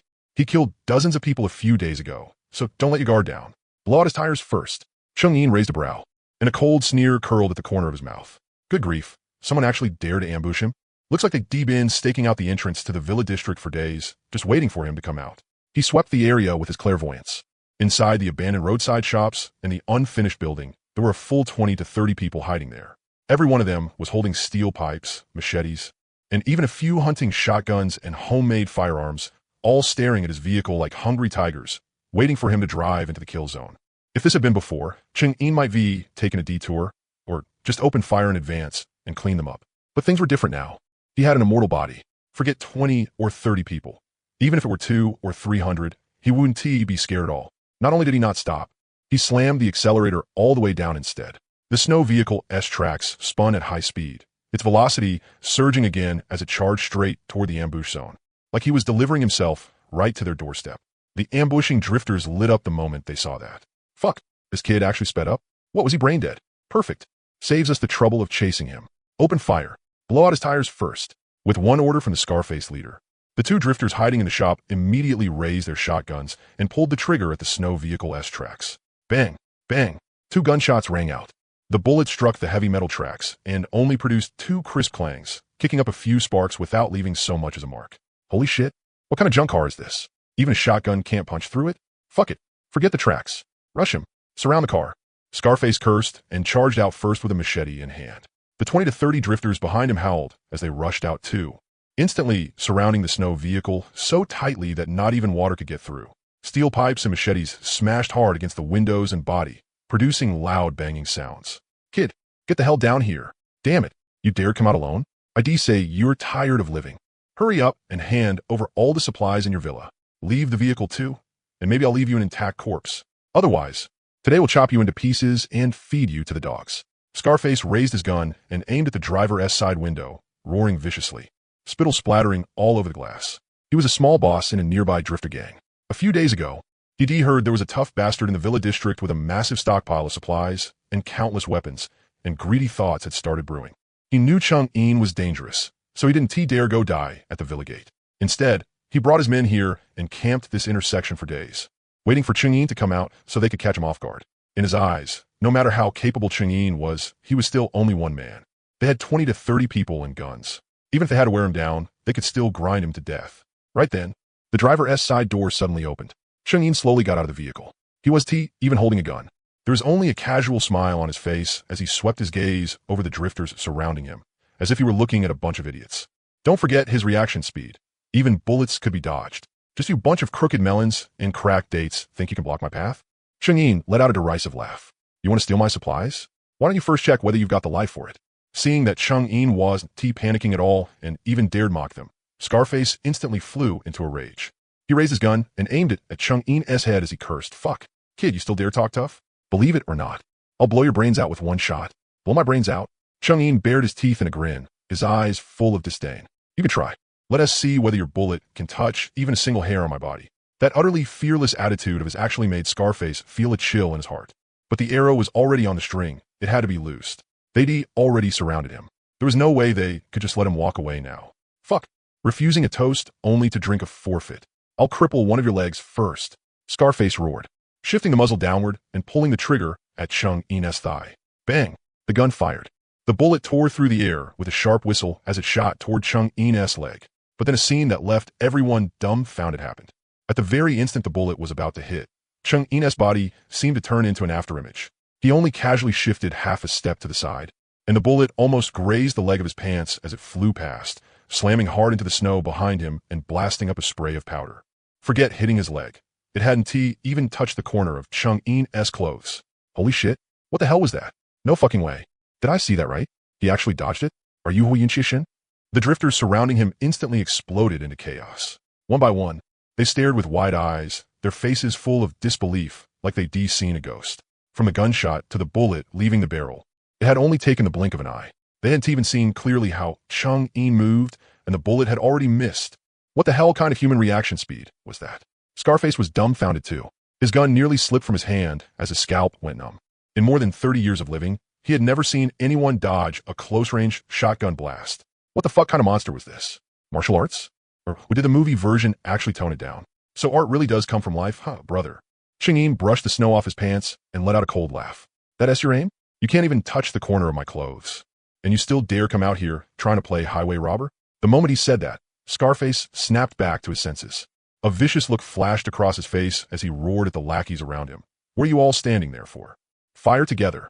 I refuse to believe he can dodge every bullet. Kill him. The nearby drifters holding guns instantly reacted, all raising their shotguns and homemade firearms and pulling the trigger at Chung-in.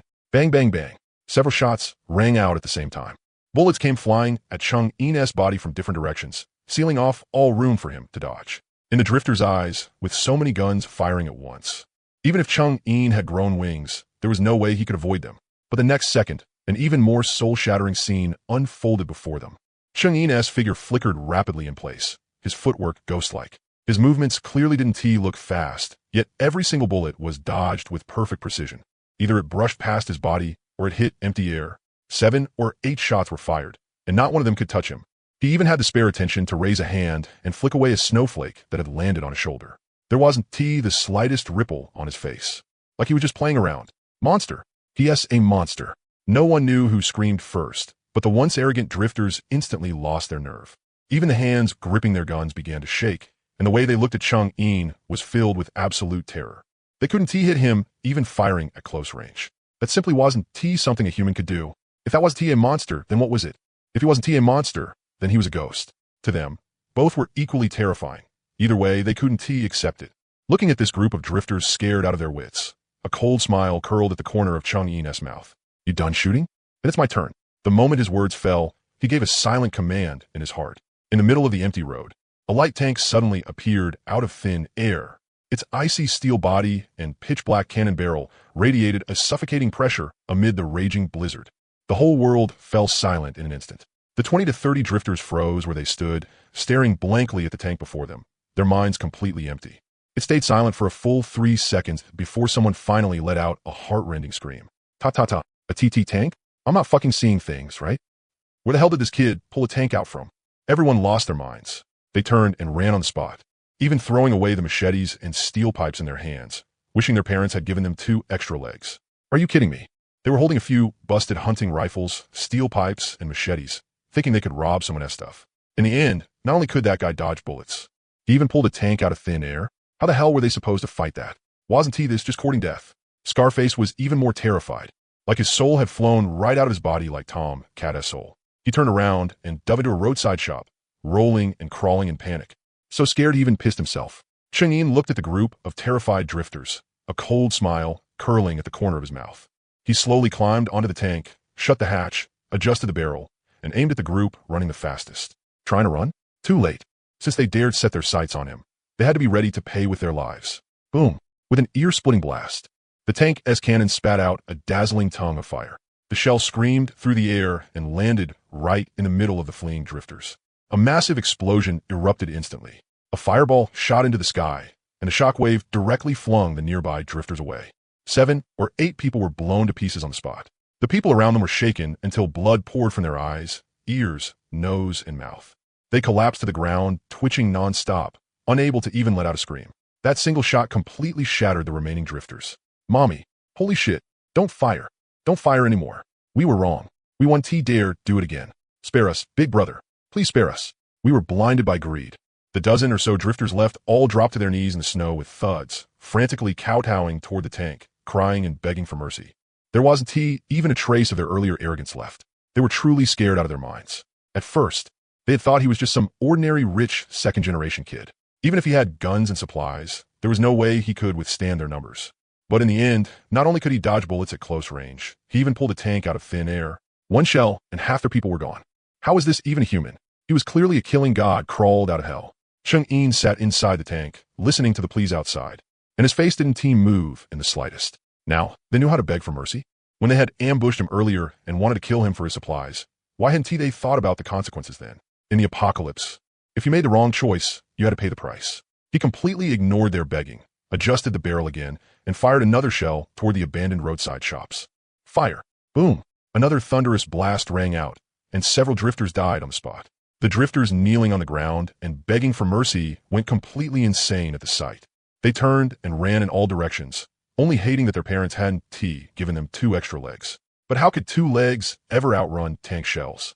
Chang'in sat inside the tank, firing one shell after another like target practice. The shells precisely chased after the fleeing drifters and exploded around them.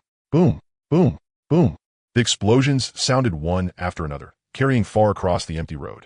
The snowfield was blasted full of craters. Corpses and shattered limbs were everywhere. Blood dyed the snow red, and in the sub-zero temperature of dozens of degrees below freezing, it quickly froze into dark red ice. In less than a few minutes, the 20 to 30 drifters who had ambushed him were wiped out by his shells, every last one of them. Not a single survivor was left. When those people had fired earlier, he had dodged with complete ease. Forget getting hurt. He hadn't even scraped his skin. God-tier reflexes were seriously insane. Add the Dog Talisman's immortal body on top of that, and he was basically invincible. Cheng-Yin grinned, feeling unbelievably refreshed inside. Back when he fought, he had still needed to find cover, calculate trajectories, and worry about getting hit by stray bullets. But now, forget a few hunting rifles. Even if a machine gun was spraying at him, he could still dodge it easily with his reflexes. And if he really couldn't dodge, he still had the immortal body as backup. In this apocalypse, who else could possibly stop him? That was how the apocalypse worked. If you didn't kill others, others would think of every possible way to kill you.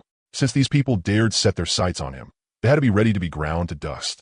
So satisfying. Cheng-Yin grinned. The frustration he had been bottling up for 20 days in the villa had finally been completely vented through this evenly matched battle. But since he was already out, he couldn't just go back empty-handed. He had been holed up in the villa for so long. Now that he had finally unlocked the Dog Talisman and come out for some air, he naturally had to sweep clean all the supplies he could loot nearby. Only then did Cheng-Yin get out of the tank. With a casual motion, he stored the tank back into his portable space, then turned and got back into the tracked, all-terrain snow vehicle. Not far from the villa, outside Sunshine Kailang residential complex, there was a large 2-story chain supermarket. Right next to it was a branded chain pharmacy. They were the biggest supermarket and pharmacy within several kilometers around and had the most complete stock of supplies. Since those two places were the closest to his villa, he used to shop there often. Perfect. Now that he had killed the drifters, he could head over there on the way and clean out both the supermarket and the pharmacy in one go. Especially the pharmacy. Fever medicine and antibiotics in there were the scarcest hard currency in the apocalypse. The more he got, the better. Might as well go take a look and empty out both the supermarket and pharmacy. That way, this trip wouldn't be for nothing. Having made up his mind, Cheng-Yin curled his lips into a smile, turned the steering wheel, and slammed down on the gas. The snow vehicle let out a low roar, changed direction, and sped toward Sunshine Kailang residential complex. Outside the window, the wind and snow were getting heavier, and visibility was getting lower and lower. Most of the residential buildings along the road were dark, with only a few scattered windows giving off the faint glow of charcoal fires. In this boundless extreme cold, they were like candles flickering in the wind, ready to go out at any moment. Cheng-Yin felt nothing about it. The once prosperous X-City had long since become a living hell. Frozen to death, starved to death, murdered by drifters. Corpses could be seen everywhere by the roadside. The people who could still survive either had some real ability, had good enough luck, or were relying on abandoning their humanity and feeding on their own kind just to keep breathing. He wasn't some savior. He had no time to care whether these strangers lived or died. As long as he could take care of himself and the people in the villa, that was enough. The 3-kilometer trip only took him a short while to drive. The snow vehicle came to a steady stop at the main gate of Sunshine Kailang residential complex. Cheng-Yin pushed open the door, jumped down, swept his gaze around, and slightly raised his brows. The gate of the complex had long since been crushed by the blizzard. Half of the security booth at the entrance was buried in snow. It looked like someone had cleaned part of it before. Inside the complex, everything was completely silent. There wasn't the slightest movement, only the howling of the wind and snow. Cheng-Yin activated clairvoyance and swept the area once. Most of the residents inside were huddled in the apartment buildings, gathered around charcoal fires to keep warm. One by one, they were sallow and skinny, so weak they barely had the strength to speak. It was obvious they had run out of food long ago and had already reached the end of the line. He had no interest in the people inside the complex. His gaze shifted and landed on the supermarket and the neighboring pharmacy diagonally across from the front gate. Exactly as he had expected, the entire supermarket and pharmacy had been frozen by the extreme cold into 2 giant connected shells of ice. The supermarket's doors and windows, and the pharmacy's rolling shutter were all tightly wrapped in layers of ice and snow. Even the signs of the supermarket and pharmacy had been frozen into the ice, making them look like 2 connected ice sculpture castles. The snow in front of the supermarket and pharmacy was clean, except for the traces left by the wind and snow, along with quite a few footprints. Clearly, over the past dozen days, people had wanted to get inside and take medicine to enter the buildings. It was obvious they had failed. Makes sense. The ice layer was as hard as steel plating. For ordinary people, unless there were enough of them, even with tools in hand, they still might not be able to break open a gap. And even if someone got lucky and chipped open a little, it would freeze shut again not long after. What's more, most of the people in Yongguang Kailang residential complex had long since been so hungry they had no strength left. How would they have any energy to chisel through this rock-solid shell of ice? Cheng-Yin circled around the supermarket and the pharmacy once, activating his clairvoyant skill and scanning the insides and outsides carefully from top to bottom. The supermarket had 2 floors. The first floor was the fresh food section, and the second floor was daily necessities and the mother and baby section. Aside from the 3 employee corpses frozen stiff by the entrance, there wasn't a single sign of any living person inside. The shelves were packed full of supplies: rice, flour, grain, oil, canned food, snacks, daily necessities, Almost none of it had been touched. Only the few rows of shelves near the entrance had been turned into a mess by the people who rushed in when the apocalypse first arrived. After that, the ice sealed everything shut and no one could get in anymore. The pharmacy next door was even better preserved. Inside the 2-level storefront, cold medicine, fever reducers, antibiotics, anti-inflammatory drugs, and first aid supplies filled 3 entire shelves, all brand new and unopened. Not even a single box had been touched. In the storage room behind the cashier counter, there were even boxes and boxes of backup medicine stacked up, completely untouched. Good lord, ED really struck gold. Cheng-Yin grinned, his eyes lighting up. He had only been planning to stop by and take a look on the way, thinking it would already be great if he could scavenge a little. He and T expected this supermarket and pharmacy to be preserved so well, especially the pharmacy, an entire room full of medicine. This was just too damn satisfying. Cheng-Yin didn't waste any words. He backed up a good distance to avoid getting hit by flying chunks of blasted ice, then directly pulled out the super invincible death RPG rocket launcher from space and rested it on his shoulder. Against this ice shell, using pickaxes and shovels would be nothing but a waste of effort. An RPG was way faster. One shot, and the problem would be solved at the root. He first aimed the RPG muzzle precisely at the ice covering the supermarket's main entrance. His finger rested on the trigger, and an excited smile curled up at the corner of his mouth. ISNT just ice? Today I'm gonna blast it into complete crap. Just as he was about to pull the trigger, his wind ear suddenly picked up several hushed voices coming from the residential building in Yangwang Kailang residential complex next door. Look, there's someone outside the supermarket. Is someone trying to break open the ice on the supermarket? Holy crap, looks like it. What's that thing in his hand? Don't make a sound. Just watch first. If he really can break open the ice, we'll rush out. Even if we can't grab much. At least we can get something to eat. Damn it. I'm about to starve to death. Who cares who he is? As long as he can open up the supermarket, we'll have a way to live. Cheng-Yin's trigger finger paused for a moment. Looking at the apartment windows, the smile on his lips instantly turned cold. Well now, he hadn't even blown open the supermarket yet. And already a whole group was hiding in the dark watching him, waiting to reap the benefits without lifting a finger. Interesting. Really too interesting. Not only did Cheng-Yin not panic, a trace of amusement rose in his heart instead. He still kept the muzzle aimed at the ice shell, then savagely pulled the trigger. Whoosh bang. Whoosh bang. Anti-reaction meme. The rocket dragged a long tail of flame behind it and slammed precisely into the ice and snow covering the supermarket entrance. The deafening explosion instantly tore through the wind and snow. The massive shockwaves swept in all directions. The originally incomparably solid layer of ice and snow was blasted apart on the spot. Broken ice sprayed everywhere like rain, and even the tempered glass entrance doors inside were blown to pieces. Glass shards mixed with ice fragments scattered all over the ground. Cheng-Yin stood where he was without even blinking. He blew at the smoke curling from the RPG barrel and grinned. Awesome. ISNT this way more satisfying than using a pistol? Sure enough, this thing was still the most efficient. More than 100 times better than pickaxes and shovels. He loaded another rocket, shouldered the launcher again, aimed at the ice spikes and the remaining doorframe on both sides of the entrance that hadn't been blown apart yet, and fired another round. Anti-reaction meme. Another loud blast rang out. The remaining ice shell and the twisted doorframe were blown flying and crashed heavily onto the supermarket floor inside with a heavy clang. The supermarket entrance had now been completely cleared out. The wide doorway stood open with nothing left blocking it. A biting wave of cold air surged out from inside the supermarket. The temperature in there wasn't much better than outside. The entire supermarket was like a gigantic natural ice cellar. With a casual motion, he put the RPG back into space, then leisurely walked inside, as if he were strolling through a supermarket his own family owned. The moment he stepped in, he saw the first floor food section. Row after row of shelves stood neatly in place, packed with rice, flour, grain, oil, vacuum-packed meat, canned fruit, snacks, drinks, and instant food. Aside from the few rows near the entrance that had been tossed into disorder by survivors in the early days of the apocalypse, the rest was almost completely intact. There really was a lot of stuff here. This trip definitely hadn't been for nothing. Cheng-Yin nodded in satisfaction. Without any politeness at all, he silently willed it. And an entire row of shelf stock, rice, flour, and all kinds of coarse grains, instantly vanished without a trace.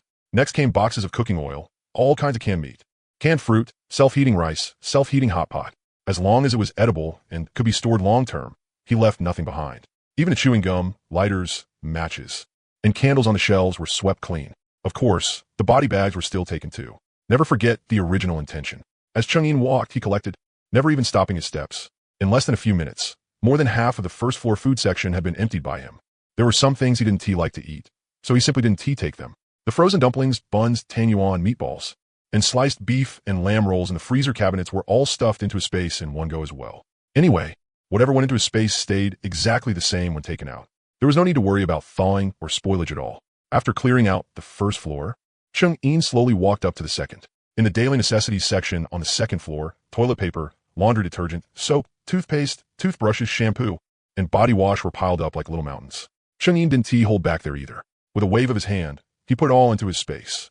Last came the mother and baby section, milk powder, diapers, and baby supplies, and he packed all of that up too.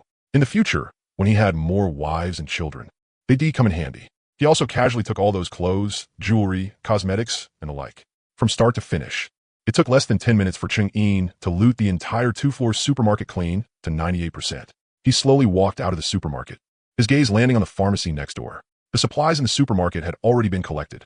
Next up was this perfectly preserved pharmacy. The medicine inside was what he valued most today. Cheng-In once again pulled the RPG rocket launcher out of his space, rested it on his shoulder, aimed at the thick layer of ice outside the pharmacy's rolling shutter door, and without the slightest hesitation, pulled the trigger. Same old reaction meme. The rocket hit its mark precisely, and the explosion rang out again. He followed up with another shot, directly clearing open the pharmacy entrance and revealing the storefront inside, lined with medicine shelves. Cheng-In casually put away the RPG and strode into the pharmacy. The shelves inside stood in tidy rows. Cold medicine, fever reducers, antibiotics, anti-inflammatory drugs, cough medicine, stomach medicine. 3 full shelves packed to the brim. In the innermost counter, there were also all kinds of first aid supplies for external injuries, gauze, bandages, iodophor, alcohol, even suturing needles, surgical scissors, and emergency kits, all brand new and unopened, completely untouched. Not bad. Really not bad. Cheng-In's eyes lit up, and with a wave of his hand, he swept every last bit of medicine and medical supplies in the store into his space.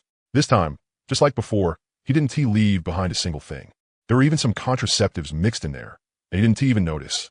Medicines would always come in handy. He wasn't short on food, so if it was something he didn't like to eat, he would simply leave it behind. In the apocalypse, medicine was life. Fever, inflammation, external injuries, without medicine, even someone with an excellent physique might not be able to endure it. At best, they would be left disabled. At worst, they would lose their life on the spot. With these medicines, even if he never needed them himself, if Liu or the Liu sisters in the villa ever got sick or injured, there would be more than enough. In less than 3 minutes, he had emptied out the entire pharmacy too. Not even a single Band-Aid was left behind. Cheng-In strolled out of the pharmacy at an unhurried pace and sat back in the snow vehicle. Looking at the emptied supermarket and pharmacy, he felt indescribably satisfied. This trip out had been an absolute blood profit. First, he had steamrolled the drifters who wanted to target him with a tank and vented himself thoroughly.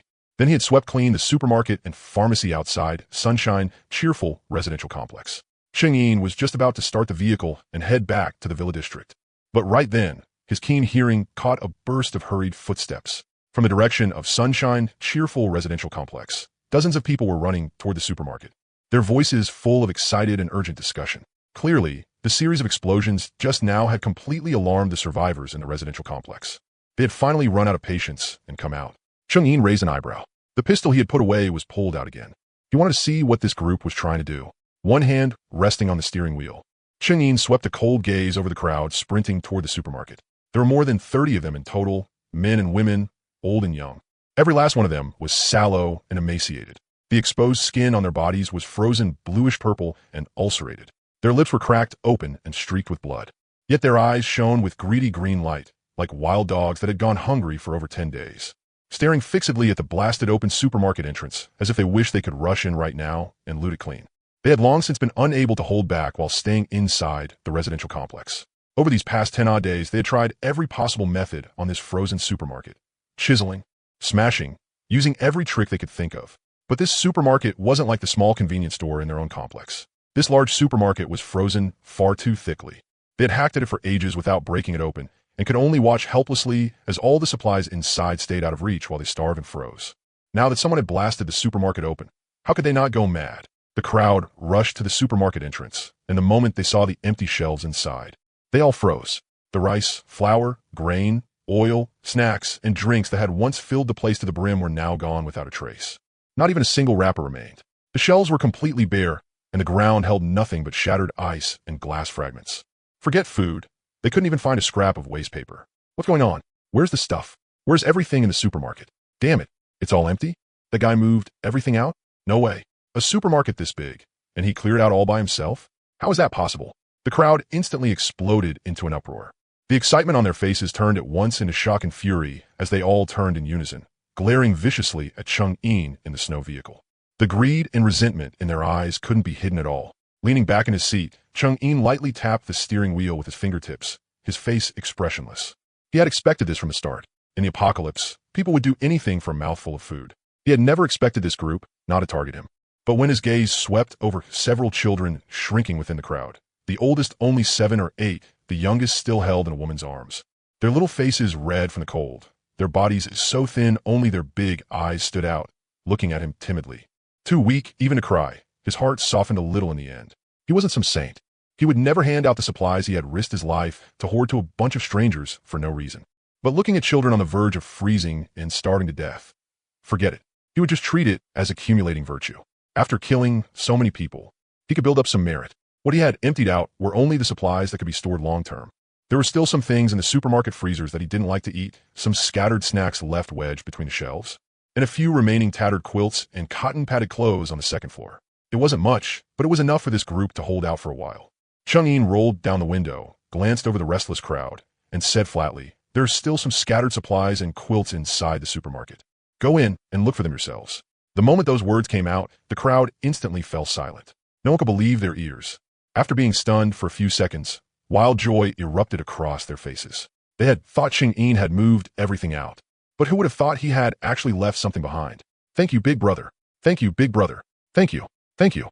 A few of the quicker ones immediately bowed and scraped toward Chang-in in gratitude, then turned and charged into the supermarket like lunatics, afraid that if they were even a little late, everything would be snatched away. The rest followed in a swarm as well, all rushing inside. The resentment in their eyes from a moment ago instantly turned into madness for supplies, and no one stared at Chang-in anymore. Only one person didn't follow the crowd into the supermarket. He was wearing a worn-out military coat, but his face was full of despair and urgency. His eyes were locked on the empty pharmacy beside it, and his lips were trembling uncontrollably. That person was Zhou. When the explosion had sounded earlier, he had been at home watching over his younger sister, who had a high fever and had fallen unconscious. He had already been in despair. His sister had been burning with fever for many days. They had long since run out of fever medicine. He had run all over the entire residential complex, begging everyone he could, and still couldn't get even half a pill. The people in the complex could barely protect themselves. Who would give him life-saving medicine? When he heard that the supermarket and pharmacy had been opened, he had practically crawled and stumbled all the way here. The only thought in his mind was to find some medicine in the pharmacy and save his sister's life. But when he saw the empty pharmacy, with not even a single box of medicine left, the last shred of hope in his heart shattered instantly. His sister was about to die. If he didn't get medicine now, she truly wouldn't make it through today. He had brought his younger sister from the countryside to X City for fun, and his parents had told him to take good care of her. He had promised them, but now, he couldn't even get a single fever pill and could only watch helplessly as his sister died. Zhou Lei's eyes instantly reddened. Looking at Chang-in sitting in the snow vehicle, he knew the pharmacy's medicine had definitely all been taken by this man. This was his last chance. Even if he had to throw away his life, he had to beg medicine for his sister. The next second, Zhou Lei suddenly rushed forward a few steps and dropped stiffly to his knees in front of the snow vehicle, slamming his forehead hard into the icy snow with a dull thud. That single kneel instantly made the people who had rushed into the supermarket and come back out after grabbing supplies all turn to look at him. Chang-in also raised an eyebrow. He lowered the window and looked at the man kneeling in the snow, his brows drawing together slightly. "Big brother, I'm begging you, please, give me a little fever medicine and some antibiotics." Zhou Lei lifted his head. His face was covered in snow and tears, and his voice was hoarse beyond recognition, filled with desperate pleading. "My sister is only 18. She's had a high fever for days, and she's already unconscious. If she doesn't get medicine now, she really won't survive. I know the medicine is all in your hands. I'll do anything you want. I'll serve you like an ox or a horse. I'll risk my life for you. Whoever you want me to kill, I'll kill. As long as you give me a little medicine and save my sister's life, then from this day on, my life is yours. No objections whatsoever." As he spoke, he kowtowed heavily to Chang-in again. His forehead struck the ice and snow and split open, drawing blood. Chang-in looked at him and activated mind reading. In an instant, Zhou Lei's inner thoughts came through to his ears with perfect clarity. "Please, you have to give me medicine. My sister can't die. As long as I can save my sister, even if you make me die, I'll do it." This big brother is obviously no ordinary person. He managed to clear out a supermarket and a pharmacy by himself, and he even has a vehicle that can run through the snow. He is definitely someone with real ability. As long as he is willing to save my little sister, I'll follow him for the rest of my life without a second thought. I even dare to kill that vicious woman, Lu Guilin. From now on, whatever Big Brother tells me to do, I'll do it. Whoever he wants me to kill, I'll kill. Chang'in's eyes shifted slightly. Lu Guilin? That old woman who tricked Liu? Chang'in could tell that every word Zhou Lei said was sincere, without the slightest bit of falsehood. His mind was full of saving his little sister, with not even half a thought of harming Chang'in or stealing his things. He had even subconsciously revealed in his thoughts that he had killed Lu Guilin. Today, he had unlocked the Dog Talisman's immortal body. After coming out of the villa, he had first steamrolled the drifters, then gathered quite a lot of supplies. He was in a very good mood, looking at the man in front of him, willing to kneel and become a beast of burden just to save his little sister. Chang'in felt a bit of admiration rise in his heart, and his attitude was also extremely good. In the apocalypse, a hot-blooded man who valued loyalty was more than 100 times better than those two-faced ingrates.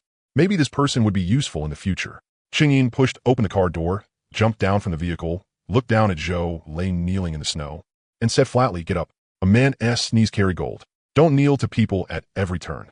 Zhou Lei froze for a moment, then lifted his head to look at Chang'in. His eyes were full of anxiety and despair, thinking Chang'in was unwilling to give him the medicine.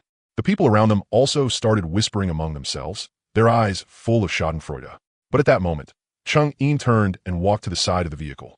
He pulled open the door and pretended to take something from inside, while actually taking out a box of fever medicine, a box of antibiotics, a small bottle of iodine solution, and a pack of gauze from his portable space. He turned back around, held the medicine out in front of Zhou Lei, and said, "Take it.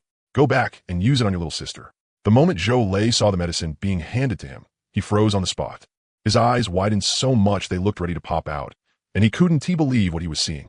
He had originally thought that even if Chang'in was willing to give him medicine, he would make things difficult for him in every possible way and force him to pay some kind of price. But no matter how hard he tried, he never could have imagined that Chang'in would simply hand it over without a word. "Be big, brother. This is for me?" Zhou Lei's voice shook so badly it was barely recognizable. Tears instantly fell from his eyes, and he didn't even dare reach out, afraid this was all just a hallucination. At the end of the day, he was just someone who had only recently graduated from college. His mind was still simple. What else? Chang'in raised an eyebrow and stuffed the medicine into his hands. "Take it and hurry back to give her little sister the medicine. If you wait any longer, she really won't be saved." Zhou Lei gripped the medicine boxes tightly in his hands. The boxes were icy cold, yet in his palms they felt like glowing hot coals, making his heart pound wildly. He looked at Chang'in, then heavily knocked his head on the ground again. His voice choked with sobs. "Thank you, big brother. Thank you. Zhou Lei, will never forget your great kindness for the rest of my life. Once my little sister gets better, I'll definitely come find you. From now on, this life of mine belongs to you. Whatever you tell me to do, I'll do it. I won't complain with even half a word." Chang'in said, when she asked better, "Come find me in the villa district," then turned and prepared to open the car door and get back in to return to the villa. But at that moment, 3 men suddenly stepped out from the crowd and blocked the snow vehicle. Their faces were full of arrogance, and the moment they looked at Chang'in, they started trying to morally blackmail him. Chang'in's hand on the car door instantly stopped. His previously good mood sank at once. Chang'in slowly turned around, his cold gaze sweeping across the 3 men standing in front of the vehicle. The one in front was a bald man in his 40s. He was wearing an ill-fitting down jacket, his belly sticking out prominently, and his face was shiny with grease. One look was enough to tell that before the apocalypse, he had had a little money and was used to living in comfort. Behind him stood 2 tall, skinny men holding steel pipes. Their eyes were full of hostility, and they stared at Chang'in like loyal lackeys. These 3 had rushed into the supermarket earlier and searched for quite a while, only to find a few packs of biscuits scattered on the ground. They had been holding back their anger ever since. When they saw Chang'in casually give Zhou Lei a box of fever medicine and antibiotics, their eyes instantly turned red. They also had sick elders and children at home. They also lacked medicine and supplies, but they couldn't bring themselves to kneel.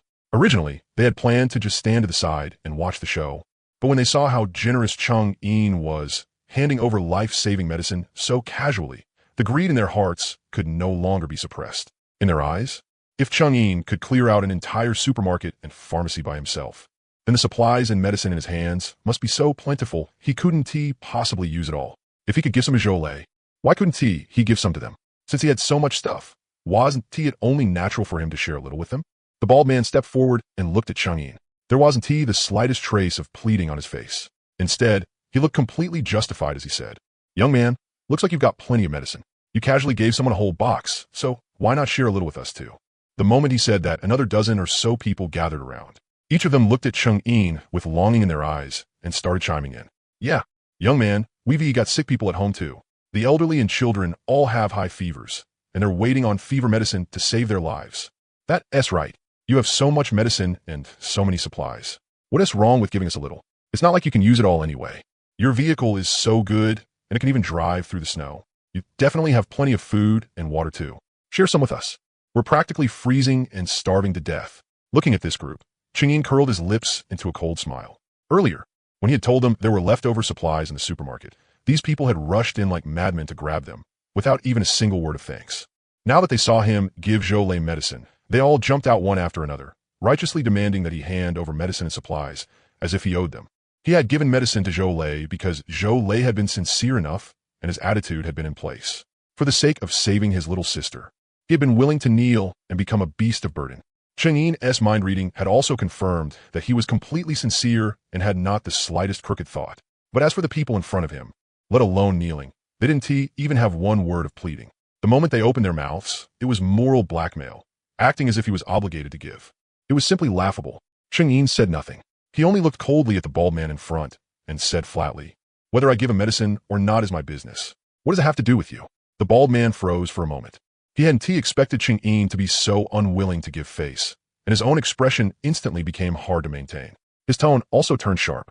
How is it unrelated? We're all survivors. In this apocalypse, we should be helping each other. You have so many supplies and medicines, so you should be taking them out and sharing them with everyone. Exactly. If you have the ability, then you should save us too. The tall, skinny man beside him immediately echoed. You can give him medicine, so why not us? Are our family members not human lives too? You're driving such a good vehicle, and you have so many supplies. We're practically starving and freezing to death here. So what is wrong with helping us a little? You can't be this selfish, can you? You already gave medicine to that kneeling guy. We've got sick people at home too, so you have to give us medicine as well. Otherwise, don't even think about leaving today. More and more people gathered around, each one joining the uproar. Their words of moral blackmail became uglier with every sentence. The fear that had been in their eyes earlier had now turned into self-righteous coercion. They felt that Cheng-Yin was alone while they had strength in numbers. Cheng-Yin wouldn't dare do anything to them. As long as they had enough people, they could force him to hand over supplies and medicine. Zhou Lei, still kneeling on the ground, looked at this group of people taking things way too far and instantly became furious. He leapt to his feet and stood in front of Cheng-Yin. He directly roared at the crowd. "Shut up, all of you. Big Brother's things were earned with his own life on the line. If he wants to give them away, he gives them away. If he doesn't want to, then he doesn't. What do you have to force him? And what the hell are you supposed to be?" The bald man let out a sneer and looked at Zhou Lei with disdain. Wasn't it just kneeling to him and begging for a box of medicine? And now he was already acting like his dog? We're talking to him. What has it got to do with you? Get the hell out of the way. The fuck did you just say? Zhou Lei's eyes instantly turned red. He clenched his fists and was about to charge forward and fight the bald man to the death. Cheng-Yin was a savior. He was the man who had saved his little sister. These people actually dared talk to Cheng-Yin like that. There was no way he could endure it. That's enough. Cheng-Yin reached out to stop Zhou Lei, patted him on the shoulder, and signaled for him to step aside. Zhou Lei froze for a moment, then hurriedly stopped and retreated behind Cheng-Yin. His eyes were still locked on that group. As long as Cheng-Yin gave the word, he would immediately rush over and take every last one of them down. Cheng-Yin's gaze fell on the bald man again. There was no expression on his face, but the good mood in his heart had already been completely ruined by this group. He had originally been in a good mood today and hadn't wanted to kill anyone. He gave Zhou Lei medicine because he valued his loyalty and affection. He let this group into the supermarket to look for leftover supplies because he pitied the few children. But his kindness was not capital for these people to push their luck. In the apocalypse, there were countless overgrown babies like this. They always felt that if someone else was capable, then that person had to help them. If someone else had supplies, then they deserved to share. If that person refused to help, then he was selfish, cold-blooded, and unforgivably evil.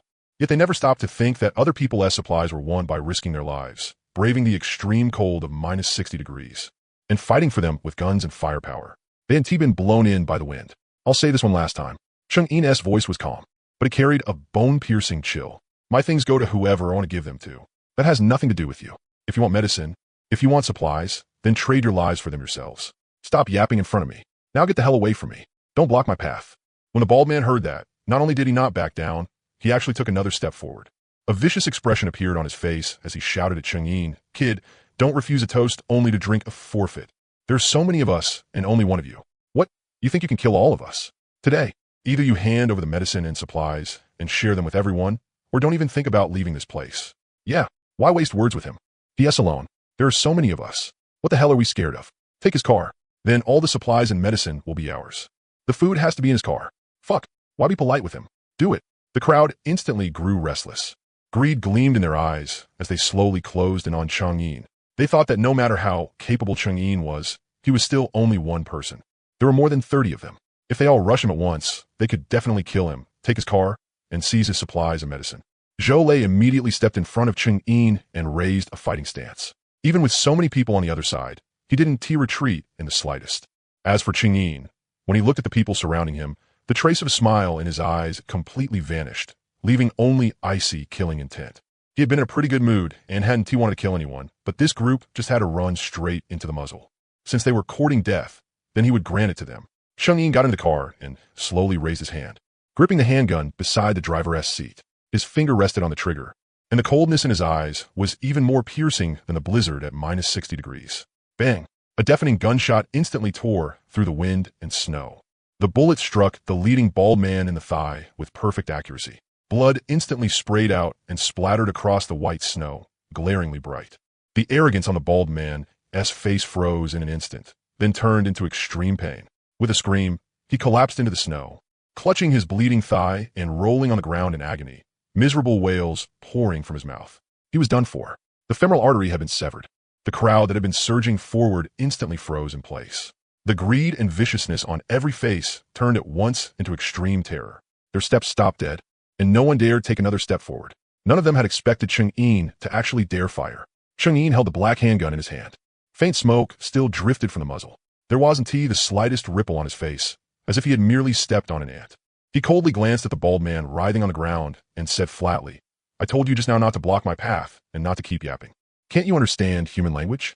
The bald man trembled from head to toe in pain, looking into Chang'e's icy eyes. All the arrogance in his heart instantly vanished, leaving only overwhelming fear. He hurriedly cried out, "I was wrong. Big brother, I was wrong. I won't dare do it again. Please spare me." But Chang'e didn't care about his begging at all. He had already given this group a chance just now. They were the ones who refused it and insisted on pushing their luck, thinking he wouldn't dare act. In the apocalypse, showing mercy to people like this was cruelty to yourself. If he let this group go today, then tomorrow they would bring even more people to raid his villa, seize his supplies, and maybe even take his life. Spare you? Chang'e let out a sneer as the gun slowly rose, pointing straight at the center of the bald man's forehead. "When you told me to trade my life for supplies just now, why didn't you think about sparing me?" "No, don't." Seeing the gun aimed at his forehead, the bald man was so scared his soul nearly flew away. He desperately tried to crawl backward, but the gunshot wound in his thigh made it impossible for him to move. He could only let out hopeless screams. Bang! Another gunshot rang out, and the bullet hit the bald man squarely between the brows. His scream stopped abruptly. His eyes remained wide open as he fell stiffly into the snow. Dead on the spot, blood flowed from the center of his forehead. In the minus 60-degree cold, it quickly froze into dark red ice. The whole world fell silent in an instant.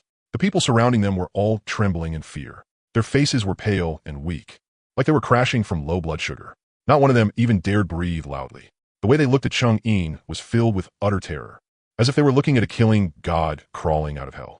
No one had expected this young-looking man to be this ruthless. If he said he'd shoot, he shot.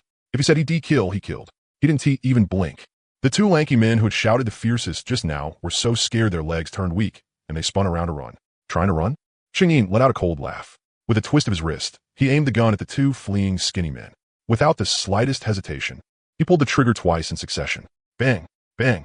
The two shots rang out almost at the same time. Each of the two lanky men took a bullet in the back.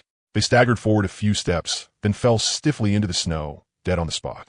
The three who had taken the lead in stirring up trouble were all sent on their way by Chang'e, one shot each, in less than a minute.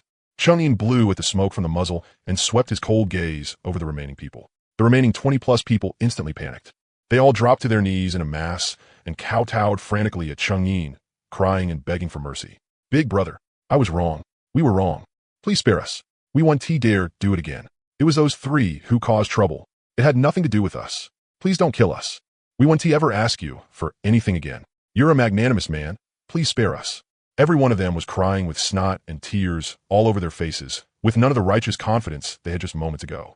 Chang'e looked at them like this. and there wasn't the slightest ripple in his heart. Just now, when they had been forcing him to hand over medicine and supplies, every one of them had been more arrogant than the last. And now they knew fear? Too late. I still liked how unruly and unyielding you looked just now. As Chang'in called the role like the king of hell, all of them went to hell. Only a few women holding children who had not participated survived. They simply and silently gathered the torn cotton quilts left in the supermarket, along with some food scattered behind the shelves. Chang'in had no interest in them at all. All they wanted was for the child to stay alive. Beside him, Zhou Lei stared blankly at the way Chang'in had cleanly and decisively shot those people dead. The worship and awe in his heart for Chang'in deepened by several more layers. He hadn't expected Chang'in to be this ruthless, this domineering. Facing more than 30 people, he didn't even blink. Big brother, why you? You're too amazing? Zhou Lei looked at Chang'in, his voice full of excitement and admiration. Chang'in waved his hand and said flatly, all right, stop standing around in a daze. Hurry back with the medicine and give it to your little sister. If you're too late, it'll be too late. Ah, okay. Zhou Lei nodded repeatedly, gripping the medicine box tightly in his hand. Then he gave Chang'in another deep bow and said with utmost seriousness, Big brother, don't worry. As soon as my little sister's fever goes down, I'll immediately go to the villa district to find you. I'll follow you for the rest of my life. Whatever you tell me to do, I'll do it. I'll never have a second heart. After saying that, he turned and ran like mad back toward the residential complex, wishing he could fly home that very second and give his little sister the medicine. Chang'in watched his back, but said nothing more, preparing to return to the villa. Chang'in drove the snow vehicle at a mad sprint through the endless blizzard. The temperature outside the window was still plunging at a terrifying speed. In the short distance of just 3 kilometers, it had already dropped from minus 58 degrees to minus 69 degrees. On the roadside, the scattered charcoal firelights that had still been glowing in the apartment buildings went out one after another in rapid succession. Clearly, in this suddenly plunging extreme cold, the charcoal fires had been completely extinguished. As for the people inside, they probably wouldn't be able to hold on much longer either. Chungyin's expression was extremely grave. His cold-resistant skill could reduce the effects of low temperature by 10 degrees. But he knew very well that minus 69 degrees was no longer something ordinary cotton clothes and quilts could withstand. 69 for him was 59. Even if the villa had heating, the moment the generator had a problem or the diesel ran low, the people inside would instantly fall into a deadly crisis. He slammed the accelerator to the floor. The snow vehicle's tracks spun at high speed, and even though visibility was less than a few meters, he still maintained top speed. In less than 10 minutes, he rushed back to the villa district. As soon as the vehicle reached the entrance to the villa district, Chang'in saw that the main villa building was brightly lit, and the weight hanging in his heart finally eased by half. He stored the vehicle into the system space. The minus 69-degree wind hit him head-on, but he didn't care in the slightest, striding toward the main villa building in big steps. The moment he unlocked the villa door, a wave of warm air rushed over him. Compared to the freezing world outside, it felt like 2 completely different worlds. The heating inside the villa was running at full blast. Honestly, the feeling was like taking a hot shower on a rainy day, then lying on the bed eating snacks while watching a movie. Wearing his shirt, Liu was pacing anxiously back and forth in the living room. The moment she saw Chang'in come in, her eyes lit up instantly, and she rushed over and threw her arms tightly around him. Her voice carried a sob. Inji, you're finally back. I was scared to death. The temperature outside dropped way too fast. I saw the thermometer hit minus 69 degrees. I thought something had happened to you. Chang'in reached out and held her, patting her on the back as he comforted her softly. Don't be scared. Didn't I come back? I'm fine. Did you check the villa's generator and heating? Chang'in let go of her and asked. I checked everything. Liu immediately nodded and said with a serious face.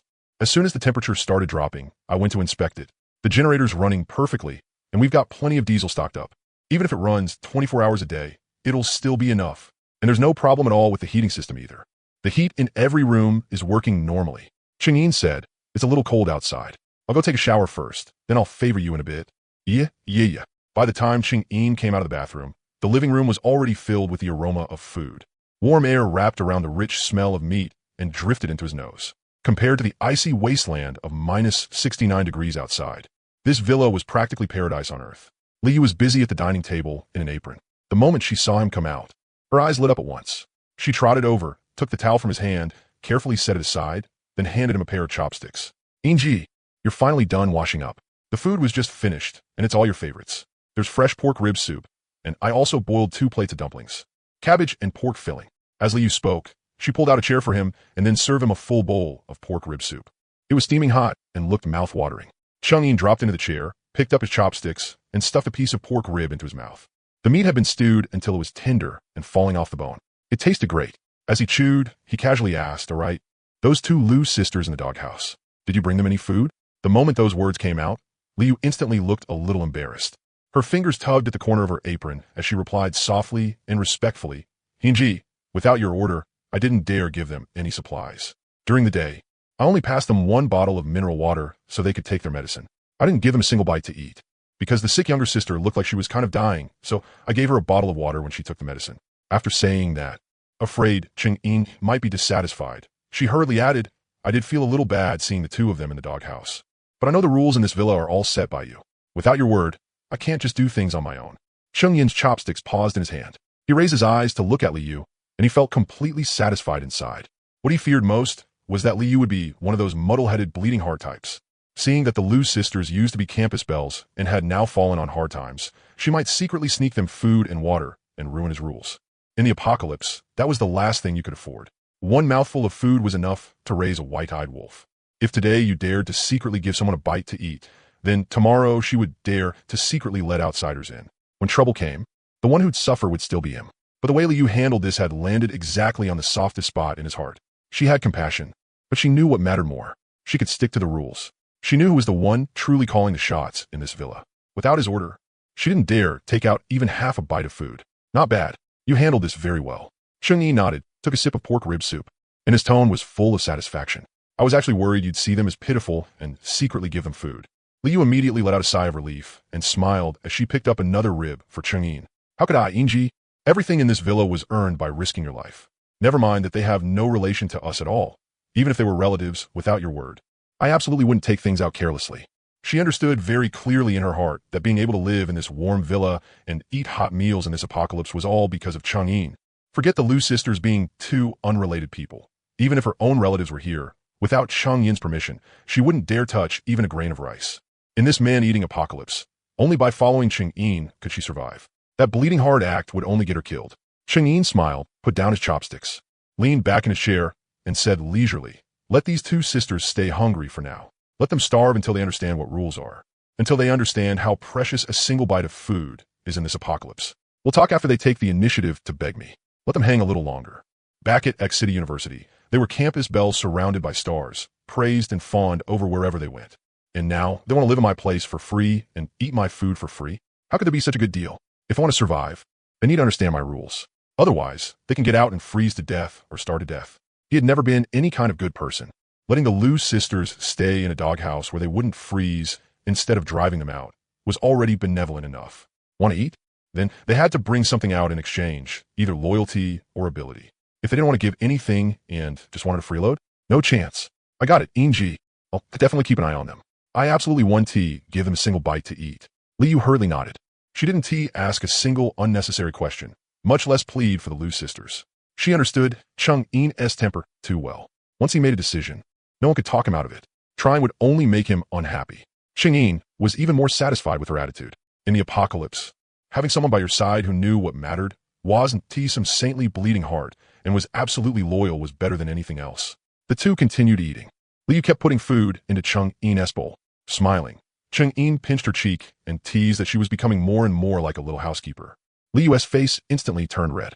She leaned over and kissed him on the cheek, saying that being able to serve Inji was her blessing. The meal was lively and warm, the whole room full of everyday human warmth. Compared to the icy wasteland and living hell outside, it was completely another world. But just as Cheng-Yin picked up a spoon and was about to drink some soup, the sound carried to him by Shunfeng air made him pause. That voice was trembling so badly it was almost unrecognizable, carrying extreme fear and despair. Even through the static coming through Shunfeng air, it was obvious the speaker was on the verge of collapse. "Emergency broadcast! Emergency broadcast! Attention all coastal cities! Ice snow tsunami! The ice snow tsunami has made landfall. All survivors, retreat inland immediately. Repeat, retreat inland immediately. Modu and Shunsheng have completely fallen. The temperature is still dropping like crazy. It can't be stopped at all." The spoon in Cheng-Yin's hand stopped in midair. His brows instantly drew together. The smile on Liu's face froze as well. She instinctively grabbed Cheng-Yin's arm and asked in a low voice, "Inji, what is wrong?" Cheng-Yin didn't speak. His gaze only slowly darkened. He knew very well that if even the official broadcast had panicked to this extent, then this matter was definitely no small thing. No wonder the temperature had suddenly dropped just now, and so fast at that. Chang'in put down the spoon and activated his clairvoyant skill. In an instant, his vision stretched hundreds of kilometers away to the coastal cities. What he saw made even him suck in a sharp breath. The once glorious coastal cities had now completely turned into frozen hells. Ice-snow waves dozens of meters high, like walls of steel and ice, crashed brutally in from the sea and slammed straight into the city blocks. This wasn't an ordinary seawater tsunami. It was an ice tsunami wrapped with countless millstone-sized chunks of ice. Those near 100 degrees below zero chunks smashed into the glass curtain walls of office towers and instantly wrecked entire buildings. And where the ice gathered, the temperature plunged even more violently. Those survivors hiding on the upper floors of office buildings, barely surviving off their last bits of charcoal fire, didn't even have time to react. The moment the ice wave hit, the piercing cold passed straight through the walls.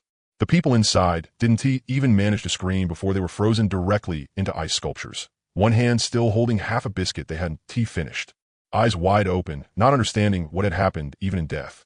There was one supermarket chain owner from before the apocalypse who had been living pretty well by relying on a whole basement full of supplies he had stockpiled.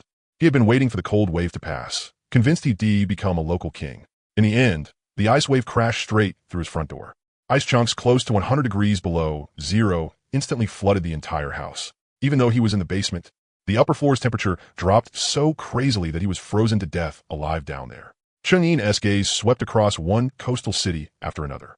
Without exception, all of them had been swallowed by the ice-snow tsunami. Wave after wave of ice surged on a land like it had gone mad. Coastal apartment blocks, factories, and malls were either smashed down outright by the ice or completely frozen into giant ice cellars.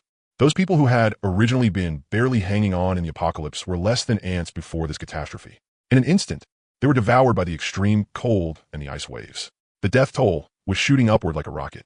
The few lucky enough to survive could only run inland like mad.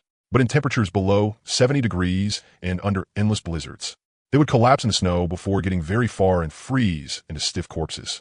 Chang'in's gaze crossed the ocean and landed on the dwarf nation across the sea. The corners of his mouth instantly curled into a mocking smile. This island country surrounded by the sea had now completely fallen into a disaster of total destruction. Professor, are you saying the villa next to yours was stockpiling supplies before the apocalypse? Modifying the villa too? And there was even shooting? That's right. I suspect he knew the apocalypse was coming. Perhaps the key to breaking this deadlock lies with him. If one looked carefully, these two old professors were precisely the husband and wife next door whom Chang'in had frightened with gunfire. In other words, they were the ones picked up by the helicopter, the same helicopter that did not take the Lu sisters. Meanwhile, the dwarf nation had always had low-lying territory to begin with, and most of its cities were built along the coast. You could even say it was surrounded by sea on all sides. The ice-snow tsunami surged in from every direction at once, directly submerging over half the entire country. After this ice-snow tsunami, over half the dwarf nation was simply gone. The remaining people were trapped on the few mountains left, in temperatures dozens of degrees below zero, with no food and no water. It was no different from waiting to die. After taking a quick look around, Chang'in withdrew his gaze, feeling extremely pleased. Seeing this country suffer made him feel great. No other reason, just because. After Chang'in and Liu finished eating and the dishes had just been cleared away, the heating in the living room wrapped around them with a gentle warmth. Compared to the ice cellar outside at below 70 degrees, it was so comfortable no one would want to move. Liu was crouched on the floor, wiping the snow off Chang'in's shoes from when he had stepped in earlier, her movements light and careful. Chang'in leaned back against the sofa, a cigarette between his fingers. He didn't light it, just spun it around casually. His gaze drifted toward the doghouse. Every bit of movement from inside the doghouse entered his ears clearly, word for word. "Sis, I'm cold." Lu Lanyue's voice sounded half-dead, trembling with tears. Her whole body curled up inside the thick bedding, yet she still couldn't stop shaking. Her high fever hadn't fully gone down at all. She had been frozen too badly in that ice cellar-like villa earlier, and her body had already been worn down. Even though there was heating in the doghouse, it wasn't something she could recover from in a short time. Her cheeks were burning red, but her lips were so dry they were split all over. She was almost too weak to even open her eyes. Lu Lanin held her little sister tightly, using her own body heat to warm her. Her eyes were red like a rabbit's, but she didn't dare cry out loud. She could only bite her lip hard and rub her sister's hands over and over. Yeah, be good. It's not cold anymore. There's heating here. You'll feel better soon, okay? Her voice was shaking with fear. Inside, she was flustered and panicked. From the moment Chang'in had put them in the doghouse until now, nearly a whole day had passed. Other than a little bit of medicine and 2 self-heating rice meals thrown in at the start, he had not given them anything else to eat or drink. Aside from that bottle of mineral water Li Yu had given them, and even then had gone to her little sister to take medicine with. The self-heating rice meals had long been eaten. The mineral water was gone too. Her little sister still had a fever, and they didn't even have a sip of hot water. If this kept up, then even if the fever broke, she'd still collapse from hunger. It was like she had never thought of begging Chang'in, but every time she walked to the iron door, she would force herself to retreat. She understood it too clearly. Chang'in had already done more than enough by giving them this place to stay. Back then, she had solemnly sworn that she was willing to pay any price, and Chang'in hadn't even bothered lifting his eyelids. If she went now to beg for food and water, what could she use in exchange? Other than this body, she had nothing. But Chang'in simply didn't care for it. If he did, he would have taken her on the spot long ago. But now, he didn't even come by. Lu Lanin was starting to panic, but seeing how her little sister was on the verge of not making it, Lu Lanin's heart felt like it was being gouged out with a knife, hurting so badly she could barely breathe.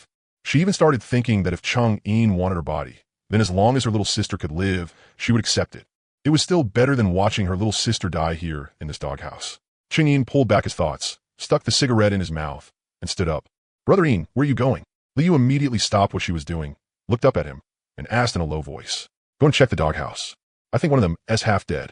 Those 2 sisters better not die in there." "Bad luck," Chang'in said casually. His steps didn't stop as he headed toward the doghouse. Inside, Lu Lanin heard the footsteps and abruptly raised her head. The moment she saw Chang'in outside the iron door, she froze, then quickly stood up, walked over to the door, and called out softly, "Big brother." Chang'in said nothing. He just lifted his eyes and swept a glance inside. Lu Lanyue was curled up in the bedding, her face burning red, her eyes half open and half shut. She looked like she only had half a breath left. Compared to how she looked that morning, she was even more haggard. But after one look, it seemed more like she was delirious from the fever. It was at the point where it would burn someone to death. Lu Lanin was in much better shape either. Her eyes were full of red blood vessels, her lips were cracked, and her hair was a mess. The once famous campus belle of X City University now looked no different from a refugee beggar. Seeing this scene, Chang'in didn't feel the slightest ripple in his heart. In the apocalypse, there were too many pitiful people. During this period, with his clairvoyance, he had seen people in even worse states than them. For half a biscuit, mothers and daughters turned against each other. Brothers killed brothers. To stay alive, people could throw away any shred of dignity. These 2 sisters were still putting on the airs of campus belles, too proud to beg him. Then they could only tough it out themselves. If Lu Lanyue knew what he was thinking, she would definitely jump up and smack his knee. "I'm already 1/3 dead. Where would I even get the strength to beg you?" If they made it through, then they were lucky. If they didn't, that was their own choice. "Big brother, my little sister's fever still hasn't gone down. Could you give us a little more medicine and one more mouthful of hot water?" Lu Lanin looked at Chang'in's cold eyes and gathered the greatest courage of her life before speaking softly. By the end, her voice grew smaller and smaller, and her head lowered. She thought Chang'in would at least respond, even if it was just to call her greedy. But Chang'in said nothing at all. He merely gave her a faint glance, then looked once at the groggy Lu Lanyue before turning and leaving without even giving half a word in reply. The footsteps outside the iron door grew farther and farther away. Lu Lanin stood there stiffly, staring at Chang'in's disappearing back. At last, tears fell uncontrollably, hitting the cold iron door. She knew Chang'in was forcing them to put down all their dignity, put down the pride they once had as campus belles, and completely beg him, submit to him, and recognize clearly who it was in this apocalypse that could decide whether they lived or died. Liu quickly went up to him and asked carefully, "Brother Ian, how are those 2 sisters?" "They're not dead yet. Just that younger sister. Her fever hasn't gone down, but she won't die." Chang'in replied casually. "Once they're hungry enough, they'll know what to do. Don't worry about them. We'll talk about anything else when they lower themselves and kneel in front of me to beg." Liu immediately nodded. She didn't say a single word to plead for them, and only smiled as she wrapped herself around his arm. "Got it, Brother Ian. I definitely won't mess around. It's getting late. I'll go run hot water for you. Want to take a bath and warm up?" Chang'in pinched her cheek and smiled. "Sure, go ahead." Watching Liu trot toward the bathroom, Chang'in leaned back on the sofa, the corner of his mouth curling into a smile. This was what he liked about Liu. She knew how to read the situation and understood boundaries. She didn't ask what she shouldn't ask, didn't meddle in what she shouldn't meddle in, and always put his words first. If it were someone else, especially some simp, seeing the Lu sisters in such a pitiful state, they would have gone soft-hearted and secretly given them food and water already. But Liu wouldn't. She always knew who her support was. By the time Chang'in finished his bath and walked into the bedroom in a bathrobe, The scene in front of him made him raise a brow and instantly smile. Li was actually wearing a tight Spider-Man suit. The red and blue fabric clung tightly to her body, outlining her figure perfectly. The moment she saw Chang'e come in, her face instantly turned red. Her fingers twisted together, and with her head lowered, she said softly, "Brother Ian, before when we were watching movies, you said this looked good, so I dug it out of the basement." Chang'e walked over, reached out, and pulled her into his arms. Lowering his head to her ear, he laughed and said, "Little sis, you're sensible, huh? I've got high hopes for you. I'm giving you the green light." The warm light in the bedroom poured down softly, and the whole room was filled with an intimate atmosphere. Outside, the wind and snow howled, completely separate from the tenderness inside. It was just that Chang'e didn't notice the electronic clock on the nightstand steadily moving toward midnight. And the system in his mind, silent all day, had already begun to glow faintly blue, waiting only for the time to arrive before bringing him a brand new surprise.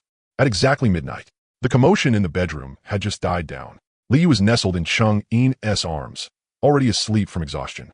There were still faint tear marks hanging on her long eyelashes, and her little hand was gripping his arm tightly. She slept deeply, as if as long as she was by his side, even if the sky collapsed outside, she wouldn't be afraid. Chang'e still wasn't asleep. His fingertips lightly brushed through Liu's hair, and he was wondering whether he should go out again tomorrow to see if there were any supplies he still needed and could bring back along the way. But right then, the familiar mechanical voice suddenly rang out in his mind. "Ding! Congratulations, host! Today's skill has arrived. New skill unlocked today. Control over the Shadow Troops, Ninja Corps." Chang'e froze instantly, his eyes going wide. The Shadow Troops? The Shadow Troops from that cartoon? When he was a kid, he had watched Jackie Chan Adventures plenty of times. The Shadow Troops had left a deep impression on him, especially the Ninja Corps under Ninja, coming without a trace and leaving without a trace, able to be summoned endlessly from shadows, agile in combat, able to fight and take hits, and even handle scouting and sneak attacks. It was basically a god-tier skill in the apocalypse. Put into current slang, it would be like a handsome college guy over 6'1". System? You're not messing with me, right? It really is the Shadow Troops? Chang'e asked excitedly in his heart, afraid he had heard wrong. Host need not doubt. The skill has already been unlocked and is under permanent control. The system's mechanical voice rang out again. This skill is the full version of control rights. No mask is required.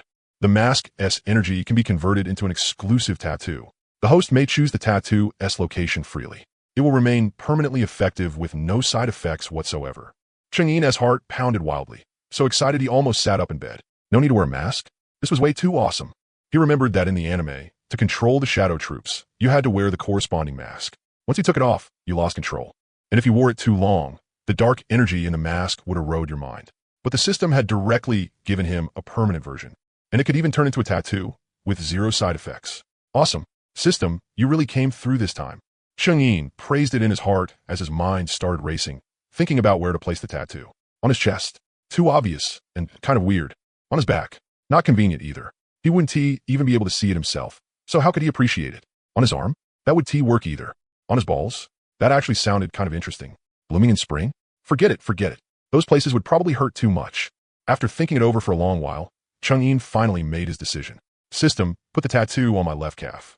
Don't make it too exaggerated. Just keep it low-key. Received. Tattoo generation in progress. Generation complete. Host may check it at any time. The moment the system's voice fell, Chang'e felt a faint numb, itchy sensation on his left calf. It didn't hurt. It was more like ants crawling over it, and it disappeared after a few seconds. He gently lifted the blanket and lowered his head to look at his left calf. On the smooth skin of his calf, there was now an extra tattoo in pure black. It was a miniature version of the Ninja mask, its lines sharp and fierce, carrying a mysterious dark aura. It was only about palm-sized, low-key yet handsome, completely in line with what he wanted. Chang'e reached out and touched the tattoo. A cool sensation came from it, perfectly fused with his skin as if it had naturally grown there from the start. He could clearly feel that he had established an unbreakable connection with some dark, boundless space. As long as he wanted, he could summon endless shadow ninjas from it at any time. That feeling of controlling everything was satisfying down to his bones. Right? System, does this Shadow Legion have a limit? What is the maximum number I can summon? Chang'e quickly asked the most crucial question. Host is currently in the initial control stage. At one time, you can summon up to 100 shadow ninjas. As the host's strength increases, the summoning limit will continue to unlock up to infinite summons. Shadow ninjas possess absolute loyalty and will never betray you. They are proficient in combat, stealth, reconnaissance, and the use of cold weapons. They can move through any shadow, ignore physical obstacles, and if their bodies are destroyed, they can revive again in the shadow space. With no cost whatsoever. Chang'e sucked in a sharp breath and almost laughed out loud. Infinite revival? Never betray him? They could even move through shadows however they wanted. This was basically cheating. In the future, forget dozens of refugees. Even if tens of thousands of people came charging at him, all he had to do was summon the Shadow Legion and wipe them all out on the spot. And for scouting the surrounding area later, there would be no need for him to activate clairvoyance to check things himself. He could just send a few shadow ninjas out, and they'd figure out every last detail. He wouldn't have to worry about villa security either. If the shadow ninjas hid in the shadows, they'd notice even a fly trying to get in. Just when Chang'e was so excited he could barely contain himself, the system's voice rang out again. Friendly reminder for host. Due to the global sea ice and snow tsunami, large amounts of polar glaciers have melted, worsening the extreme cold worldwide. Special chance encounter resources have now refreshed within the snow and ice. Chang'e instantly perked up. Chance encounter resources? What are those?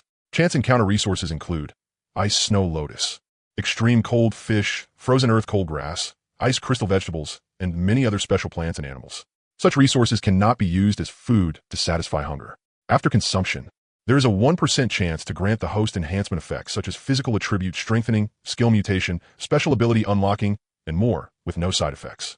For example, after enhancement, the host could go from summoning 100 members of the Shadow Legion to 200. Reminder, the refresh locations of chance encounter resources are random. Host may explore on your own. Chang'e's eyes lit up instantly, his mind flashing like high beams going off non-stop in the middle of the night. A 1% chance to get stronger? Right now. He had the Dog Talisman's immortal body, god-tier reflexes, a cold-resistant skill, clairvoyance, and super hearing, plus a whole pile of other skills. Now he had even unlocked the Shadow Legion. He was already walking sideways through this apocalypse. But if he could keep strengthening his body and unlocking even more abilities through these chance encounter resources, wouldn't he really become a god of the apocalypse? So what if the probability was only 1%? He had plenty of time and plenty of ability to explore. Anyway, he had enough supplies now, more than enough weapons, and the Shadow Legion backing him up. Forget danger outside. Even if it were hell, he'd still dare to charge in. A bold plan instantly took shape in Chang'e's mind. Chang'e carefully shifted his body a little, making sure not to wake Liu in his arms. The little girl was sleeping soundly, breathing evenly, her small face rosy red. She was probably having some kind of sweet dream, because the corners of her lips were even slightly curved up. Chang'e tucked the blanket around her more securely, making sure she wouldn't get cold. Only then did he carefully move to the edge of the bed and sit there, his gaze landing on the Nija mask tattoo on his left calf. Only a small bedside nightlight was on in the bedroom, and the lighting was dim. The corners of the room, beneath the bed, and behind the wardrobe were all filled with deep shadows, giving the Shadow Legion the perfect stage to make their appearance. Chang'e took a deep breath and silently said in his heart, "Shadow Legion, come out." The moment the thought fell, the shadows in the bedroom suddenly moved. From the darkness under the bed, several black figures emerged soundlessly, seeping out from the shadows on the floor like liquid and instantly taking shape. Figures dressed in black ninja outfits silently stood on the bedroom floor one after another.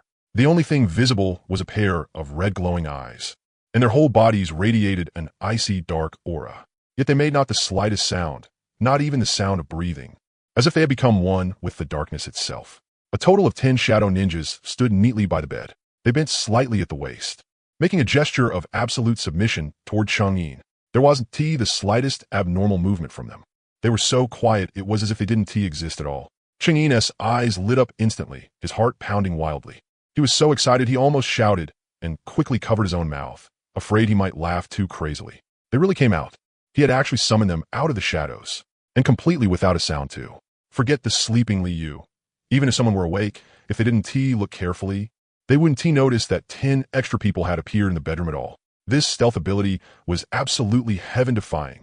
Chang'e suppressed the excitement in his heart and gave the foremost shadow ninja a command in his mind. "Go, bring me the bottled water on the table." The moment the command was issued, that shadow ninja moved instantly. Without making any sound, its figure moved like a ghost. It merely flashed through the shadows and appeared by the table in the bedroom, picked up the bottle of mineral water on it, then flashed again and returned before Chang'e. Kneeling on one knee, it presented the bottle to him with both hands. The entire movement flowed like water. Without the slightest bit of delay, Chang'e took the bottle of mineral water, and his hands were trembling a little. Too fast, even with his god-tier reflexes. He had almost failed to see the movement clearly. If this were used for sneak attacks or assassinations, who could possibly defend against it? He tried giving a few more commands, making the shadow ninja do flips, hide in the shadows, and even used the ninja dart in its hand to stab the painting on the wall. The shadow ninja executed every single one of his commands perfectly. Even the painting on the wall was pierced clean through by a single dart, and they could slip into any shadow at will. Even if it was only a palm-sized patch of darkness, they could disappear in an instant, then emerge from another shadow. They were practically ghosts, appearing and vanishing without a trace. Awesome. So damn awesome. Chang'in shouted wildly in his heart. With this shadow legion, even if he just lay in the villa and slept from now on, he could still have shadow ninjas spread throughout all of X City. Nothing happening anywhere would escape his notice. Refugees, wild beasts, whatever it was, he would get the full picture of everything. Chang'in's playful side rose, and he silently said another sentence in his heart. Summon 90 more. In an instant, the shadows in the bedroom surged wildly. One black figure after another emerged from the shadows on the floor, the walls, and the ceiling, quickly condensing into form. 90 shadow ninjas, together with the previous 10, made exactly 100. They stood neatly throughout the bedroom, yet didn't make the slightest sound, not even a breath. In the entire bedroom, the only sounds were Liu's steady breathing and the howling wind and snow outside the window. 100 shadow ninja filled the not-so-large bedroom to the brim, yet they still maintained absolute silence and submission. The scene was both shocking and carried a mysterious sense of oppression. Chang'in looked at the scene before him and bared his teeth in a grin, laughing with extreme arrogance. With these 100 shadow ninja, forget guarding the villa. Even flattening the entire X City directly would be effortless. All right, all of you go back. Chang'in gave a command in his mind.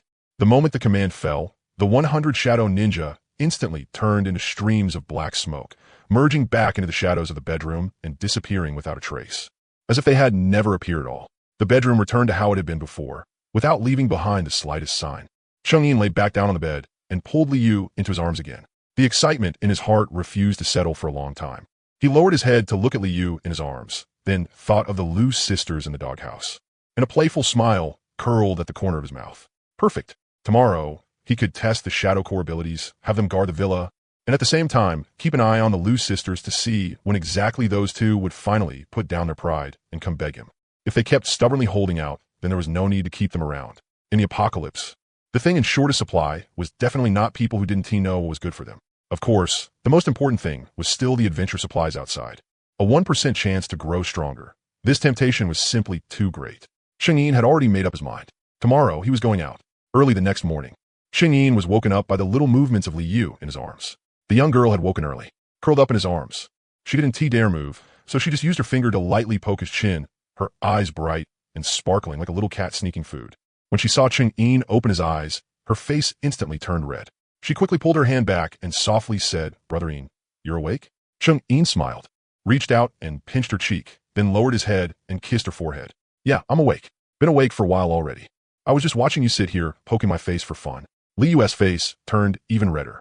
She buried herself in his arms and didn't dare raise her head. Chang'in laughed and rubbed her hair, then lifted the blanket and sat up. The wind and snow outside still hadn't stopped. It was still an extremely cold temperature of more than 70 degrees below zero. But inside the villa, it was warm and cozy, like spring. Chang'in casually took out several steaming meat buns and a cup of hot soy milk from his storage space.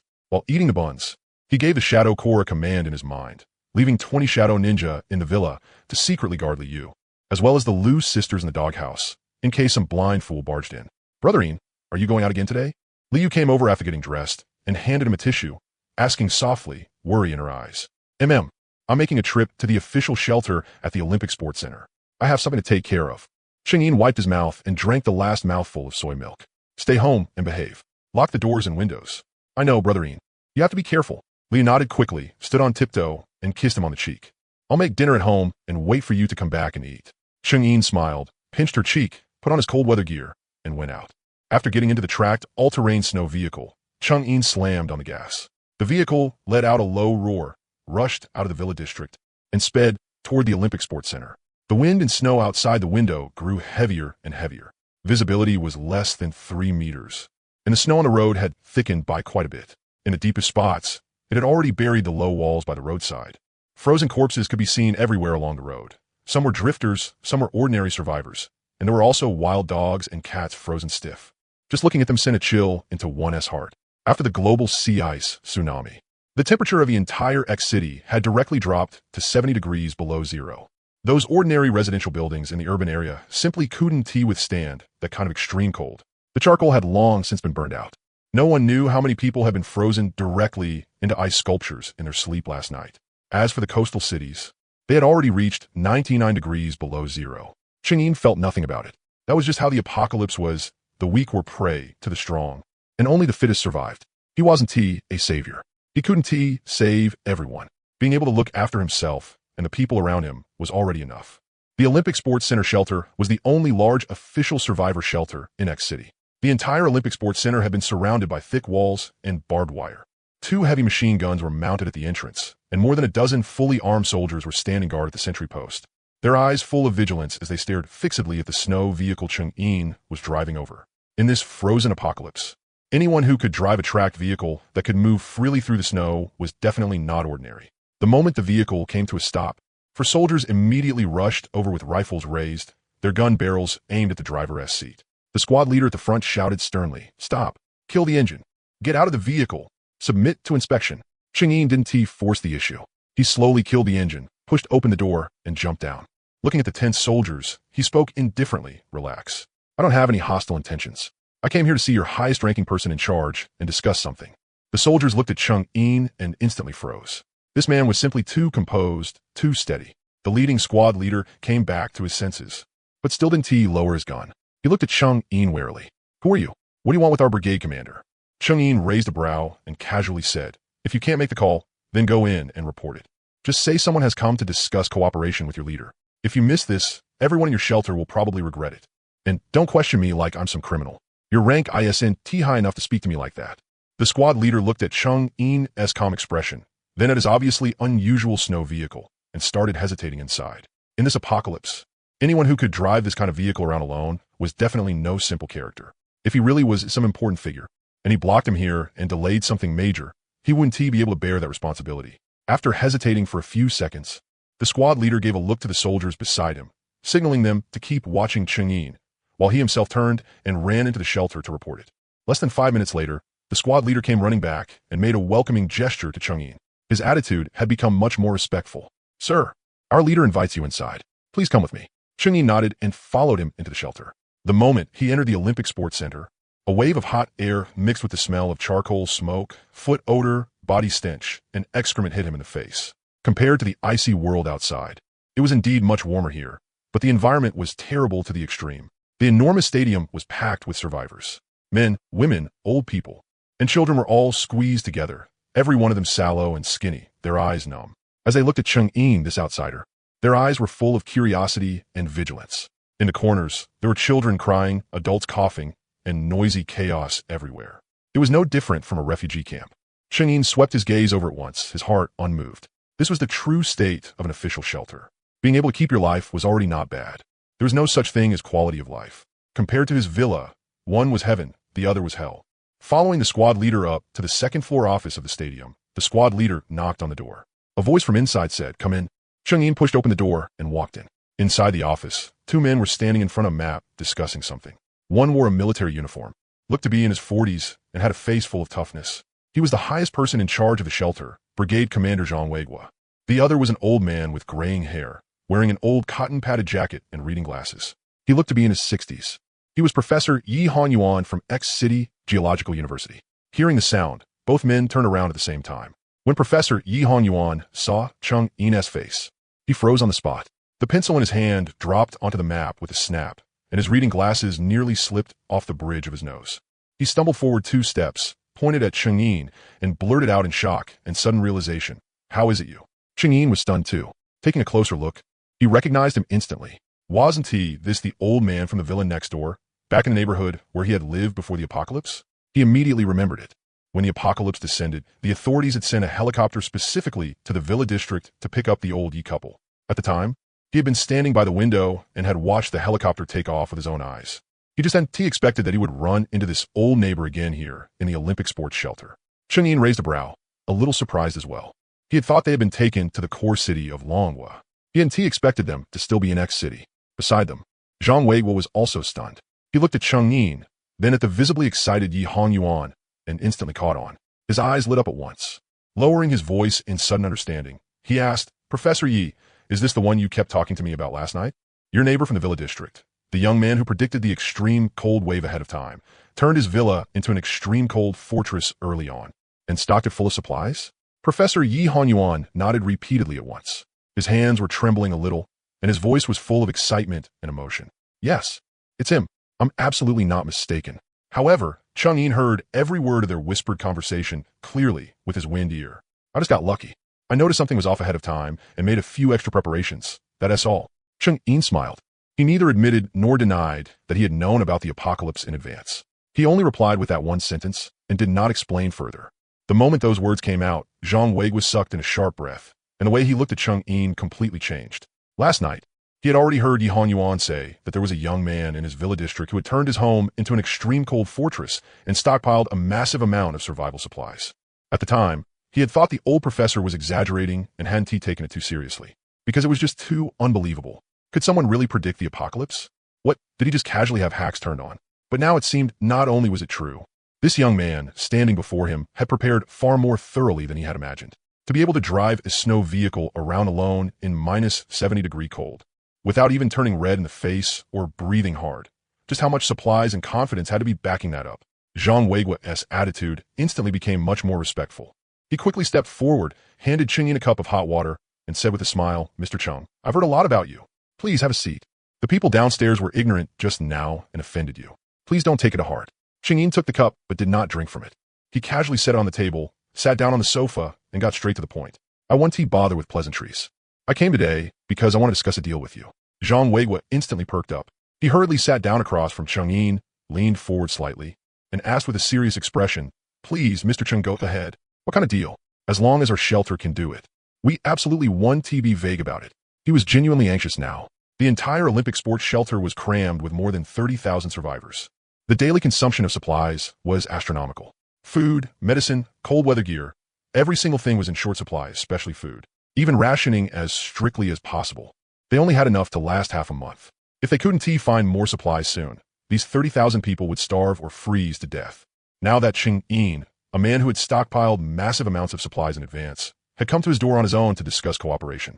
It was like help arriving in the middle of a snowstorm. Looking at his tense expression, Chang'in spoke slowly. The deal is simple. Supplies, I got plenty. Rice flour, grain, oil, canned food, snacks, cold weather clothing, medicine. Whatever you want, I can provide it. The moment he said that, Zhang Weiguo's eyes lit up instantly, and even his breathing grew heavier. But he also knew there was no such thing as a free lunch. If Chang'in was offering this much material, he definitely had conditions. He took a deep breath and cautiously asked, Mr. Cheng, what do you want? Guns and ammunition? As long as you want them. The weapons from our troops will absolutely give you the best. Chang'in shook his head and smiled. Guns and ammunition? I'm not lacking. The weapons in his space range from pistols to RPGs, from light machine guns to tanks. He had everything he needed. Enough was enough. Zhang Weiguo froze for a moment, then quickly said, then money? Mr. Cheng, how about gold? However much you want, we can gather it for you. Chang'in smiled even wider and pointed out the window. Brigadier Zhang, in times like these, do you really think money and gold still have any use? What is the difference between them and waste paper or useless rocks? What I want that stuff for? Zhang Weiguo's face instantly turned ugly, and sweat even appeared on his forehead. He didn't want guns or ammunition. He didn't want money or gold either. Then what exactly did he want? After hesitating for a long time, Zhang Weiguo gritted his teeth, looked at Chang'in, and spoke with difficulty. Mr. Cheng, then women? There are quite a few young and pretty girls in our shelter. They all come from decent families. But in the apocalypse, they really can't survive anymore. If you happen to take a liking to one, although this method was immoral, it could at least be considered a way of finding these girls a path to survival. When those words came out, Chang'in didn't coldly cut him off like expected. Instead, he raised a brow, the corners of his mouth curving into an amused smile, and said leisurely, Brigadier Zhang, in the eyes of common people like you, women are just bodies meant to serve others, right? Zhang Weiguo froze. He had no read at all on Chang'in's temperament. His heart skipped a beat, thinking he had said the wrong thing and offended him. So he could only laugh awkwardly and didn't dare respond. Leaning back on the sofa, Chang'in lightly tapped the armrest with his fingertips. His tone was casual. But it's different with me. Women are works of art, gifts bestowed by heaven. They're meant to be admired, not treated like objects to trade for things. They're like paintings. They're meant to be appreciated. Zhang Weiguo became even more confused. He stood there at a complete loss, his heart pounding. So, he didn't want them? He cautiously asked. Then, Mr. Cheng, you don't want them? Not exactly. Chang'in grinned, and a sly glint flashed through his eyes. You really asked the right person. I happen to love admiring beautiful things. In the future, if the shelter gets any beauties that catch my eye, remember to keep me informed. Zhang Weiguo was stunned on the spot. He opened his mouth, but couldn't get a word out for a long time, while inwardly screaming in complaint, "Good grief. So this is just you playing word games with me? With that kind of speech? How many times have you already used it to trick little girls into taking off their clothes for your admiration?" He complained in his heart, but didn't he dare show the slightest bit of it on his face. He could only hurriedly nod along with a smile. "Ah, all right. Rest assured, Mr. Chung. I'll definitely keep an eye out." Watching this scene from the side, Professor Yi Hongyuan couldn't help lowering his head and coughing twice, holding back his laughter with all his might before quickly turning his face away and pretending to study the map. Young people these days, damn. Chingyin didn't keep dragging out the topic. He put away the smile on his face, looked at the still bewildered Zhang Weiguo, and finally stated his real condition. "All right, jokes are jokes. What I really want is simple, living animals and plants." "What?" Zhang Weiguo froze instantly, thinking he had misheard. "Mr. Chung, what did you say you wanted?" "Living animals and plants." Chung Yin repeated, his tone very serious. "Whether it's live fish trapped in the ice or living grass growing out of the frozen soil. As long as it's alive and it's an edible animal or plant, I want it." Why did I think that? Because the system said these things wouldn't make you feel full even if you ate them. Their biggest use was trading them to him for supplies. As for eating them himself, sorry, the author won't allow it, so you're not getting any. I'm planning to open a small shop in your shelter. I'll provide the supplies, but I won't take money, and I won't take guns either. I only want living animals and plants. For example, fish under the ice snow, lotus in the snow, even a single blade of grass. The entire office instantly went silent.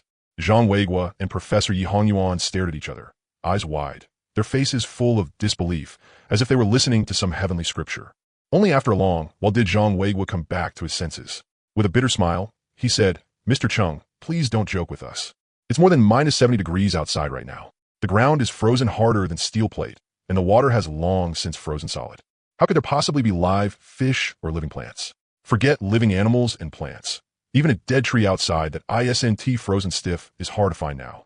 The fish in the river froze into solid ice ages ago. How could any of them still be alive?" Cheng Yin grinned, but didn't he explain the system's intel to them? He only said flatly, whether they exist or not isn't for you to decide. The rules are right here. If you want supplies, then bring animals and plants in exchange. Whether you trade or not is up to you. The system had already said that after the ice-snow tsunami, chance encounter resources had spawned. There are not only strange flowers and rare herbs that could strengthen the body, but also fish that could survive inside the ice. Those things were useless to other people, but to him, they were treasures that could make him stronger. If he searched for them himself, it would take too much time and effort. It was far better to use the survivors in the official shelter to help him look. He only needed to take out a little extra supply, and he could sit back and reap the fisherman's profit. Why wouldn't he do it? At worst, he could just casually raid a supermarket. Zhang Weiguo hesitated for a long time, then gritted his teeth and nodded. "Deal. We'll trade. Mr. Chung, we'll do it by your rules." Even if it sounded ridiculous, he had to agree. Wasn't he just finding animals and plants? Even if they couldn't find any, he wouldn't lose anything. But if they really did find some, they could trade them for life-saving food. It was a business with guaranteed profit and no loss. Why would he do it? After settling the cooperation, Cheng Yin smiled and got ready to leave. His purpose in coming to the shelter had already been achieved. Using some insignificant surplus supplies in exchange for everyone helping him search for chance encounter animals and plants that could strengthen the body was a deal that guaranteed profit. There was no need for him to stay any longer. Seeing this, Zhang Weiguo quickly stepped forward to stop him. His face was full of enthusiasm and respect. "Mr. Chung, don't rush off. This shelter is chaotic, and there are too many people with too many eyes. I'll personally see you out, so the people below don't fail to recognize you and offend you again." Cheng Yin didn't refuse. He nodded. "All right, then I'll trouble you." Professor Yi Honyuan also got up along with him. The three of them walked out of the office together and went down the stairs to the first floor of the gymnasium. Just as they reached the center of the gym, a heart-wrenching scream suddenly came from outside, along with chaotic footsteps, instantly drowning out the surrounding noise. "Help! Please, save me! Stop running, bitch! Get back here! Even if you run to the ends of the earth today, I'm still going to kill you." The sharp female voice was choked with sobs and extreme fear. It carried in with the wind and snow from the direction of the shelter gates, growing more urgent with every cry and making everyone's heart tighten. Cheng Yin's footsteps paused, and his brows furrowed slightly. Why did that voice sound so familiar? At that moment, the soldiers standing guard by the entrance instantly tensed up. In perfect unison, they raised their rifles and aimed at the gate, roaring sharply, "Stop right there! Do not come any closer. Take one more step, and we'll open fire. The survivors in the gym instantly started watching the drama too. One after another, they craned their necks toward the gate, pointing and whispering among themselves. What is going on? More people coming to seek shelter? Didn't you hear someone chasing them from behind? Probably got targeted by drifters and ran here for help. TCH, what is there to save? Food is already not enough as it is. Every extra person means one more mouth to feed. The officials definitely want to let them in. Zhang Weigua's face instantly darkened. He shouted sternly at the guard beside him. Go see what is happening. Whoever dares cause trouble at the shelter entrance, arrest them on the spot. The guard had just started to move when Cheng-Yin suddenly raised a hand to stop him. His eyes remained fixed on the gate as he said flatly, wait. Zhang Weigua froze for a moment, then immediately stopped and looked at Cheng-Yin in confusion. Mr. Cheng, what is it? Open the gate. Let them in. Cheng-Yin's tone was calm, carrying the kind of force that said his decision was final. The more he listened to that female voice, the more familiar it sounded. He already had a vague guess in his mind and wanted to confirm it. Although Zhang Weigua found it strange, he didn't dare oppose Cheng-Yin. He immediately waved at the soldiers by the entrance and shouted, open the gate. Let them in. After receiving the order, the soldiers at the entrance hesitated a little, but they still immediately opened the shelter's heavy iron gate. The moment the iron gate opened a crack, a woman wrapped in a thick scarf, her padded coat slashed to pieces, and her whole body covered in snow, charged in like she had gone mad. Staggering, she nearly fell to the ground, still crying for help nonstop. Close behind her came a man and a woman. Both of them were holding kitchen knives sharpened to a deadly edge, their faces vicious and ferocious as they rushed in after her, cursing loudly, you bitch. Run then. Let us see where else you can run now. But the moment the two of them charged inside, they saw more than a dozen rifles aimed at them in unison. They instantly froze in place. With a clang, the kitchen knives fell from their hands to the ground, and they raised their hands. The woman who had rushed in finally caught her breath. Supporting herself on her knees, she panted heavily, tears falling nonstop. The fear of narrowly escaping death made her whole body tremble. Only after long while did she raise her head. She first bowed repeatedly to Zhang Weigua, thanking him over and over. But when her gaze swept over to Cheng-Yin beside him, her whole body instantly stiffened. Her eyes went wide as if she had seen a ghost, and her words of thanks stopped abruptly. A full 3 seconds passed before she spoke in a trembling voice filled with disbelief. Yes, sir. Why is it you? Cheng-Yin was also stunned. He sized her up from head to toe. Her face was still wrapped in the scarf, with only her eyes exposed, so he truly hadn't recognized her right away. You know me? Cheng-Yin asked, puzzled. He was just about to use clairvoyance to look at the face behind her scarf. Hearing that, the woman hurriedly reached up and tore the scarf off her face, revealing a delicate yet bedraggled face. Her big wavy hair was a mess and stuck to her face, and her lips were frozen purple, but it still couldn't hide her pretty features and her curvy figure. Even reduced to this state, she was still undeniably a stunning beauty. The moment Cheng-Yin saw that face, he instantly remembered. Holy crap, wasn't this that flight attendant he ran into on the plane before the apocalypse?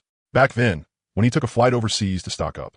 Leonin had been the first-class flight attendant. She had shown him concern the entire trip and had even taken the initiative to ask for his WeChat, trying twice to strike up a conversation with him, and both times he had ignored her.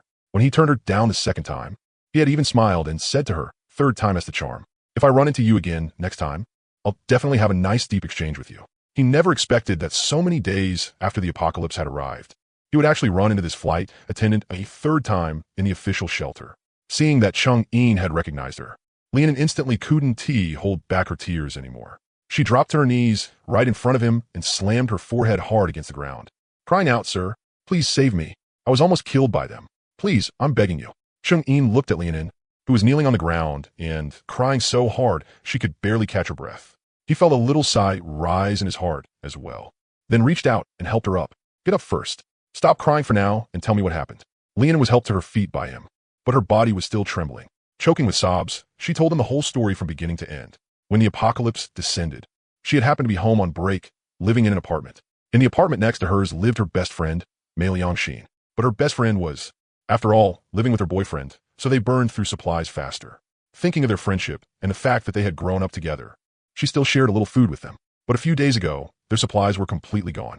The two of them actually had evil thoughts and discussed killing her, turning her into backup food to eat slowly. She had accidentally overheard their conversation. Frightened out of her mind, she ran out into the minus 70-degree extreme cold. And only then did she finally make it to the official shelter at the Olympic Sports Center. But those two had actually chased her all the way here with knives. I treated her so well, and she actually wanted to kill me and use me as food. The more Lianin spoke, the more wronged she felt, and her tears fell even harder. After hearing it, Changyin understood what was going on. Still, things should not happen more than 3 times. Since they had run into each other, it was fate. If this flight attendant could not stop giving other people her food, then she might as well stay in the shelter. As for Pu Duandiao, after hearing Lianin's words, not only did he show no guilt at all, he instead raised his head and glared viciously at her, cursing non-stop, looking completely fearless. As if heaven was first and he was second, arrogant to the extreme. Pinned to the ground by the soldiers, with his face pressed against the freezing floor, Pu Duandiao was still outrageously cocky. His mouth was filthy as he cursed. "You stinking bitch. Fucking run then. If you got the guts, keep running." After cursing Lianin, he turned his gaze to Changyin and sized him up from head to toe. Seeing how young Changyin looked, his eyes filled with disdain. He shouted at the top of his lungs, "Kid, I'm telling you, stay the fuck out of other people's business. This is a private matter between us. It has nothing to do with you. Let's go now, or you're gonna regret it." He was the textbook type of punk kid, with dyed yellow hair and tattoos on his face. Even while being pinned to the ground, he still carried himself like some street boss. His mouth was full of that online punk kid nonsense, and just looking at him was enough to give anyone a headache. The surrounding survivors watching the scene all could not help but suck in a cold breath, silently thinking that this guy really was not afraid of death. Did he not see that even Brigade Commander Zhang was being polite to this young man, and he still dared talk to him like that? He was plainly courting death. Zhang Weigua's face instantly darkened as he shouted, "Shut up. If you dare keep spouting nonsense, I'll have you shot right now." Pu Duandiao froze for a moment, but his mouth still refused to soften. Jutting out his neck, he shouted, "This is a private matter between us. That woman has our food on her. We just want to take it back. It's only right. Take it back." Changyin let out a mocking laugh and stepped forward twice, looking down at him from above. "Her stuff was given to you to eat. It's one thing if you're not grateful, but you even wanted to kill her and turn her into backup food, and that is what you call only right? So what?" Pu Duandiao lifted his chin stubbornly, his face full of unruly defiance. "In the apocalypse, the weak are meat and the strong eat. She is just a woman. It's a waste for her to sit there guarding that little bit of food. If we eat it, we can live a few more days. What is wrong with that? Got a problem with it?" As he spoke, he suddenly struggled and roared at the soldiers. "Let me go. If you got guts, let me go. One-on-one. Kid, didn't you want to meddle in this? If you got the guts, fight me one-on-one. If you win, I'll accept it. If I win, then that woman and all her stuff are mine. Stay the hell out of this." After saying that, he even flashed Changyin an internationally friendly hand gesture and put on a fighting stance. Even while pinned to the ground, he still acted like the real thing. His mouth also shouted the classic lines of a punk kid. Lord Guan rides forth to battle across the rainbow. Since ancient times, poor men have never lacked ambition. Don't refuse a toast only to drink a forfeit. My style is to take life and death lightly, and if you don't submit, then fight. Looking at him like this, the people around him all could not help rolling their eyes, thinking to themselves that this guy had truly gone crazy. Changyin was amused by the way he looked, but there was not a trace of warmth in his eyes. Perfect timing. He had just unlocked God-tier combat technique and had not gotten the chance to test it out yet. Now this guy had delivered himself right to the door. He could use him for practice and see just how strong it was. If a sandbag delivered itself to him and he did not hit it a little, it would feel wrong. "Fine, I'll grant your wish." Changyin lifted his chin at the soldiers, holding Pu Duandiao down. "Let him go." The soldiers froze for a moment and turned to look at Zhang Weigua. Zhang Weigua immediately nodded. Only then did the soldiers release him and step back a few paces, though the rifles in their hands remained trained on Pu Duandiao, ready to act at any moment. The moment Pu Duandiao was released, he immediately climbed up from the ground, rolled his wrists and neck, and crooked a finger at Changyin. With a smug face, he said, "Kid, don't say I'm bullying you. I'll let you have 3 moves first. Don't say I didn't give you a chance." Seeing him jump around like a clown, Changyin could not be bothered wasting words with him. He suddenly pushed off the ground, and his figure shot forward like a ghost, instantly rushing right in front of Pu Duandiao. The arrogance on Pu Duandiao's face instantly froze. He had not even seen how Changyin moved. He only felt his vision blur, and Changyin was already in front of him. His heart skipped hard, just as he was about to raise his arms to defend. Changyin's whip kick had already lashed over like lightning. Pa, pa, pa. 9 crisp smacks rang out one after another, so fast they almost blended together. Changyin lightning 9-chain whip came one strike heavier than the last, one strike faster than the last.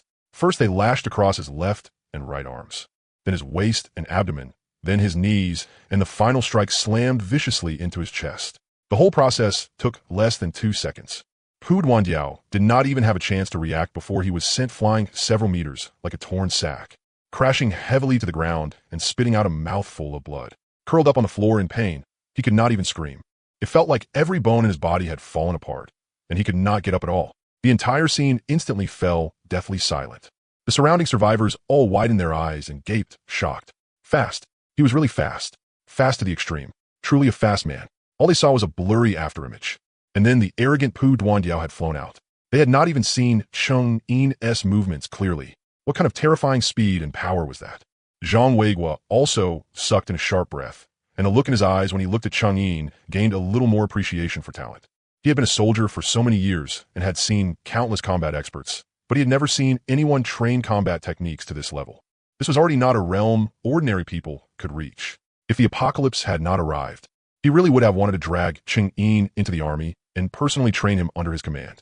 Cheng Yin patted the non-existent dust off his pants, then slowly walked over to Pu Duandiao and looked down at him from above. He spoke blandly, with just this little skill, you still dare go around acting tough? Take life and death lightly, and if you don't submit, then fight? Lying on the ground, Pu Duandiao's whole body twitched from the pain. His eyes were filled with fear as he looked at Cheng Yin, and he cried out in broken fragments, Big bro. I was wrong. I won't dare again. Please spare me. Cheng Yin ignored his begging. He bent down, reached out, and locked a hand around his throat, his fingers tightening slightly. Pu Duandiao's face instantly turned the color of pig liver. Both hands clawed frantically at Cheng Yin's arm, his legs kicking nonstop, muffled sounds coming from his mouth. He could only force out a few difficult words. Hey, friend, a fight is a fight. At least give me some air. Cheng Yin looked at him like this, his face without the slightest ripple. When you wanted to kill Li and turn her into backup food, why didn't you think about leaving someone else a way to live? His fingers suddenly tightened. Crack. A crisp crack of breaking bone rang out. Pu Duandiao's neck was twisted clean off by him, his struggling freezing instantly. His eyes were wide open, and he stopped breathing completely. Cheng Yin casually tossed his corpse onto the ground and patted his hands, as if he had merely crushed an ant. The entire place fell into deathly silence. Not even breathing could be heard. Everyone was trembling in fear. Their eyes filled with extreme terror as they looked at Cheng Yin. No one even dared raise their head. Cheng Yin slowly turned around, his gaze falling on Mei Liangxin, who was being pinned to the ground by soldiers and had long since been scared out of her wits. The moment Mei Liangxin saw Cheng Yin looking at her, she instantly wet herself. Tears and snot mixed together as she begged frantically, Big brother, I was wrong. I really was wrong. Pu Duandiao forced me to do it. It was all his idea. It had nothing to do with me. Please spare me. I'll never dare do it again. Looking at her ugly state, Cheng Yin curled his lips into a devilish smile and said leisurely, Don't be afraid. Cheng Yin, don't kill women. Hearing that, Mei Liangxin froze for a moment. A trace of wild joy flashed through her eyes, and the heavy stone in her heart finally dropped. She hurriedly said over and over, Thank you, big brother. Thank you, big brother. You're magnanimous. Please spare this dog life of mine. But before she could finish thanking him, Cheng Yin suddenly spoke. Clearly enough for everyone to hear, Shadow Core. The instant his words fell, two black figures silently emerged from the shadow behind Mei Liangxin. Two shadow ninjas wearing black ninja outfits and black masks, showing only a pair of scarlet eyes, appeared behind Mei Liangxin in an instant like ghosts crawling out of hell. Everyone in the stadium was dumbfounded. Their eyes seemed overstimulated, their minds blank. They simply could not believe what they were seeing. A person? How could someone crawl out of shadow? What kind of thing was that? Mei Liangxin also sensed the movement behind her and had just started to turn her head when the two shadow ninjas moved. Each of them grabbed one of Mei Liangxin's arms.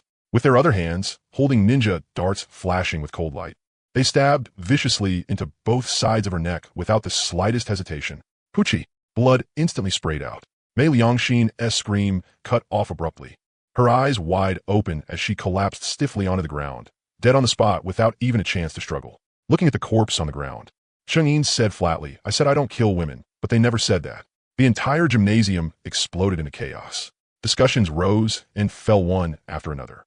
Everyone was so frightened they kept backing away, looking at Cheng Yin as if he were a devil crawling out of hell. No one even dared go near him. Zhang Weiguo stood rooted in place, his whole body stiff, his mind completely blank, screaming inside. Holy shit, what the hell is that? Ninjas coming out of shadows? ISNT, that the kind of superpower you only see in novels? No wonder he dared run around alone in a frozen wasteland at minus 70 degrees. With that kind of ability, who could possibly stop him? He finally understood why Cheng Yin was still fearless, even though he clearly wasn't lacking in guns and ammunition. With such godlike abilities, even tens of thousands of people wouldn't be enough for him to fight. Obviously, Zhang Weiguo had never watched anime, but the people who had already recognized what it was and started discussing it. ISNT that the ability from that anime, the mask thing? What was it called again? Trash core? I remember the protagonist was some archaeologist or something. He used one kick to send one flying, but damn, those guys were way too ruthless just now. They didn't say a word and went straight for the carotid arteries in the neck. I've seen it. If I remember right, the strongest one was that one that got bigger by eating shadows. And those two ninjas, the second they came out, they grabbed that woman and stabbed her in the neck with darts without making sound. They didn't care at all whether she could take it or not. Cheng-Yin paid no attention to any of it and turned to look at Li and beside him. Lian was also so frightened that the expression on her small face had twisted and her whole body was trembling. But when she looked at Cheng-Yin, there wasn't the slightest trace of fear in her eyes. Instead, they were full of gratitude and admiration. If not for Cheng-Yin, she would definitely have died at the hands of Mei Liangxin and Pu Duandiao today. She probably wouldn't even have been left with an intact corpse. Seeing Cheng-Yin look over, Lian quickly came back to her senses and deeply bowed to him again. Her voice was choked with emotion, but incomparably sincere. Sir, thank you. Thank you for saving my life. I, Lian, will never forget your great kindness for the rest of my life. All right, no need to keep thanking me. Cheng-Yin waved his hand. Looking at her miserable state, he casually asked, what are you planning to do next? There are too many people in the shelter, it's chaotic, and supplies are tight. You're a woman. It's not safe for you here either. Hearing that, Lian instantly raised her head. A trace of determination flashed through her eyes, and she knelt before Cheng-Yin again. She said with utmost seriousness, Sir, I know I don't have anything right now to repay you with, but I'm willing to follow you. I'll serve you like an ox and a horse. Take care of your food and daily life, pour tea and water, wash clothes, and cook meals. I could do anything. As long as you're willing to take me in, this life of mine will be yours from now on. Whatever you tell me to do, I'll do it without a single word of complaint. She had struggled through many days in the apocalypse. She understood too well how hard it was for a woman to survive in this world. Even if she entered the shelter, without supplies and without someone backing her, she simply wouldn't survive. Sooner or later, she would still be bullied by others, and might even end up with the same fate as today. Cheng-Yin was her only lifeline, and also the only person she could rely on. What's more, Cheng-Yin possessed such miraculous abilities. Following him was absolutely the best path in the apocalypse. Looking at Li and kneeling on the ground, Cheng-Yin raised a brow. Remembering that joking remark from before the apocalypse, a playful smile curled on his lips. Oh, you're willing to do anything? Yes, anything. Li nodded at once. Her face reddened slightly, yet she still looked at Cheng-Yin with unwavering determination. As long as you're willing to take me in, I'm willing to do anything. All right, get up. Cheng-Yin reached out and helped her to her feet. Since we met, it counts as fate. You can follow me then. The villa just happens to be short on people to work, and Li can't handle everything by herself. He was never some upright gentleman to begin with. Lian was pretty, had a good figure, and was a professional flight attendant. Her ability to serve people was definitely not bad. Keeping her by his side wasn't a bad thing at all. Besides, this was the third time they had met, so it could be considered a fulfillment of that old joke. Hearing that Cheng-Yin was willing to take her in, Lian was instantly overwhelmed with joy and burst into tears, nodding repeatedly. Thank you, sir. Thank you. I'll definitely work hard and absolutely won't let you down. At this moment, Zhang Weiguo finally snapped out of his shock. He carefully edged closer to Cheng-Yin, his face carrying respect along with a trace of curiosity and fear, and asked in a low voice, Mr. Cheng, those two just now, what were they? He truly couldn't hold back his curiosity. Ninjas crawling out of shadows had completely exceeded the limits of his understanding.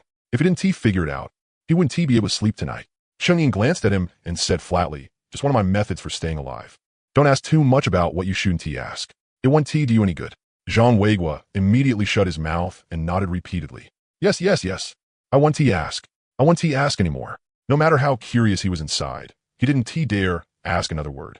Cheng-Yin's abilities had already gone far beyond his imagination. A secret at this level was not something he had any right to probe into. The more you know, the faster you die. He still understood that much. Cheng-Yin said no more on the matter and once again emphasized their cooperation. I'll come back tomorrow. By then, I hope to see that you found the live animals and plants I want. Remember, only live ones. I don't want dead ones. Don't worry, Mr. Cheng. I'll organize people to go look right away. It absolutely won't delay anything. Zhang Weiguo immediately patted his chest and guaranteed it, his attitude unbelievably good. Cheng-Yin nodded, then casually added a reminder, right? Don't just wander around blindly. Under the ice, there might really be live fish, and quite a few of them. Be a little bolder and chisel deeper into the ice. Maybe you'll find a surprise. What he said was both a reminder and a bit of foreshadowing. The system had said there was a fortuitous encounter beneath the ice. Letting the official people go scout the way first wasn't a bad thing.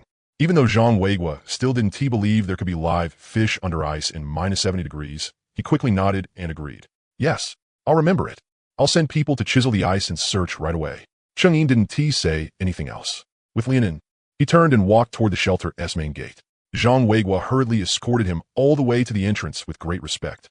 Only after watching Cheng Yin drive off in the snowmobile with Lianin and disappear in the wind and snow did he finally let out a sigh of relief. His back had long since been soaked in cold sweat. On the way back, Lianin sat in the passenger seat, quiet and not daring to say much.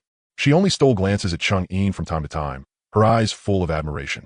Noticing her gaze, Cheng Yin smiled and teased. What? Why do you keep looking at me? Before the apocalypse, you had the guts to hit on me twice. Why aren't you talking now? Lianin's face instantly turned red. Lowering her head, she said softly, Back then I didn't know you were someone this amazing, sir. I thought you were just an ordinary rich second-generation heir. Oh, and now you know? Cheng Yin smiled. Do you still remember what I told you back then? Things don't happen more than 3 times. If I ran into you a 3rd time, I'd have a nice, deep talk with you. Didn't he expect we'd really meet here? Lianin's face turned even redder. She lowered her head further, her voice soft and coy. I remember. As long as you're willing, sir, I could do anything. Cheng Yin burst out laughing, pinched her cheek, and didn't say anything more. The car quickly returned to the villa district and steadily stopped at the villa's entrance. Cheng Yin brought Lianin inside. Warm heat instantly wrapped around them. Compared to the frozen wasteland outside at minus 70 degrees, this place was practically paradise on Earth. The living room heating was turned up full. Freshly cut fruit sat on the coffee table, and the TV was playing a comedy movie saved from before the apocalypse. Everything was so cozy it almost didn't seem real. Li was cooking in the kitchen. Hearing the noise, she immediately poked her head out. When she saw Lianin beside Cheng Yin, a trace of surprise flashed through her eyes, but she said nothing. She simply put down the kitchen knife in her hand, smiled, and came over to take Cheng Yin's coat. Brother Yin, you're back. From start to finish. She didn't ask who Lianin was, nor did she show the slightest bit of dissatisfaction or jealousy. She just quietly did what she was supposed to do. She knew very clearly in her heart that being able to live in a warm house and eat hot meals in this apocalypse was all thanks to Cheng Yin. Who Cheng Yin wanted to bring back, and who he wanted to live here, was his freedom. She had no right to ask, much less make Cheng Yin unhappy. Doing her own part well, and serving Cheng Yin properly were the only things she should do. Cheng Yin nodded in satisfaction. This was exactly what he liked about Li Yu. She understood the situation, knew her boundaries, and would never ask about things she shouldn't. He pointed at Li An and beside him and casually said, This is Lianin.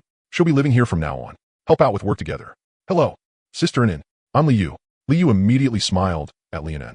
Her attitude was very friendly, without the slightest hostility. Lianin quickly replied, sounding a little restrained, Hello, Sister Li Yu. I'll be troubling you to take care of me from now on. She had just escaped from the hellish world outside. Looking at the warm villa in front of her, and at Li Yu in clean home clothes with a healthy, rosy complexion, her heart was full of envy. She also felt even more fortunate that she had chosen the right person to follow. Cheng Yin didn't care about their greetings. He took Lianin by the hand and headed for the bathroom. Come wash up with me first. Look at you. You're frozen through. Lianin's face instantly turned red.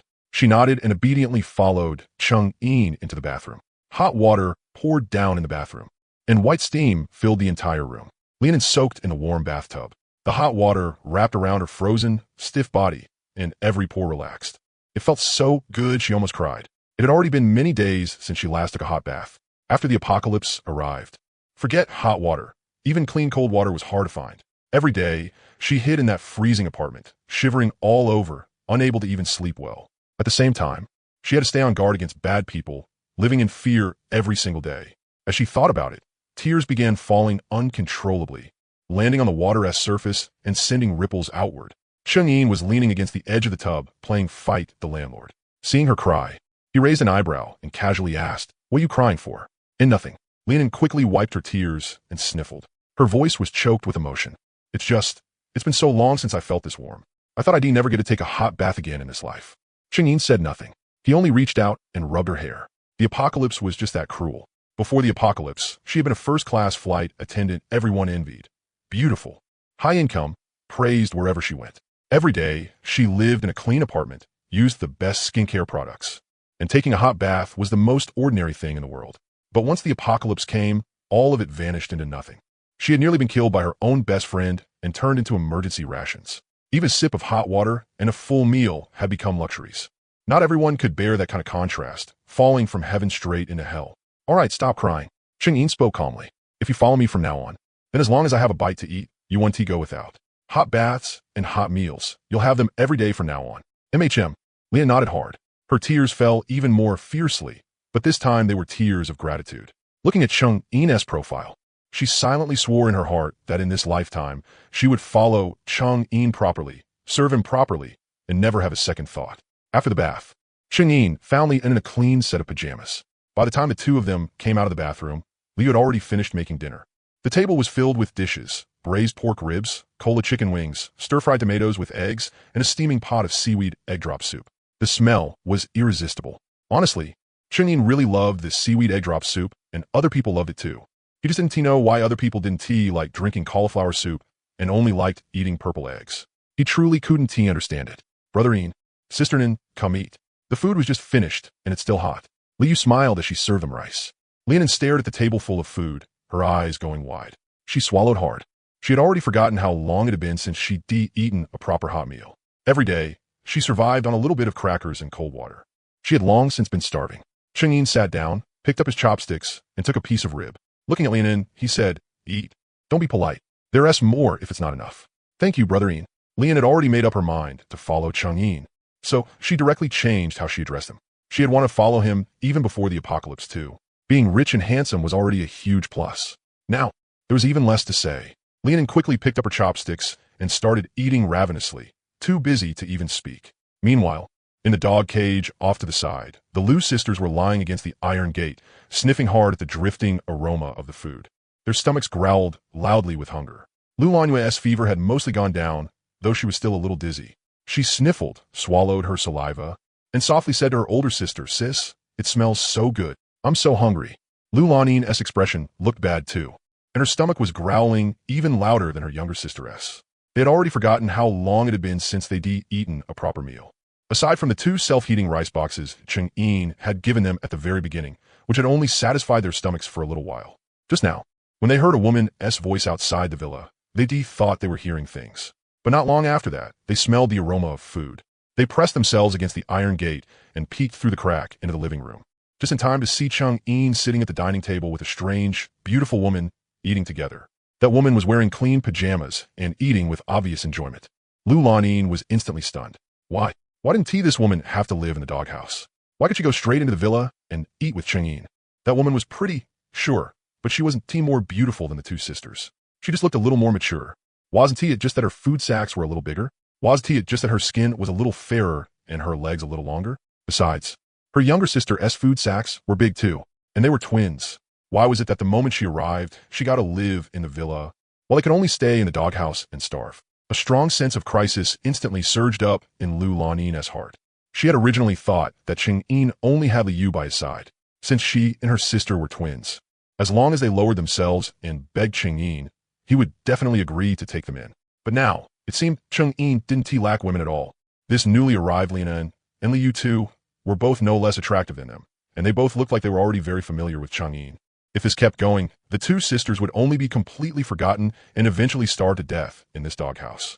Her older sister Lu Lanyue had also seen Lian at the dining table. Her eyes instantly reddened, and she tugged at her sister's arm as she whispered, "What do we do, sis? She can go in and eat, but how much longer do we have to starve here? I'm really so hungry." Lu Lanin bit her lip, and a trace of determination flashed through her eyes. They couldn't wait any longer. If they kept waiting, they really would starve to death. Yeah, don't panic. Lu Lanin took a deep breath and lowered her voice as she said to her younger sister, "It's fine. She has only one person. We're twins, and we look exactly the same. No man can resist the temptation of twin campus bells. When he comes, we'll go beg him. As long as we lower ourselves and beg properly, he'll definitely let us into the villa." "Really?" A trace of hope flashed in Lu Lanyue's eyes. "Really?" Lu Lani nodded, but deep down, she wasn't confident at all, looking at the brightly lit villa and smelling the increasingly rich aroma of food. She secretly swore to herself that no matter what price she had to pay, she would take her sister out of this doghouse and move into that warm villa. And every single word of their conversation was heard clearly by Chung In's enhanced hearing. Chung In picked up a chicken wing, and the corner of his mouth curled into a barely noticeable smile. Not bad. The pressure was just right. That was exactly how it should be. In this apocalypse, nothing came for free. If they wanted something, they had to pay the corresponding price. Still putting on the airs of campus bells and waiting for others to beg them? Dream on. After dinner, Liu and Lianin took the initiative to clean up the dishes. The two of them worked together with perfect tacit understanding. And before long, the dining table was spotless. You two go watch a movie. Don't worry about me. Cheng-Yin waved a hand at them and got up to walk to the second floor. He took out a carbon fiber fishing rod and a box of hooks and fishing line from his storage space, then swiftly assembled them. The system had said there were wonder plants and animals in the ice and snow. So this was the perfect chance to try it and see what exactly was hidden beneath the snow. System, that fishing master skill you mentioned before. How do I use it? Cheng-Yin asked in his mind. The fishing master skill is a passive skill and does not require active activation. As long as the host performs a fishing action, the skill will activate automatically. The system's mechanical voice immediately rang out. Within the skill's effective range, all fish will be automatically attracted over and bite the hook on their own, guaranteeing that the host will never come back empty-handed. That overpowered? Cheng-Yin raised a brow, still finding it hard to believe. This was a frozen wasteland at minus 70 degrees. The snow on the ground was over half a meter thick, and the earth beneath was frozen harder than steel plate. How could there possibly be fish swimming in the snow? He put a bit of bait on the hook, then opened the second floor window and cast the hook straight into the snowy ground in the courtyard. The hook landed in the thick snow and instantly disappeared from sight. Holding the fishing rod, Cheng-Yin waited casually, but in less than 2.5 minutes, the fishing rod in his hand suddenly sank hard downward. Cheng-Yin was startled and hurriedly jerked the rod upward. A considerable force came from the other end of the rod. Cheng-Yin exerted a little strength with his hand and gave it a sharp pull. A fish with an entirely icy blue body was yanked out of the snow by him. This fish was about the size of a palm. Its whole body was covered in a layer of semi-transparent blue scales, giving off a faint blue glow under the light. Its gills were still opening and closing. It was actually alive. Holy shit, there really are fish. Cheng-Yin's eyes went wide, his face full of disbelief. This was in the snow, not in water. This fish could actually swim through snow? That was way too outrageous. He crouched down and carefully examined the blue fish. Its body was icy cold, yet there was not the slightest sign of being frozen stiff. Its tail was still constantly slapping against the floor, full of vitality. He had never seen this kind of fish before. Forget seeing it. Even hearing about it was impossible. System, is this what you meant by wonder plants and animals? Cheng-Yin asked in his mind. Yes, host. This is an extreme cold ice fish, a special species born after the ice snow tsunami. It belongs to Wonder Resources. Then if I eat it, what are the odds of getting strengthened? Cheng-Yin hurriedly asked, his eyes full of anticipation. The strengthening probability of the extreme cold ice fish is 1%, the same as other Wonder Resources. Cheng-Yin nodded, not too disappointed. A 1% chance had been low to begin with. Not getting strengthened was normal. He cast the hook back into the snow. Want to catch a few more and try again. But after waiting a full half hour, the fishing rod didn't move at all. Forget fish, he didn't even catch a shrimp. What's going on? System, didn't you say I'd never come back empty-handed? Cheng-Yin asked in confusion. The fishing master skill can only guarantee that the host will not return empty-handed. The extreme cold ice fish within the current range have already all been caught by the host. You need to change locations to continue fishing. Cheng-Yin suddenly understood. So that was how it worked. He put away the fishing rod and carried the extreme cold ice fish into the kitchen. Cheng-Yin picked up a kitchen knife and gutted the fish. He coated the clean fish in a layer of starch, then dropped it into hot oil to fry. The sizzling sound of frying instantly rang out, and a unique fresh fragrance quickly spread through the entire kitchen. Before long, a golden, crispy fried extreme cold ice fish was ready. Cheng-Yin sprinkled a little chili powder on it, picked up a piece, and took a bite. The fish was crispy on the outside and tender on the inside, with not the slightest fishy taste. It was incredibly fresh, and it tasted better than every fish he had ever eaten before. But just as the system had said, after eating it, he didn't feel the slightest bit full. It was as if he hadn't eaten anything at all. It felt like he'd eaten, and yet not eaten. Cheng-Yin finished the whole fish, wiped his mouth, and sat in the chair waiting for quite a while, but still felt no change in his body at all. System, well, did I get strengthened? Cheng-Yin asked in his mind. Scan complete. Host did not obtain any strengthening effect. The system's mechanical voice rang out emotionlessly. If the host obtains a strengthening effect, the system will notify the host immediately. All right, just as expected. Cheng-Yin didn't pay it much mind. A 1% chance. How could it hit that easily? If eating one fish could strengthen him, that would be way too outrageous. Still, this fish really did taste amazing. When he had time later, he could catch a few more and keep them around as snacks. He cleaned up the kitchen, walked out, glanced at the two women watching a movie in the living room, then turned to look toward the doghouse. Counting the time, the Liu sisters had gone almost 2 days without food. If this kept up, they really might starve to death in there. He wanted to grind down their temper a little, sure, but he couldn't actually starve them to death. After all, they were twin campus bells. Keeping them alive still had its uses. Otherwise, what was he supposed to do with the several tons of body bags in his space? Wasting things was something Cheng-Yin simply couldn't do. Since he had taken them, he had to use all of them up. Cherish resources, starting with you and me. Chang'in pulled out 2 loaves of bread and 2 bottles of mineral water from his space, and through the heavy iron gate, tossed them into the doghouse. With a slap, the bread and mineral water hit the ground. The Lu sisters inside the doghouse instantly rushed over. The moment they saw the bread on the ground, their eyes lit up. Lu Lanyue grabbed 1 loaf, tore open the wrapper, and started wolfing it down, so choked that her eyes nearly rolled back. Lu Lanin also picked up a loaf, but she didn't eat immediately. Instead, she raised her head and looked at Chang'in outside the iron gate. Her eyes filled with complicated emotions. She knew Chang'in was taking pity on them, but right now, they didn't even have the right to refuse. If this continued, they really would starve to death. In the face of hunger, dignity was worth less than nothing. Lu Lanin took a deep breath and finally put down all her pride and airs.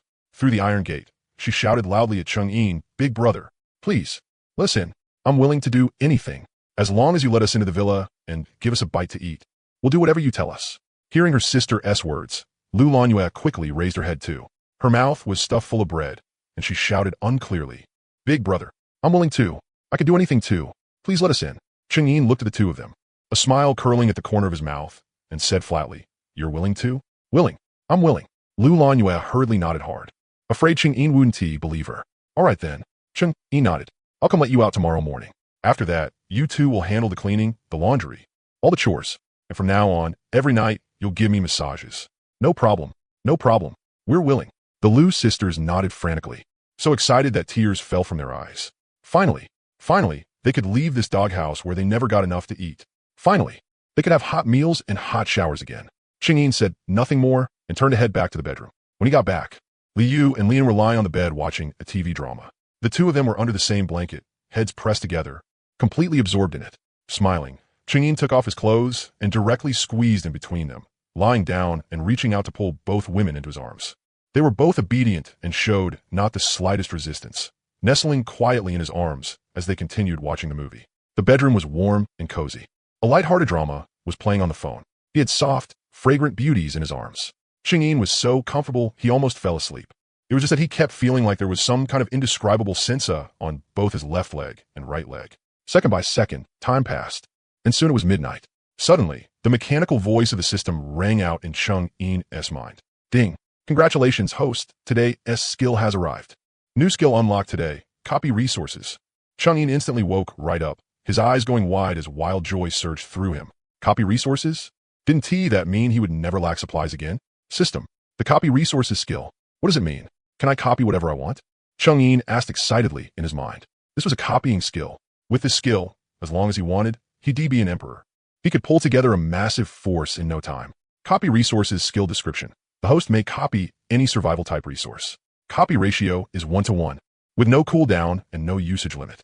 Copyable resources include food, drinking water, fuel, medicine, daily necessities, ordinary weapons and ammunition, and all other essential survival materials. Items that cannot be copied: humans, animals and plants, system skills, special chance encounter items, and other non-survival resources. After hearing that, Chang'in felt a little disappointed. He had thought it could copy everything. Turns out it could only copy survival supplies. But on second thought, that was already ridiculously awesome. Food, diesel, medicine, these were the most valuable things in the apocalypse. With his skill, rice could copy rice, diesel could copy diesel, medicine could copy medicine. He could have as much as he wanted and never run out. Forget feeding just a few people. Even supporting an army would be more than easy. And can I copy diesel? Chang'in quickly asked, even though he already had a huge amount of it in his space. Yes. The host only needs to silently think copy. Chang'in immediately said in his mind, copy 1 barrel of diesel. In an instant, 1 more barrel of diesel appeared inside his space. Holy shit, it really works. Chang'in was so excited he nearly jumped off the bed. He tried copying rice too. 1 bag after another. Awesome. Too damn awesome. Chang'in was overjoyed. With his skill, he'd never have to go out scavenging for supplies again. Whatever he wanted, however much he wanted, he could just copy it. System, why can't animals and plants be copied? If I could copy extreme cold ice fish, wouldn't I'd be able to keep eating until I got strengthened? Chang'in asked with some regret. If animal and plant copy permissions were opened, it could trigger uncontrollable disasters. Also, host, imagine for a moment, if female characteristics were copied onto your body, what would that feel like? Chang'in pictured that scene and instantly shivered, goosebumps breaking out all over his body. Forget it. Pretend I never said anything. Chang'in quickly waved it off. If it couldn't be copied, then fine. Being able to copy survival supplies was enough anyway. He definitely didn't want to turn into some neither male nor female monster. That was way too terrifying. Still, even with a bit of regret, Chang'in was unbelievably excited. This copy skill was definitely one of the most practical skills he had unlocked so far. With unlimited supplies, he would truly stand in an undefeatable position in this apocalypse. Liu, in his arms, felt Chang'in's body move a little. Half asleep, she lifted her head, rubbed her eyes, and asked softly, "Brotherine, what's wrong?" "Can't sleep?" "Nothing." Chang'in smiled and pinched her food bag. "I just thought of something happy. Go to sleep. We still have things to do tomorrow." "MHM." Liu nodded and obediently leaned against him. Closing her eyes, she quickly fell asleep. Beside them, Lian was already so sleepy she could barely keep going. Leaning against his shoulder, she was sleeping soundly, her long eyelashes resting against her face, making her look especially docile, holding the soft, fragrant beauty in his arms. Chang'in was already planning his next moves. With the copy skill, he no longer had to worry about supplies. Next, he could put more energy into searching for chance encounter items and improving his strength. And that little shop at the official shelter could be open too. After all, his supplies were unlimited. Using copied resources to trade for tens of thousands of people to help him search for chance encounter animals and plants was basically guaranteed profit with zero loss. And there was also Zhou Lei. That kid said yesterday that once his little sister got better, he'd come join him. Who knew when he'd actually show up? That kid was a man who valued loyalty and brotherhood, and his skills were pretty decent too. He could be trained well and used as a subordinate in the future. As he thought about it, Chang'in slowly closed his eyes and drifted off to sleep. The night passed without incident. Early the next morning, Chang'in was woken up by the muffled whimpers of two women. He opened his eyes and glanced at his phone. It was only 8 in the morning. Chang'in carefully pulled his arm out, got out of bed, put on his clothes, then walked over to the doghouse and opened the door. The Liu sisters had already packed up their things. In truth, they didn't have much, just 2 sets of ragged clothes. They kept their heads lowered, looking a little restrained, but their eyes were full of excitement and anticipation. "Big brother," the two of them called out in unison, their voices very soft. Chang'in nodded and stepped aside to let them in. "Come in. The bathroom is over there. There are clean clothes and toiletries inside. Go take a shower first and throw away those dirty clothes. Come out and eat after you're done." "Thank you, big brother." The Liu sisters nodded repeatedly, then quickly walked into the bathroom and shut the door. Chang'in went to the kitchen and took out more than a dozen steaming meat buns and several cups of hot soy milk from his storage space, then placed them on the dining table. Not long after, the Liu sisters came out after finishing their showers. They were wearing the clean pajamas Chang'in had found for them. Their hair was still wet, and their faces had been washed clean. Though they were still a little thin, their originally delicate features were now fully visible. As expected of the twin campus belles of X City University, they really were very beautiful. The moment they saw the meat buns on the table, both their eyes lit up instantly, and their stomachs began growling. "Sit down and eat." Chang'in waved at them. The Liu sisters quickly sat down, picked up the buns, and started wolfing them down. The hot meat buns were soft and steaming in their mouths, and the fragrance of the filling spread instantly. The two of them burst into tears on the spot. Their tears dripped onto the buns, but they didn't even bother wiping them away and kept stuffing their mouths with big bites. It had been far too long since they had eaten something this good. During these past few days in the doghouse, they had been starving every day. They had thought they would never eat a hot meal again in this lifetime. Now that they could eat steaming hot meat buns, they felt that all the suffering they had gone through before had been worth it. Chang'in watched them cry while eating the buns, but his heart remained calm. This was the apocalypse. If you wanted to survive, you had to cast aside all dignity and pride. Right at that moment, a loud shout suddenly came from outside the villa. "Big brother, where are you?" "I'm Zhou Lei. I'm here to repay your kindness." Chang'in put down the soy milk in his hand and stood up with a smile. "Speak of Chow Chow, and Chow Chow arrives." That kid Zhou Lei was pretty punctual. Chang'in walked to the entrance of the villa and opened the gate, and saw Zhou Lei standing there. He was wearing a military coat, and his face carried an honest, simple smile. The moment he saw Chang'in come out, he immediately waved excitedly. "Big brother, I'm here." Zhou Lei quickly walked over and gave Chang'in a deep bow. "Big brother, thank you for the medicine you gave me. My little sister's fever has gone down, and she is much better now. I, Zhou Lei, will never forget your great kindness for the rest of my life." "All right, enough with the courtesy." Chang'in waved his hand and said with a smile, "I thought you'd need another couple of days before coming. I originally wanted to wait until my sister was completely recovered before coming, but I really couldn't wait any longer. If I come earlier and follow Big Brother, I'll feel more at ease." Zhou Lei scratched his head and spoke a little awkwardly. He paused, then opened his mouth again somewhat hesitantly. "Big brother, well, I still have 2 brothers, and my little sister too. Can they follow you as well? They're all good people and definitely won't cause you any trouble." "Oh, you have brothers too?" Chang'in raised a brow, a little surprised. "Yeah, They're my college classmates, and we've gone through life and death together. Zhou Lei nodded repeatedly, his tone incomparably serious. One S called Gongzi, and the other S Haozi. Ever since the apocalypse came, we've been supporting each other to survive until now. Both of them are pretty capable. They can fight and endure hardship. They're absolutely reliable. And my little sister Zhou Xinyu, she S18 this year. She is hardworking, knows how to cook, knows how to wash clothes, and can help with chores. She definitely 1TB dead weight. Chingyin thought about it, then nodded. All right, no problem. Where are they? Bring them over. He just happened to be short on manpower right now. Zhou Lei was a loyal man, so his brothers probably wouldn't be bad either. Having a few more loyal subordinates would make a lot of things easier. Thank you, big brother. Thank you. Zhou Lei instantly became excited beyond words. He quickly bowed to Chingyin, then turned and ran outside the villa district. I'll go bring them over right now. In less than a few minutes, Zhou Lei came back with 3 people. As it turned out, the 3 of them had already arrived at the entrance of the villa district. They were truly terrified of the apocalypse. After finally running into a badass figure, they had simply followed Zhou Lei here. Walking in front were 2 young men. One was tall and sturdy, with dark skin and a very solid build. That should be Gongzi. The other wore glasses and looked refined and scholarly. But his gaze was very firm. That should be Haozi. When the 2 of them saw Chingyin, they immediately stopped and respectfully called out, "Hello, big brother." Following behind them was a young girl. She wasn't very tall, was thin, and her face was still a little pale. She should be Zhou Lei's little sister, Zhou Xinyu. She timidly hid behind her brother, secretly glanced at Chingyin, then quickly lowered her head again and softly called out, "Hello, big brother." The young girl was quite pretty in a delicate way, with big eyes. She was just too skinny, looking so frail that a gust of wind might knock her over. It was obvious she had suffered a lot in the apocalypse. Chingyin looked at them and nodded.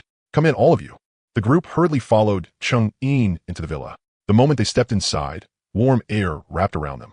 Looking at the clean and tidy living room, and the unfinished meat buns still on the table, all of them froze. Their eyes were full of shock and envy. Never in their lives had they imagined that in this apocalypse of minus 70 degrees, there could still be a place this warm and this clean. Compared to the broken, drafty house they had been living in, this place was practically heaven. "Sit." Chingyin pointed at the sofa. "Eat. The buns are hot." Chingyin waved at them. Looking at the steaming meat buns, they all swallowed hard, but none of them moved right away.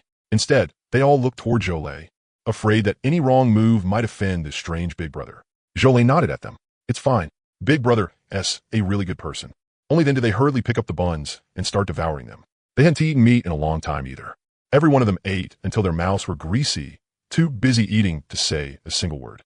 As Zhou Lei ate, he told his 2 brothers and his little sister about what had happened outside Sunshine Cheerful Community yesterday. At the time, I thought my little sister was definitely beyond saving. But big brother didn't even hesitate. He directly gave me a box of fever medicine and antibiotics without even blinking. Then those idiots tried to morally blackmail big brother. And big brother directly shot them dead. That was seriously domineering. Zhou Lei spoke with animated gestures, his face full of worship. "You didn't see it back then, man. That scene, TSK, TSK, TSK. Gongzi and Haozi listened with stunned expressions, and the way they looked at Chengyin was filled with awe. They had only heard Zhou Lei say he had met a badass figure, and that if they followed him, they definitely wouldn't lack food. Since they were very close and trusted him unconditionally, they had followed Zhou Lei straight to the villa district. Zhou Xinyu also raised her head and secretly glanced at Chengyin, her eyes full of gratitude. If not for the medicine Chengyin had given them, she would have died long ago. Very quickly, the few of them finished all the meat buns and even drank 2 cups of hot soy milk. One after another, they let out full burps, satisfied looks on their faces. "Big bro, from now on, the 3 of us brothers, our lives are yours. If you tell us to go east, we absolutely 1T go west. If you tell us to beat a dog, we absolutely 1T chase a chicken." Gongzi put down the cup in his hand, patted his chest, and spoke with utmost seriousness. "That's right. Big bro, from now on, we're following you. We'll never have second thoughts." Haozi also hurriedly nodded. Chengyin smiled and nodded. "Fine. Since you're following me, I 1T treat you badly. As long as I have a bite to eat, you 1T go without. Work hard from now on, and there LL definitely be benefits for you." He paused, then said, "Perfect timing. I'm going to the official shelter at the Olympic Sports Center today. I've got something to take care of there. Come with me. I'll give you a few tasks." "No problem. Big bro, we can leave anytime." Zhou Lei immediately nodded, his face full of excitement. He had long wanted to follow Chengyin out and see the world. Chengyin nodded, stood up, and said, "All right, get ready. We're leaving right away. Liu, you stay home with an N and Xinyu. Watch the house. You 2 sisters stay behind and clean up. Clean the whole villa and wash the dirty clothes." "Got it, Brother Ian." The few of them quickly nodded in response. Cheng-Yin also gave an order to the Shadow Corps in his mind, leaving 20 shadow ninjas in the villa to secretly protect Li Yu and the others, just in case some blind fool came over looking for trouble. Even if the women in the villa started killing each other, the shadow ninjas would control the situation at once. After arranging everything, Cheng-Yin took Zhou Lei, Gongzi, and Haozi out of the villa and got into the tracked all-terrain snow vehicle. "Big bro, where are we going to the shelter for?" Gongzi asked curiously from the front passenger seat. Cheng-Yin smiled, a mysterious curve rising at the corner of his lips. "To do business. A big deal with guaranteed profit and no loss." He didn't explain much. He slammed on the gas, and the snow vehicle let out a deep roar as it shot out of the villa district and sped toward the Olympic Sports Center. Sitting in the vehicle, Zhou Lei, Gongzi, and Haozi looked at the snowy scenery racing backward outside the windows, their hearts full of anticipation. They didn't know what kind of business Cheng-Yin was going to do, but they believed that following him could never be wrong. What they didn't know was that the Olympic Sports Center shelter was already lively by now. Following Cheng-Yin's reminder, Zhang Weiguo had sent a squad of soldiers to chisel through the ice, and they had actually found live fish. The news spread through the entire shelter in an instant. All the survivors went crazy, taking tools and digging through the snow outside, hoping to find some fish or some plants they could exchange for life-saving food. Not long after, the snow vehicle came to a steady stop at the main entrance of the Olympic Sports Center shelter. The moment Cheng-Yin pushed open the door, he froze for a second. Zhang Weiguo was standing at the entrance waiting for him with several officers and old Professor Yihan Yuan. Every one of them had excitement they couldn't hide on their faces. A few soldiers were even carrying plastic buckets and seal boxes in their hands, cradling them carefully like they were guarding some priceless treasure. The moment he saw Cheng-Yin get out of the vehicle, Zhang Weiguo immediately strode forward, his face blooming with joy as he tightly grabbed Cheng-Yin's hand.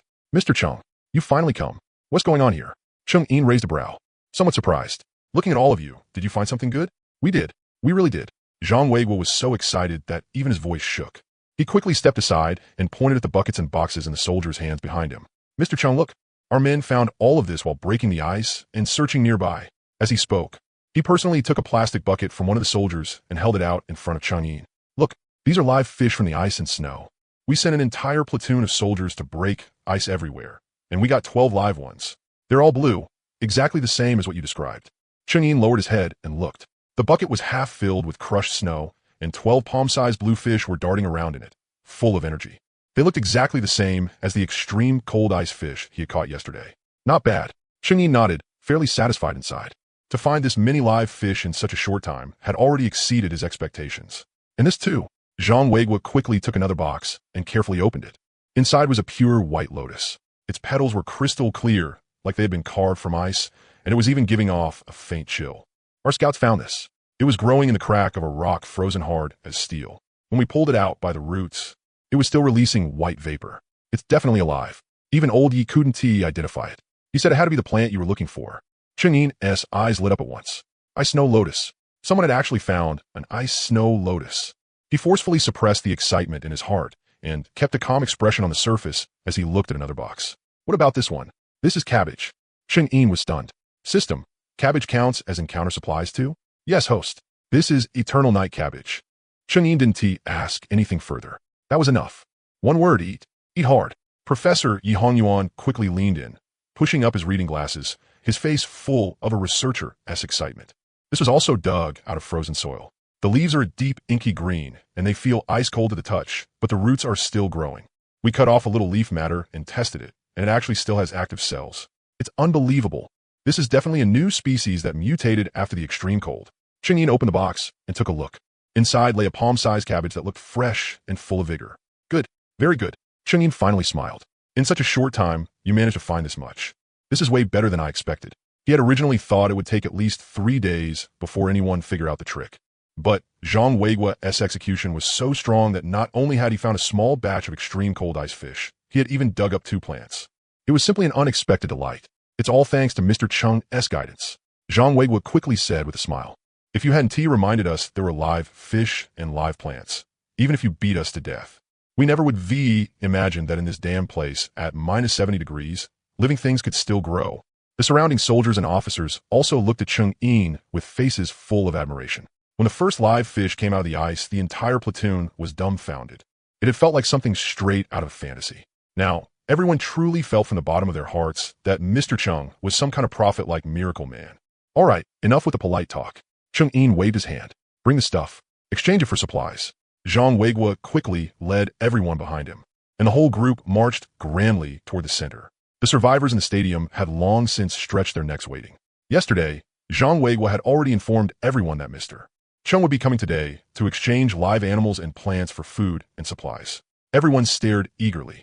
The moment they saw Cheng-Yin come in, they instantly crowded around, every face full of urgency and anticipation. Cheng-Yin didn't waste words either. He directly walked to the very center of the stadium and cleared out an open space. Under the gaze of tens of thousands of people, he lightly raised his hand. Crash! A mountain of supplies appeared out of thin air on the ground. Bag after bag of neatly stacked rice and flour, box after box of canned food, and bottled water piled high, along with heaps of brand new cold weather clothing and box cold medicine. What else with the writing on these? Why does it look like it's from the dwarf country? So weird. The entire place fell into dead silence in an instant. All the survivors' eyes went wide, and their mouths hung open as they stared at the mountain of supplies in front of them, like they had been hit with a petrification spell.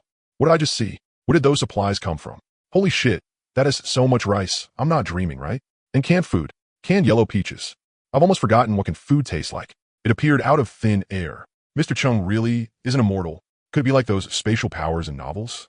A few seconds later, the gym finally erupted with deafening cheers. Everyone was so excited they started jumping, and the way they looked at Cheng-Yin was full of fanatical worship.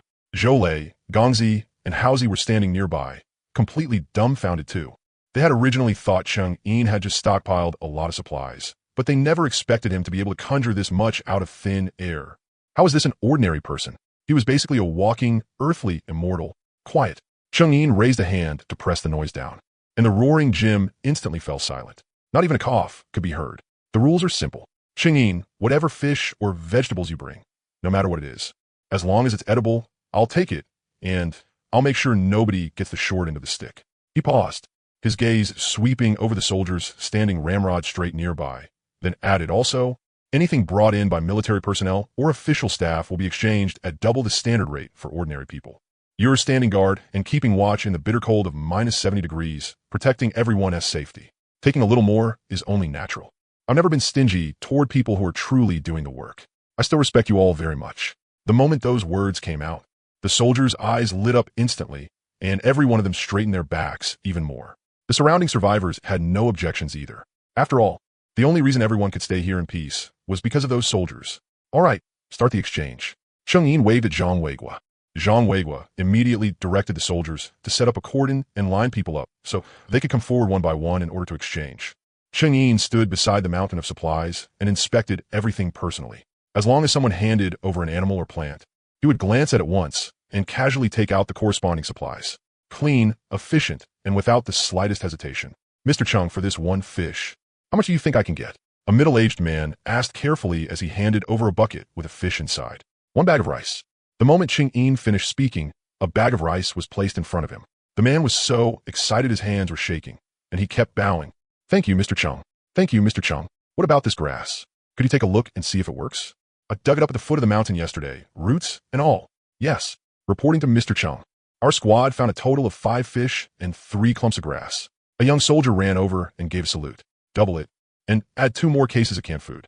The soldier was so excited his face turned red, and he shouted, Thank you, Mr. Cheng. The entire gym was bustling with energy. The people who received supplies held their heavy food close, so emotional that tears streamed down their faces. They had been hungry for far too long. Many of them had thought they wouldn't make it through this month, but now they finally wouldn't have to go hungry anymore. While exchanging supplies, Cheng-Yin casually activated his mind-reading ability and swept it over the surrounding crowd. Most people were filled with gratitude and excitement. Some were already planning where to go tomorrow to chisel fish out of the ice or dig up grass. But right then, a sinister voice suddenly slipped into his ears. What is the point of trading for this little bit of crappy rice? I once dug up a glowing blade of grass. At the time, I thought it was some treasure that could awaken abilities, so I swallowed it in one bite. In the end, I felt nothing at all. It wasn't even as filling as half a steam bun. I got totally screwed. This brat definitely knows these things have some other use. Otherwise, why would he trade so much rice for a few crappy blades of grass and a few crappy fish?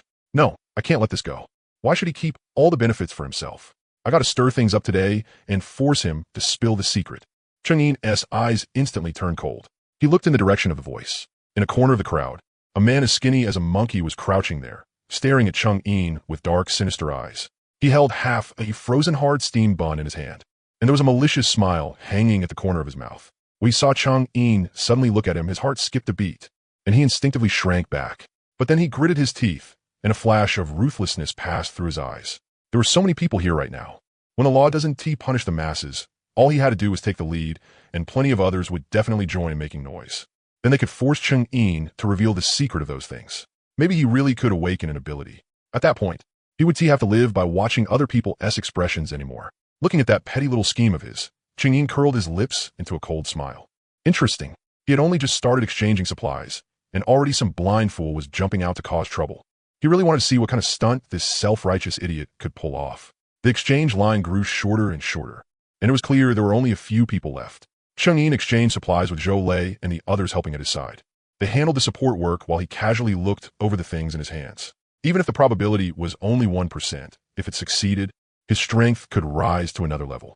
Just then, a skinny little woman walked over timidly, holding the hand of a little girl around 4 or 5 years old. The woman was wearing an old cotton-padded jacket. Her messy hair was tied up behind her head, her ears were covered in frostbite, and in her hand she clutched a wilted little blade of grass with a bit of snow still stuck to the roots. The little girl hid behind her mother, showing only a pair of big eyes as she looked timidly at Chang'in. Her little hand gripped the back of her mother's clothes, and she didn't dare speak. When the woman reached Chang'in, she gave him a deep bow, her voice very soft. "And Mr. Chang'ai, I only have this. Could you see what I could trade it for?" She held out the little blade of grass, and her hand was trembling. This was the only blade of grass she had managed to find after searching for a long time with her daughter. She didn't dare ask for much. As long as she could exchange it for some food, enough for her and her daughter to eat for 2 days, that would be enough. Chang'in lowered his head and glanced at it. It was a frozen blade of grass, just like everyone else's. Then he looked at the little girl hiding behind the woman. The girl's lips were cracked all over. Her little face was waxy yellow, and she was so thin only those big eyes stood out. She was staring longingly at the pile of food nearby and swallowing her saliva. Something in Chang'in's heart stirred. Without saying anything, he had Zhou Lei give her a large box of compressed biscuits. Then he pulled out a bunch of bananas from his space, about 7 or 8 of them, and handed them to the woman as well. "Take them." The woman froze instantly. Looking at the compressed biscuits and bananas, her eyes reddened at once, and she hurriedly waved her hands. No, Mr. Chang, it's too much. I can't take this much. I only have one little blade of grass. I can't take advantage of you." She was so anxious she was nearly crying, and she tried to push the bananas back into Chang'in's hands. "I'm already so grateful that you gave me compressed biscuits. I really can't take the bananas. You've already helped us too much." The people nearby who hadn't left yet all looked over. Some were envious, some were jealous, but no one said anything. After all, the supplies were his. He could give them to whoever he wanted.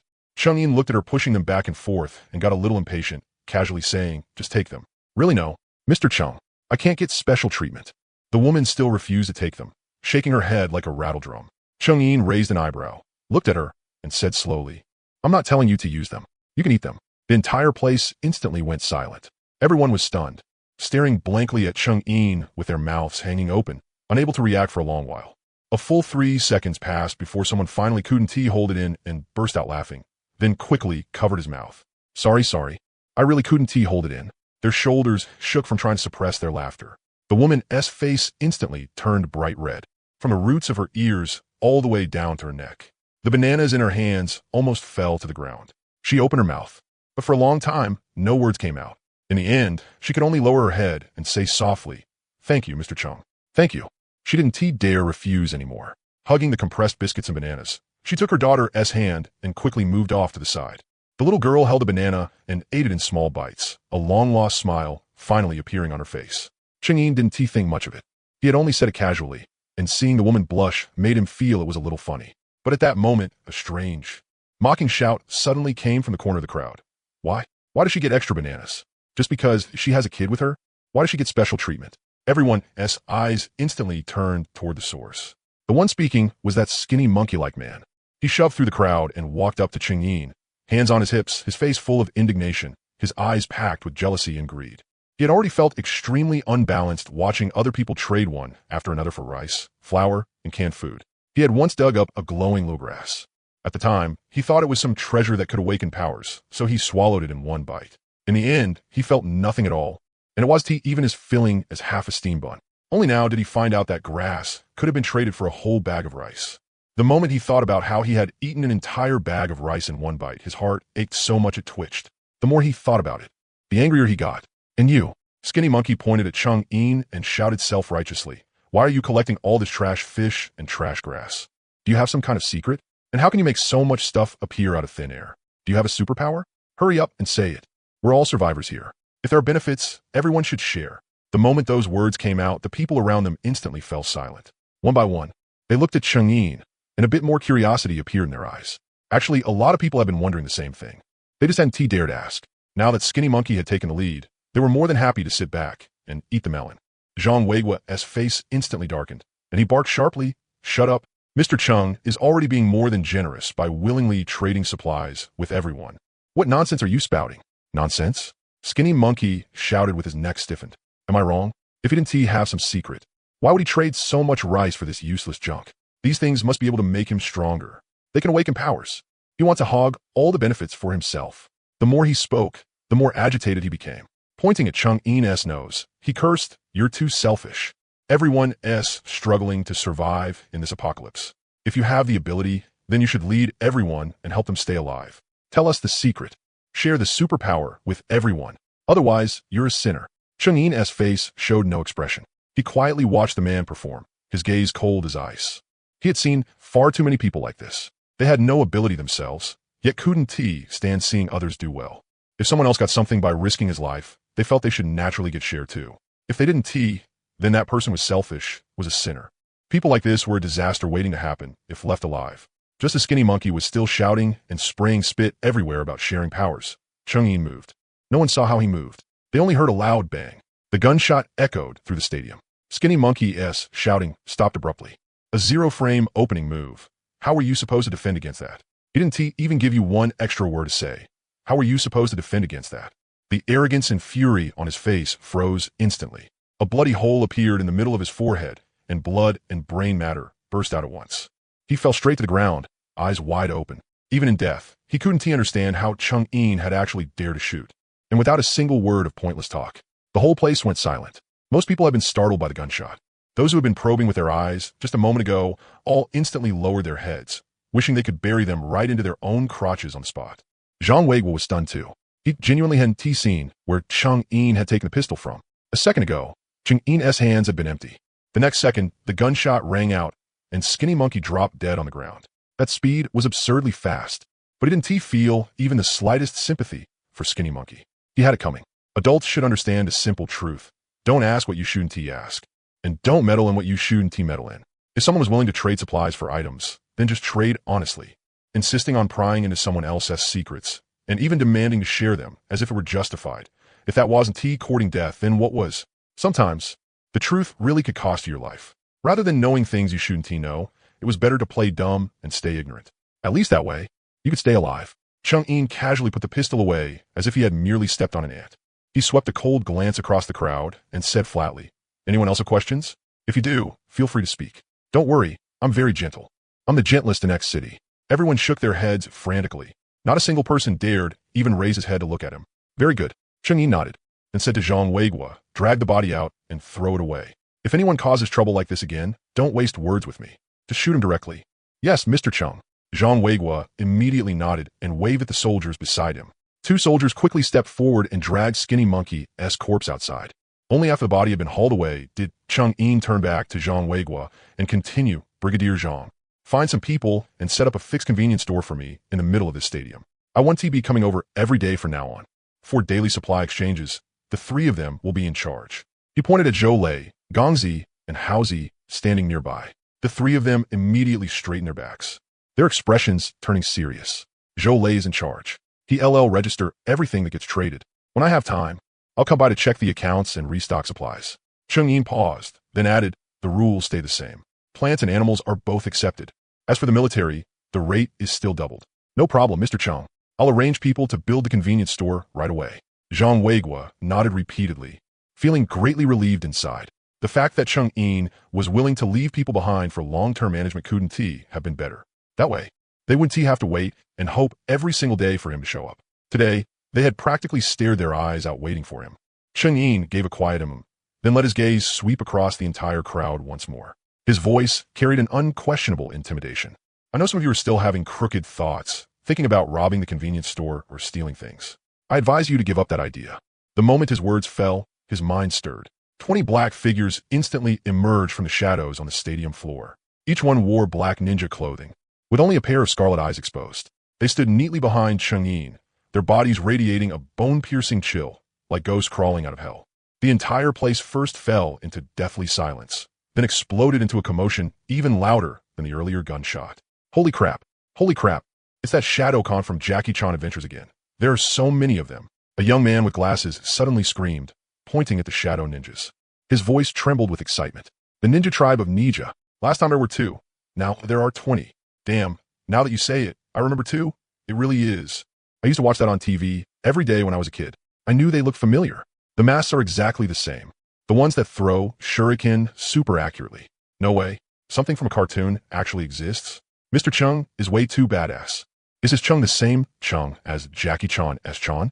The crowd completely blew up. Voices overlapped in all directions, and everyone forgot the fear from just now.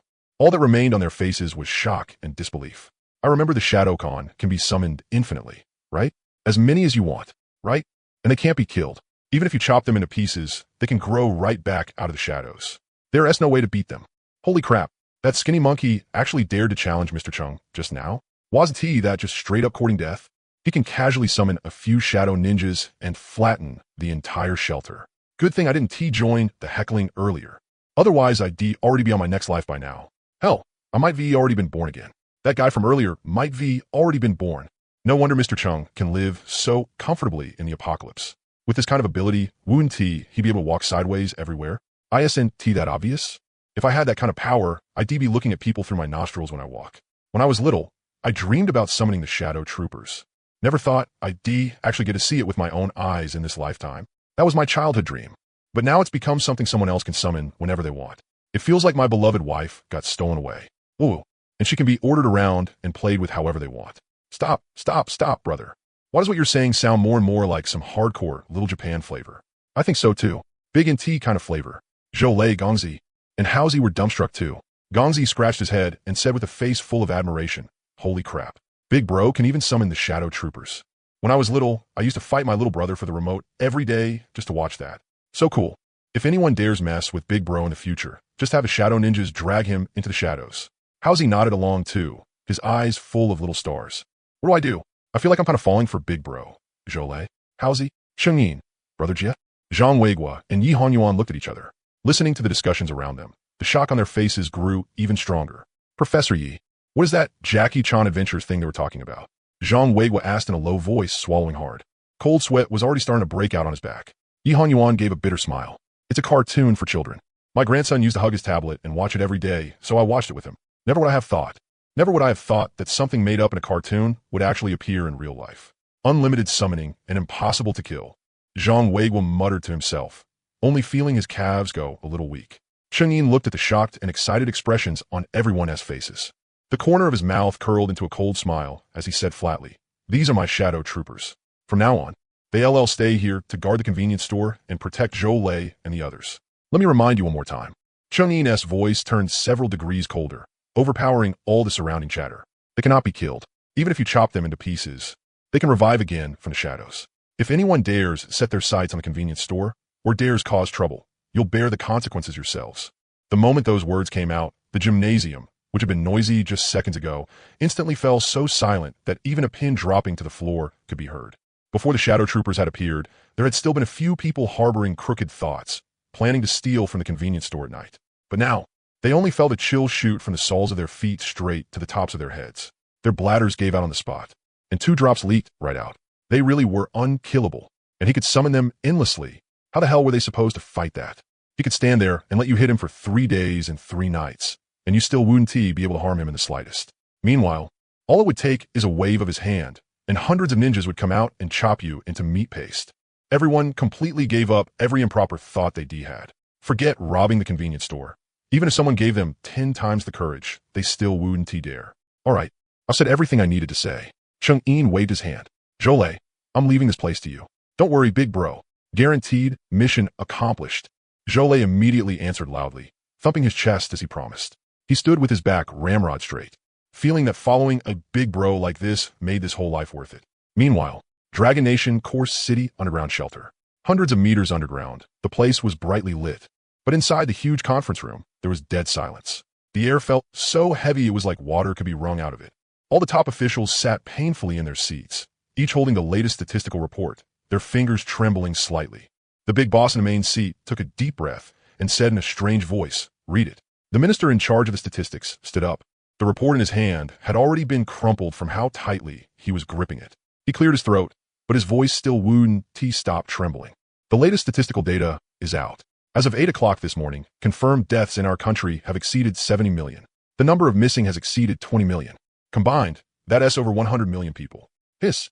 A wave of sharp inhalations instantly sounded throughout the conference room, even though everyone had already been mentally prepared.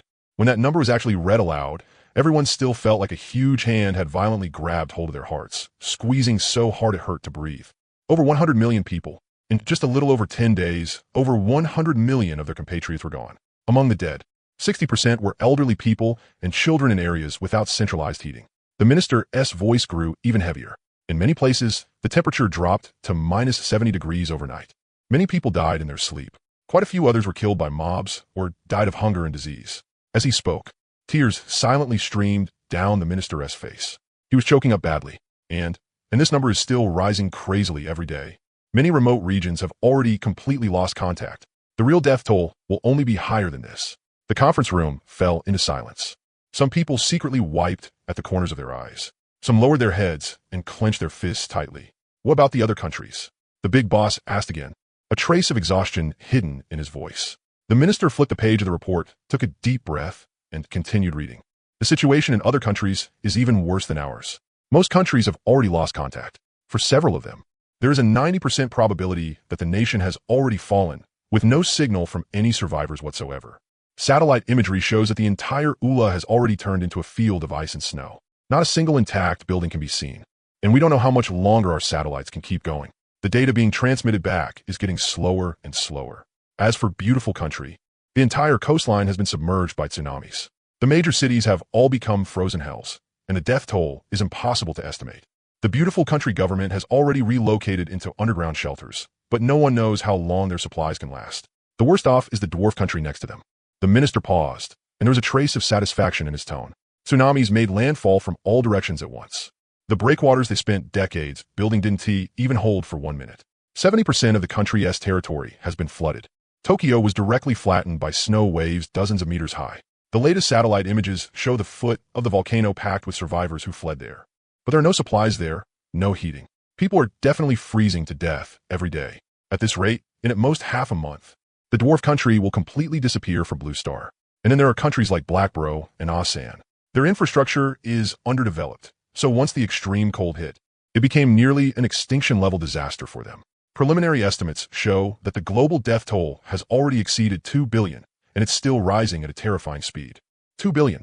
That number struck everyone's hearts like a massive boulder. The once prosperous Blue Star had now become a gigantic ice cellar, with corpses everywhere.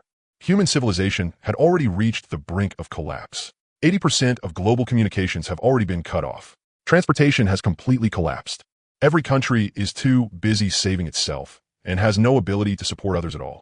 The minister in charge of foreign affairs added, "We've already tried contacting every country we could still reach, but most gave no response. The few that did were all asking for help too. They can't help us at all. Oh, my friend, are you here asking for help too? Oh God, same here actually. Let us party up." There's even worse news. The minister in charge of meteorology stood up, his face pale as paper. According to our latest weather satellite data, in about 3 days, the global temperature is expected to plummet again. At its lowest, it may drop to minus 90 degrees. Minus 90 degrees, someone muttered, collapsing back into a chair. At that point, even an underground shelter like ours probably won't be able to hold out. And that's not all. The minister in charge of ocean monitoring also stood up. After the tsunami, our detectors discovered a large number of unknown biological signals. These creatures have never been recorded before. They're enormous and extremely aggressive. 5 nuclear submarines have already lost contact in the deep sea. The last images they sent back were all of massive black shadows. The atmosphere in the conference room grew even heavier. Extreme cold, famine, refugees, and now unknown giant beasts. Humanity's living space had already been compressed to the limit. The big boss stayed silent for a long time before finally speaking slowly. Now is not the time for pessimism. We still have billions of compatriots to save. There is still hope. Official shelters across the country are still operating normally, and our supplies can still hold for now. The top priority is to find new sources of supplies as quickly as possible, and also prepare for the coming ultra-low temperatures and those unknown creatures. The best outcome would be to find a way to deal with all this, then get the land planted properly. If we can grow crops, we can save countless people. He paused, then looked at the intelligence minister beside him. Go over that report from X City again for everyone. The intelligence minister nodded and turned on the projector. Cheng Yin's photo appeared on the screen, along with surveillance footage sent back by Zhang Weiguo. In the video, Cheng Yin conjured up a mountain of supplies out of thin air, along with 20 black shadow ninjas that crawled out from the shadows.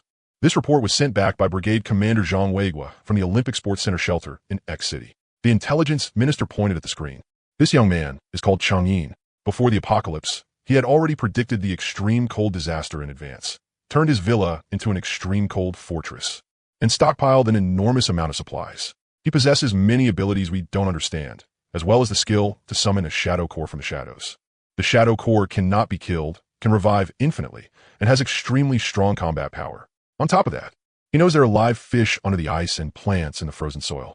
He is currently using supplies to trade with survivors for these things. The conference room exploded instantly. How is that possible? ISNT, that's something only seen on TV? How could that exist in real life? Could Zhang Weiguo have gotten it wrong? Could this surveillance footage be fake? The video is real. We have verified it repeatedly, the intelligence minister said sternly. And according to our investigation, this Cheng Yin really did spend all his savings before the apocalypse to stockpile supplies and renovate his villa. It's like he already knew the apocalypse was coming. The conference room fell silent at once, and everyone sank into deep thought. After a long time, an old general spoke up. No matter how he did it, this person is far too important to us. He has ability, and he has overwhelming combat power. If we can win him over, we can save millions, maybe even tens of millions more people. I disagree. Another leader wearing glasses shook his head. This man kills decisively and does not accept restraint. The report says that in the shelter, he shot and killed people the moment things didn't go his way. He clearly has no regard for the law, and his abilities are too powerful. If he has other intentions, we simply want to be able to control him. At a time like this, and you're still talking about the law? The old general slammed the table emotionally. In the apocalypse, strength is everything. He can bring out supplies and save lives. That's enough. As long as he doesn't oppose us, we should cooperate with him and give him the best treatment possible. Can the law fill your stomach? Answer me. But what if he wants to become a tyrant in his own territory? What if he turns against us later? He has only one person. No matter how strong he is, can he really stand against an entire nation? The conference room descended into chaos, splitting into two camps. Neither side could convince the other. The big boss tapped the table, and the room instantly went quiet. At the same time, at the Olympic Sports Center shelter in X City, Cheng Yin had just arranged for the Shadow Corps to stay on guard. He was about to say a few things to Zhou Lei before heading back to the villa to play cards, when his gaze swept over the yellow-faced, emaciated survivors huddled in the corners of the venue, too weak to even stand steadily. His steps paused. A lot of people had gone out and failed to find any animals or plants. Some elderly people and children had no strength to go out at all. They could only curl up in the corners and starve, their hollow eyes frighteningly empty. Cheng Yin rubbed his chin. An idea came to him. Anyway, his supplies were infinite. Copying some rice and cooking porridge wouldn't take much effort. Only if these people were full would they have the strength to help him search for lucky encounter animals and plants. No matter how he looked at it, it was a guaranteed profit. And if he only gave free food to people worth helping, he could also disgust those parasites who used to lord over everyone. All right, one more thing. Cheng Yin turned to Zhou Lei and Zhang Weiguo. Starting tomorrow, set up a porridge stand next to the convenience store. Free porridge once a day. If someone works well, twice a day. The moment those words came out, not only did Zhou Lei and Zhang Weiguo freeze, even the survivors around them who had been pricking up their ears to listen froze too, unable to believe what they had just heard. Free porridge? Mister. Cheng was actually going to give everyone free porridge? Bro, really free? Gongzi's eyes widened in disbelief. With this many people, how much grain would it use up in a day? Relax, there's plenty of grain. You want to finish it. Cheng Yin waved a hand and said casually. But not everyone gets to eat for free. It depends on the person. And if you eat, you work. He paused, then cleared his throat. Listen carefully. These are the rules for the porridge stand. Students eat free, all you can eat. Migrant workers eat free, all you can eat. Children eat free. Soldiers and police eat free. The moment those words fell, deafening cheers erupted across the entire place. That's amazing. We can finally eat our fill. Mister. Cheng really is a great man. My son finally won't have to go hungry. The students, the migrant workers, the women holding children. Every one of them was so emotional that tears filled their eyes, and they kept bowing to Chang'in. They had been hungry for far too long. Many of them could only gnaw on half a frozen hard steamed bun each day. Now, they could finally drink hot porridge. Zhang Weigua also let out a sigh of relief and gave Chang'in a grateful smile. Watching these people starve every day had weighed on him too, but the shelter-esque grain reserves were just too limited. There was simply no way to supply food around the clock. Chang'in's move had truly helped him in a huge way. Chang'in raised a hand to press things down a little. After the cheering quieted somewhat, he continued, "Doctors, if you want porridge, fine. Go register first at the side. The registration fee is paid with animals and plants." The whole place went blank for a second. Then someone couldn't help laughing. "Ha ha, registration. Makes total sense. Back then, you had to register before seeing a doctor. Now you need registration to drink porridge too. That feels so damn good. The last time I caught a cold and went to the hospital, the registration fee alone cost me over 100, and they still didn't cure me." Several doctors standing in the crowd turned red and white by turns, but didn't dare argue. They really had been high and mighty before, and the registration fees really had been outrageously expensive. Now, that Chang'in had said it like this. All they could do was accept it. A wicked smile curled at Chang'in's lips as he continued. "As for people from the banks, you can eat porridge too. But first, you have to prove that you are really you. Remember this, an ID card is useless, and a household register is useless too. Recite your own bank card number and password. Clearly state how much savings, how many loans, and how many wealth management products you have under your name. Only if you get it all right can you eat. Get even one number wrong and get lost." This time, the whole crowd burst out laughing. One by one, they were doubled over, laughing so hard tears came out. "Oh my God, this is too good. Prove that I am myself. Wasn't this the kind of crap banks used to make us do? Now it's their turn. Ha ha, let's see how they prove it. Last time I wanted to change a password, they made me get 8 different certificates." A few employees who had worked at banks before instantly turned green. They were shaking with anger, but didn't dare say a single word. Back then, they used this rule to make things hard for who knew how many ordinary people.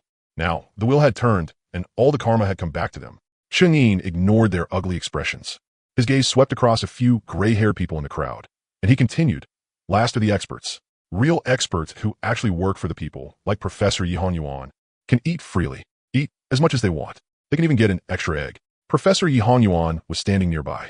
Hearing that, he quickly waved his hand and said with a smile, "No need, no need. I'll just do the same as everyone else." "That one do." Chang'in shook his head. "People who truly do real work should get special treatment." Then his tone shifted, and his voice instantly turned cold. "As for those so-called experts who sit in offices all day and open their mouths to say things like poor people shouldn't eat too much meat, asking why they don't eat meat, and saying let them eat meat porridge instead. Experts who say farmers should donate their grain for free, that young people can't afford houses because they don't work hard enough, and that egg tarts are too expensive because you're poor and can't afford them. Don't even think about getting a single sip of porridge. If anyone dares come here to freeload, break their legs and throw them out. Damn it all. And those pre-apocalypse phone bill companies. You want to eat? Fine. Bring animals and plants to sign up for a package plan and return any unfinished food to me at the end of the month. All right. No refunds on the animals and plants. All right then. Looks like this wave really is targeting us, family.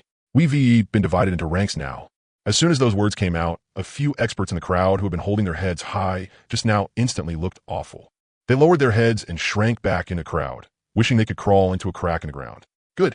Well said. That felt amazing. These experts are all talk with no pain. I've hated the sight of them for ages. They spout nonsense every day. Thunderous applause broke out across the venue again. Everyone felt Chang'in's rules were absolutely right. Who was good, who was bad, who deserved help, and who didn't. Mr. Chang really was one hell of a man. A damn legend. Zhou nodded while writing everything down, muttering as he did, "Students free, migrant workers free, kids free, doctors need registration proof, and must be fasting, and they also have to hand over animals or plants. Banks have to prove they are themselves, experts are divided into good and bad. Got it, big bro. I guarantee I won't mess it up." Chang'in nodded, then added, "If anyone dares impersonate someone else, or cuts in line and causes trouble, don't waste words with them. Just have a shadow troop throw them out. Remember this, better to wrongly throw out 10 than let one freeloader slip through. Don't worry, big bro, I'll keep a close eye on it." Zhou patted his chest and promised. Right then, a quiet complaint suddenly came from the crowd. "Why? We're all survivors, so why the different treatment? That is too unfair." Everyone's eyes instantly turned toward the speaker. The one who spoke was a middle-aged man in a suit, with slick-back hair and a powdered face. He used to be a branch manager at some bank. Chang'in raised a brow and looked at him. Then he said flatly, "Unfair? Then what do you think is fair?" You think it's fair to give migrant workers who work their whole lives the same treatment as someone like you, who sat in an office with the AC on while cheating ordinary people out of their money? I didn't mean it like that. The man felt his scalp go numb under Cheng-In's gaze and stammered, I just think everyone should be equal. Equal? Cheng-In let out a mocking laugh. Before the apocalypse, when you were making an annual salary in the millions, living in a huge villa, and driving luxury cars. Why didn't you talk about equality then? When you were forcing ordinary people to keep paying sky-high mortgages, why didn't you talk about equality then? Now that it's time to drink porridge, suddenly you remember equality? There's no absolute fairness in this world. No absolute equality. He took 2 steps forward and looked down at the man from above, his eyes cold as ice. You want porridge? Fine. Go cut through the ice, catch enough fish, and trade them for rice. If you don't want to work and still want to eat and drink for free, not happening. The man was so frightened by Cheng-In's stare that his whole body trembled. He didn't dare say another word and shrank back into the crowd in defeat.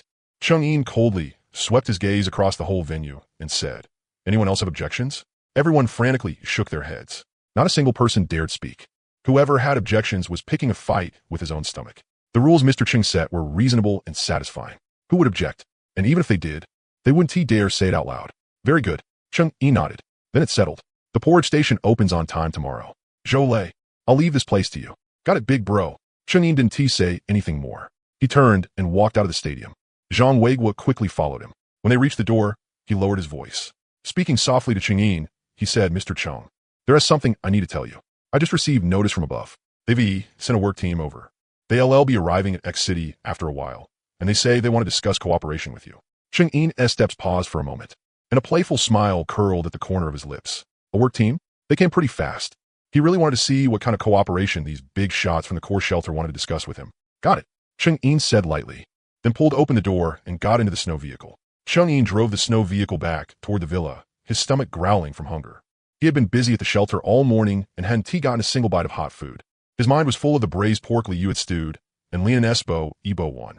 Suddenly, with a loud bang, a black shadow fell straight down from a residential building at the side and landed half a meter in front of Cheng-In's hood. Brain matter and blood splattered all over the ground. Cheng-In didn't even lift an eyelid.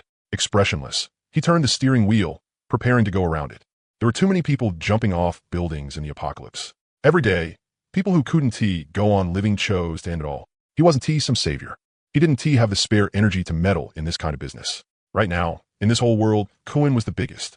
But just as he steered around the corpse, and before he could hit the gas, a modified heavy truck suddenly charged out from the side and blocked his vehicle sideways, sealing off the road completely. The truck's front had been welded over with sharp steel plates, and there was even a huge snowplow mounted on the front. One look, and it was obvious this thing had been built specifically to rampage through ice and snow. Oh, not bad. Someone with some skill. This modification actually looks pretty decent. Cheng-In raised a brow and muttered inwardly. Unfortunately, they picked the wrong target to rob. He really didn't feel like making a move right now, but the other side clearly had no intention of letting him go. The truck doors opened, and 5 burly men jumped down. Every one of them held a machete or a steel pipe with vicious looks on their faces. Kid, be smart. Hand over all the supplies in the vehicle and leave the car behind too. If you do, your grandpas might spare your dog life. The bald leader shouted arrogantly, waving the machete in his hand. Big bro, look at this ride, it's got tracks. It's even more badass than our truck. We hit the jackpot this time, said a tall, skinny man at the side excitedly, his eyes full of greed. And the cold weather suit this brat-s wearing. One look, and you can tell it's high-end stuff. Strip it off him. The more they talked, the more excited they got. Waving their machetes, they charged straight at Cheng-In, clearly planning to kill first and loot after. Cheng-In let out a sigh and shook his head helplessly. Seriously, in such a hurry to reincarnate, I can't even stop you. He didn't even get out of the car. With a thought, the heavy truck blocking the road ahead instantly vanished from where it was. The 5 robbers froze on the spot. Even the machetes in their hands stopped midair. One by one, their eyes went wide, their faces full of disbelief.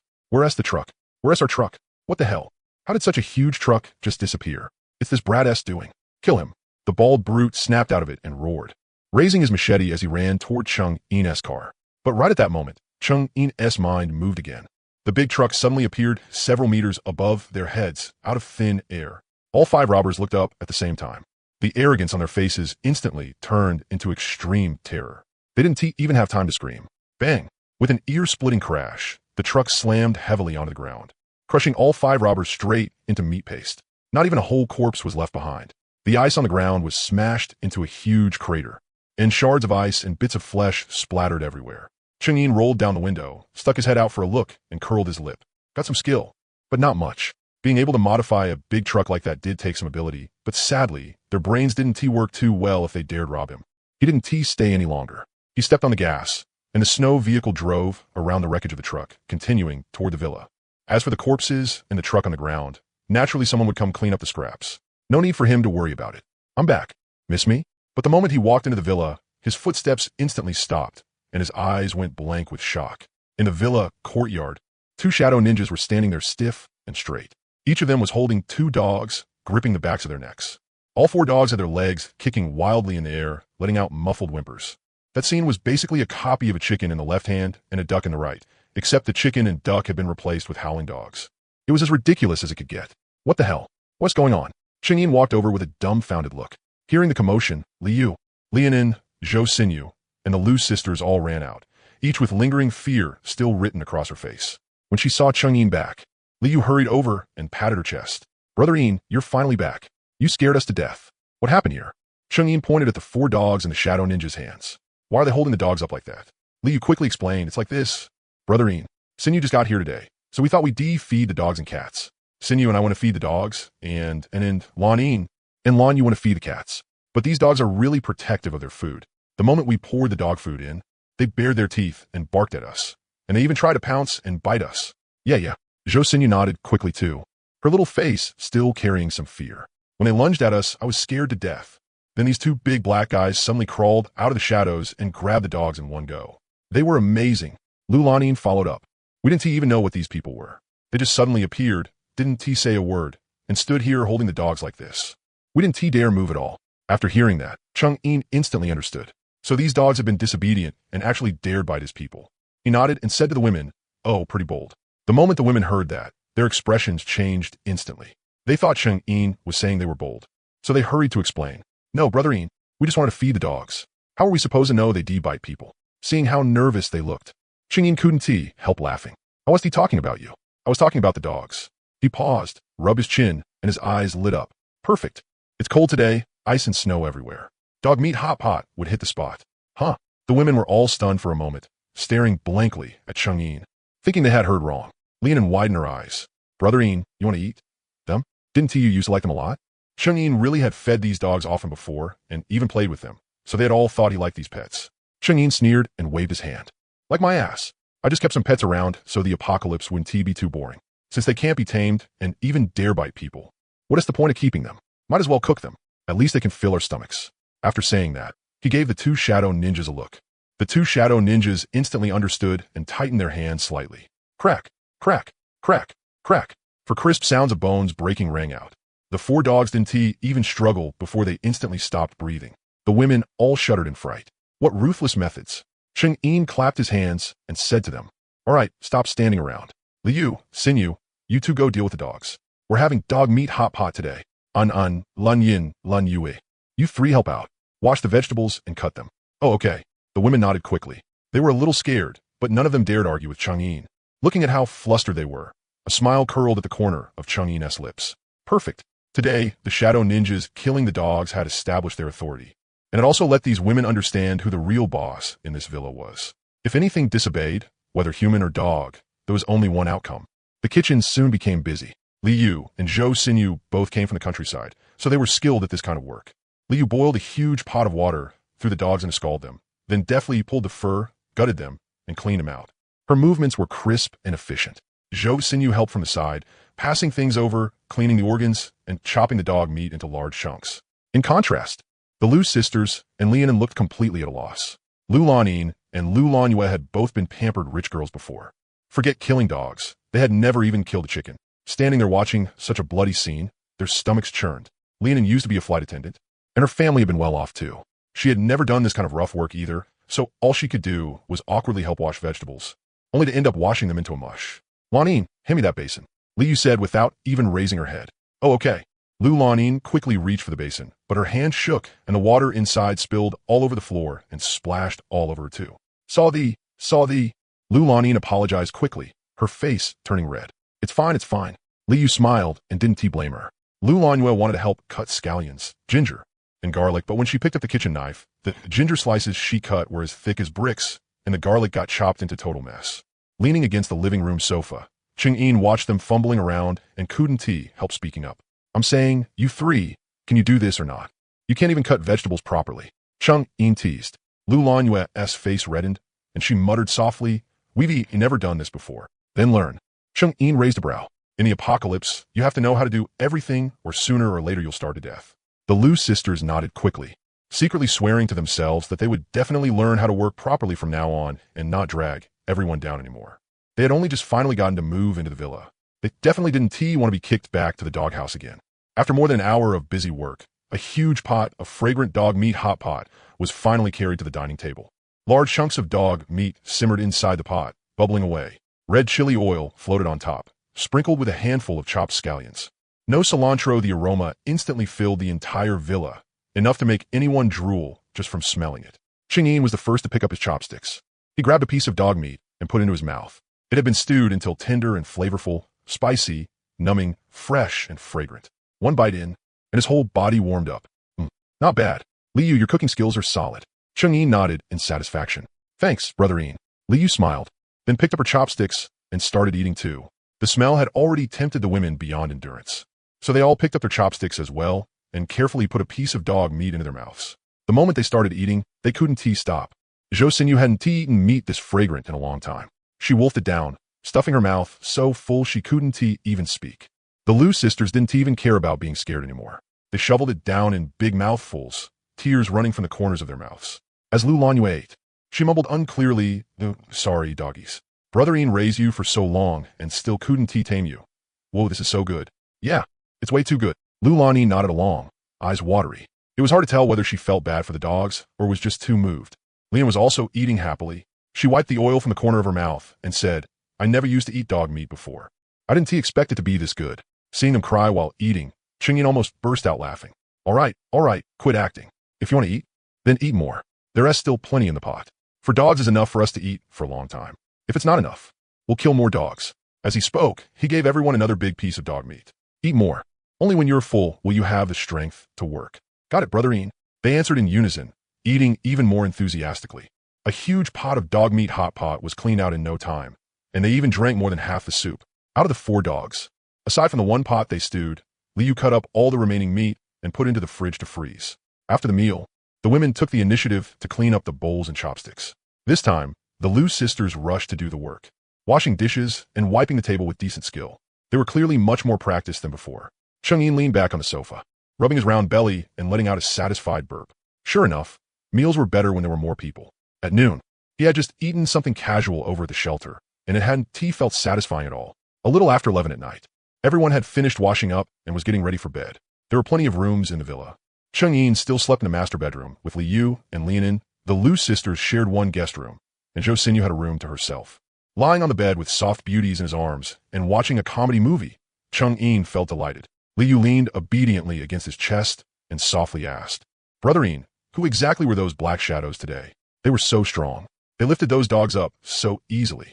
Lian also raised her head and looked at Cheng-Yin curiously. In truth, they had wanted to ask for a long time, but they hadn't dared. Cheng-Yin rubbed their obedient little heads and explained casually, they're my bodyguards. They specifically protect the villa's safety. If you run into danger in the future, they'll come out and help you. Don't be afraid of them. They won't hurt you. The premise is that you stay obedient. Oh, the 2 women nodded. They were still curious, but they didn't dare ask anymore. They knew that if Cheng-Yin didn't want to talk about something, asking too much would only make him unhappy. Cheng-Yin didn't explain further either. Some things were better the less they knew. Time passed second by second, and soon it was midnight. Right on time, the mechanical voice of the system rang out in Cheng-Yin's mind. Ding! Congratulations, host. Today's skill has arrived. Today's newly unlocked skill, Horse Talisman ability. Horse Talisman ability can heal all diseases and injuries, remove all harmful effects, and at the same time restore any damaged item to perfect condition. Friendly reminder, if you gather all 12 talisman abilities, there may be a surprise. Cheng-Yin instantly became fully awake. The Horse Talisman. It was actually the Horse Talisman. The Horse Talisman from Jackie Chan Adventures. It could heal anything and even repair objects. This was way too awesome. With this ability, no matter how badly he was injured in the future, he could heal instantly. And it could even repair things, so he'd never have to worry about stuff breaking again. He had originally been thinking about kidnapping a doctor to bring home, but did he still need one now? So excited he almost jumped off the bed. Cheng-Yin quickly climbed down as quietly as possible. He tiptoed into the kitchen, took out a porcelain bowl, then loosened his hand. With a smack, the bowl fell to the floor and shattered into several pieces. Cheng-Yin focused his will and activated the Horse Talisman's power. Something magical happened. Those broken porcelain shards automatically fitted themselves back together. In just a few seconds, they turned back into a brand new, completely intact bowl without even a single crack visible. Holy shit, it really works. Cheng-Yin was so excited he almost shouted. He picked up another broken glass cup and tested it too. It instantly returned to a like-new state as well. Cheng-Yin was thrilled. He rummaged through the kitchen cabinets and tested every fragile object he could find. Plates and everything else were all restored to perfect condition. After messing around with all that, he finally remembered the pile of strange plants and animals he had brought back from the shelter today. With a thought, Cheng-Yin took everything out of his space and laid it all out on the kitchen counter. 12 extreme cold ice fish, 1 crystal clear ice snow lotus, 1 cabbage, and 7 stalks of grass. Cheng-Yin cooked them all in one pot. He ate through it all like snacks, finishing everything in no time, then wiped his mouth and waited for the system prompt. A few seconds later, the system's mechanical voice slowly rang out. Ding. Consumption complete. Detected enhancements gained by host. Kidney ability 1, physical fitness 1, intelligence quotient 1. Cheng-Yin raised a brow and moved his body a little. Sure enough, he felt full of strength all over. His mind was much clearer than before, and his lower back felt especially warm, without the slightest sense of fatigue. Only 3 hits. The probability really is low, Cheng-Yin muttered. Still, he wasn't too disappointed. It was all right, better than getting nothing at all. He glanced at his phone. It was already almost 12:30. A wicked smile curled at Cheng-Yin's lips. He touched his kidney and felt an itch in his heart. He had just boosted his kidney ability. If he didn't test it out, wouldn't that be a waste? He quietly walked back to the bedroom, lifted the blanket, and slipped inside, reaching out to pull the half-asleep women into his arms. MMH. Brother Ian, where did you go?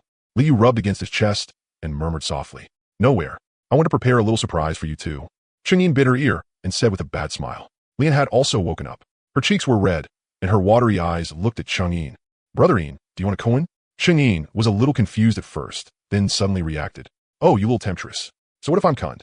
If I'm moved by coin, what can you do about it? Lena didn't take the bait at all. She just said, then I can only be strong you. The faster it was read, the stranger it sounded. The next morning, Cheng-Yin was lured awake by the smell of food. He climbed out of bed groggily, and all the bones in his body were cracking. Last night, with both kidney ability and physical fitness getting +1, it had truly been a bit too intense. He hadn't gone to sleep until almost 3 in the morning. Brother Ian, you're awake? Come eat breakfast. When Liu saw him coming downstairs, she hurried over with a smile and handed him a cup of hot milk. Lian also came out of the kitchen carrying freshly steamed buns. Her cheeks were red, and she didn't dare meet his eyes, obviously because she had remembered what happened last night. Cheng-Yin took the milk and drank a sip.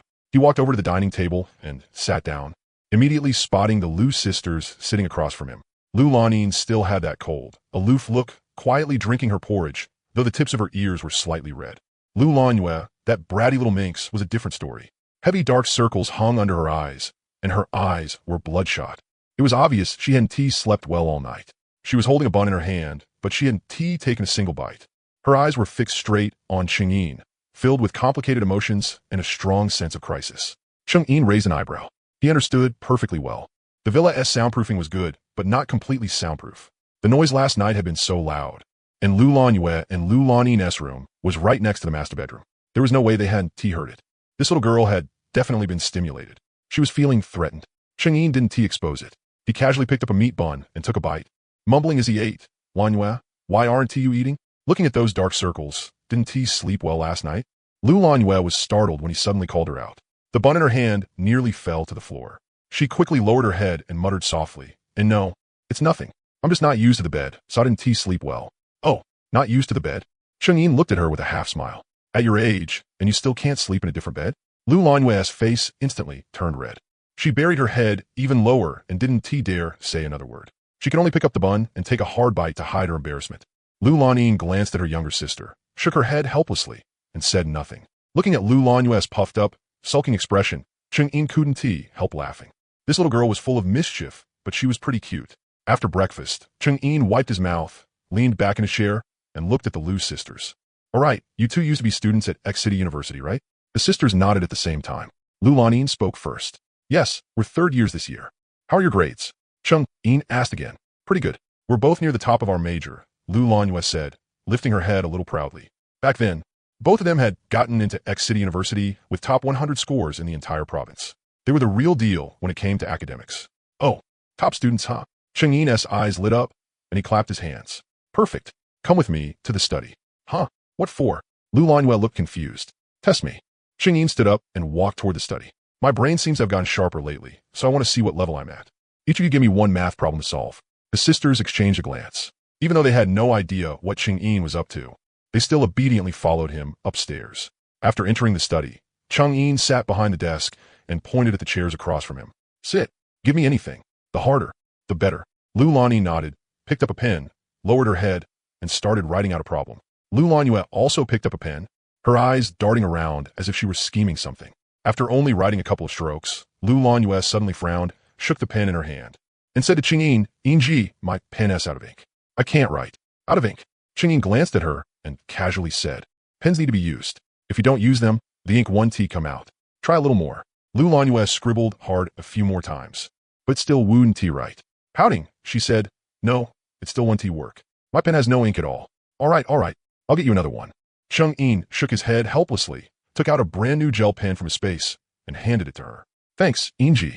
Lu Lanyue took the pen and scribbled twice. Inji, this pen has ink. A sly smile quietly curled at the corner of her mouth. Before long, both of them had finished writing their questions and handed them over to Chung Yin. Chung Yin took the papers and first looked at the math problem Lu Lanyue had written. If this had been in the past, he definitely wouldn't have understood a thing. Before the apocalypse, the only numbers he really recognized were the cold few hundred million sitting in his bank account. But now it was different. After his intelligence had gone up by 1, his mind was clearly working much faster. He stared at the problem for a few minutes and actually came up with an approach. Picking up the pen, he started writing rapidly. As Lu Lanyue watched Chung Yin solve the problem, a trace of surprise flashed through her eyes. She had originally thought Chung Yin was just a rich second-generation heir whose grades were probably terrible. She had expected him to actually know how to solve this problem, and his steps were pretty clear too. After finishing the problem he knew how to do, Chung Yin picked up the one Lu Lanyue had written. It was an even harder one. He actually got most of it right too. Not bad, not bad. Looks like my intelligence really did go up. Chung Yin nodded in satisfaction, feeling pretty pleased with himself. Just then, Lu Lanyue suddenly held her stomach and frowned. Sorry, my stomach feels a little uncomfortable. I need to use the bathroom. Go ahead, go ahead. Chung Yin waved his hand. Lu Lanyue stood up and quickly walked out of the study, closing the door behind her. In an instant, only Chung Yin and Lu Lanyue were left in the study. Chung Yin was still lowering his head and studying the final difficult problem, not noticing that Lu Lanyue had quietly stood up and circled around to the side of the desk. Suddenly, Chung Yin felt something move by his feet. He looked down and instantly froze. At some point, Lu Lanyue had crawled under the desk. She was looking up at him, her eyes sparkling, with a sly smile still on her lips. Why you? What are you doing under there? Chung Yin was so startled he almost threw the pen in his hand. Lu Lanyue didn't speak. She only blinked at him, then reached out with her small hand and lightly grabbed his pant leg. Chung Yin instantly got excited and hurriedly lowered his voice. Are you crazy? Your sister will be back any second. Lu Lanyue still said nothing. She only playfully stuck out her tongue, showing her little tiger teeth. Tiger teeth hurt when they bite because they're very sharp. Chung Yin only felt a current shoot through his entire body. The pen in his hand dropped onto the desk with a snap. He wanted to pull Lu Lanyue out, but he was afraid making too much noise would let the people outside hear. In broad daylight. Honestly, what was the world coming to? Good thing it was the apocalypse, and he had no morals, so he calmly continued solving the problem.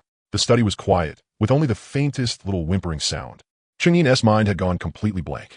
The math problem he had already struggled to solve just now was now even more completely forgotten. Why did this question look harder and harder the more he looked at it? Just then, footsteps came from outside the study. Lu Lanyue heard them too. She made a shushing gesture, then hid under the desk without moving at all. The next second, the study door was pushed open and Lu Lanyue walked in. Inji, what is wrong? I thought I heard some kind of sound just now, Lu Lanyue asked suspiciously. In nothing. Chung Yin picked up the pen on the desk and pretended to continue solving the problem. I just accidentally knocked the pen down. Lu Lanyue nodded, walked back to her seat, sat down, picked up the problem she hadn't finished earlier, and continued looking at it. Chung Yin sat there, his whole body stiff. Tiger teeth biting people really did hurt because they were too sharp. If they'd been an arm or something, Chung Yin felt like he was about to bleed.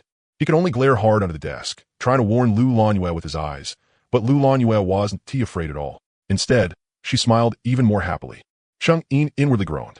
This little girl was way too bold. She actually dared to pull this kind of stunt right under her sister's nose. If Lu Lanin found out, that would be way too awkward. Just as Cheng Yin was being driven so restless by Lu Lanyue, who was clearly enjoying herself very much. Inside the core underground shelter of Longhua, a deafening wave of cheers was erupting. In a huge conference room, all the leaders had stood up, hugging each other excitedly, their faces covered in tears. The big boss in the main seat also stood up in excitement. His hands trembled slightly as he looked at the old professor standing in front of him, his voice choking up. Professor Zhou, is what you said true? Did it really succeed? Professor Zhou, standing at the front, had graying hair and a face full of wrinkles, yet he looked sharp and full of vigor. He held a research report in his hand, nodded hard, and spoke with absolute certainty. It's true. We succeeded. I took the plants and animals collected over in X City, the ones that young man had Zhang Wei would gather for us. We collected that kind of grass that couldn't be frozen to death, then genetically fused it with our super hybrid rice. After countless experiments, we finally cultivated cold-resistant rice that can grow in an environment of -70 degrees.